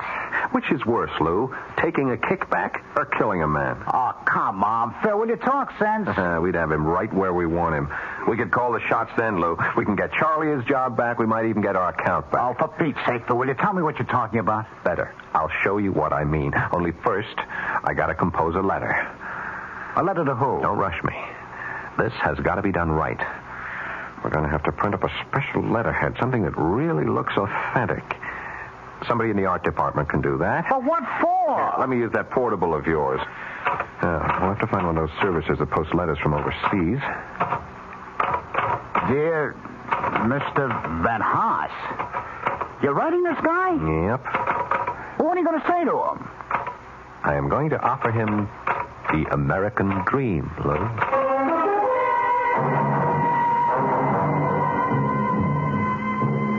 Millie? Oh, Walter, I didn't know you were home. I got here about 10 minutes ago. I was looking through the mail. How are you? Oh, all right. Tired as usual. Isn't it kind of chilly to be out here? Oh, I just had to get out of the house. Kids have been impossible all day. You know how hard it rained this morning. Yes, I know. Honey, did you see the letter? The one from South Africa? Oh, yeah, sure, I noticed it. Say the stance, will you? Peter wants it. Yeah, Millie, do you know what the letter's about? No, can't imagine. You don't know anyone in South Africa, do you? Of course not. But somebody there knows me. It's from some law firm. Look at the letterhead. Dries Sertog and Berenbroek? What a name. It's Dutch, I guess. Dries Hartog and Berenbroek. 200 Commissioner Street, Johannesburg, South Africa. Read it, huh? Well, it says, Dear Mr. Van Haas, our firm is collecting data for record-keeping purposes concerning the surviving family of one of our clients. Would you be so good as to confirm the following facts? Your name, Walter Van Haas. I can confirm that, all right. Well, go on. Read the rest. Your father's name, Benjamin Van Haas. Right again. Your mother's name, Sylvia Reach. I didn't know your mother's name was Sylvia. She always hated the name. That's why she called herself Sally. Anyway, now let's see. Paternal grandparents, Jan Van Haas, Elsa Voort. If the foregoing facts are not correct, would you kindly advise us by return mail? Well, I just saved some postage anyway. Is that all it says? Now, just one more sentence.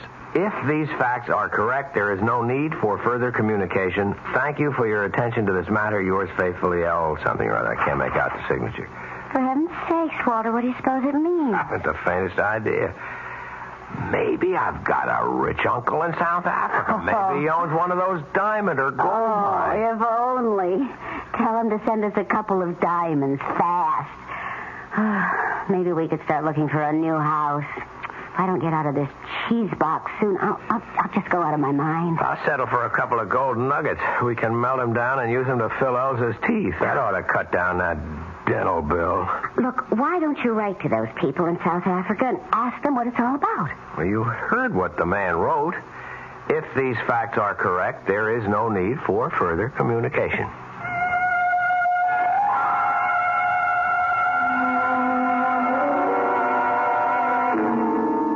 Thank you for your attention to this matter. Faithfully yours, Scribble, Scribble. How does that sound, Lou? Sounds like the real thing, Phil. Look at that letterhead. Is that perfect or is that perfect? Harry Trenner in the art department did it. Use the transfer type you just rub on the paper. You can't tell it from the real thing. Well, where'd you get the names from? Van Haas's family? I got them from Charlie Edwards, right out of the files at the Brewster Company. You really got it mailed from South Africa? Yeah, straight from Johannesburg. Airmail special delivery. Should have arrived by now. Phil, it's crazy. You're going to all that trouble just for a joke on the guy? It's not a joke. It's serious business. Hand me that phone. Yeah. What are you doing now? Hello, Brewster Company? Mr. Van Haas, please. My name is Thompson. Just tell Mr. Van Haas that I wish to speak to him in connection with South Africa. I'm sure he'll understand. Yeah, I'll wait. Phil, will you please tell me what you're doing? I'm going to make an appointment with this man, Lou. I'm going to make a deal with him. For the Chinaman button.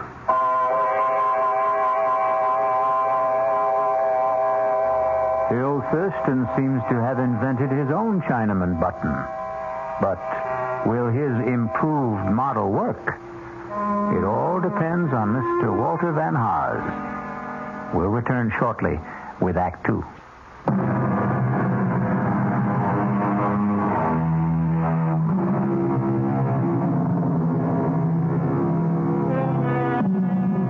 Now, let's go back to Phil Thurston.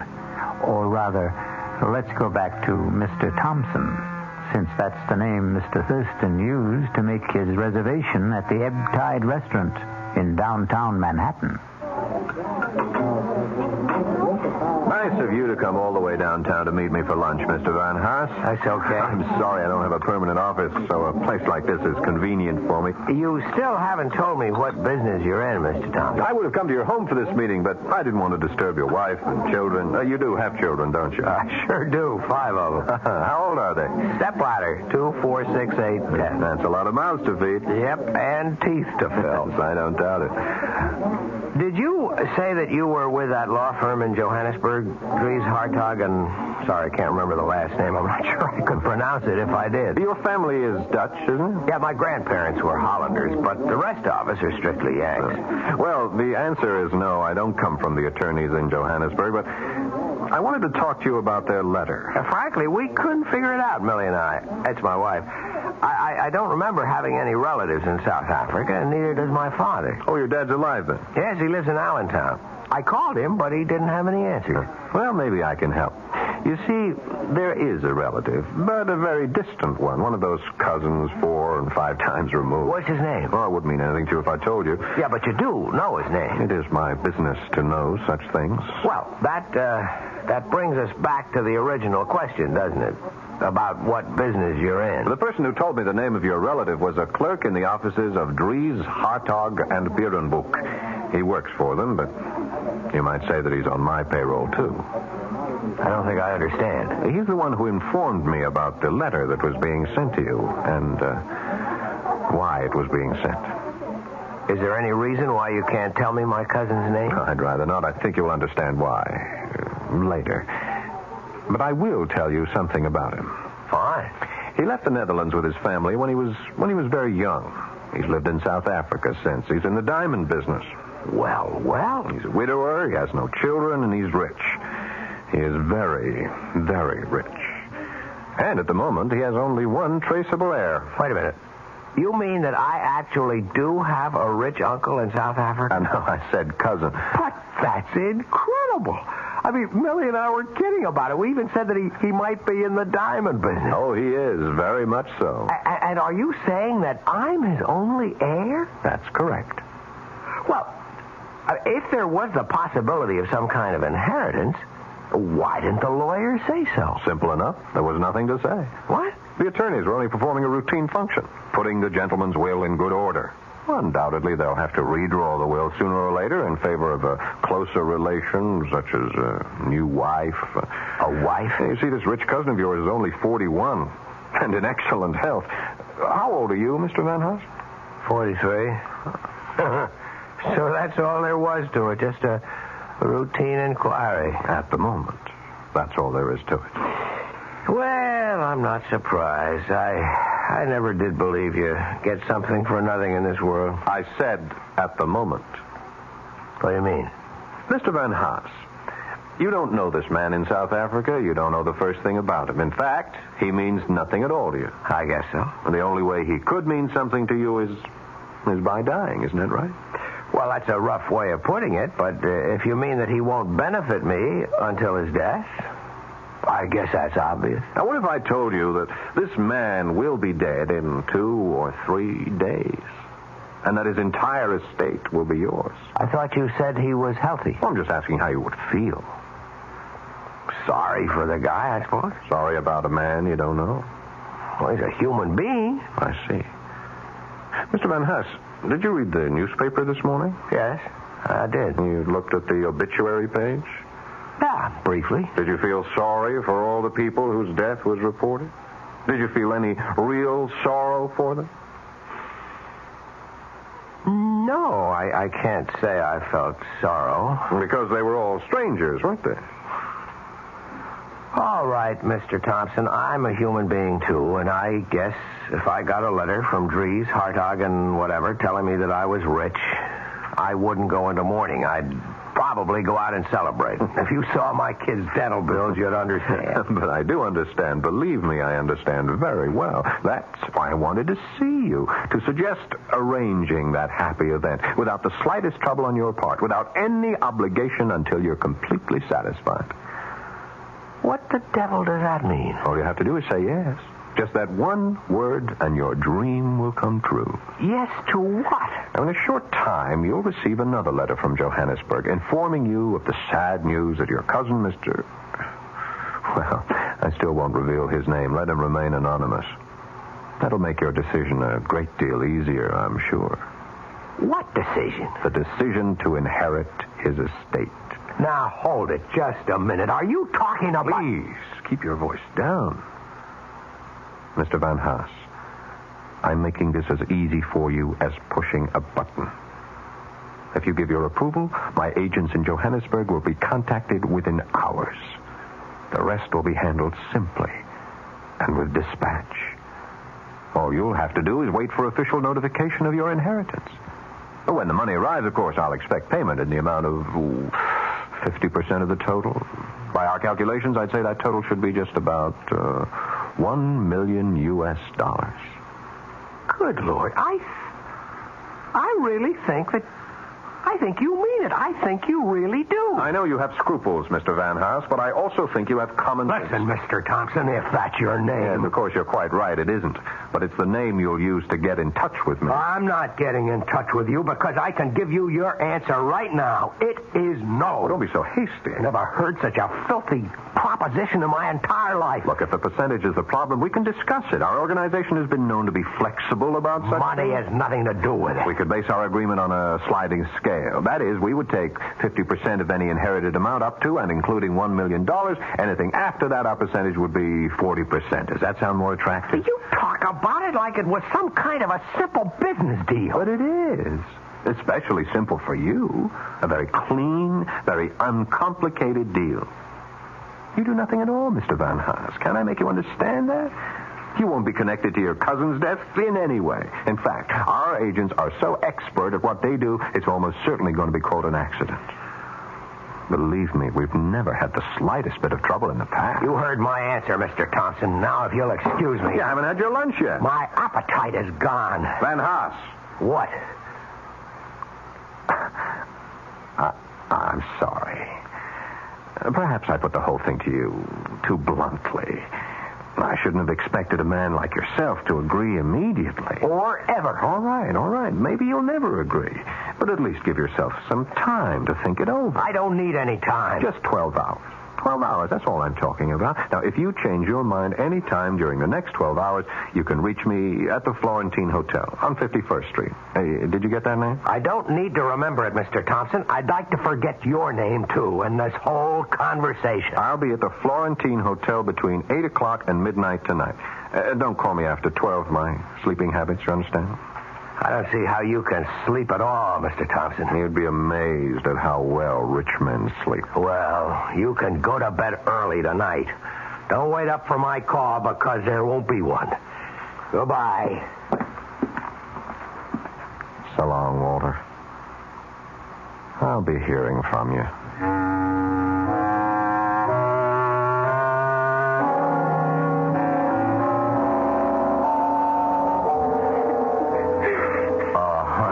Honey, cut it out. Stop it. No. Tell me what the matter is. Nothing.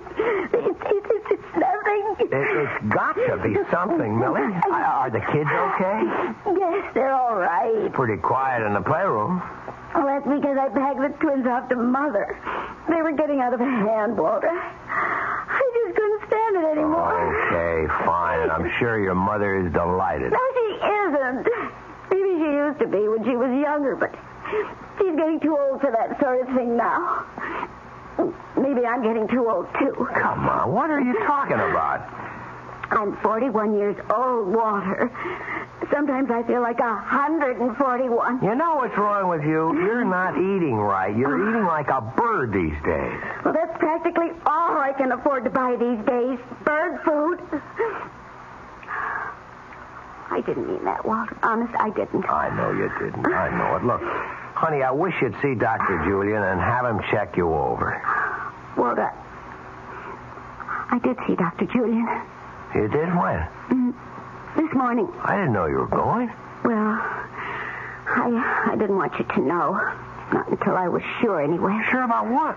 Hey, you're not sick, are you? I mean, did he find anything serious? No, I'm not sick. I'm pregnant, Walter. What? You see, I'm not over the hill after all. I can still make babies. It should be some sort of comfort, shouldn't it?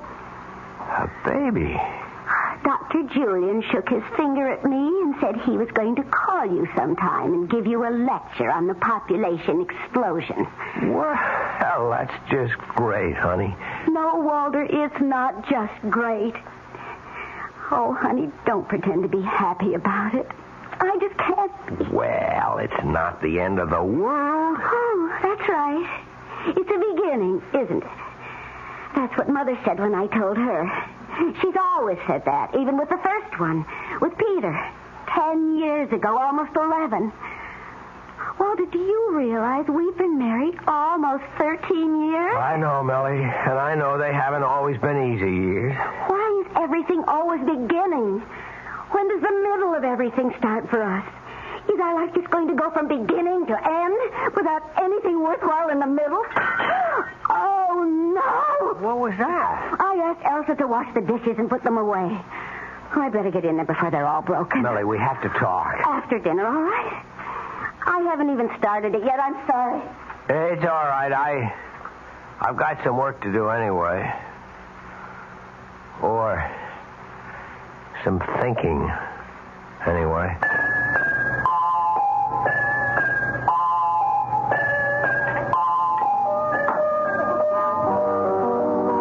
That's right, Charlie. I'm staying downtown tonight. Ah, you got something going for you, Phil? You might say that. Oh, you bachelors really have a good life. Where does she live? Pat around here? Actually, I took a hotel room for a couple of days at the Florentine. She wouldn't have a friend, would she? Well, I could call Louise and tell her I have to work tonight. Now, forget it. She'll never buy that. My wife's got a built-in lie detector. Don't eat your heart out, Charlie. This is strictly a business proposition. Yeah, I know your business propositions, Phil. Monkey business. You're trying to get a new client for the agency, right? Something like that. How do you think it looks? Will you get the deal? Charlie, I'm almost dead sure of it.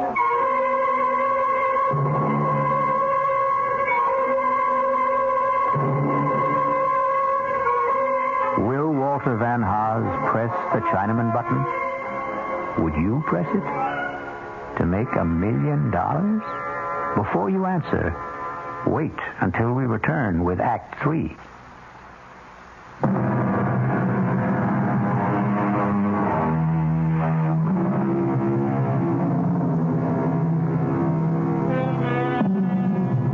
Now let's pay a visit to the Florentine Hotel. It's a posh little hotel with all the conveniences. And in room 610, there's a gentleman registered under the name of Thompson.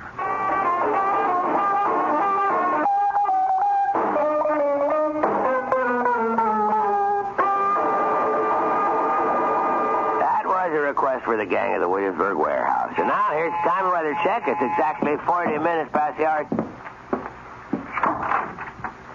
Hello, Phil. Hi, Lou. Come on in. So, this is the Florentine Hotel, huh? Well, that's not a bad-looking room. Why they call this a suite? That's right. Bedroom is in there. Look at this bar setup. Glasses, refrigerator, everything. It's nice. Very nice. You want a drink? All I got is vodka. Oh, no, thanks. I'm strictly a Scotch, man. You know that. Sorry about that. That's okay. I'm not staying long. I'll just leave the layouts and the reports for you to look over. We can talk about them in the morning at the shop. Relax, Lou. Your wife knows you're working late tonight, doesn't she? Yeah, she knows. Well, sit down. Take it easy. Look, I got some orange juice. I can make you a screwdriver. No, thanks, Phil. Guess I have to drink alone, then. Well, aren't you going to ask me about your friend, Van Haas? What about him? I told you I was going to see him today, or rather that Mr. Thompson was going to see him. Did you? That's right. I saw him for lunch and told him the whole story about how easy it was for him to become a millionaire just by pushing the Chinaman button. Or maybe I should have called it the Dutchman button. Did he believe it, Phil? All the way. But did he go for it? I mean, about having the guy in South Africa killed. No, he wouldn't go along. So Charlie was right. He said no because he was scared. He was afraid that he was getting into something too deep for him. Well, maybe that wasn't it, Phil. Maybe he is the kind of guy Charlie says he is. Maybe he was that kind of guy, Lou. And that was before he ever got really tempted. A lot of people are honest because they never had anything worth being dishonest about. Am I right? You don't think much of people, do you? I think people are people, that's all. Open your eyes, Lou. Look at what's happening all around you. Everybody's on the grab. You don't know that by now. You've been living in a cave all your life. All right. I don't want to argue with you. Everybody's corruptible, Lou. Everybody. High and low. Yeah, it sure looks like it these days. These days, old days, any days. We're just hearing more about it now. That's the only difference. But there are limits, Phil. I mean, like what you offered Van Haas. Well, let's face it, you were talking about murder. Maybe that's the word that came to his mind, too. But when he thinks it over, he'll give it a different name. He'll come to the conclusion that all I was talking about was pushing a button. You mean you still think he'll say yes? I told him to call me here. That's why I took this suite at the hotel under the name of Thompson. So that's what it was.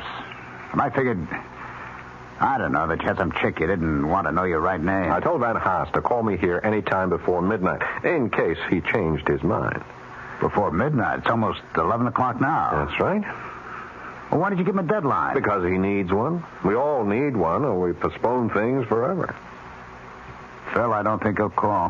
Why not? I think the guy's already made up his mind. Oh, no, he hasn't. He's watching the clock right now, just as we are. He's watching those hands move towards 12, thinking about how simple it would be to pick up the phone and call. You see, that's the beauty part of the whole thing. The simplicity.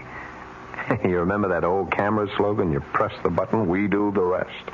No, I don't think you're right. I don't think he'll do it. I can see him right this minute, Lou. Maybe he's in bed, looking up at the ceiling. Maybe he's locked himself up in the study, and he's telling himself all the reasons why he shouldn't say yes. Then he wonders if he's really fair to make the decision all by himself. I mean, there's his wife, too. He remembers all the little deprivations, all the promises he made to her when they were younger, those trips to Europe, the mink coat. Then there are the kids, of course. 5 kids, Lou. Think what that money would mean to them. He's really moved by the thought of the kids. You know, maybe I'll have a drink after all. He's not thinking of himself, of course. No, he doesn't count. The things he would like to do, the places he wants to see, or that car he wants to own. You ever know a man who didn't want some car he couldn't afford? Yeah. And then there's that nice, smug feeling of security he could have with that pile of money swelling with interest in some bank that never thought he was worth more than a calendar at Christmas. Well, maybe he is thinking all that, Phil, but just the same, I don't think he'll call.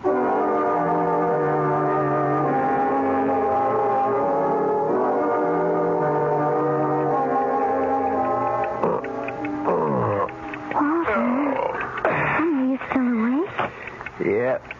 Do you feel all right? Yeah, I'm okay.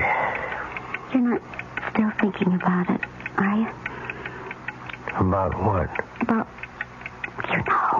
the baby. Oh, no, Millie. I wasn't thinking about the baby.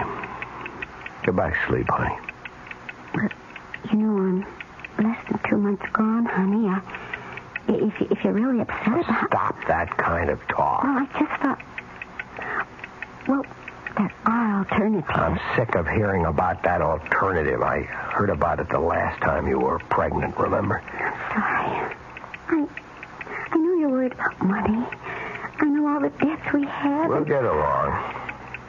Honey, you're not angry with me. No, I'm not angry. I'm just restless. I've got business worries. Can't turn my mind off. Why don't you read a while? The light will keep you awake. I'll go to the living room. Walter? Yep. I love you. I love you too, Millie. Listen to that clock. Why do cheap clocks have to tick so loud?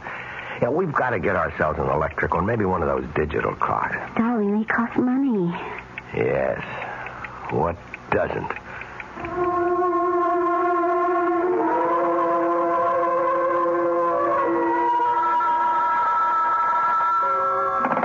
Hello? Oh, yeah, I ordered the scotch. Oh, you can, huh? All right, thanks. Sorry, Lou. Room service can't deliver from the bar after 11:30. That's okay, Phil. I don't really want to drink anyway. I'm almost out of liquor myself. You're almost out of time, too. 11:45. See, I just can't believe it. I can't believe that guy could be that stupid. Is that what you call it? Of course. I mean, who wouldn't jump at a chance like this? Lou, I'm making it so easy for him, so painless. Easier than scratching along on a paycheck shot through with deductions. Easier than bowing and scraping every day of your life to people whose guts he hates. You know old man Brewster. Can you imagine having to be nice to that guy every day? We did it. Yes. That's why I know. Phil. I think you're taking this joke much too much to heart. You're letting it mean too much to you. There's still time left for him to call. But he won't. And he's probably getting panicky right now. What about you, Phil? He sees the whole thing slipping away from him. He's telling himself how dumb he is. He's telling himself that the Chinaman doesn't mean a thing to Dutchman. him. He's telling himself that he's got a bigger duty, a greater responsibility to his wife, to his kids, even to himself. When you forget it, it's over. No concern of his what happens 7,000 miles away. He doesn't have to dirty his hands. All he has to do is call. You're lost, Phil. Why don't you admit it?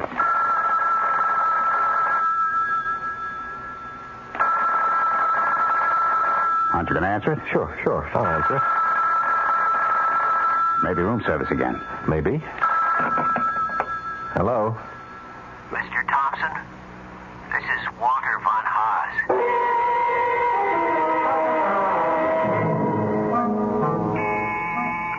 Okay, I'm coming. Who is it? Room service. Breakfast. Come on in, I'm starving. Yes, sir. Are you sure those scrambled eggs are hot? They tasted like rubber yesterday morning. They should be all right, sir. Yeah, well, you tell the chef he'll hear from me if they aren't. Yes, sir. Will you sign right here, sir? Okay. There we are. Thank you. I'll be back later for the table. Half an hour, that's all I need. Yes, sir. Guess my shower's going to have to wait. Oh, now what? Hello. Bill, it's Lou. Oh, hi, what's up? How come you're still at the hotel? I thought you were just going to stay there 1 or 2 days. It's the 3rd day now. I like it here. They stay until the end of the week.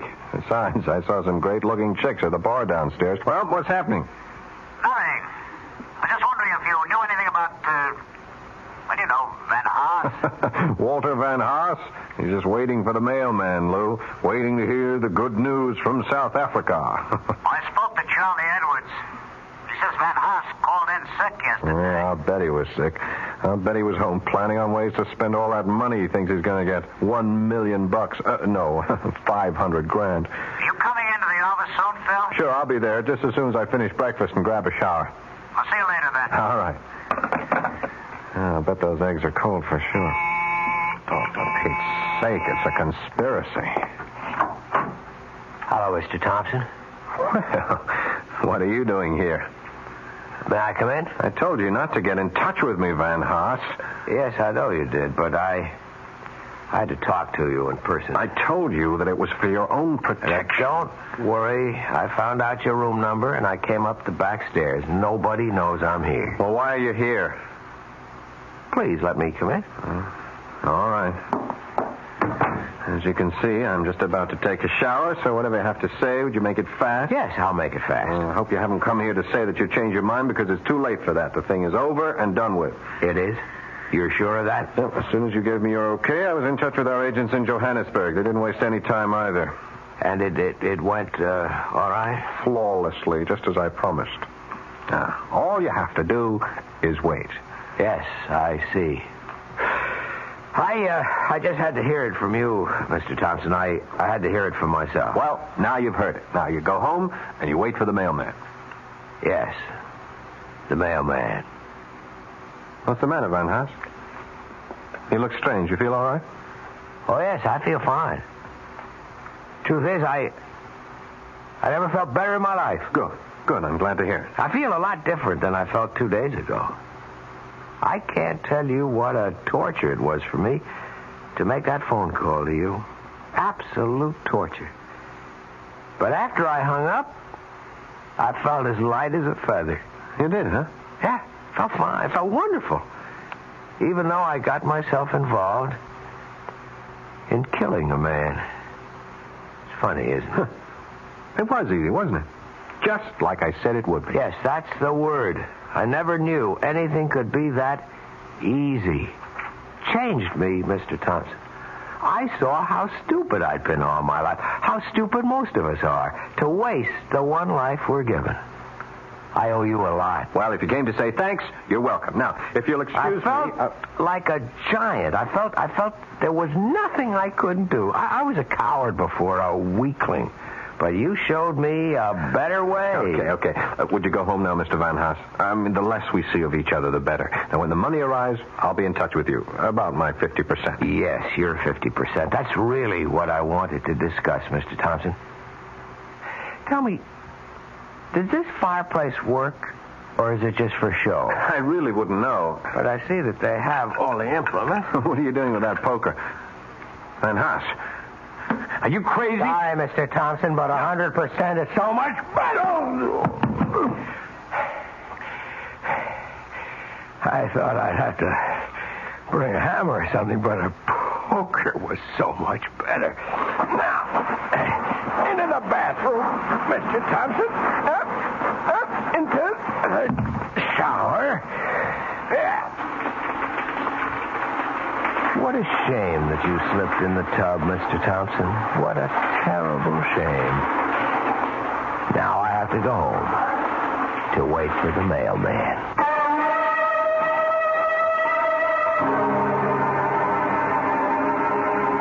There's an old saying. If you're going to dig a grave for a man, make sure you dig two. I'll return shortly.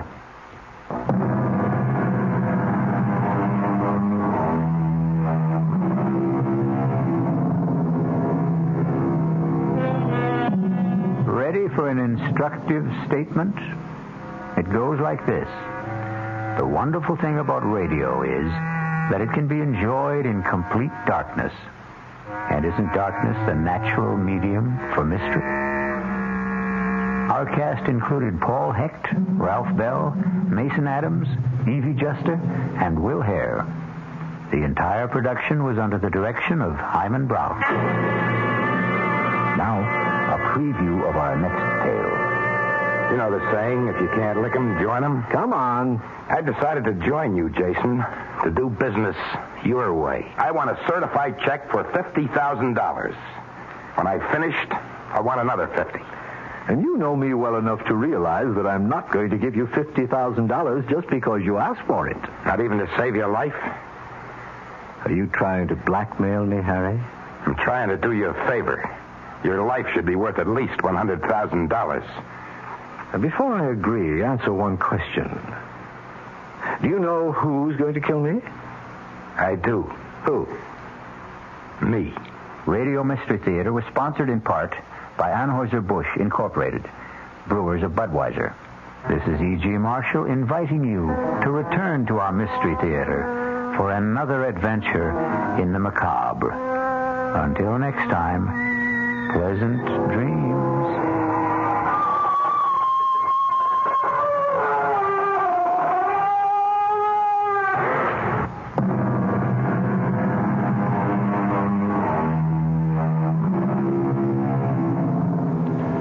WOR Mystery Theater was brought to you by ShopRite Supermarkets, where you get a lot more for a little less, and by Suburban Savings, with offices throughout North Jersey. The preceding Mystery Theater program was furnished by the CBS Radio Network. Time magazine calls it the most outspoken and honest play about homosexuality that has ever appeared on Broadway. Clive Barnes of the New York Times agrees. Kevin Sanders of ABC TV said, as brilliant and ruthless a dissection of modern marriage as I've ever seen on stage. They're all talking about Find Your Way Home, the new Broadway hit starring Jane Alexander, Lee Richardson, and the sensational new star Michael Moriarty, hailed as the most exciting new performer to hit Broadway since Marlon Brando in Streetcar. It's at the Brooks Atkinson Theater, the play of the season. It's Find Your Way Home. The news is next with Bert Wilson on WOR New York, your station for the Mystery Theater.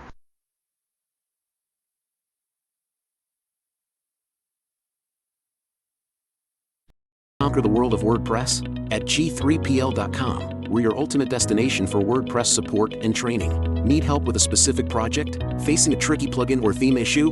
We've got your back. We will troubleshoot, customize, and fine-tune your site to perfection. So, why wait? Take the leap into WordPress greatness. Contact us today at WP@G3PL.com or give us a call at 615-420-2040. G3PL.com. Your WordPress success starts here. Subscribe for more videos. Secret Agent K7 returns.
America's #1 adventurer, K7, former United States secret agent who operated in 22 countries, on land, on sea, and in the air, brings you a story of today.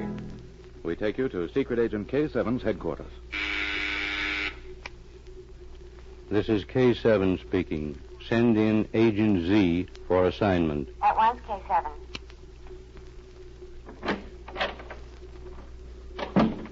Special Agent Z reporting for duty. Agent Z, I have an unusual assignment for you and Miss Norwood. You are to carry certain state papers to the capital of another country and deliver them. It is a rather dangerous mission. 2 have already lost their lives in attempts which have been made to seize the documents. An international spy named Lediber is suspected. Your duty is to see that the papers reach their destination. They will be given you at the address on this card. You will also receive additional instructions. Report to me as soon as you have completed this assignment.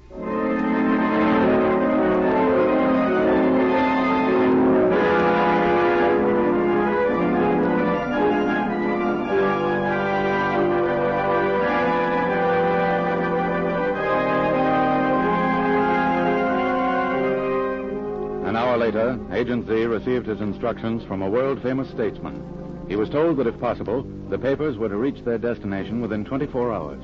He received them and went directly to his rooms to confer with Pat.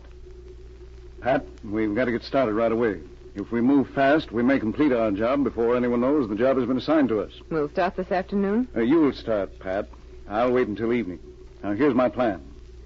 It's nearly 11 o'clock. Now, at 1 o'clock this afternoon, the Trans-European Express leaves.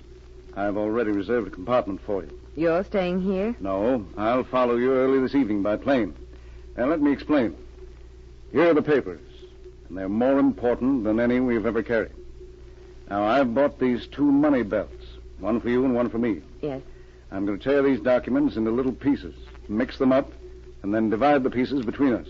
When we arrive, we'll paste them back together. It's a good plan, Z.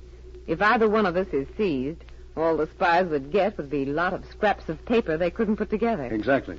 I don't expect we'll have any trouble. Now, let's go over to this table. Watch the papers as I tear them. We don't want to lose any of the pieces. The windows are down. There's no draft. Go ahead. All right.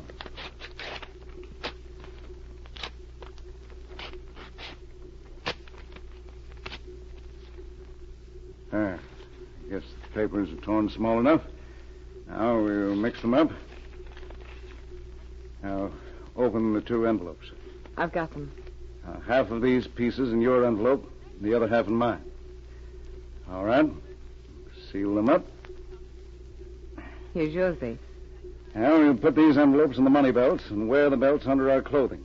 Pat, if Weir Lediber stops either one of us, he's going to find that he's made a mistake. And now start packing. You have less than 2 hours before your train leaves.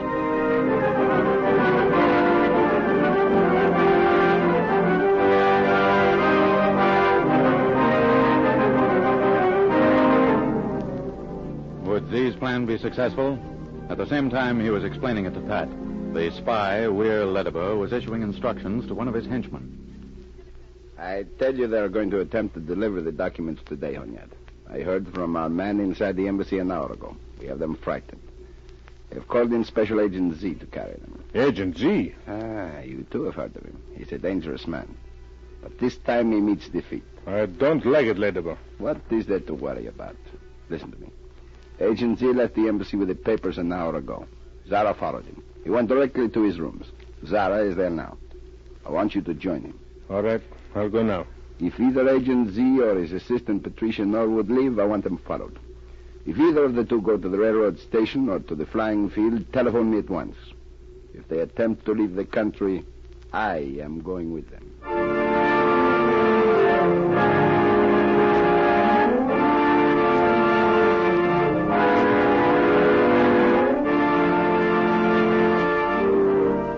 A few minutes later, Pat left Z's rooms.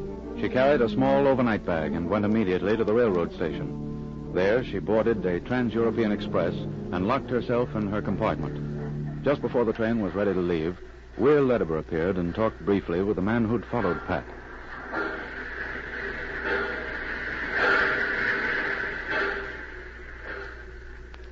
I followed her, Lediber. She boarded 20 minutes ago. Good. She must have the papers. I'm sure of it. I watched her as she bought her ticket. This is the time we outwit Agent Z. He thought that by sending a woman he would fool us, that no one would be suspicious. It was a good plan, but it didn't work. The train is ready to leave. What compartment is she? Number 9. The door is locked. You'll have a hard time making her open. I am not going to attempt to make her open the door.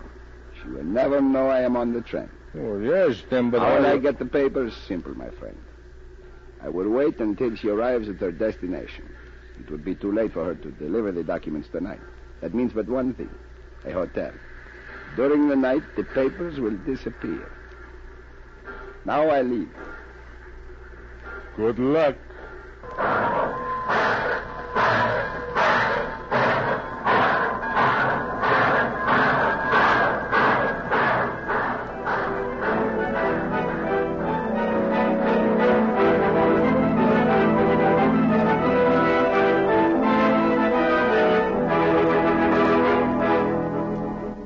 Early that evening, Pat arrived in a distant capital. As Lediber suspected, she went at once to the Continental Hotel and registered. It had been arranged for Agent Z to meet her there later in the evening when his plane arrived. While she awaited his arrival, she ate a leisurely dinner, then went back to her 12th floor room. As she opened her door, she looked down the muzzle of an ugly automatic pistol. Oh! Close the door, Miss Norwood. Who are you? What do you want? Close the door. Don't cry out. It would be much nicer if we talked privately. Close it, I said. Now, what do you want? I think you know, Miss Norwood. I have come for the state papers you are delivering. Then you've come to the wrong person. I don't think so. Lying will do you no good. I know that Agent Z received the papers this morning. He took them to his rooms. A short time later, you left and came here to the city where the papers are to be delivered. It all fits together very nicely. Where are they? I haven't them. I hope I won't find it necessary to kill you. You are very beautiful, and that would be unpleasant. I tell you, I haven't the papers. Then where are they? I won't tell you. Fill this gun unless you do. Oh, don't. He thought I might be followed. That's why he didn't let me carry the papers. I took them to the railroad station with me. But there, I mailed them to myself. They won't be delivered for at least another hour. If you are not telling the truth... It is the truth. You were following me. I'm surprised you didn't see me go to the mailbox. Then we will wait. You will sit over there, and I will remain in this chair here by the door facing you. If you attempt to move, I will shoot.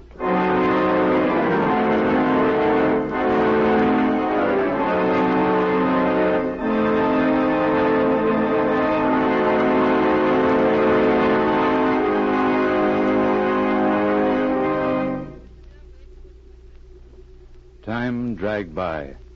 Was Z on his way? And if he did arrive, would he come directly to Pat's rooms, or would he telephone first? Pat watched the clock. As the hands reached 10:45, she decided to again attempt to outwit Lediber. It is 10:45, Miss Norwood. Unless your letter arrives within the next 15 minutes, let us hope it will arrive. You wouldn't dare shoot me. The sound of your gun would attract others in the hotel. Perhaps. But there are other ways. For example, you might fall from your window. That would be an accident, would it not? And I would have plenty of time to get away. No, you wouldn't. You couldn't anyway. You forget the balcony. Balcony? What balcony? Why, the one outside my window. It runs all the way along the side of the building. I was sure you came in that way. I thought you'd taken a room down the hall, walked along the balcony, and entered through the French windows. No. Oh, if I had known... Be quiet. That must be your letter. It's arriving. Ask who it is. Who is it? Z, Pat. I just got here. Let me in. Agent Z, you've tricked me. He's bringing the papers himself. Don't go near the door. Is there anything wrong, Pat? Let me in. Tell him just a minute. Just a minute, Z. Now, do as I tell you. I am going to back through the window and stand on your balcony. I will keep both you and Agent Z covered. I'm going out now. Don't try anything. Remember, you will both be covered. Ah! Pat! Pat, what's the matter? Why, you're as white as a ghost. Lediber was here, Z. He came for the papers. He followed me. Oh, where is he? He backed out the window, Z.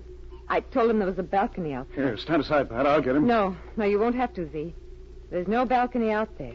I lied to him. Don't you understand? There's no balcony out there, and he backed out the window.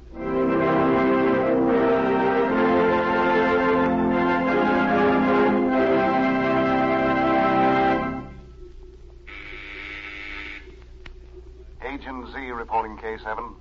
The state papers have been delivered. It will be unnecessary for us to track down Weir Lediber, the spy.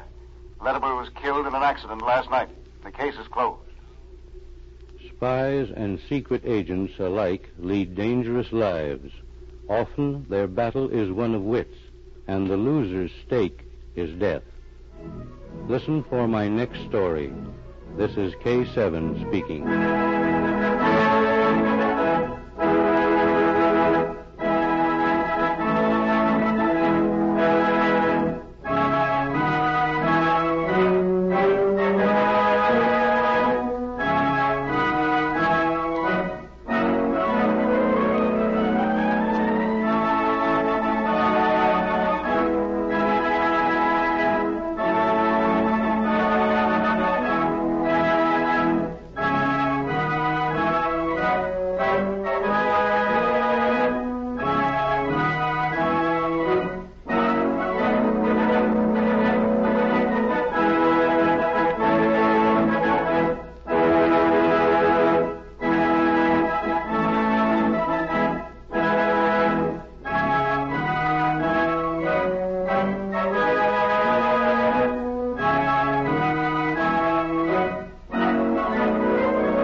Dodge City and in the territory on west, there's just one way to handle the killers and the spoilers, and that's with the U.S. Marshal and the smell of gun smoke.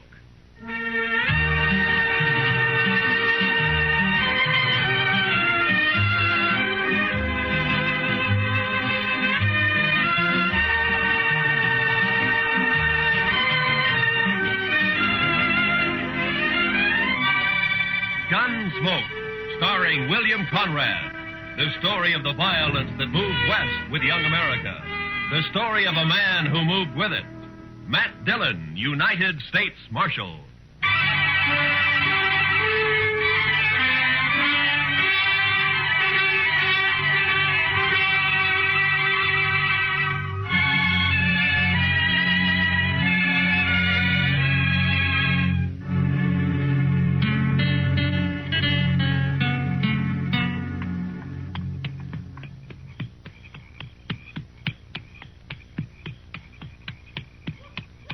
Oh, boy. Oh.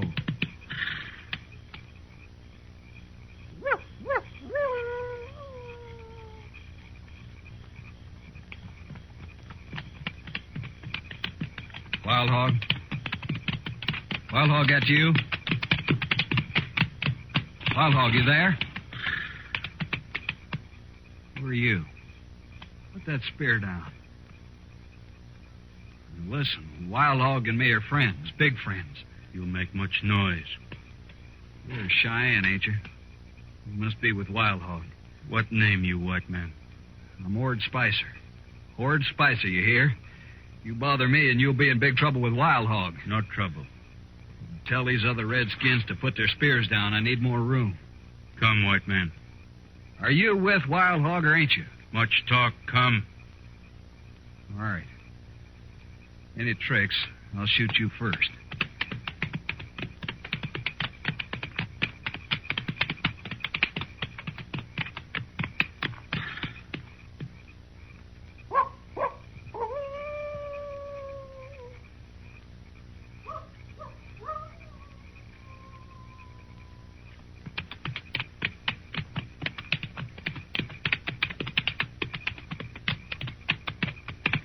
No one around here.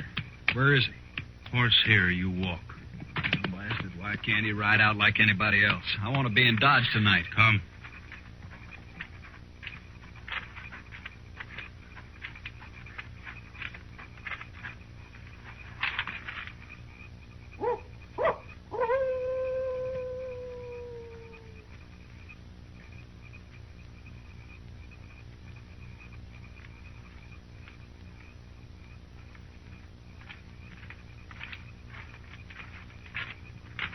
Wild Hog? It's me. It's Ord Spicer, all right. Yes. These braves of yours sure keep you covered. You can't tell one from another, except you, of course. Hayden thought maybe I'd run into the wrong Indians. No moon tonight. Oh, I recognized them as Cheyennes, all right, but you never know with... With what, Spicer? Nothing, Wild Hog. Forget it. You never know with Indians. Now, Wild Hog, you and me are friends. Don't get so touchy. I didn't mean nothing. We are not friends. I pay you. That is all. Sure, we're friends. You're about the most educated Indian I ever met, that's why. I learn only English from the white man. Nothing else. Well, you sure had a good teacher, fella. General Custer, many bitter moons ago. I was a scout. Don't matter. I never heard of him. He was killed. Well, that's nothing to do with me. You got the money, Wild Hog? Yes. Here. $500. $500? Our deal was for $1,000. You will get the rest later. But I'm running a big risk for you Cheyennes. This is mighty dangerous work, Wild Hog. It will be even more dangerous if we do not meet again, Spicer. Oh, Wild Hog, you can trust me. I'll be back, you know that. Yes. When? Ooh, 2-3 days. Where'll I find you? Make camp near here. We'll find you. Okay. I'll get on into Dodge now. Goodbye, Wild Hog. Don't get drunk, Spicer. Never touch it.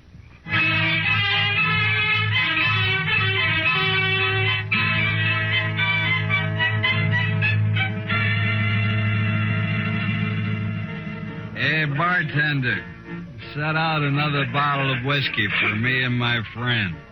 What'd you say you're called, stranger? Ord Spicer, friend. Mm-hmm. Here, let me fill your glass. Some town you got here, Dodge. You're sure easy with your money, Spicer. Nothing's too good for my friend. Say, what name you go by anyway? You got a lot of money, Spicer. Sure, I got money. I'll have more soon. You must have hit it rich, huh? Sure, I hit it rich. Easy money, friend. Easy money. How'd you do it, Spicer, anyway? Friend, I live like a gambler. My life's chicken one day and feathers the next. Right now, it's all chicken. Yeah, but how'd you do it? You made out real good, Spicer. Brains and guts, friend. Brains and guts. That's all it takes. I know, but how? You don't get money like that robbing old Indians. What's that? Huh? What'd you say about Indians? Well, it's just a way of saying it back home. Don't get on the prod about it. Maybe you talk too much. Maybe you ask too many questions. Hey, what's the matter with you anyway? Maybe you know too much. Look, Spicer, if you're hiding something, don't trouble yourself. I ain't interested in you or your money or your liquor. I don't like that. You don't have to. You bet I don't. Keep your eyes right on mine, Spicer. I want to watch you die.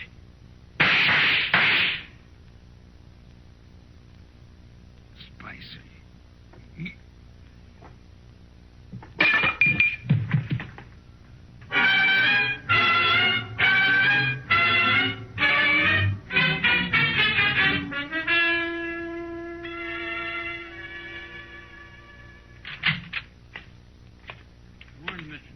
How's our prisoner, Chester? I got 2, Mr. Dillon. You got 2? Yes, sir. There's that Ord Spicer fella you locked up, and then there's a drunk who tried to buffalo me after you went to bed. No?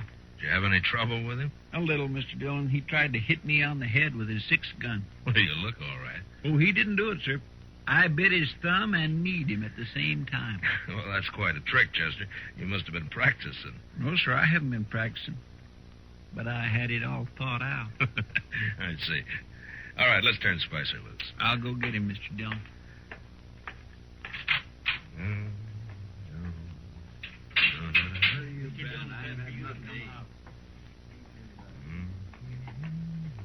About time. Where's my gun, Marshal? There it is, Spicer. And, don't use it around here anymore. You can't bother a man for self-defense. I just want you to stay out of Dodge. 1 kill at your limit here, even in self-defense. I ain't afraid of you, Marshal. Besides, this is a poor town anyways. You can have it. My, that man'd kick a hog barefooted. He sure would, Chester. There's something real bad about him. Yeah, I don't know what it is, Chester, and I hope I don't have to find out. Well, you'll go away. Fellas like that gotta keep moving. Seems like nobody wants him. Now, don't feel sorry for him, Chester. He got that way all by himself. Yes, sir. I mean, no, sir.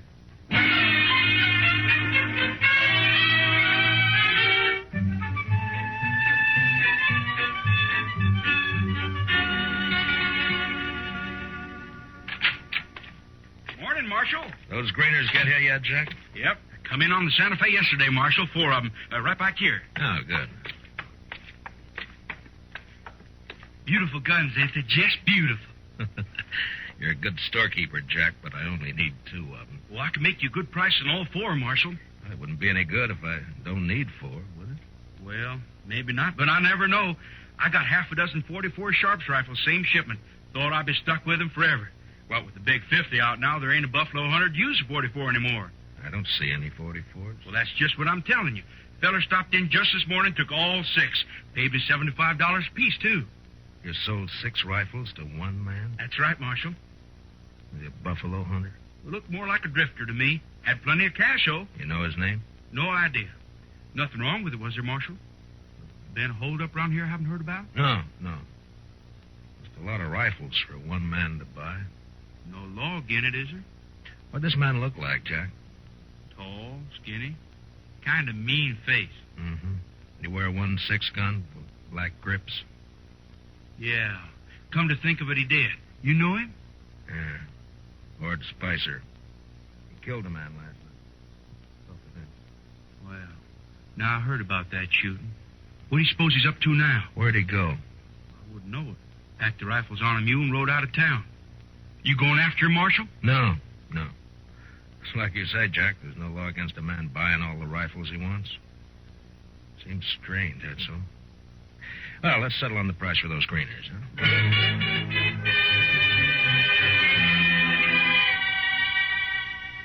Next day, Chester and I took the new Greeners and rode out for a prairie chicken. We had a sackful within an hour, and we headed back to town, arguing on the way as to whether we'd bake the birds whole or just cut the breasts off and broil them. We still hadn't settled the matter when we reached Dodge, and we never did. The stage from Hays City had arrived half-hour before, bringing with it the bodies of 2 men found alongside the road. They were just laying there, Marshal, about 5 miles back. Both shot dead, but I thought I'd better bring them in anyway. Did you recognize them, Pete? No, Marshal, I didn't. The doc says they're a couple of riders from the T-Bar outfit. Yeah. He got them up in his office now. You bring in their horses? No sign of a horse, but there was an awful lot of tracks around. All right. I'll go see if Doc's found anything. Hang around, Pete, will you? I may want some more information from you. Okay if I do my waiting at the Alfraganza, Marshal? Yeah, sure. I'll put our horses up, Mr. Dillon. Yours, Chester. I may want mine. Yes, sir.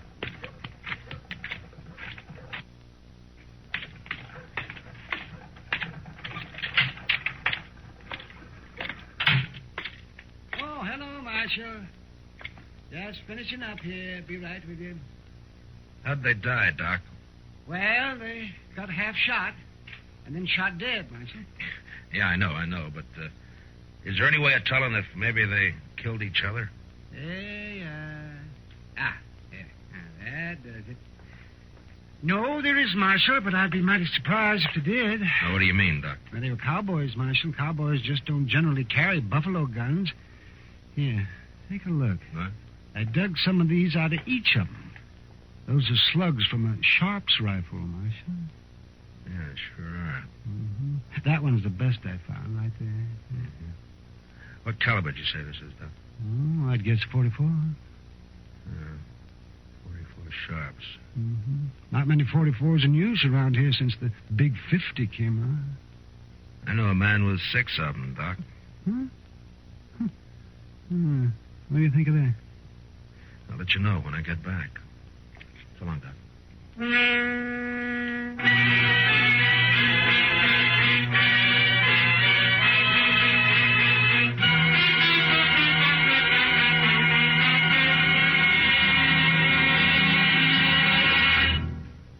We will return for the second act of Gunsmoke in just a moment. But first, behind the famous creaking door to Inner Sanctum tomorrow evening, there lies one of the most hair-raising tales to date. Meet Raymond, your host, on Inner Sanctum tomorrow night on most of these same CBS radio stations. Now, the second act of Gunsmoke.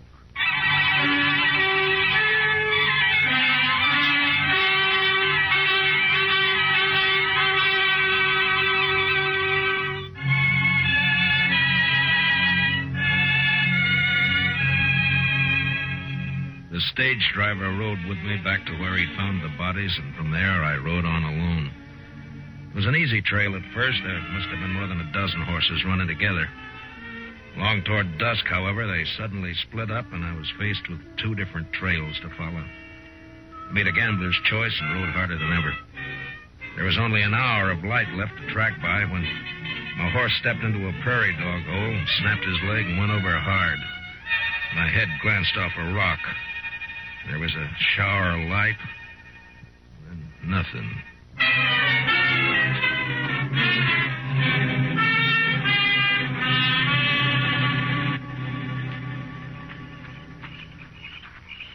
That's him, all right. That's Dillon. He's the marshal at Dodge I told you about. I think he is not dead. Hmm? Stop. Put away your gun. But you can't let him live. He'd kill us, all right. I'm going to kill him anyway. You die for it if you do. Okay. You're the boss. But you'll wish I'd shot him. No. He's coming to now. We take care of him our own way. White Cloud, pick up his guns. Yeah, he isn't hurt. Just knocked out, that's all. Indians. Cheyennes. I'm no Indian, Marshal. Spicer. Yeah. Sure. No tricks now, Marshal. These redskins will shoot you to pieces. Yeah. Are those new Sharps 44s you bought them, huh, Spicer? It's no business of yours, Marshal. Not now. You're through. You're all the way through. Spicer, you're under arrest. What? I said you're under arrest. Now, Marshal, what are you arresting me for? Not that it matters much. For selling guns to Indians and on suspicion of murder. All right, so I'm under arrest, but, Marshal, I want to ask you something. Yeah. How are you going to take me in, that's all? Just how are you going to manage? I'll worry about that. You sure will. Come on, Wild Hog. Let's shoot him and get it over with. This is a man of much heart. I admire his courage. To stand with death on all sides and arrest a man. No, we will not kill him. Not yet. But you can't take him with us. White Cloud, give him a horse. Come.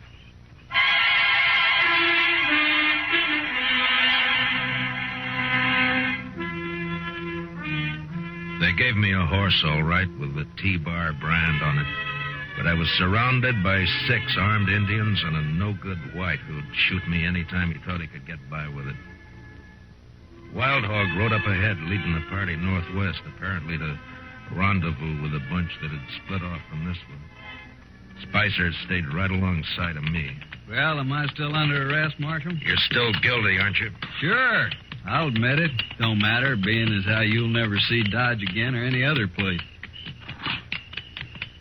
What are you doing with these Cheyennes here anyway, Spicer? I got a deal with Wild Hog, Marshal. Real good deal. Killing white men, part of it? They don't need any help there, Marshal. They like to kill white men. Maybe they'll kill you before they're through. No, I'm too valuable to them. They like me. No? Now, why would they like you? Well, they didn't at first, but I talked them into it.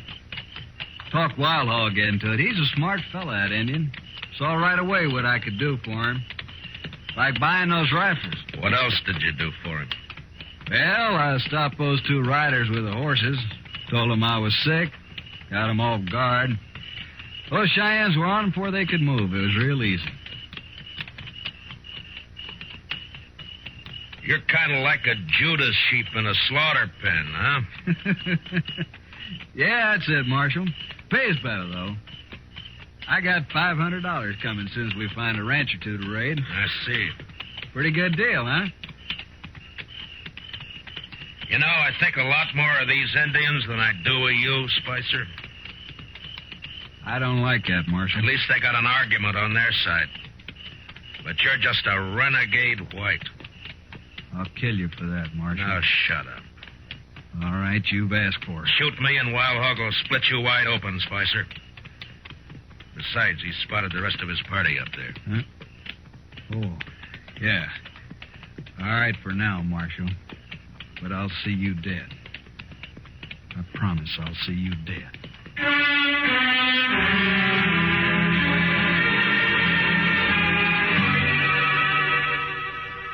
I was still alive 2 days later when we crossed the Smoky Hill River about 100 miles northwest of Dodge. There were 15 Cheyennes in the party. And day and night, 2 of them, by turns, never took their eyes off of me. They seemed anxious for an excuse to cut my throat. I had to watch every movement I made. Looked pretty hopeless. Wild Hog was smart, and he took no chances.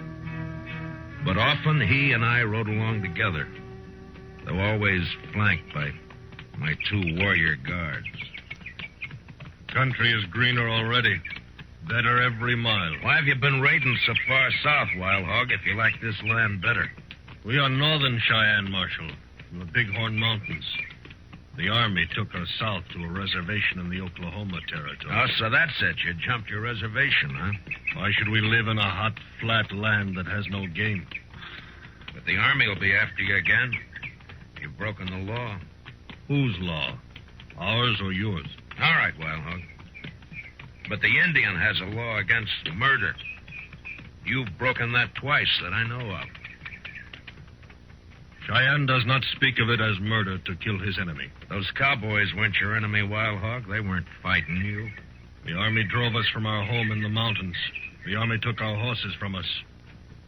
We are going back home now on other horses, that's all. That doesn't explain your killing. Those men were peaceful. Marshal, if I could, I would kill every white man in the country. But I cannot.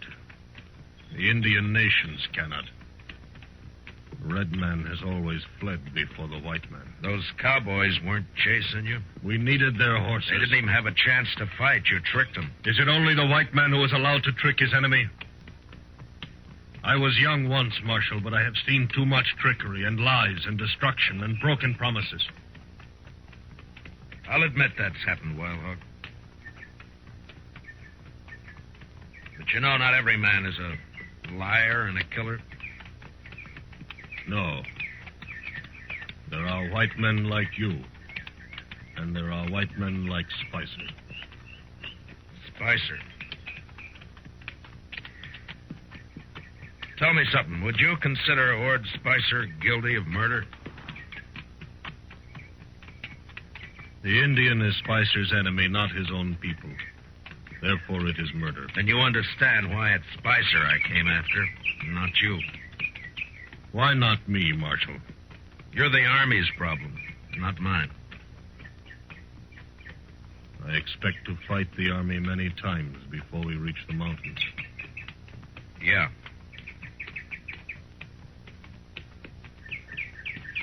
What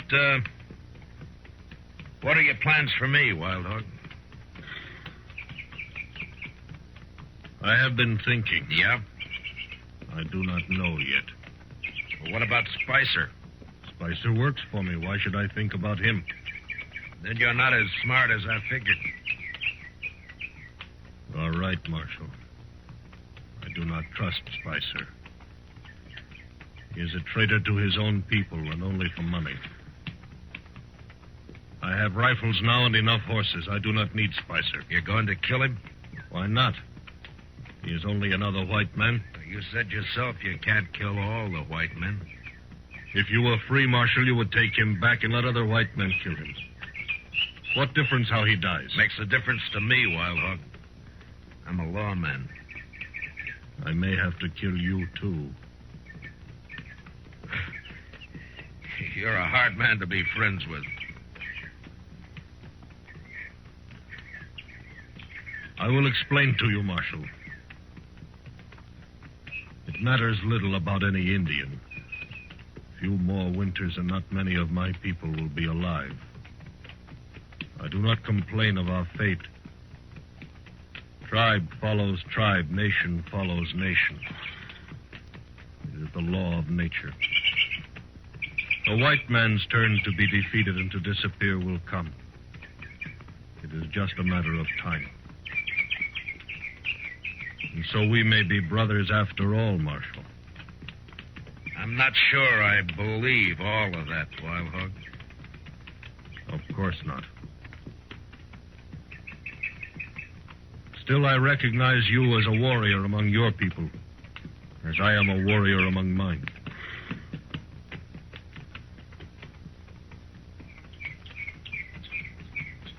Too bad we're not on the same side. As long as we are brave and willing to die, it does not matter. I ride ahead now. You stay with the others.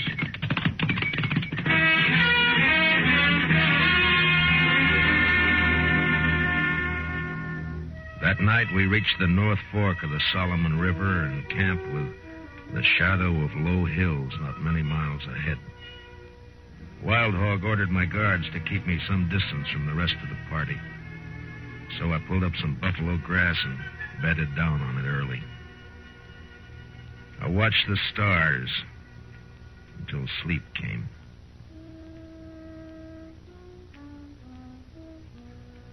Next thing I heard was the sound of horses fading off in the distance. The two braves guarding me had disappeared, so I got up and walked carefully back to where the Cheyennes were camped. There, a couple of horses stood tied to a bush, but they were alone. The Indians had left. I stopped for a moment to listen. And then, suddenly, I saw the figure of a man lying in the moonlight about 20 feet off.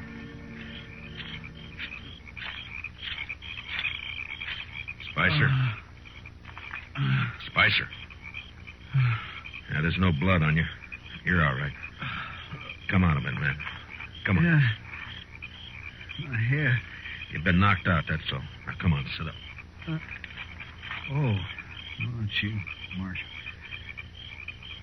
What happened? Where are they? Where's Wild Hog? They've gone. Gone? Gone where? Here, let me... Where'd they go? They've been headed for the Bighorn Mountains. Less chance of running into the Army if they travel at night. But they couldn't leave me. Not here. Not now. Looks like they did. Some brave club gin they rode off, that's all. But I gotta go with them. You're still groggy, Spicer. And you're still under arrest. Remember? You can't take me in, Marshal. Wild Hog will be back. He won't let you. Why do you think he left you here, Spicer? We're friends. Big friends, me and Wild Hog. You got no friends. You don't belong in anybody's camp. And I'm taking you back to Dodge anyway. That murdering redskin. He's a better man than you, Spicer. He's brave and he's willing to die. Now, come on, we got a long ride back.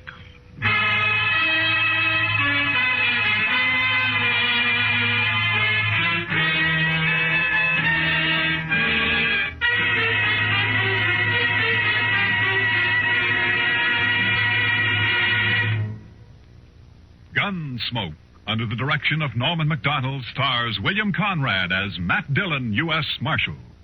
Tonight's story was specially written for Gunsmoke by John Meston, with music composed and conducted by Rex Corey. Featured in tonight's cast were Harry Bartell, Larry Dobkin, Herb Vigran, and Jack Crucian. Parley Bayer is Chester, and Howard McNear is Dark. Join us again next week as Matt Dillon, U.S. Marshal, fights to bring law and order out of the wild violence of the West in Gunsmoke.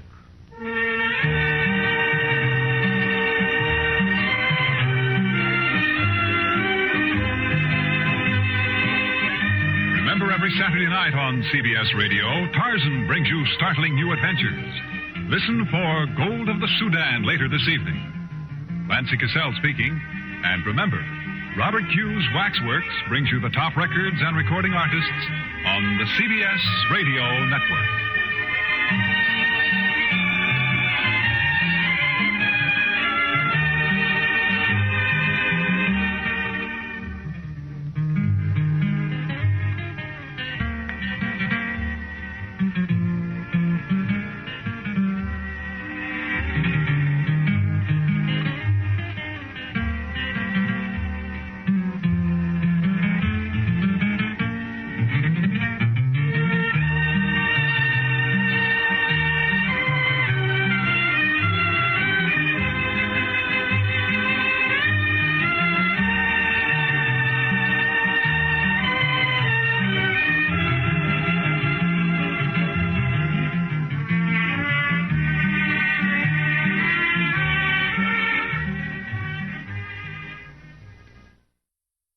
Conquer the world of WordPress at G3PL.com. We're your ultimate destination for WordPress support and training. Need help with a specific project? Facing a tricky plugin or theme issue? We've got your back. We will troubleshoot, customize, and fine-tune your site to perfection. So, why wait? Take the leap into WordPress greatness. Contact us today at WP@G3PL.com or give us a call at 615-420-2040. G3PL.com. Your WordPress success starts here.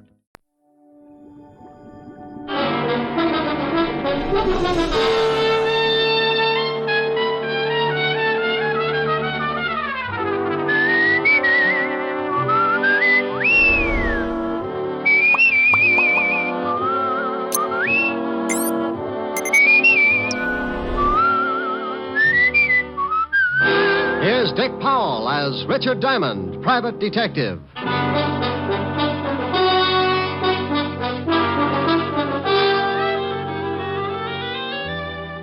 Hello there, this is Diamond. You know, I like to say that.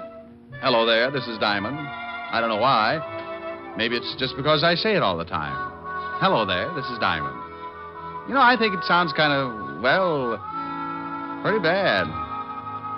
Of course, I'd rather say, hello there, this is I've got a sponsor, Diamond, but that's silly, too, because if I had a sponsor, I wouldn't have time to say, hello there, this is Diamond. I'd be overshining his shoes. Confused? Well, so am I. Want to get really mixed up? Let me tell you what happened last week. This is real silly. So silly, it wound up with murder. I was sitting in my office thinking about June Allison when the phone rang. Diamond Detective Agency. No other corpse can make that statement. Oh, Rick. Don't believe it? Just listen to what one of our satisfied customers has to say about Diamond. I've been buried now on 30 years. Rick. Hello, Helen. You idiot. What are you doing? I know this will throw you. Nothing. No washing today? Finished an hour ago. Oh, by the way, I got a beef. A beef? Yeah, those socks you knitted for me shrunk so much I need 4 more pair. Well, if they shrunk, what do you want with 4 more pairs? Going to start a new fad. Going to wear 'em on my toes, you know, toe socks. Well, if I knit you 4 pair, that'll only give you 10 altogether. Oh, by George, you really pulled off a speedy, didn't you? Well, howdy. Wasn't half as bad as some of those ghastlies you come up with. All right, Smarty. Now, what's on your rural mind? Want you to do me a favor? Like, for instance? No, for instance. I told you a friend of mine would come up and see you, and I want you to do what you can for him. Mr. Diamond? Hold it a minute, honey. Yeah? Mr. Diamond, I was told to look you up. I am Renee. Rick, what is it? Helen, Yeah, what's the matter? something just tiptoed into my office. I got a hunch you know about it. Oh, maybe that's Renee. That's what it says. If you are Mr. Diamond, I wish you'd please pay a little attention to me, or aren't you interested in a potential client? Hold it a second, honey. Sure, I'm always interested in a potential client. What did you do, lose your wedges? I beg your pardon? Forget it.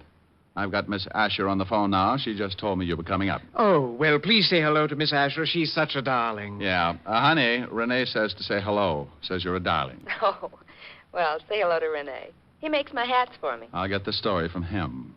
Call you later. Now, Mr. Renee. Your full name is Benet. Renee Benet. How do you do? How are you, Mr. Benet? Mr. Diamond, I have a problem, and Miss Asher seemed to think that you could help me with it. Well, depends. Cigarette? No, thanks. I never use them. Depends on what. You don't even know my problem yet. Look, I don't care if you swipe John Frederick's toupee. For $100 a day in expenses, I'll grow a mattress on his skull. Mr. Diamond, I can see that you don't know much about hats. You are so wrong. Oh, am I?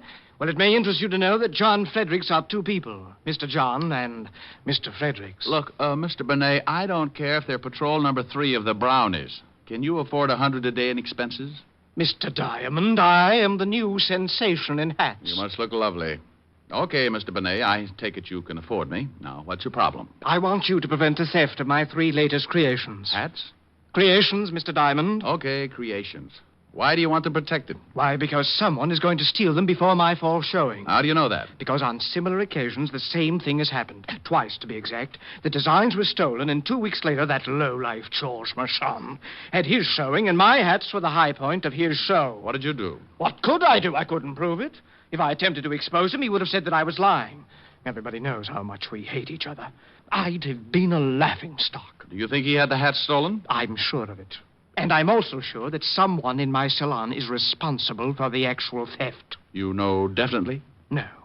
No, but I suspect my partner, Gerald Winters. He's always been jealous of my ability. Mr. Diamond, couldn't you open a window or something? It's frightfully hot. Oh, it's the air conditioning. I keep a bag of red lip jumbos up in the vent. Sometimes they get stuck. Red lip jumbos? Pistachio nuts. You like hats? I get hung up on pistachio nuts. Perhaps you should see a psychiatrist. I did. What happened? I sent him 5 pounds of pistachios just yesterday. Oh. Oh, well, here's my card. I'll see you at my salon, Mr. Diamond, in about an hour. Oh, and something else. I don't want my partner or the help to know that you're a private detective. What am I supposed to do? Buy a hat? Well, I'll tell them that you're a designer from Hollywood. That way, whatever you say will be all right. See you in an hour.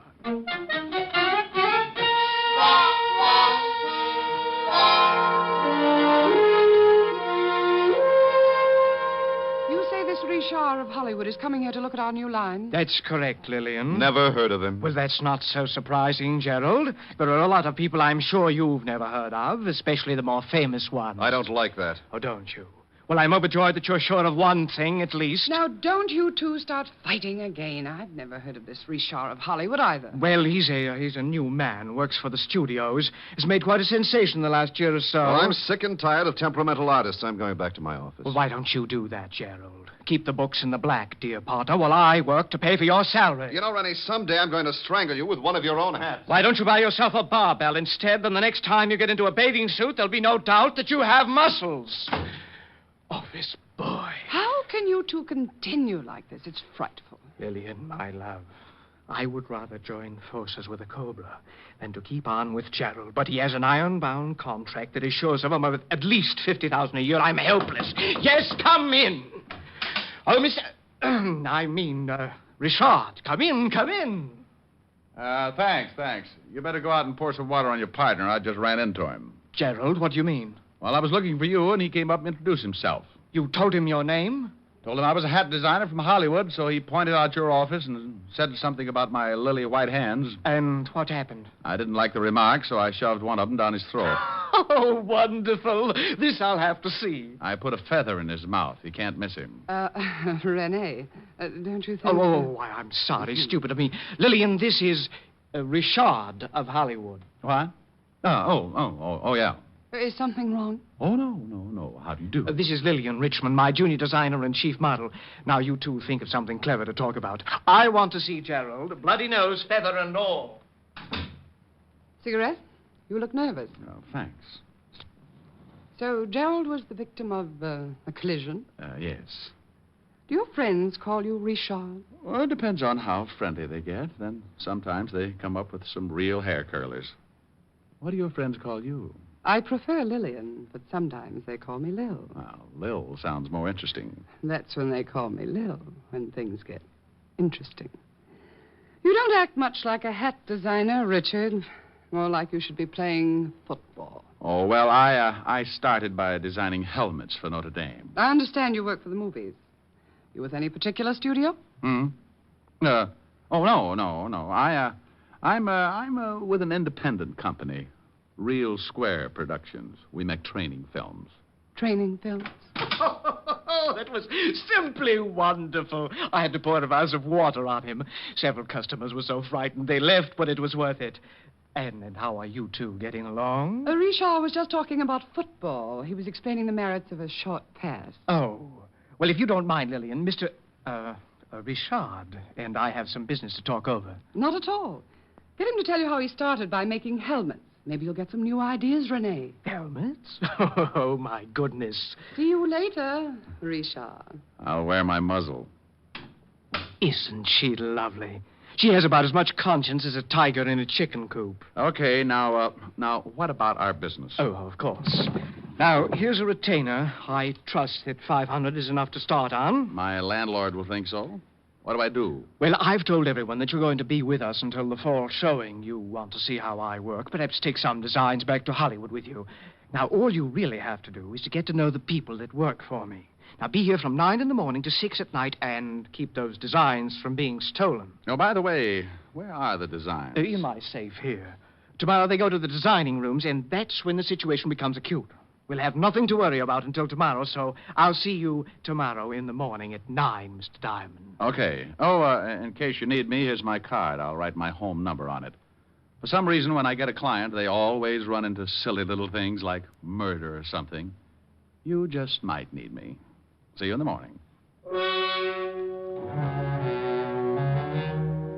I left Renee and headed for my apartment. I had suddenly found myself in the horrible position of a man with a steady job.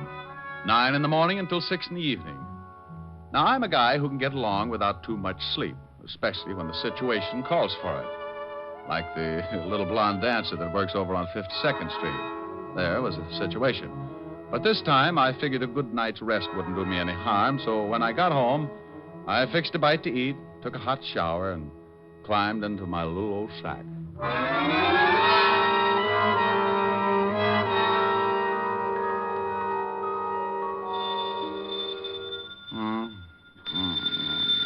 Okay. Diamond? Oh, hello, honey. Now you stop that. Wake up. What? Oh, no. Who is it? It's Lieutenant Levinson. Well, bully for you. What time is it? It's 4:30 in the morning. Goodbye, Walt. Now you wait a minute. I'm just trying to make things easy on you. And what was that hello, honey, for? Oh, I was dreaming. What do you mean, make things easy for me? At 4:30 in the morning, nothing's easy. I wanted to let you get here under your own steam. I know what a shock it'd be if I sent Otis down there to drag you out of bed. Oh, yeah. Horrible. That old lady ate the fire that Dracula was loose again. Hey, what do you want me there for? Well, I know you won't be surprised, but there's been a Ritero killing. Well, so what? So you're mixed up in it. Now get down here. Now, wait a minute. Who's dead? A guy named Benet, auto accident. Rene Benet? Yeah, I guess that's the way you pronounce it. You see, Otis, you mallet head, you were wrong. It's pronounced Benet, not Benny. That idiot was calling him Rennie Benny. Walt, how did you know I was working for Benet? Your card was found in his pocket. I'm at 125th Street, so come on up as fast as you can. As soon as I get my football helmet off. Football helmet? You sleep in a football helmet? Well, I do. Don't you? Bye. I left the apartment and took off the address Walt had given me. It was way uptown on Riverside Drive. It was cold, and the fog had begun to drift in. I found Walt over near the prowl car, and he briefed me. Rene Benet had been killed in an automobile accident. His car had crashed over a 100-foot viaduct. He went through the guardrail up there, Rick. Oh, wonder what he was doing way up here. Certainly wasn't headed home. Maybe he was going to see someone. Well, maybe. Better check and see if he knew anyone out this way. Now, you wait a minute. You think something's wrong? Could be, huh? He had a partner who might want him out of the way. Oh, it's a mess, isn't it? Yeah, pretty badly burned before the fire boys got here. Wait a minute. Otis is over there with him. Otis! Probably warming his feet. He couldn't warm those big things on an atom bomb. Otis! Yeah, Lieutenant? Yeah, Lieutenant. Yeah, Lieutenant. Did you find anything? Yeah, there's been a fire. Oh. Get over here. Walt, what about that card you found in his pocket? Why didn't it get burned? It was in one of his suits over at his apartment. I put in a call, checked his license plate, found out who he was, where he lived, and sent a couple of boys over. They came up with your card. You know how they all love you. Anything else in the apartment? Nothing yet. We'll get a report. Here I am, Lieutenant. He's getting smart. Oh. Hello, Shamus. Otis, get the car started. We'll go back to the station and wait for a report about this accident. Yeah. Lieutenant? No. No? That's right. You touch that siren and I'll throw you out of the car. Oh, guy can't have any fun anymore.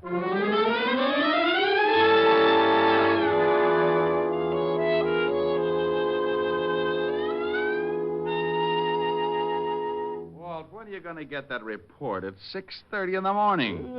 I know it's 6:30. I always yawn like this when it's 6:30. Oh, maybe this is it. Yeah? I got that report, Lieutenant. Take the marbles out of your mouth. What did you say? Oh, yeah, sorry, I'm a little sleepy. Maybe you'd like me to sing you a lullaby. Oh, that'd be silly. Well, then make sense. I got that report. Benny... Benet. Okay. He died from the fire. Autopsy showed he had a slight concussion, but not serious enough to kill him. What about the car? It wasn't tampered with. There was something funny, though. A steering wheel was smeared like someone had been wearing gloves. No prints. Benny didn't have on any gloves. How'd the fire start? Cigarette in the upholstery. Cigarette in the upholstery. Okay, Otis, I'll call you if I need you. Go on back to sleep. Did you hear? Yeah. Benet was murdered. What makes you so sure? Walt, Otis said he had a slight concussion, but not enough to kill him, right? Okay. You going to tell me that he was unconscious the whole time it took that fire to start? Ordinarily, a cigarette smolders a long time. Then why didn't he get out of the car? Because he didn't have time to wake up. Someone helped that fire along, got it burning in a few minutes, and then pushed the car over the viaduct. Ah, that isn't enough. Okay. How's this, then?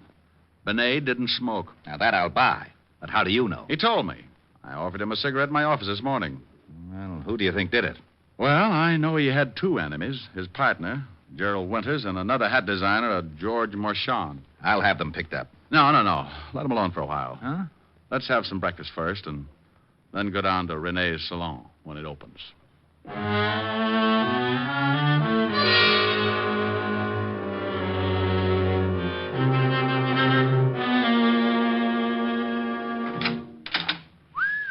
Quite a store. Yes? Oh, good morning.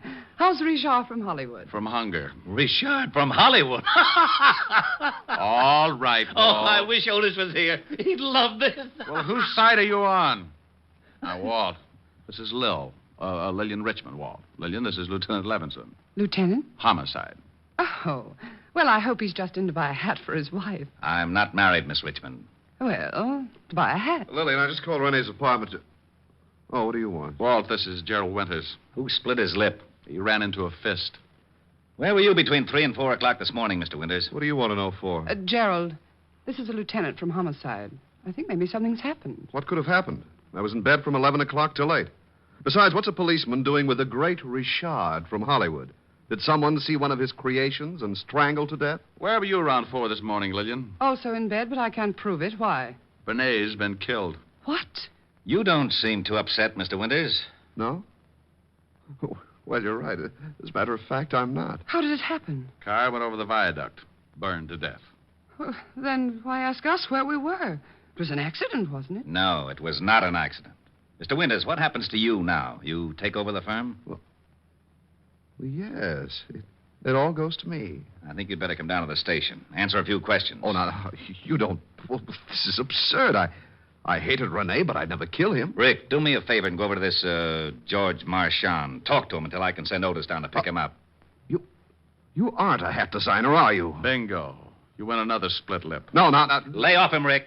Come on, Mr. Winters. Let's go. I knew he wasn't. I just knew that man couldn't be famous in Hollywood or anywhere else.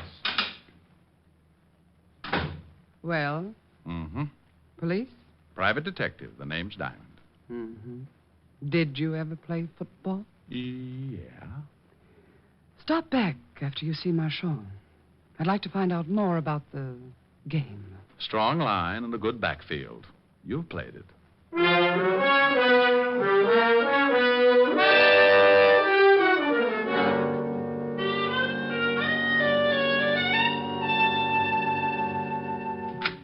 Good morning, good morning, good morning. What can I do for you? George Marchand? Yes. I'm from the police, Mr. Marchand. The police? Your competitor, Rene Benet, was killed last night. What? He was burned to death in his car. Oh, but this is horrible, horrible. But what has Rene's death to do with me? Well, we think he was murdered, and we're trying to find a good motive. Mr. Diamond, it's true that Rene and I were enemies. Everyone knew it, but to think that I would take his life is utterly absurd. Yeah. Where were you about 4 this morning, Mr. Marchand? Well, I was in bed, asleep. Everybody sure had a dull evening. How well do you know Gerald Winters, Rene's partner? Oh, just slightly. How about Lillian Richmond? By reputation only. One more question. When's your fall showing, Mr. Marchand? In 2 days. Well, be sure to be around for it. The police get very unhappy if a murder suspect catches the first plane for the border. Murder suspect? See you later, Mr. Marshall. I left Marchand counting his pulse and wondering just how much I did know. And if he could have seen what was going on in my little old mind, he might have grown a few white hairs. I grabbed a cab and headed for the 5th Precinct Police Station in Walt Levinson. Needless to say, he was not happy. Oh, now, you wait a minute, Diamond. I'm satisfied with Gerald Winters. He's the only one who had a motive. The only one who had a motive that you can see. Too many things point to someone else. Give me a for instance. Oh, you always want a for instance. Well, hang it, you're trying to convince me that Winters isn't the killer, aren't you? Yes, I am, Walt. Then I want a for instance. I want to know your reason. Well, Winters and Rene hated each other. Even as partners, they really wanted each other out of the way. Are you crazy? You just gave me the best reason for hanging on to Winters. Walt, when Rene was killed, he was 10 miles away from his apartment going in the other direction. So what? Did you find out if he knew anyone who might live out that way? Even if he didn't know anyone out that way, I still say so what? The killer went for a drive with him, got out there, hit him over the head, poured gasoline on the seat, and dropped a cigarette. Pushed him off the viaduct. And Winters smokes. I know. I sent a whole carton down to his cell to make sure. You're right about how the killer did it. But do you think Rene would have taken a drive like that with a man he hated, knowing how much a man hated him? Huh? And another thing. It was pretty warm yesterday and last night, wasn't it? It certainly was. Lousy weather. Okay. The killer wore gloves. Isn't that a little strange on a warm night? So he slipped on some gloves. Didn't want to leave any fingerprints. No. The killer was driving. The report said there were absolutely no fingerprints on the steering wheel. If Rene was in the driver's seat, there would have been a few of his anyway. We couldn't tell whether he was in the driver's seat. He could have been thrown aside when the car crashed. But I don't get this glove angle. You want to catch a killer? Now, what kind of a remark is that? Well, come on. Oh, where are we going? Down to Rene's shop. We can get in through a window I noticed in the alley. There's some designs in his safe, and Walt, the killer has to get them out tonight.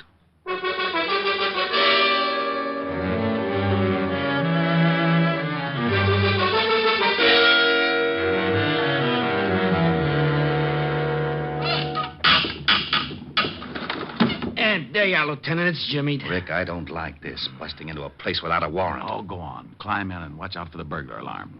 All right. Come on, Otis. Okay. Here, I'll give you a hand, Diamond. Oh, well, that ought to be easy for you, Otis. Yeah, why? Well, you could hold on with the other 4 and still have one left over. Grab me. Oh, is that so? You two lay off. Come on, Rick. Show me where to go. Right over here, in Rene's office. What makes you think the killer hasn't already stolen the plans? I wouldn't have done it the night of the murder. That would have shown a motive. Wouldn't have done it today. Too many people in the shop. Go on in. Gee. Spooky. I can't see a thing. Walt, watch this. Boo. Ah, for Pete's sake, Charles. Now, lay off, Otis Diamond, and where do we hide? Just sit down anywhere and be quiet. The first person through that door is our killer.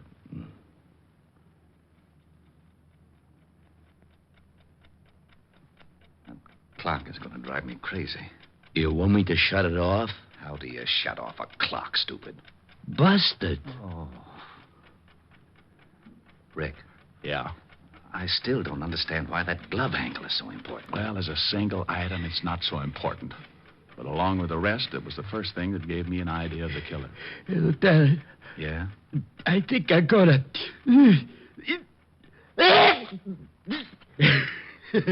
I did. Oh.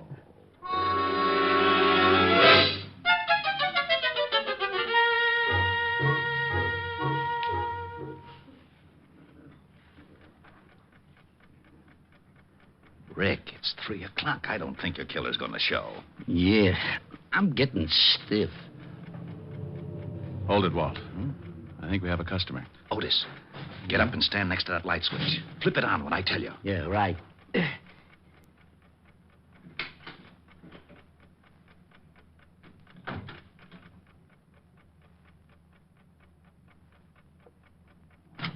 Okay, Otis. Oh, hello, Lillian. Oh, you startled me. What's this all about? What are you doing here? Waiting for you. For me? I don't understand. I was just coming over to pick up some of my sketches. I forgot them this afternoon. So you waited until 3 in the morning? I had a date. Yeah. Otis, go out and drag in her date. Now, you wait just a minute. I don't know what this is all about, but Go you've ahead, no Otis. right to... All right. Mr. Diamond, would you mind telling me what this is all about? Sure, Lever. Point by point, it goes something like this. Rene Benet was killed by somebody he knew and trusted. He never would have gone for that riot otherwise. Benet didn't smoke, so the killer was an amateur and started the fire with a cigarette.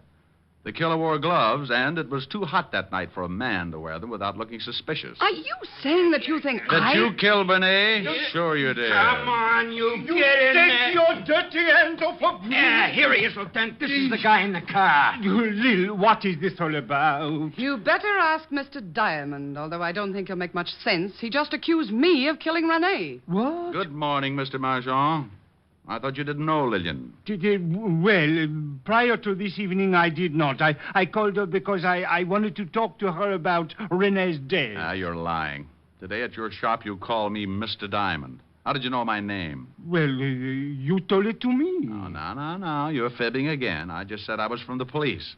Only one person who knew both of us could have called you, and she also knew I was on the way over to your shop. Didn't you, Lil? The name is Miss Richmond. Now prove that I killed Rene. You've got no motive. Well, the designs are enough to start with. You probably suspected I wasn't a hat designer.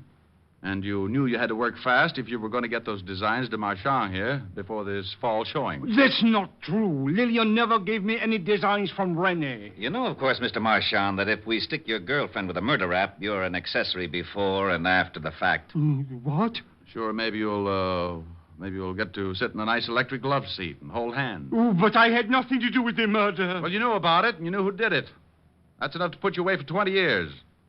Being mixed up in the actual motive might get you life. No. She was the one that did it. She knew Winters would be blamed for it. George! Yes, she stole the designs for me because she wanted to ruin Benet and take over his salon, but I did not know she was going to kill him. Why, you dirty little man. You did know it. You did know it. You helped me plan it if I got the best sketches for you. I'll tear your eyes out. Get her away from me. Come on, lady. Let's go. Okay, haul them both out to the car. Rick, I don't know how... Rick. Oh, no. Rick! Oh, why does he always disappear like that?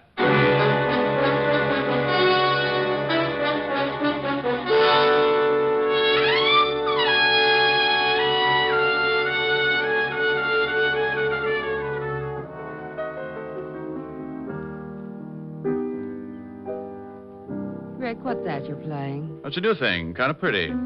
Don't Cry, Joe. Well, sing it. Well, all right, but you know that gripey neighbor in the other apartment building. Oh, don't pay any attention to him. You don't hear any of the other tenants yelling for you to shut up. Well, maybe they're not as forceful as the Grouch.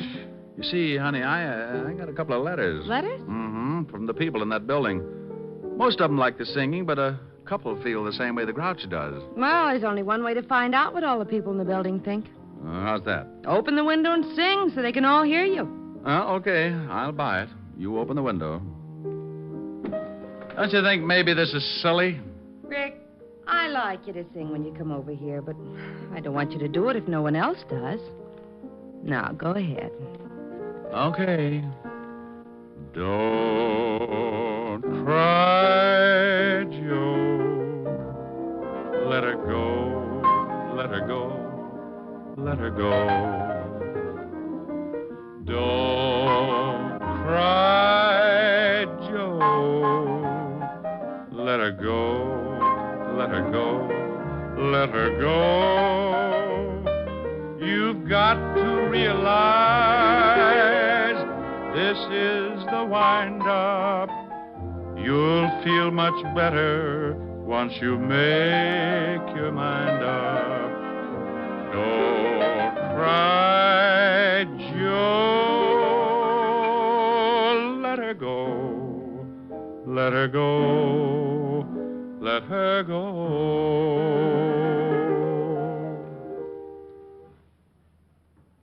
No reaction yet. Maybe they all took poison. Well, give them time. We'll find out soon enough. I guess so. Come on, let's go to the kitchen and case the icebox.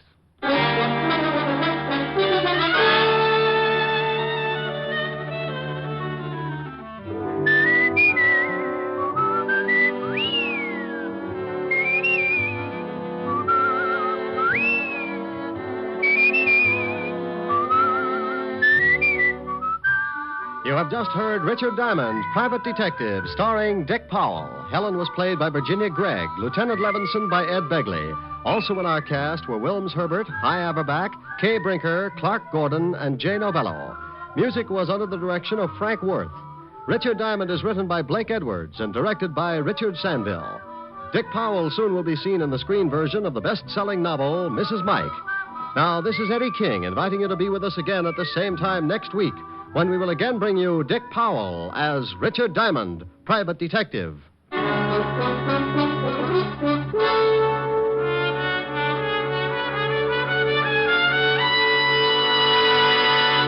Saturday night brings you some of the week's best radio entertainment when you tune for the stars on NBC. Stay tuned to NBC every Saturday evening for a great lineup of programs, including Hollywood Star Theater, Ralph Edwards' Truth or Consequences, Your Hit Parade, A Day in the Life of Dennis Day, The Judy Canova Show, and Grand Ole Opry. All the best on NBC. Stay tuned for Irene Dunn and Hollywood Star Theater on NBC.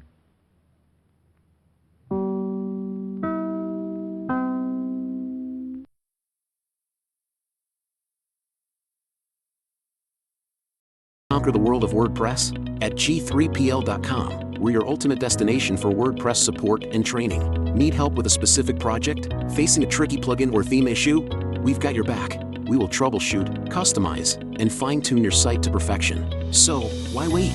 Take the leap into WordPress greatness. Contact us today at WP@G3PL.com or give us a call at 615-420-2040. G3PL.com. Your WordPress success starts here.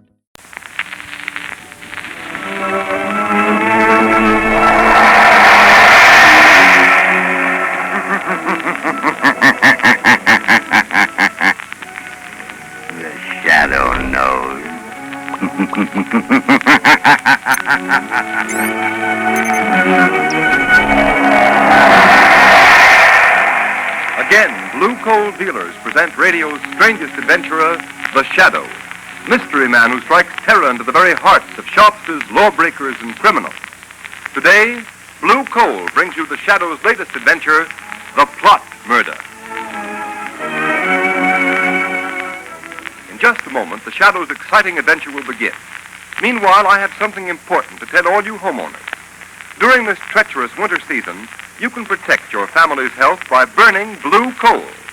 For blue coal's harmless blue coloring is your guarantee of clean, uniform, healthful heat all winter long. Blue coal saves you money, too, for it burns steadily, completely, down to a fine, powdery ash. So next time you're buying fuel, ask for blue coal by name. It's Pennsylvania's finest anthracite.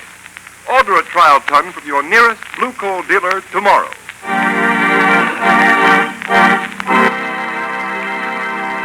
An important announcement.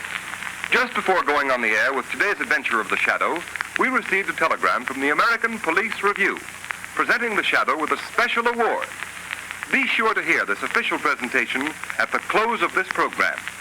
And now, Blue Coal presents The Shadow in the Plot Murder.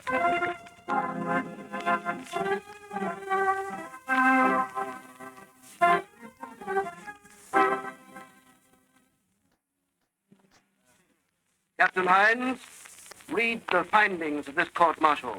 We find the accused, Lieutenant John Wilson, guilty of treasonable sabotage against the government. No! In that he willfully destroyed a secret device known as the flying torpedo, invented by one Georges Arcalis and acquired exclusively for use by the government. Has the prisoner anything to say before sentence is pronounced? Yes. Yes, what can he say? He admits he broke the mechanism on the demonstration torpedo. Quiet, please, Professor Arcalis. As the inventor, we understand your concern in this matter. But please don't interrupt. Well, Lieutenant Wilson? I don't know, sir. I can hear all that's going on, but I went into the... It's obvious, General Levitt, that Lieutenant Wilson is not mentally accountable. He was sufficiently accountable to enter the testing shed by virtue of his authority as an Army lieutenant and to tamper with the flying torpedo and render it useless the very day it was to be demonstrated to the government. Read the sentence of the court. Lieutenant Wilson, this court decides, subject to the approval of the President, that you will be dishonorably discharged from the service of your country and sentenced to imprisonment for the term of... No! Oh, my God, he's got a revolver! Don't shoot! That's the man, Professor Arcalis! He's wounded, Professor Arcalis! Oh, doctor, take Lieutenant Wilson back to his cell.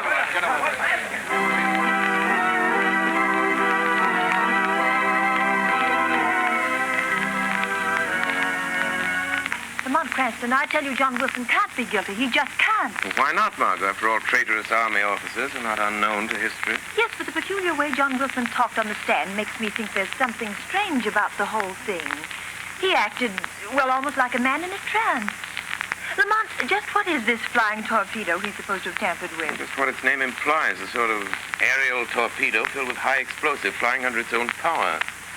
Once it's launched into the air, instead of flying a predetermined course, its direction can be guided by radio beams from an observation plane flying high above it. Oh, I see. Imagine its tremendous effectiveness in warfare, deadly accuracy in hitting even a fast-moving target like a troop train or a supply ship. Sounds tremendously important. Who invented it? This man Arcalis, who was to demonstrate it last week at the proving grounds before a large delegation from the capital. Besides the members of the War Department, a great many high officials and other branches of the government were to attend the test. Well? Since your friend Wilson gained access to the laboratory and put the flying torpedo out of commission, the test has been postponed until tomorrow. And who is Arcalis? Where did he come from? A famous foreign inventor. He's quite a reputation abroad. Lamont, you don't suppose it's possible Arcalis has the boy under some strong mental influence? Possible. They've got Wilson temporarily in the city jail. Won't you call on him as the Shadow? Margot, do you honestly think that this case warrants my attention as the Shadow? Lamont, I don't ask many favors, but I have a feeling John Wilson is innocent. All right, Margot. If you're really serious, the Shadow will pay a call on John Wilson in the city jail.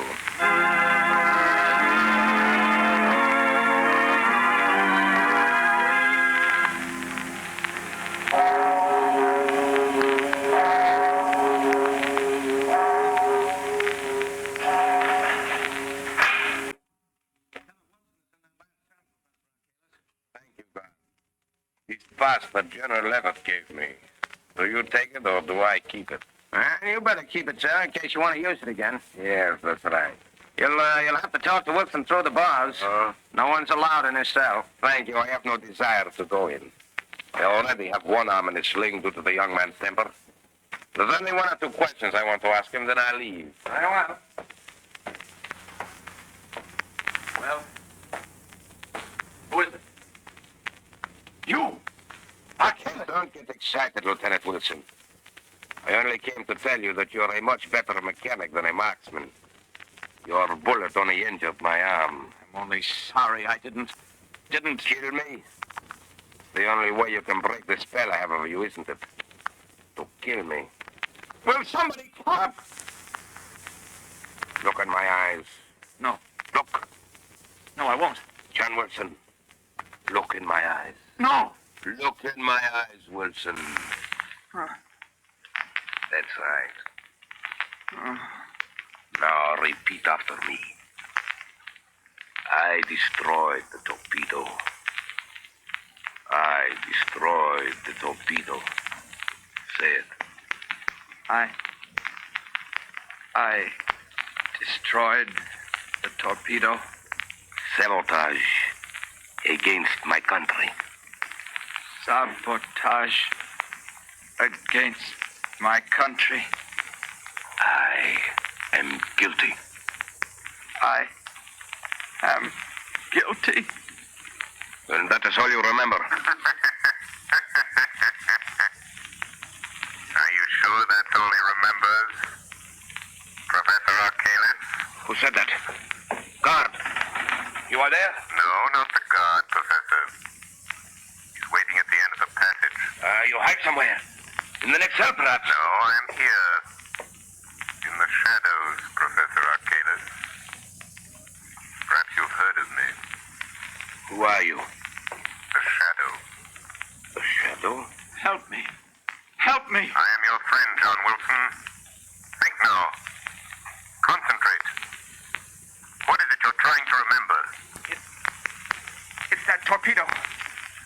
Dangerous. Wilson, keep quiet. Steady now. Think. Think. You can break through this spell. I tried to make them understand. Stop.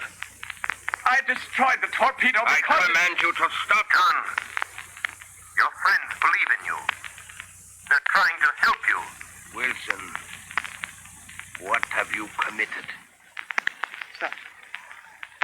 Sabotage against my country.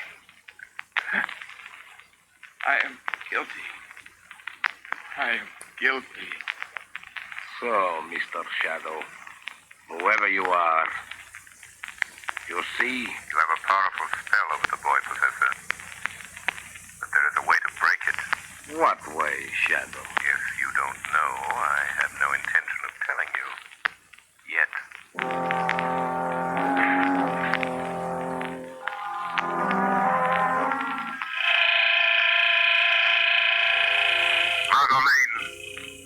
Margolane, stand by.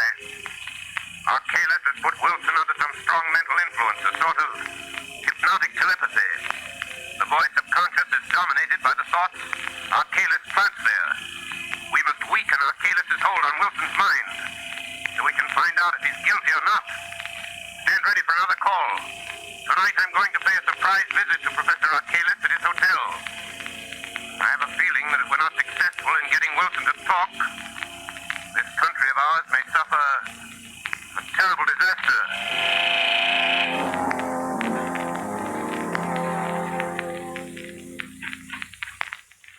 Barra, lock the door. All right. Did anyone follow you here to the hotel? No one, Professor Arcalis. Good. The test will take place tomorrow? Yes, at 3 o'clock. The War Department is so convinced your invention will render any nation possessing it invincible that the high command of both the Army and Navy are to be there to witness the test. The President, too? Yes. The President and the Vice President expect to attend, together with the Secretary of War and the Secretary of the Navy. So they've fallen into my trap. They'll be blown off the face of the earth just as I planned. Barloff, be sure you make a final inspection before the torpedo is taken out of the grounds. And see that the steering mechanism is set. I understand. But since I am your chief assistant, they might ask me to go along with them. No, they won't. I'll fix that. Their bungling army mechanics think they understand the flying torpedo perfectly. So to satisfy their pride, I've let them take complete charge of the demonstration. Good. Don't worry, Barloff. And afterwards? Afterwards, with the guiding brains of the nation wiped out at a single stroke, the country will be thrown into confusion, disorganized. So we'll have nothing to fear. I see. There are only two things that bother me slightly, though. Lieutenant Wilson, for one. Wilson? Did he really discover the secret trick of the steering mechanism? Yes, he knows what we intend to do and how we intend to do it. You should have disposed of him at once. I thought of that. I was afraid it would arouse suspicion. But I'm keeping Wilson under mental hypnotic control until it's too late for him to stop us. Wouldn't it be better if he were dead? Perhaps. I can still visit him at the prison. And what is the other thing that bothers you, Professor? Only a shadow, Barloff. but I'm not quite sure of the extent of its power. A shadow? Don't worry, I think I can take care of it, too. Listen, what is it? I thought I heard footsteps outside in the hall. Go and look. There's no one here. All is empty. Must be my nerves. I'll be glad when this is all over. Our escape is taken care of? Yes, the freighter will be waiting for us at South Pier. But go now, Carl. And success to you. Good night, Professor. Good night, Barlow.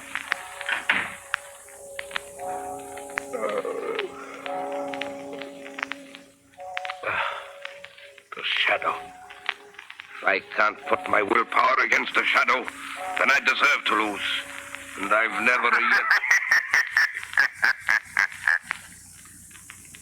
Good evening, Professor Arcalis. You? The shadow, you've come? Yes, Professor. Why do you hold Lieutenant Wilson in a hypnotic spell, Professor? I don't know what you're talking about. We shall see. And now I have something else to tell you. What? Wilson knows something about you, Professor. And I'm going to find out what it is. All right, Shadow. You know a little, but you'll never learn more from Wilson. No one can break the spell, not you, nor all your childish magic. You forget. Greater magic, Arcalis. What? Death. Death? Yes, it's on the way, Professor. And I can promise you this, if any blood is shed, it will be yours, not the shadow's.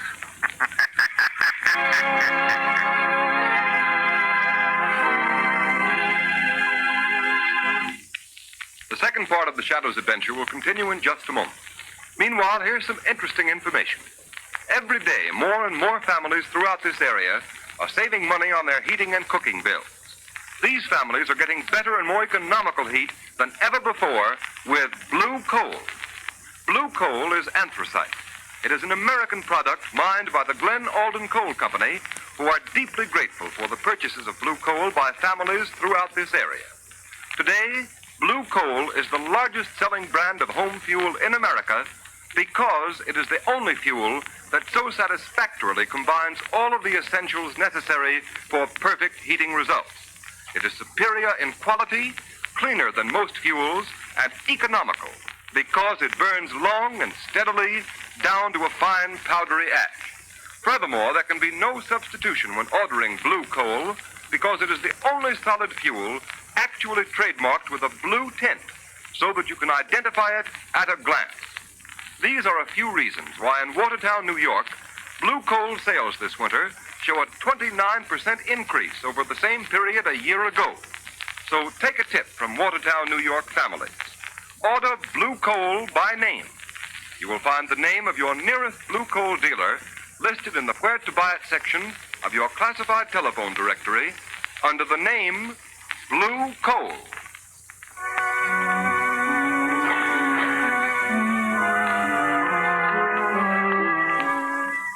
But I tell you, General Levitt... Excuse me, Colonel. Go right ahead, General. Hello? General Levitt speaking. Oh, yes. Good morning, Captain Hines. That's fine.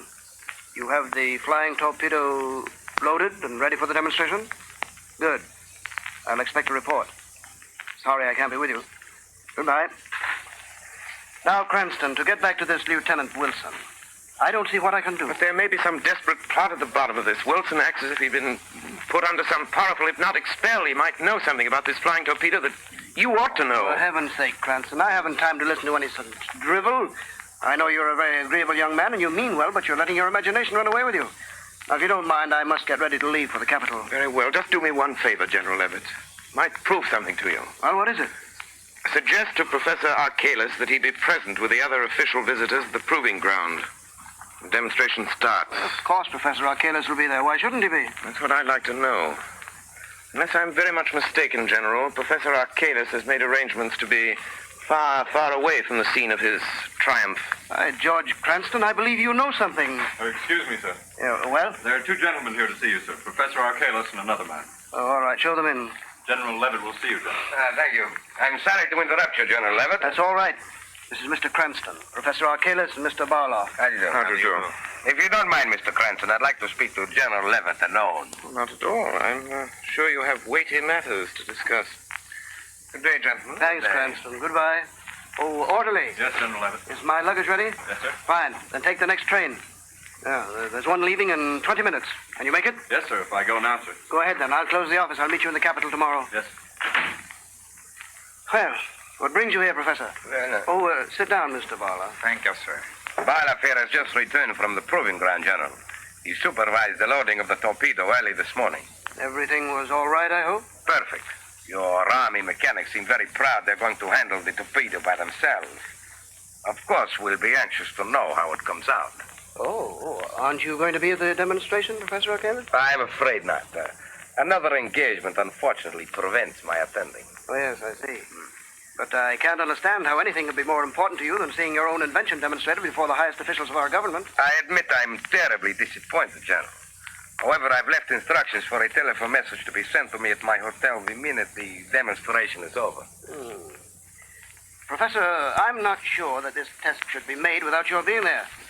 What do you mean? Suppose I order you to go. But no, that's impossible. Why impossible, Mr. Barlow? You must excuse Barlow, General Levitt. He is a little excited. Excited? What about? Look here, Professor Arcalis. Why don't you want to go to the proving ground? Must I repeat my previous statement? This stalling and hedging is very suspicious. By George, you'll go whether you want to or not. Don't touch that phone. Barlow, be careful. You can't give me orders in my own office. You hit him too hard, Barlow. His head is bleeding. He struck the desk when he fell. Yeah, drag him in his closet and lock the door. He knows something, Professor. Yeah, the fool suspects something, but how? And we've got to act quickly. I wonder if Lieutenant Wilson has talked. But you said he's still under your hypnotic spell. Perhaps it would be better if Lieutenant Wilson died. Yes. We're going to murder him? No, I'll merely suggest that he kill himself. No, Barlow, if you'll tie up the general... Professor, look at him. What? General Levitt is dead.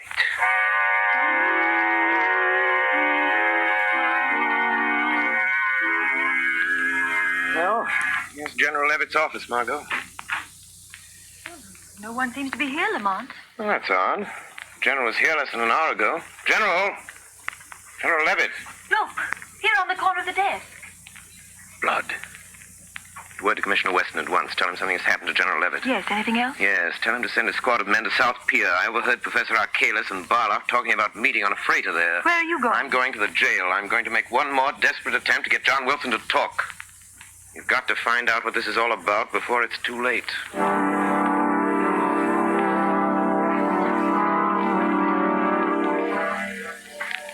You want me to wait here at the jail, Professor Arcalis? No, go down to South Pier, Barlow.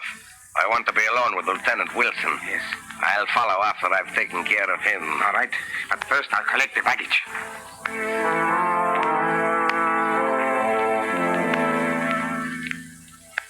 But you remember only this, Lieutenant Wilson. See always my eyes in front of you. Yes. You will forever do what I tell you to. Stop! Leave me alone. No, never.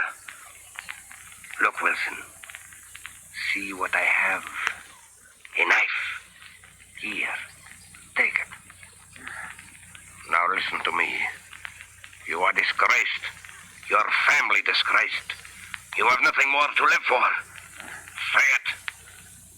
I have nothing more to live for. I have nothing more to live for. Then draw the knife across your wrists.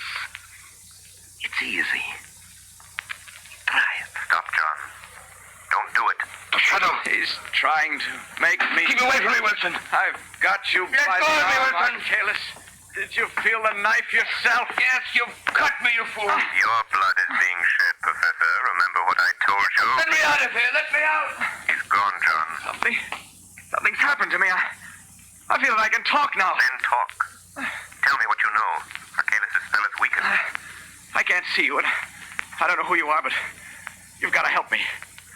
I first suspected Arcalis and his crowd when I saw that the steering mechanism of the flying torpedo had an extra attachment. An extra attachment? Yes, you see, the flying torpedo is supposed to be steered by radio beams from an accompanying plane. But this extra attachment I'm talking about would render the radio beams ineffective. In other words, the rudder is set so the torpedo will fly in a complete circle and come back and strike the point from which it was sent, like a boomerang. If it does that in the demonstration today, it will Yes, that's their plan. Just as I made the discovery, Archelaus came into the workshop. I accused him, and he put me under this spell. I tried to talk, but I couldn't. Never mind that. I'll get in touch with Commissioner Weston, have him go to the proving grounds. He can stop the test flight of this flying torpedo if he gets there soon enough.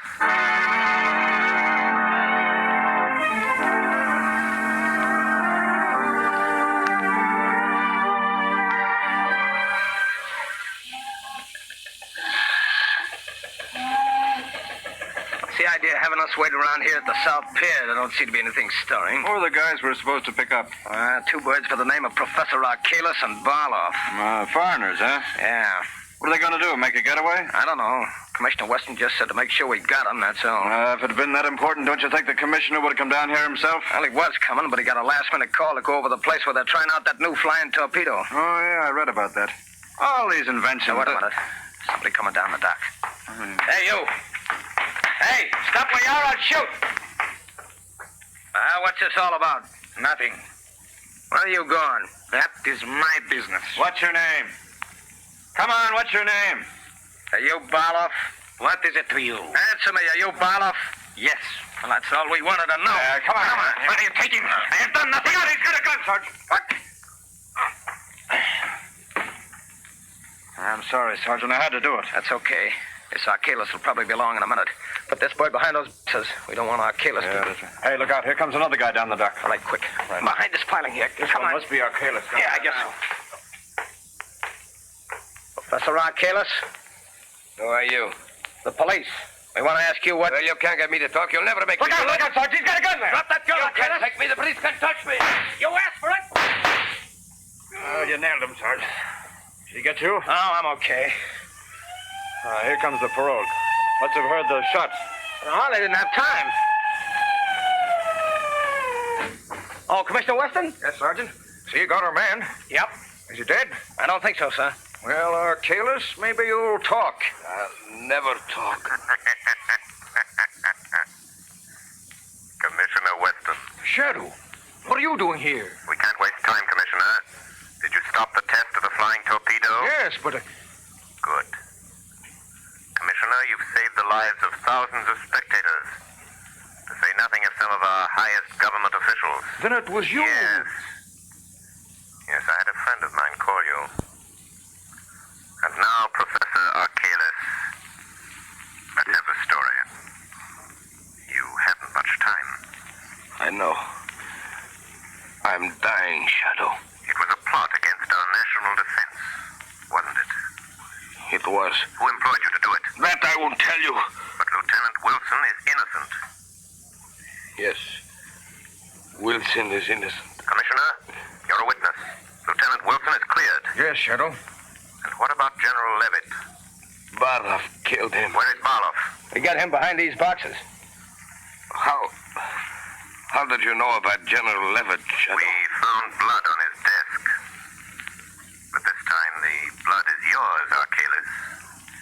Yes. Mine. Well, Shadow, Archelaus is dead. Yes, Commissioner. And you've been instrumental in averting a national calamity. Archelaus is dead. The innocence of Lieutenant Wilson has been proved. And the integrity of the men who protect our liberty is again vindicated.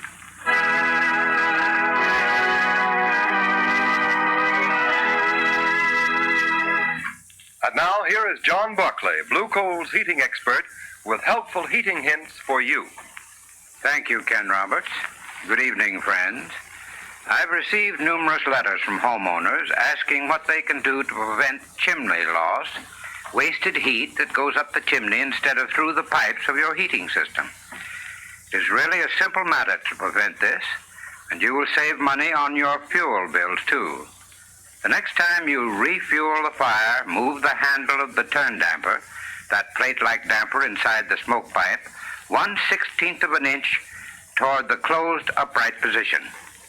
Then, if the fire still burns too freely, close the turn damper another 1/16 of an inch. Repeat this operation until you've found the correct adjustment. Once you've found this ideal adjustment of the turn damper, mark the position on the smoke pipe with a piece of chalk or something that can be plainly seen. Then leave the damper set at that mark. Remember, the nearer the turn damper is set to a closed position, the smaller the chimney loss and the greater the volume of useful heat. If you follow the suggestions that I give you every Sunday on this program, they should enable you to heat your home with the utmost efficiency and economy. However, if you're experiencing trouble with your heating plant, call your nearest Blue Coal dealer and ask him to send a John Barclay trained serviceman to your home to inspect your furnace. This service is free to all Blue Coal customers. I thank you. Thank you, Mr. Barclay. And here's the official telegram advising of the award the American Police Review has made to the Shadow program. Quote, "The American Police Review salutes the producers and sponsors of the Shadow for their contribution to the cause of better law enforcement. 13,000 police executives throughout the United States read the review. So our purpose is to help them find the best tools and methods to combat crime. The editors of the review have turned a critical ear toward the Shadow program for some time and are gratified to note that your presentation of police roles truly reflects the intelligence and character of the high type of police officer now found throughout the land. We therefore take pleasure in presenting to you the American Police Review Certificate of Award for Distinguished Service to the Cause of Better Law Enforcement. Signed, J. Norval Birch, editor of the American Police Review, Chicago, Illinois."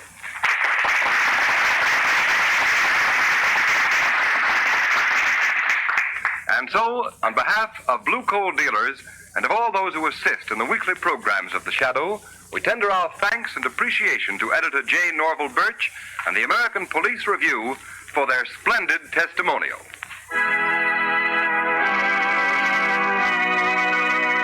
You have just heard a dramatized version of one of the many copyrighted stories which appear in The Shadow magazine. All the characters and all the places named are fictitious. Any similarity to persons living or dead is purely coincidental. As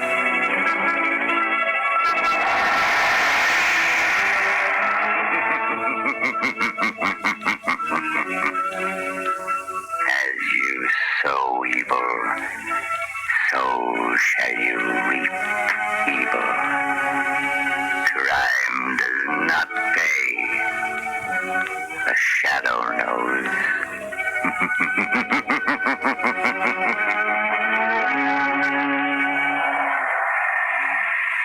Next week, same time, same station, Blue Coal, America's finest anthracite, will again present another thrilling adventure of The Shadow.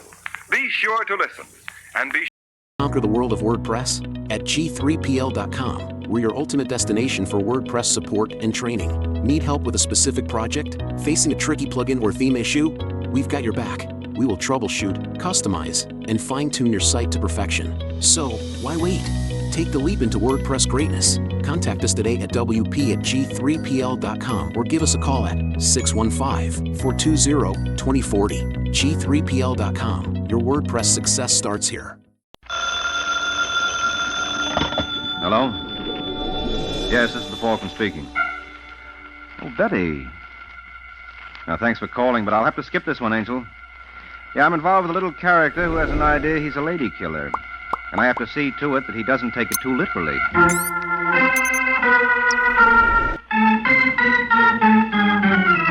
This is Ed Hurley, friends, inviting you on behalf of the Kraft Foods Company to listen to The Adventures of the Falcon, starring Les Damon. You met the Falcon first in his best-selling novels. Then you saw him in his thrilling motion picture series. Now join him on the air when the Falcon solves the case of the neighbor's nightmare.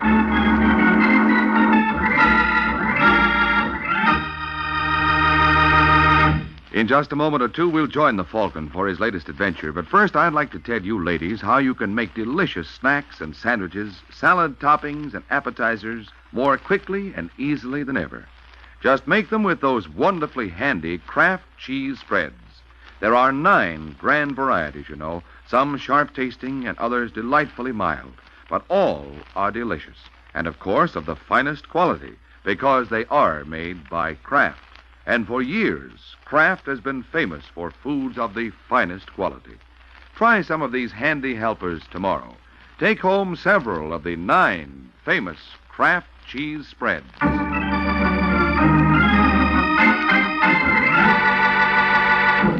It's late Sunday night, and at one of New York's most expensive hotels, short, baldish Gordon Daly is asleep in his room when there's a loud knocking on his door. Daly sits up, fumbles for the bedside light, then staggers sleepily to the door while putting on his bathrobe. At the door, he stops and puts his head close to it. Who is it? I have the room across the hall. I must talk to you. Well, it's late. Yes, I know, but please open the door. I'm afraid. Afraid? Why? Open the door, I'll explain.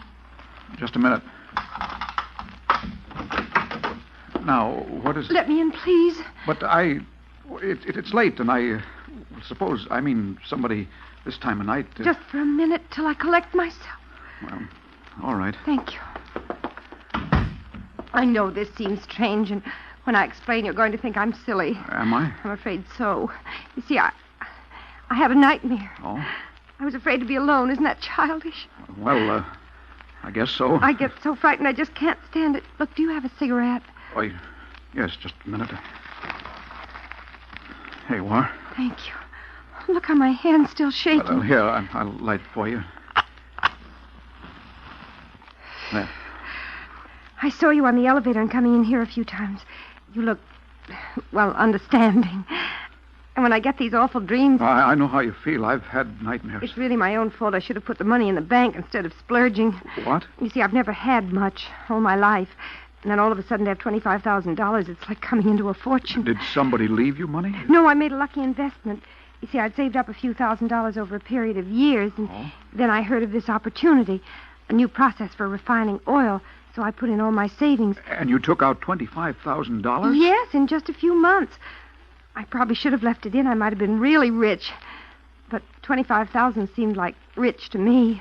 I bought furs and jewelry, and I'm living here. Your $25,000 won't last long at that rate. Well, I may reinvest some of it, but I want to have my fun first. Yes, I see how you feel. The only trouble is I never had anything before. I was always so careful.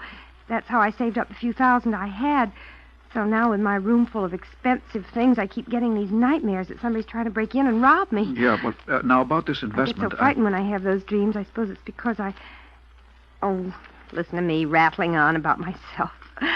I'm sorry. I didn't mean to bore you. Oh, you didn't bore me. You're kind. I knew you would be. This investment, a new process, you said, for refining oil? Oh, let's not talk about that now. Maybe tomorrow, if you'd care to see me. Oh, may I take you to lunch? Oh, I'd be delighted. You know, maybe this was a lucky accident. I don't know many people in New York. Well, now you know me. I think maybe we'll turn out to be good friends. I know we shall.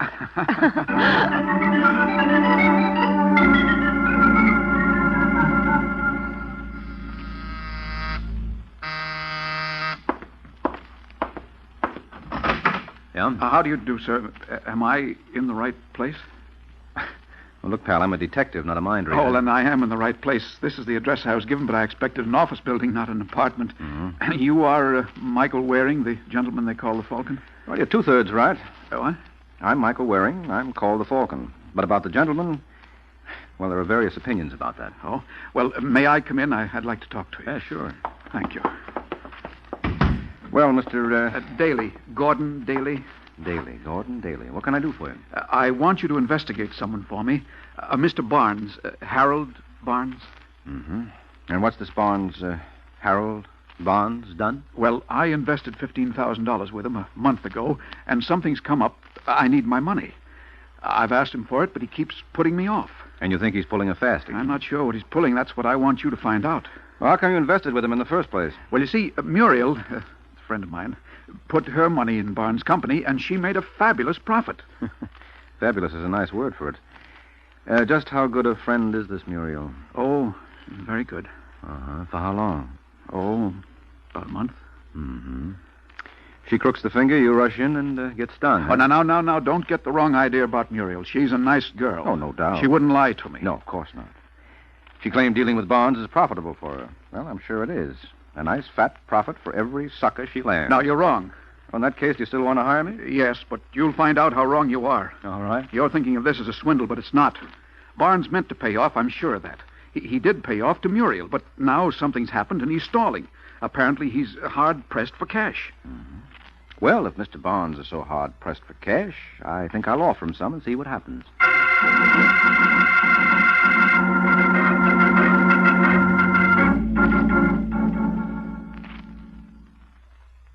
Oh, you're interested in investing with us, hmm? That's right, Mr. Barnes. And you say Mr. Daly recommended us? Mm-hmm. Oh, strange. To be perfectly frank, Mr. Daly hasn't been too happy with us lately. Oh, he's not afraid of getting his money. It's just a matter of time. He happens to need it now. But me, I'm in no hurry, so if you'd care to outline the proposition... I'd be glad to, Mr. Warren, did you say it is? That's right. Oh. Are you sure you didn't mean Waring? What gives you that idea? Don't be so modest, Mr. Waring. The Falcon is a famous man. And the cops and robbers set. Which are you? Well, I can't pretend to be a cop. As for the other, that's what you're trying to find out, isn't it? Yeah, and this conversation seems to give me my answer. But not your proof. Well, I imagine any fair to middling accountant could take care of that. Why not get one and see? That's a good idea. Well, so long, Barnes. Sorry I bothered you. Oh, that's all right, Waring. Oh, but before you go... Yeah? Take this!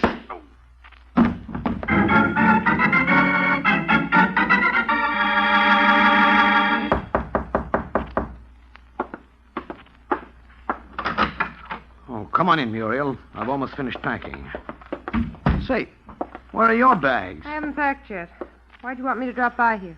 Because I wanted to know what happened. I thought you were going to keep Daly in line. I said I'd keep him happy. He's happy. Yeah, so happy he hires a detective. Well, he's the cautious type. Well, this is the end of the line. With Waring on us, we've got to move. We were stretching it pretty thin anyway. One of the suckers was bound to get restless. We're just lucky we have time to pull up stakes. But we'd better hurry. That gunbutt's not going to keep Waring asleep all day. You shouldn't have slugged him. You'd bluff. What's to bluff? He could smell the setup. You didn't have to tip that you knew him. You could have played along. That would have given us more time. We have enough time if we don't waste it gabbing. All right. Where's the cash? In this suitcase. How much does it come to? Oh, somewhere around 80 grand. That's 40 apiece. Not bad. I was counting on more. Well, if Daly hadn't got itchy... I'm not interested in ifs. I want cash. You'll settle for what's here. Not 40. I have plans. They call for big money. Now, don't get the idea I'm cutting you in for more than half. Oh, I'd never make that mistake, Barnes, knowing you. So I'll have to do my own cutting. I'll settle for 80. What? I said I'm taking the full 80. You're out, chum. If you don't believe me, maybe this gun will convince you. Hey, now, kid, wait a minute. I don't have a minute. So get out of my way. I'm taking the bag. That's what you think? No, don't. Oh. You fool! Why did you make me do that?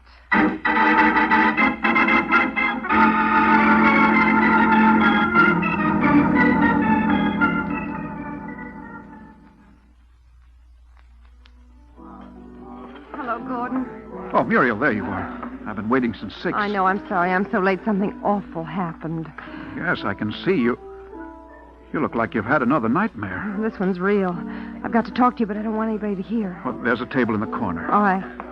I see Mademoiselle has arrived. You wish to be seated now, Mr. Daly? Yes, please. That table over there, if we may. Oh, certainly. You said you got here at 6, Gordon? Yes, that's when our reservation was for. And you gave your name when you arrived, didn't you? Yes. Yeah, good. This table, monsieur? That's right, thank you. And before we order dinner, I think we'd better have a double brandy for the young lady and a glass of sherry for me. Yes, monsieur, right. Yes. Thanks, Gordon. Well, now, what's wrong? That's terrible. You've got to help me. I'll try. I knew you would, darling. You're wonderful. Well, now, Gordon, Mr. Barnes phoned me. He said he wanted to talk to me at his apartment. His apartment? Yes, he said it was very important, so I went. But when I got to the door, I heard arguing inside, and then a shot. You mean a shot? Yes. Then the door opened, so I hid on the stairs, and I saw Peter Somerset come out and go to the elevator. Who's Peter Somerset? Oh, he's someone who invested with Mr. Barnes, too. Oh, I see. Well, then, did you go in? Yes. It was awful. Mr. Barnes, he was dead. Oh, dear, that means my money... You never know. Maybe Somerset took it. Excuse me. Brandy for mademoiselle, sherry for monsieur. Oh, yes. Thank you. Not at all. Well, Gordon, Well, we'll have to tell the police about Somerset. Well, that's just it. I can't. I don't dare. They might think I killed Mr. Barnes. Why should they? Well, they jump to conclusions. I was there at the time of the murder. That's what's so awful. I was thinking, Gordon, I know it's a lot to ask, but I was thinking... Yes? Well, the shooting took place at 6:15. You were here in this restaurant. You got here at 6. The waiter saw you. You have a perfect alibi. Well, yes, but what's that? Well, suppose you say that you were at Mr. Barnes tonight at around 5:30. And as you were leaving, you saw Mr. Somerset go in. Oh, I couldn't do... Well, Mr. Somerset was there. I saw him. And you're in the clear as far as the murder goes because you were here when it happened. I know, but a thing like that... For me... I don't know what to say. Look, Mr. Waring, he's a detective. If I tell him what you saw, no, maybe no. You mustn't tell anyone that I was there, especially a detective. No, if you won't help me, Oh, you know I'll help you. But if there's only some other way... There isn't any other way. The only way you can help me is to say you were there yourself. All right, Muriel. I was there at 5:30.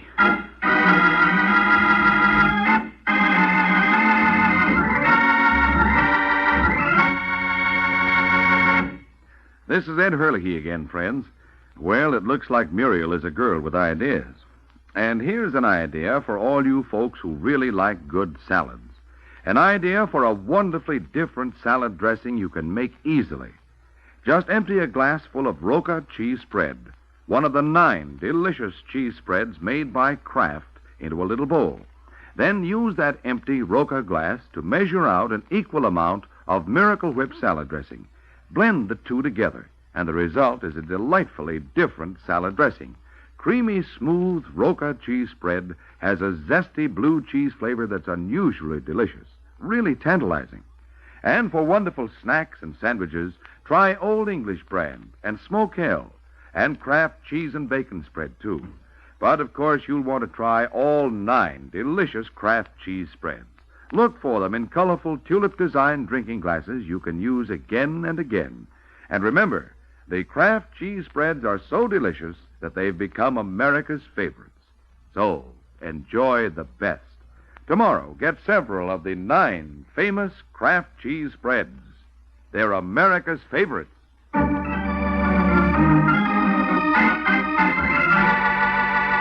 Now, back to the adventures of the Falcon. A half hour has passed since Gordon Daly agreed to save Muriel's neck by placing himself at Barnes' apartment at 5:30. Now he's phoning the Falcon. Hello. Hello, Mr. Waring. This is Gordon Daly. Oh, yes, Daly. I'm glad you called. I've been trying to reach you. Well, I saw Barnes for you. Looks bad for your money. He plays dirty pool. I've got the head to prove it. What? He slugged me and skipped. I called in his description to the police. They're looking for him. What, they found him. I just heard on the radio he's been murdered. What? Yes, that's why I'm calling. I think I know who did it. Yeah, who? Mr. Somerset, Peter Somerset. How do you know that? I saw him. You see, I went up to Mr. Barnes' apartment this afternoon. You went up there? Why? Well, he phoned and asked me to. What did he say when you got there? Nothing much.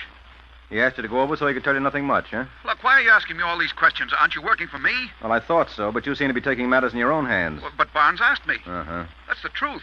And as long as you're so skeptical, before you get the idea I had anything to do with the murder, I want you to know I was in a public restaurant in front of witnesses at 6:15 when the murder was committed. I see. Now, how come you know when the murder was committed? What? Oh, that was on the radio, too. Well, if you weren't at Barnes' at 6:15, how come you're so sure Somerset is the murderer? Well, I'm not sure, only he was there. At the time of the murder? I don't know. He just went in as I was coming out. When was that? 5:30. 45 minutes before the murder. Well, it's just a lead, but I thought you ought to know. The important thing now is my money. If Mr. Somerset is the murderer, maybe he... Yeah, maybe he. Where can I find him? He's in the phone book. All right, I'll check on him. So long, Daly.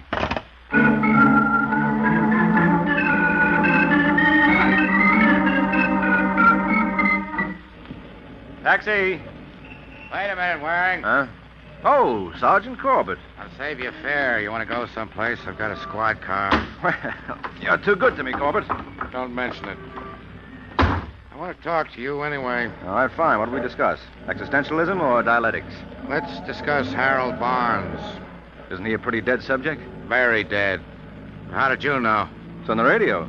Huh? How did it get on the radio? What's the matter? Haven't you given out a story on it? No. There's a leak someplace. Whole thing's on the air. Time of death and all. Time of death? Yep. 6:15.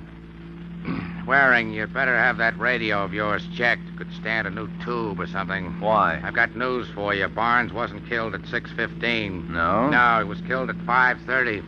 What's that? That's right, Waring. 5:30.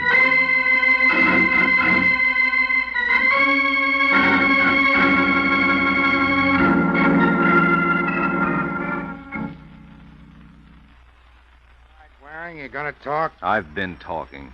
Ever since we got to headquarters. But you haven't said anything. What do you know about the murder? Nothing. You admit you had a fight with Barnes. Some fight. He slugged me when I wasn't looking. This is not going to make you love him. All right, so I killed him. You want to sign a confession? You don't have enough rubber hose for that, Corbett. I don't say you pulled the trigger, Waring, but you know something. You're covering for somebody. Now, that's a brilliant piece of deduction. Who is it? No comment.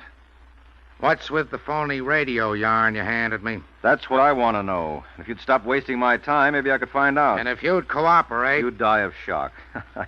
I couldn't do it to you, Corbett. I simply couldn't. I ought to book you, Waring. On suspicion? On general principles. But we've just cleaned the jail, so get out of here. You say the sweetest things. If this case isn't cracked in 24 hours, I may change my mind. Now beat it.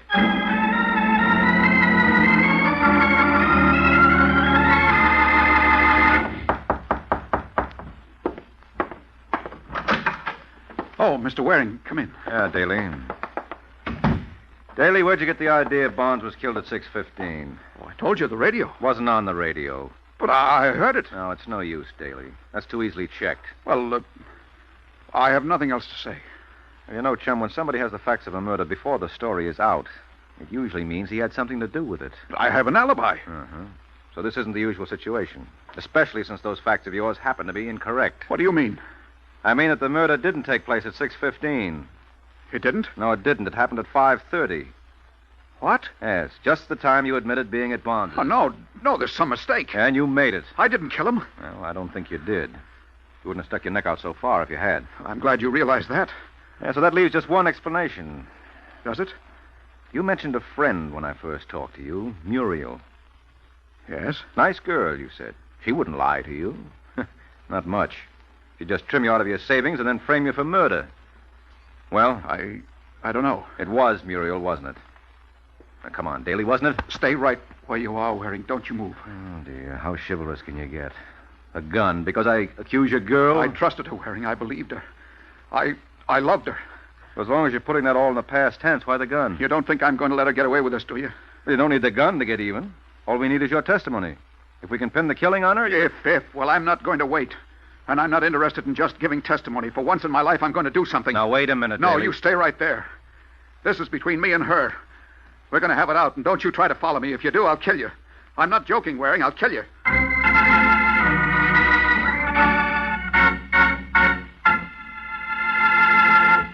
This is Ed Hurley again, friends.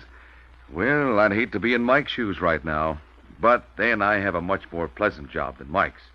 Yes, I really enjoy telling you about the 9 delicious Kraft cheese spreads, because I know how good tasting all 9 of these fine cheese spreads are. Each one is extra good, and there's a variety to please every taste. There are mild-tasting ones like Kraft pineapple cheese spread, and there are sharp-tasting kinds, too, such as Roca, Smoke Ale, and Kraft cheese and bacon spread. They're all good to eat, and actually good for you, too, because they're wholesome dairy foods made from only the finest, purest ingredients. For easy sandwiches and snacks your folks can help themselves to, keep your refrigerator stocked with several of the 9 delicious Kraft cheese spreads.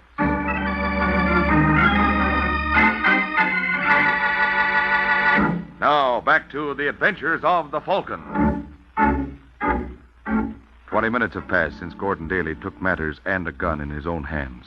Now he confronts Muriel in her apartment. You cheat, you lying little cheat. Gordon, listen to me. I did listen to you. I let you make a fool of me. You don't understand. I do understand at last. You were just using me, that's all. Just using me. No, Gordon, if you'd only Just using me. I thought, I hoped. No, don't you move. Please, Gordon. No, you're going to pay. Don't kill me. Somebody will hear the shot. You won't get away. You'll be caught. Yes, I'll be caught. Well, I don't care. I'll give myself up. Wait, there's money. A lot of it. I'm not interested in money anymore. Please, Gordon, put down the gun. Please. Yes. Yes, Muriel, I will put down the gun. There. Thank you. I won't need it for what I'm going to do. What do you... No. Stay away. Oh. I don't need a gun. Don't. All right, Daly, that's enough. Waring, where did you come from? The window. Now let her go. Thanks, stranger, for giving me a chance to get the gun. Now put up your hands. What? Well, that's gratitude for you. I saved your life. So thanks. All right, Gordon, get up. Yes. Waring, how did you get here? I made sure you didn't follow. You're not too good at the rough stuff, Daly. You shouldn't try it. You left me in your room. Muriel's address is on your phone pad. Oh, of course. When I got here, I knew you wouldn't let me in. That's why I tried the window instead of the door. Well, if you're all through congratulating yourself, maybe you'll tell me what this is all about. Yeah, sure. It's all about your pretty neck, as if you didn't know. Daly wanted to ring it. I wanted to save it, so that you can face the murder rap you're trying to pin on him. Murder rap? Now, don't tell me it's news to you. Your frame isn't going to work, Angel. Daly was supposed to put his neck in the noose by admitting he was at Barnes's at 5:30. I don't know what you're talking about. Well, we won't argue that. Anyway, so far he's only said it to me. He didn't tell the police, and if I deny he told me, where's your proof against him? Maybe there isn't any. But aren't you overlooking one thing? What's that? Where's your evidence against me? Since you seem to be accusing me. You tried to frame Daly. Can you prove that? I can try. You'll get your chance. We'll see whose story holds up. And don't move, either. What are you doing? Calling the police. Any objections?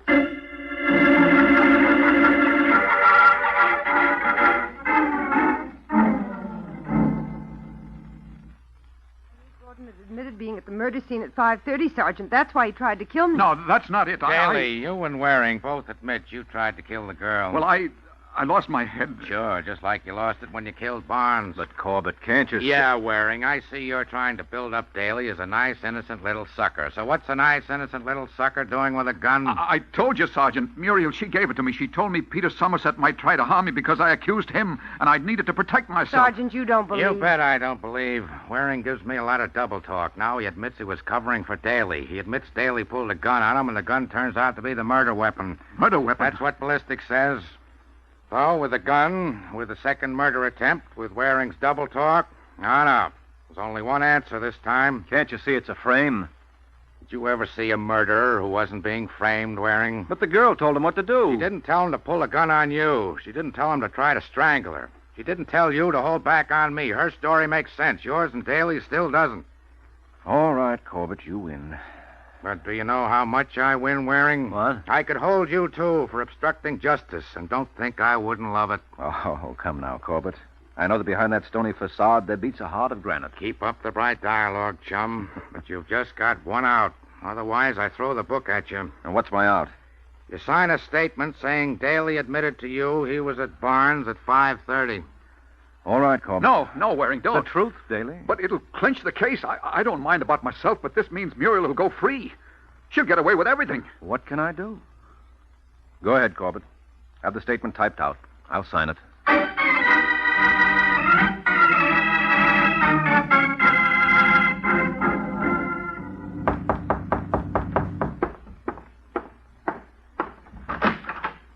Oh, it's you. Well, that's a friendly greeting, Muriel. Still haven't forgiven me for saving your life. I still haven't forgiven you for trying to pin a murder on me. Oh, well, we all make mistakes. I signed the statement tying it to Daly, didn't I? When you couldn't help yourself. What do you want? In? Sorry, I'm busy. Doing what? What's it to you? I thought I might help. No, thanks. Goodbye, Mr. Waring. Not so fast. I happen to be interested in you, Muriel. Thanks again, but it's still goodbye. In fact, I'm so interested, I've been following you ever since they threw Daly in the can. What's that? You see, I knew this was more than a murder. Barnes was working a neat swindle. Must have collected quite a bundle. But the police had searched his place and Daly's. No dough. So what am I supposed to do? Well, I haven't given up on you, Angel. That's why I've been hanging around. A little while ago, you received a parcel post package. What was in it? You tell me. Okay, I'll make a stab at it. You mailed the swindle money to yourself. Let Uncle Sam hold it for you while the heat was on. Nice guessing. Where does it get you? I'd like to see the package. You'd like to take a walk. All right. I'll be back with Sergeant Corbett. No, you don't. No guns, Angel. Let go. Not yet. Let me have that. You're trying to pull this just about clinches things, Muriel. You can't prove anything. I proved enough to get Sergeant Corbett up here with a search warrant. That ought to wrap things up. Let's go phone him, shall we?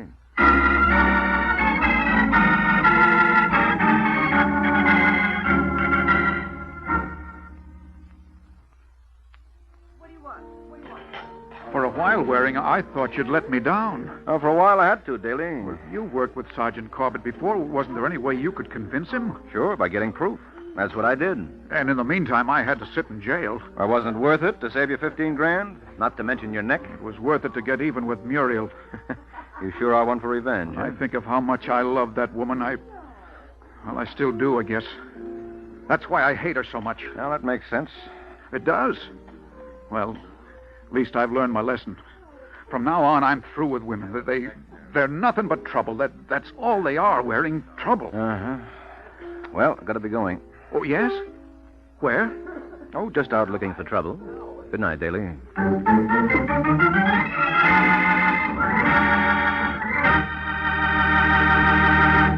For the best in taste in the margarine you buy, get Parquet margarine made by Kraft. Yes, Parquet is the margarine millions prefer to any other because it tastes so good. And it tastes so good because it's always fresh. In states where the law permits, get yellow Parquet in its wonderful new Flavor Saver aluminum foil wrap. Elsewhere, get Parquet in the regular package or handy Color Quick bag. In any package, Parquet is the margarine that tastes so good because it's always fresh. That's Parkay, Parquet margarine, made by Kraft. Get a pound tomorrow.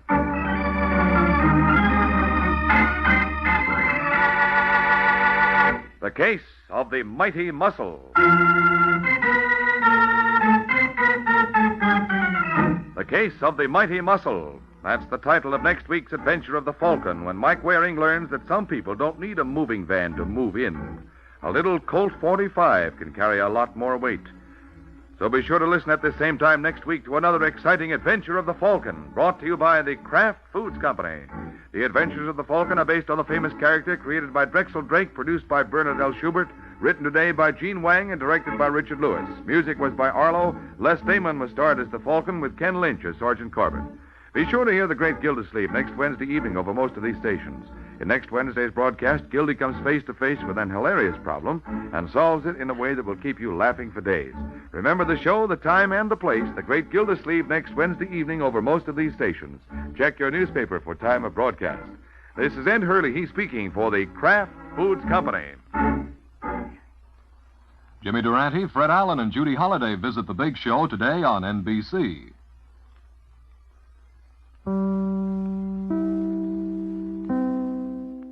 Conquer the world of WordPress at G3PL.com. We're your ultimate destination for WordPress support and training. Need help with a specific project? Facing a tricky plugin or theme issue? We've got your back. We will troubleshoot, customize, and fine-tune your site to perfection. So, why wait?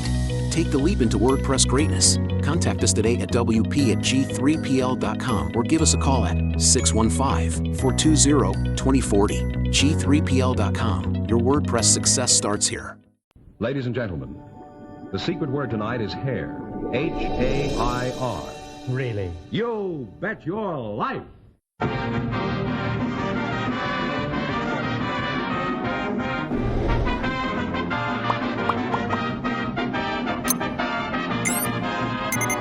The more than 3,000 DeSoto Plymouth dealers of America present Groucho Marx in You Bet Your Life, the comedy quiz series produced and transcribed from Hollywood.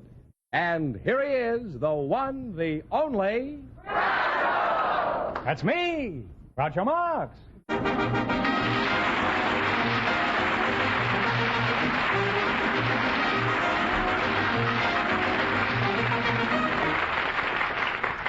Thank you. Well, here I am again with $1,000 for one of our couples. Fenneman, who's first to try for it? Well, a bachelor and a spinster, Groucho, selected by our studio audience just before we went on the air. And here they are, Miss Florence Fairbank and Mr. Max Willens. Come over here and meet Groucho Marx.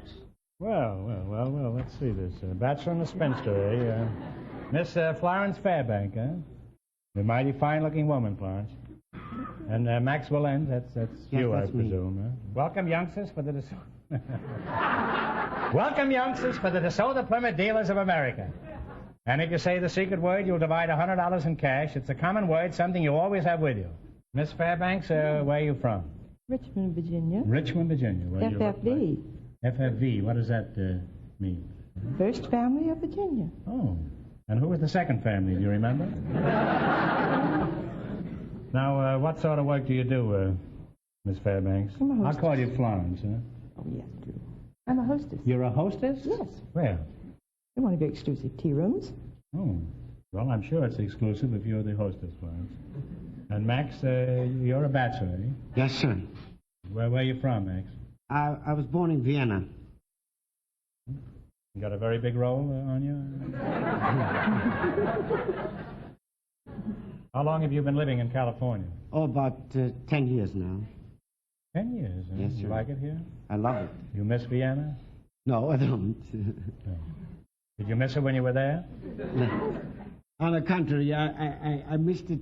I never missed it. In fact, I left it because I wanted to miss it. I see. Well, you make an attractive couple, and as long as you're both in California, you might just as well get married.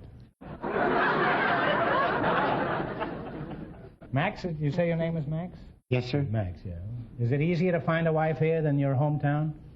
No, I think it's easier to find them over there, but it's harder to get rid of them here. That's a very logical answer. Huh? Max, do you have a nickname, or should I just keep calling you Max? Well, they call me Frenchie most of the time. Frenchie? That's because you're from Vienna? That's right. Why do they call you Frenchie? I don't know, my accent. Everybody thinks I'm a Frenchman. I can't speak French. I don't know any French. What sort of work do you do, Max? I'm a cab driver. Mm-hmm. What kind of taxi cab do you drive? A yellow cab. There's nothing yellow about the cabs in this town. They'll attack anybody. Huh? Now, tell us something about driving a cab. Have you ever had any unusual experiences on your job? Well, to tell you the truth, almost every experience a cab driver has is unusual. But I could tell you a very interesting story. Well, I wish you would. I haven't told you any. I don't know. It happened to me while I was overseas in the OSS. Mm-hmm. I was living in a hotel there in Mayfair. And, you were really putting it on over there, huh? Yeah, I was a major. Oh. Made a lot of money. So, it was during the time of the bus bombs and those B-2s. It was awful. So one Sunday morning, I was standing in front of the mirror shaving, and all of a sudden the alert sounded, woo, woo, you know. So, 2 minutes Doesn't later... sound like an alert to me, huh? 2 minutes later, Sounds like a dame passing on the corner. 2 minutes later, the first bus bomb came right over our hotel. It was awful. You ought to be working for Disney. So, chambermaid came around the corner and... Was she shaving, too? She said to me, with the typical English understatement, she said, "Aren't they a nuisance?" I was scared to death. And she said, "Aren't they a nuisance?" Well, that's charming, I think. I said, "For goodness sakes, ma'am, why don't you move from here to Scotland or somewhere where there aren't any bombs?" And the answer she gave me, I'll never forget. She said, "Oh, no," she said, "Mr. Hitler is not going to tell me when and where to move." Well, that's wonderful. You know, oddly enough, that was the whole attitude of the British, and it was a great contribution to winning the war. I should say so. Now, let's find out something about you, too. Max, what is your age? I'm 62. Well, you're a very young-looking man, and I'd say you have a very honest meter. How old are you, Florence? Oh, I'm a little younger than he is. Are you sure your meter is as honest as his? Would you doubt it? No, I don't. Florence, how come a charming, attractive, intelligent, sweet girl like you hasn't married before this? Well, I guess I just haven't found the one I was looking for, that Prince Charming. Maybe I've waited. You waited too late. long, yeah? Mm-hmm. Well, be careful when you're around Max. He'll charge you 20 cents for each 5 minutes of waiting. Max, why haven't you married? Well, tell you the truth, I could only... That's what we're looking for, huh? I could only marry a woman that I... That's what we all marry. I could only marry a girl that I respect. And a girl that would marry me, I couldn't respect.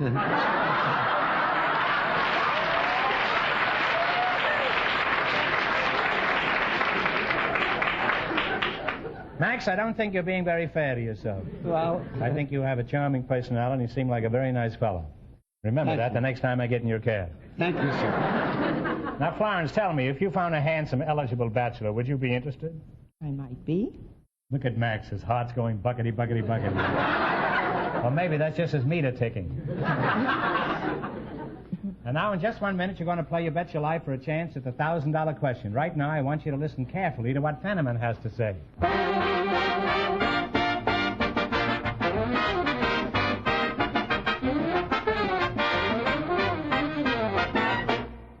Throughout the country, you'll find that the DeSoto Plymouth dealers are well thought of in the communities in which they're located.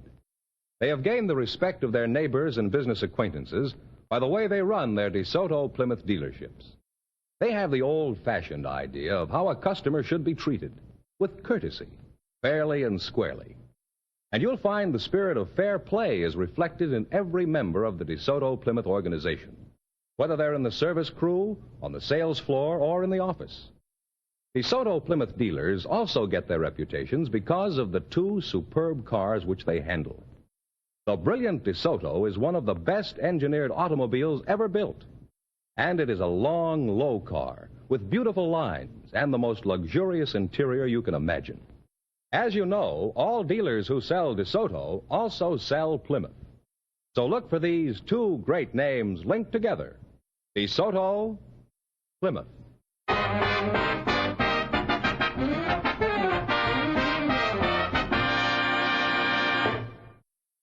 All right, here we go. Now, let's see if you two will get a chance at the $1,000. Fenneman, explain the rules. Well, you bet as much of your $20 as you want on each of 4 questions. And the couple that earns the most money gets a chance at the $1,000 DeSoto Plymouth question later on in the show. Here we go. Let's see how high I can build you $20. You selected composers of operas. Here's your first question. How much of the 20 will you bet? Talk right up, kids. Into the microphone. $10. $10. Okay. Who composed Tristan and Isolde? Tristan and Isolde, Richard Wagner. Wagner is right, huh? And they're off to a great start. They have $30. How we ever did that and played shortstop for Pittsburgh at the same time is beyond me. How much have they got now? $30. $30. Remember, you're going for $1,000 tonight. Now, how much of the $30 would you bet on your second question? 25. All right. Who composed Madame Butterfly? Giacomo Puccini. Puccini is right.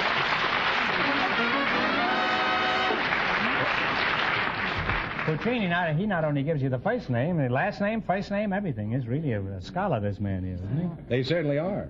He certainly is. Let's get the tenses right. Now, how much have they got? They have we are 55. tensing tonight on the old... How much have they got? $55. Stop giggling, Fenneman, will you? You're a grown man with 3 kids, huh? Here's your third question. How much of the 55 you're going to go for? 50. 50. Who composed Carmen? George Bizet. Bizet is right.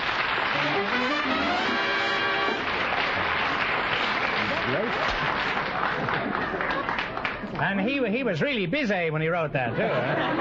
Huh? Oh, they're climbing now. How much have they got? $105. $105. Who's your last chance to beat the other couples? How much will you bet? No. All of it. All of it. All of it? What do you want $5 for?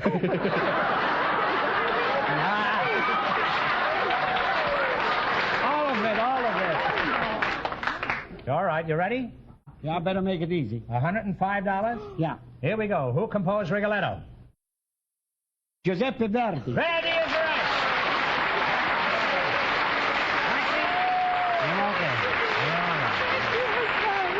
And they wind up with a grand total of $210. Thanks and good luck.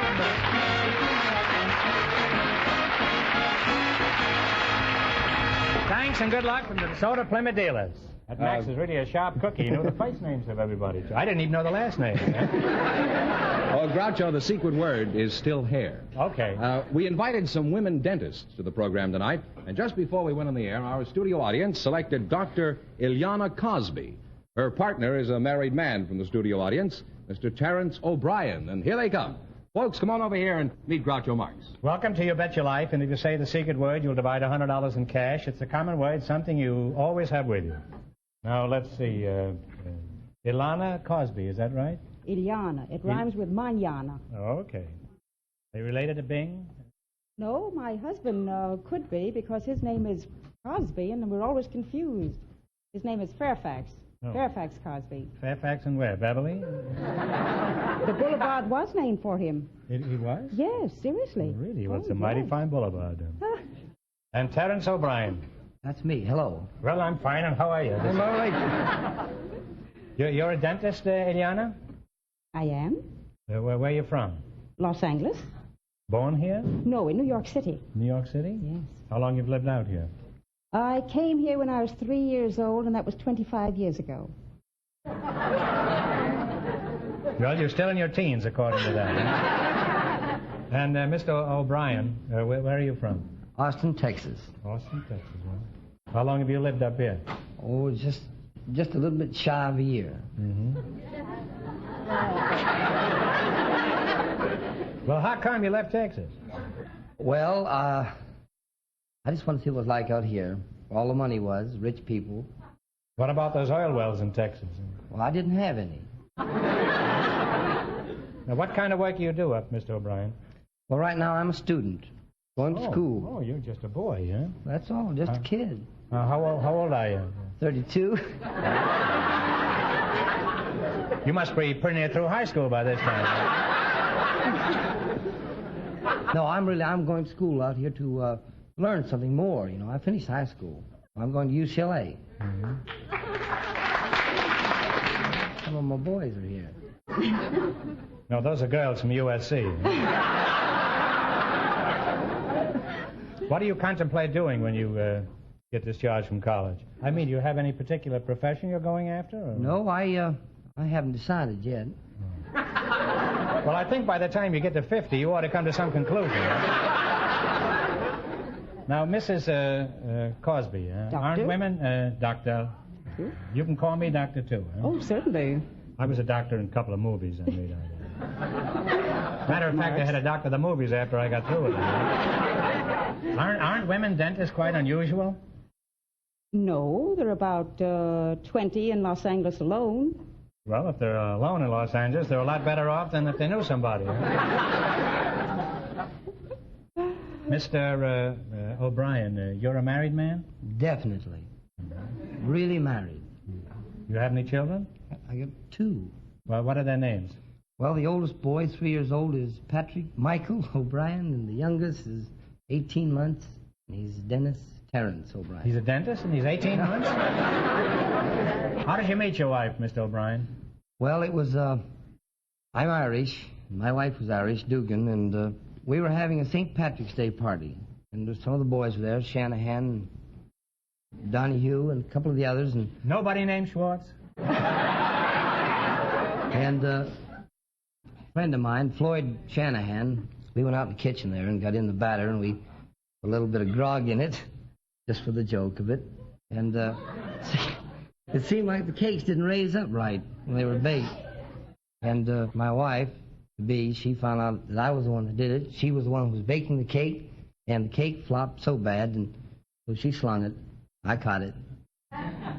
She threw the cake at you? She sure did. She says, if I knew you were coming, I'd have thrown a cake. Is that right?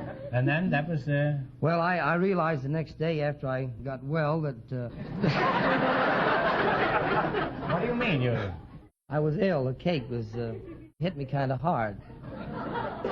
So I had a little headache, and I got better later on, and I realized it was kind of a nasty trick, so I went back and told her I was sorry. And why were you sorry? I don't understand that. She threw a cake at you, and it hit you in the face? Well, she... that's right, too. I hadn't thought about that. I'd have it out with her if I were you, huh? Kids or no kids, huh? Now, Mrs. Cosby, what advice do you have for saving teeth, Doctor? Proper brushing of teeth, good nutrition. Excellent nutrition is one of the first things to pay attention to. The lack of emotional tension, and seeing your dentist, of course, quite frequently. How often? At least twice or 3 times a year. I see my dentist every week. He's going with my daughter.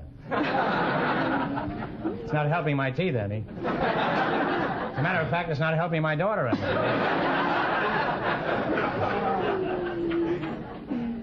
Well, it's been wonderful having you both here, and my thanks to both of you. And now we're going to proceed with our little game. Okay? Now, let's see how you make out in the race with $1,000. You've got to work together as a team and run your $20 into more than our other couples. I can't tell you how much our first couple won, but Fenneman's going to remind our listeners. The Bachelor and the Spinster won $210. Here we go. Let's see how high I can build you $20. You selected complete the names. Here's your first question. How much of the 20 will you try? 10. 10. What king was known as the Lionheart? Richard. Richard is right. And on the way, Groucho, they have $30. Pat, it's quite evident that your education hasn't been neglected. Remember, you're going for $1,000. How much of the $30 will you bet on your second question? 15 or 20? 20. Shoot it. 20? What Western outlaw was known as the Kid? Billy. Billy the Kid is right. Now they have $50. Here's your third question. How much of the 50 are you going to try? 40. What was the name of the Norseman who discovered Greenland? He was known as the Red. Eric. Eric the Red is right. They're climbing now, Groucho. They now have $90. You got $90. Here's your last chance to beat the other couples. How much of the 90 are you going to go for? 80. Talk up, kids. We shoot it all. Shoot it all. Shoot it. All right, you're going to shoot it all. What gal who kicked the gong around was known as the Moocher? Minnie. Minnie the Moocher. And they wind up with a grand total of $180. Thanks and good luck from the DeSoto Plymouth dealers.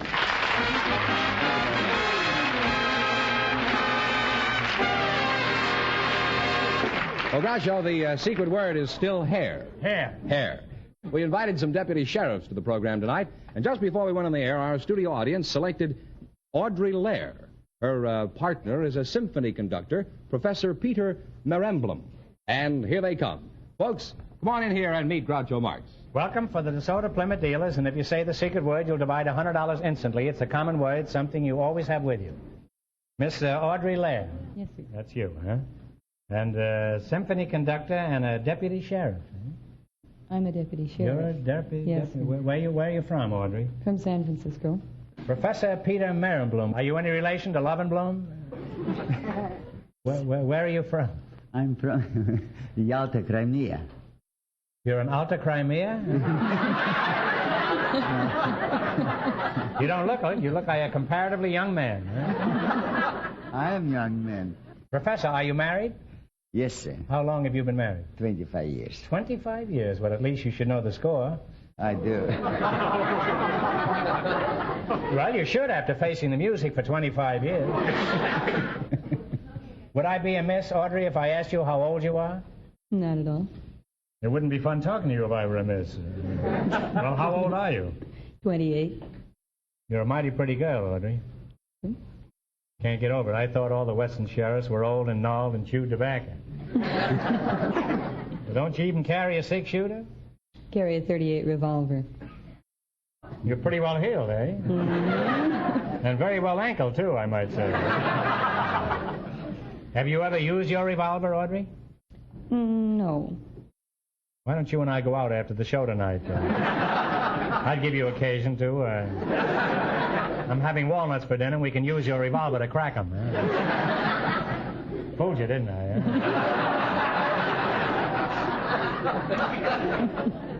You thought I went off half-cocked there, didn't you? Now, Sheriff, what do you do in your job? Do you ride a horse and catch bank robbers? No, it's the supervision and protection of the female inmates in the county jail. Oh, well, if they're behind the bars, what do they need protection for? From themselves, from each other. Sometimes we get some pretty wild ones. Well, while you're about it, could you save me a wild one?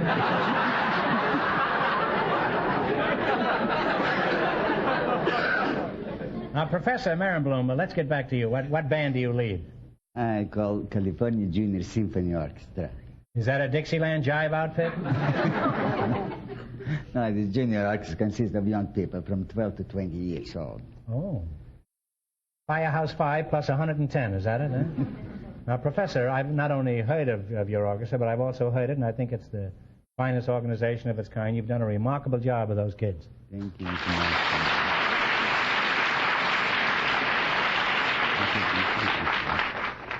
Do you have a professional name like Hot Lips Marenblum?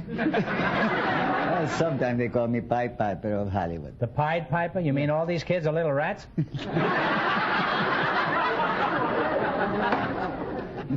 How many prisoners do you have in your jail, Audrey? Pretty close to 200. They must have some pretty hot gossip sessions down there, eh? What do they talk about, Audrey? Oh, pretty much the same thing that men do. They ought to be ashamed of themselves. Sheriff, tell me, do men ever try to flirt with you? Yes. Even if you're wearing a uniform? I guess it doesn't make any difference whether I have my uniform on or not. Oh, I think it would make some difference. I recommend that you at least... Well, thanks to you two, I know all about music, and someday we must get together and sing the prisoner song. Now you're going to play You Bet Your Life. You beat our other two couples, and you'll get a chance at the $1,000 DeSoto Plymouth question. I can't tell you how much our other couples won, but Fenneman's off stage to remind our listeners. The Bachelor and the Spinster are still ahead with their $210. Now, here we go. Let's see how high I can build you $20. You selected uses of money. Here's your first question. How much will you bet? Talk up. 10 is all right. $10. What do you call money taken by the government March 15th? Income tax. Income tax. Well, we're on the way. That isn't what I call it, but no matter, huh? They have $30 now. Remember, you're going for $1,000 tonight. Now, how much of the 30 will you bet on your second question? All right. 20. All right. What do you call money you pay for speeding? Traffic fines. Fines is right. They now have $50. You now have $50. Here's your third question. How much of the 50 are you going to go for? If we save 10 and bet 40, is that too much? Okay. 40. How much? 40. $40. What do you call money you give to the community chest? Charity. Contribution. Contribution is right. You're now climbed to $90. All right, you got $90. And here's your last chance to beat the other couples. How much will you bet? Should we stick on the same system? Up to you. $80. $80. What do you call money you receive from profits of a corporation? Assets. Now think carefully. wait a One minute. answer between you now. Profits received from a corporation. What do you call it? Well, net profit. No. No, Gross profit. I'm sorry. Nah. It's dividends. It's dividends. So we went back down You were to $10. flirting around with it, Audrey. I didn't flirt enough. Yes, and you wind up with $10. Well, that's a shame. Why didn't ask me? I will tell you dividends. All right, we're going to give you another question. I didn't know you. Groucho, I have an extra question here. I think we should let them go home with a little more than $10. All right, we're going to give you one more question. question. If you get it right, you win $10. Now think hard now, no help from the audience. Who wrote Beethoven's Fifth Symphony? Beethoven is right. But they still wind up with an actual $10. From offstage, we are told that Mr. Marenblum said that he knew that answer. I knew, but I thought it is privilege of lady to answer. You see. Well, for being such a polite fellow. Well, I lost so much money in stock market, I know it's different. No, here. All right, now wait a minute. Now, what do you want, Professor? Do you want the question again about Beethoven, or do you... That I know. $80? Here we go. What do you call money you pay when you're kidnapped? Can I answer? Yes. Ransom. Ransom? Ransom is right. And they wind up with a grand total of $170. And that means the Bachelor and the Spinster with $210 get the chance at the DeSoto Plymouth Big Question.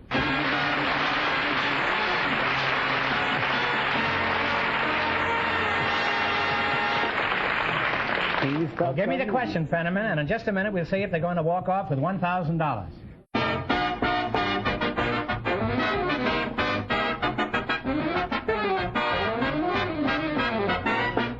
If your car doesn't operate smoothly and efficiently day after day, well, you need the kind of service that DeSoto Plymouth dealers pride themselves on being able to give.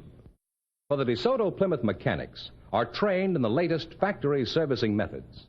Special courses held regularly throughout the year keep these skilled men up to date on the newest of servicing techniques. Factory manuals, factory recommended lubricants, and factory inspected parts help to assure you that every job done on your car is done right. And this kind of service is reflected in the way your car performs, the way it starts on colder mornings, the way it serves you and your family week after week. So for excellent car service, drive in wherever you see the sign of a DeSoto Plymouth dealer.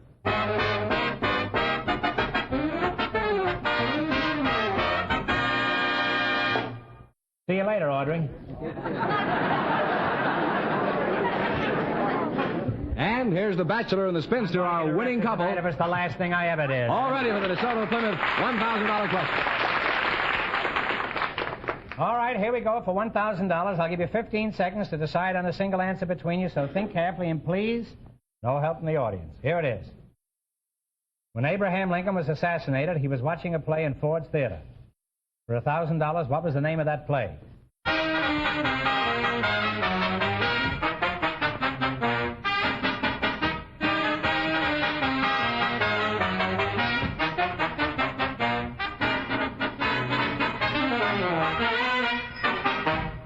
All right, what is the answer you two have decided upon? We don't know. Well, I'm sorry, but that is not the answer. The answer is Our American Cousin. That's the correct answer, so that means the big question next week will be worth $1,500. Well, you lost the big money, but you won how much? Well, these people won $210. $210 in the quiz. Congratulations, and thanks to both of you, and to all of our contestants on the show tonight. Thank you.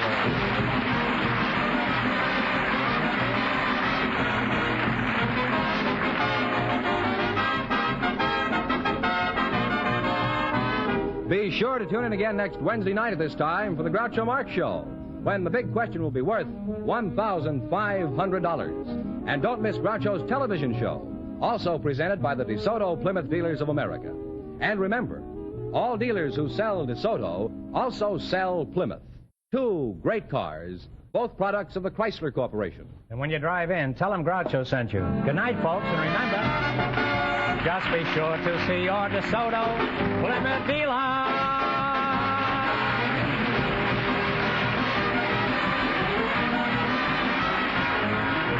Folks, here's a reminder from the National Safety Council. Twilight reduces visibility. Reduce your speed accordingly. You Bet Your Life, transcribed from Hollywood, is produced by John Goodell, directed by Robert Dwan and Bernie Smith, music by Jerry Fielding.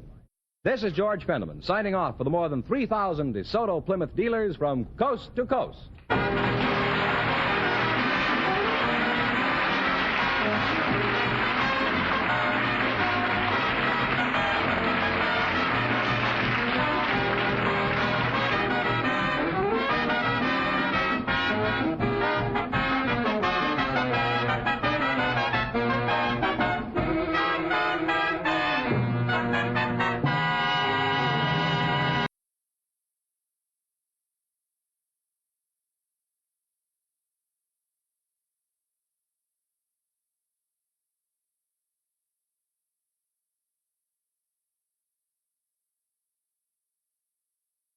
Conquer the world of WordPress at G3PL.com. We're your ultimate destination for WordPress support and training. Need help with a specific project? Facing a tricky plugin or theme issue? We've got your back. We will troubleshoot, customize, and fine-tune your site to perfection. So, why wait? Take the leap into WordPress greatness. Contact us today at WP@G3PL.com or give us a call at 615-420-2040. G3PL.com. Your WordPress success starts here.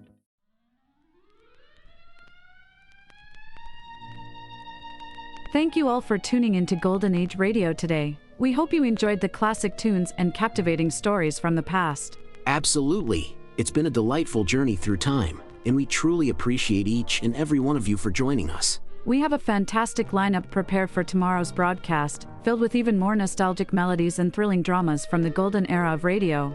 So mark your calendars and set your alarms because you won't want to miss it. Join us again tomorrow at the same time for another unforgettable session of Golden Age Radio. Invite your friends and family to come along too. Let's make it a delightful gathering filled with timeless entertainment and warm memories. Once again, thank you for being part of our wonderful audience today. We look forward to having you with us again tomorrow as we dive into the enchanting world of the past. Until then, take care and have a fantastic day ahead. See you tomorrow. See you tomorrow. Attention all business owners and aspiring database wizards. If you want to take your data management to the next level, G3PL.com is your ultimate destination for expert Microsoft Access support and training. That's right. G3PL.com believes that every successful database journey starts with a dedicated individual guiding you to success. That's why we're proud to introduce G3PL.com, a Microsoft Access expert.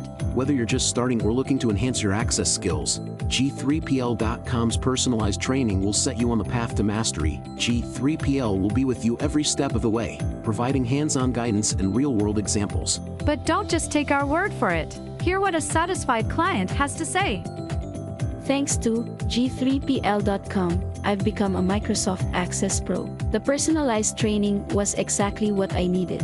I learned to create and optimize databases, run powerful queries, and automate tasks with VBA. Now, I'm confidently handling complex projects with ease. It doesn't stop there. G3PL.com is your go-to for top-notch support and solutions. Exactly. If you're struggling with your existing database, G3PL will troubleshoot, optimize, and fine-tune it to perfection. G3PL.com designed a custom database that transformed our business operations. We needed a streamlined system to manage our services and customer data. Their expertise delivered a tailor-made solution that exceeded our expectations. I can't thank them enough.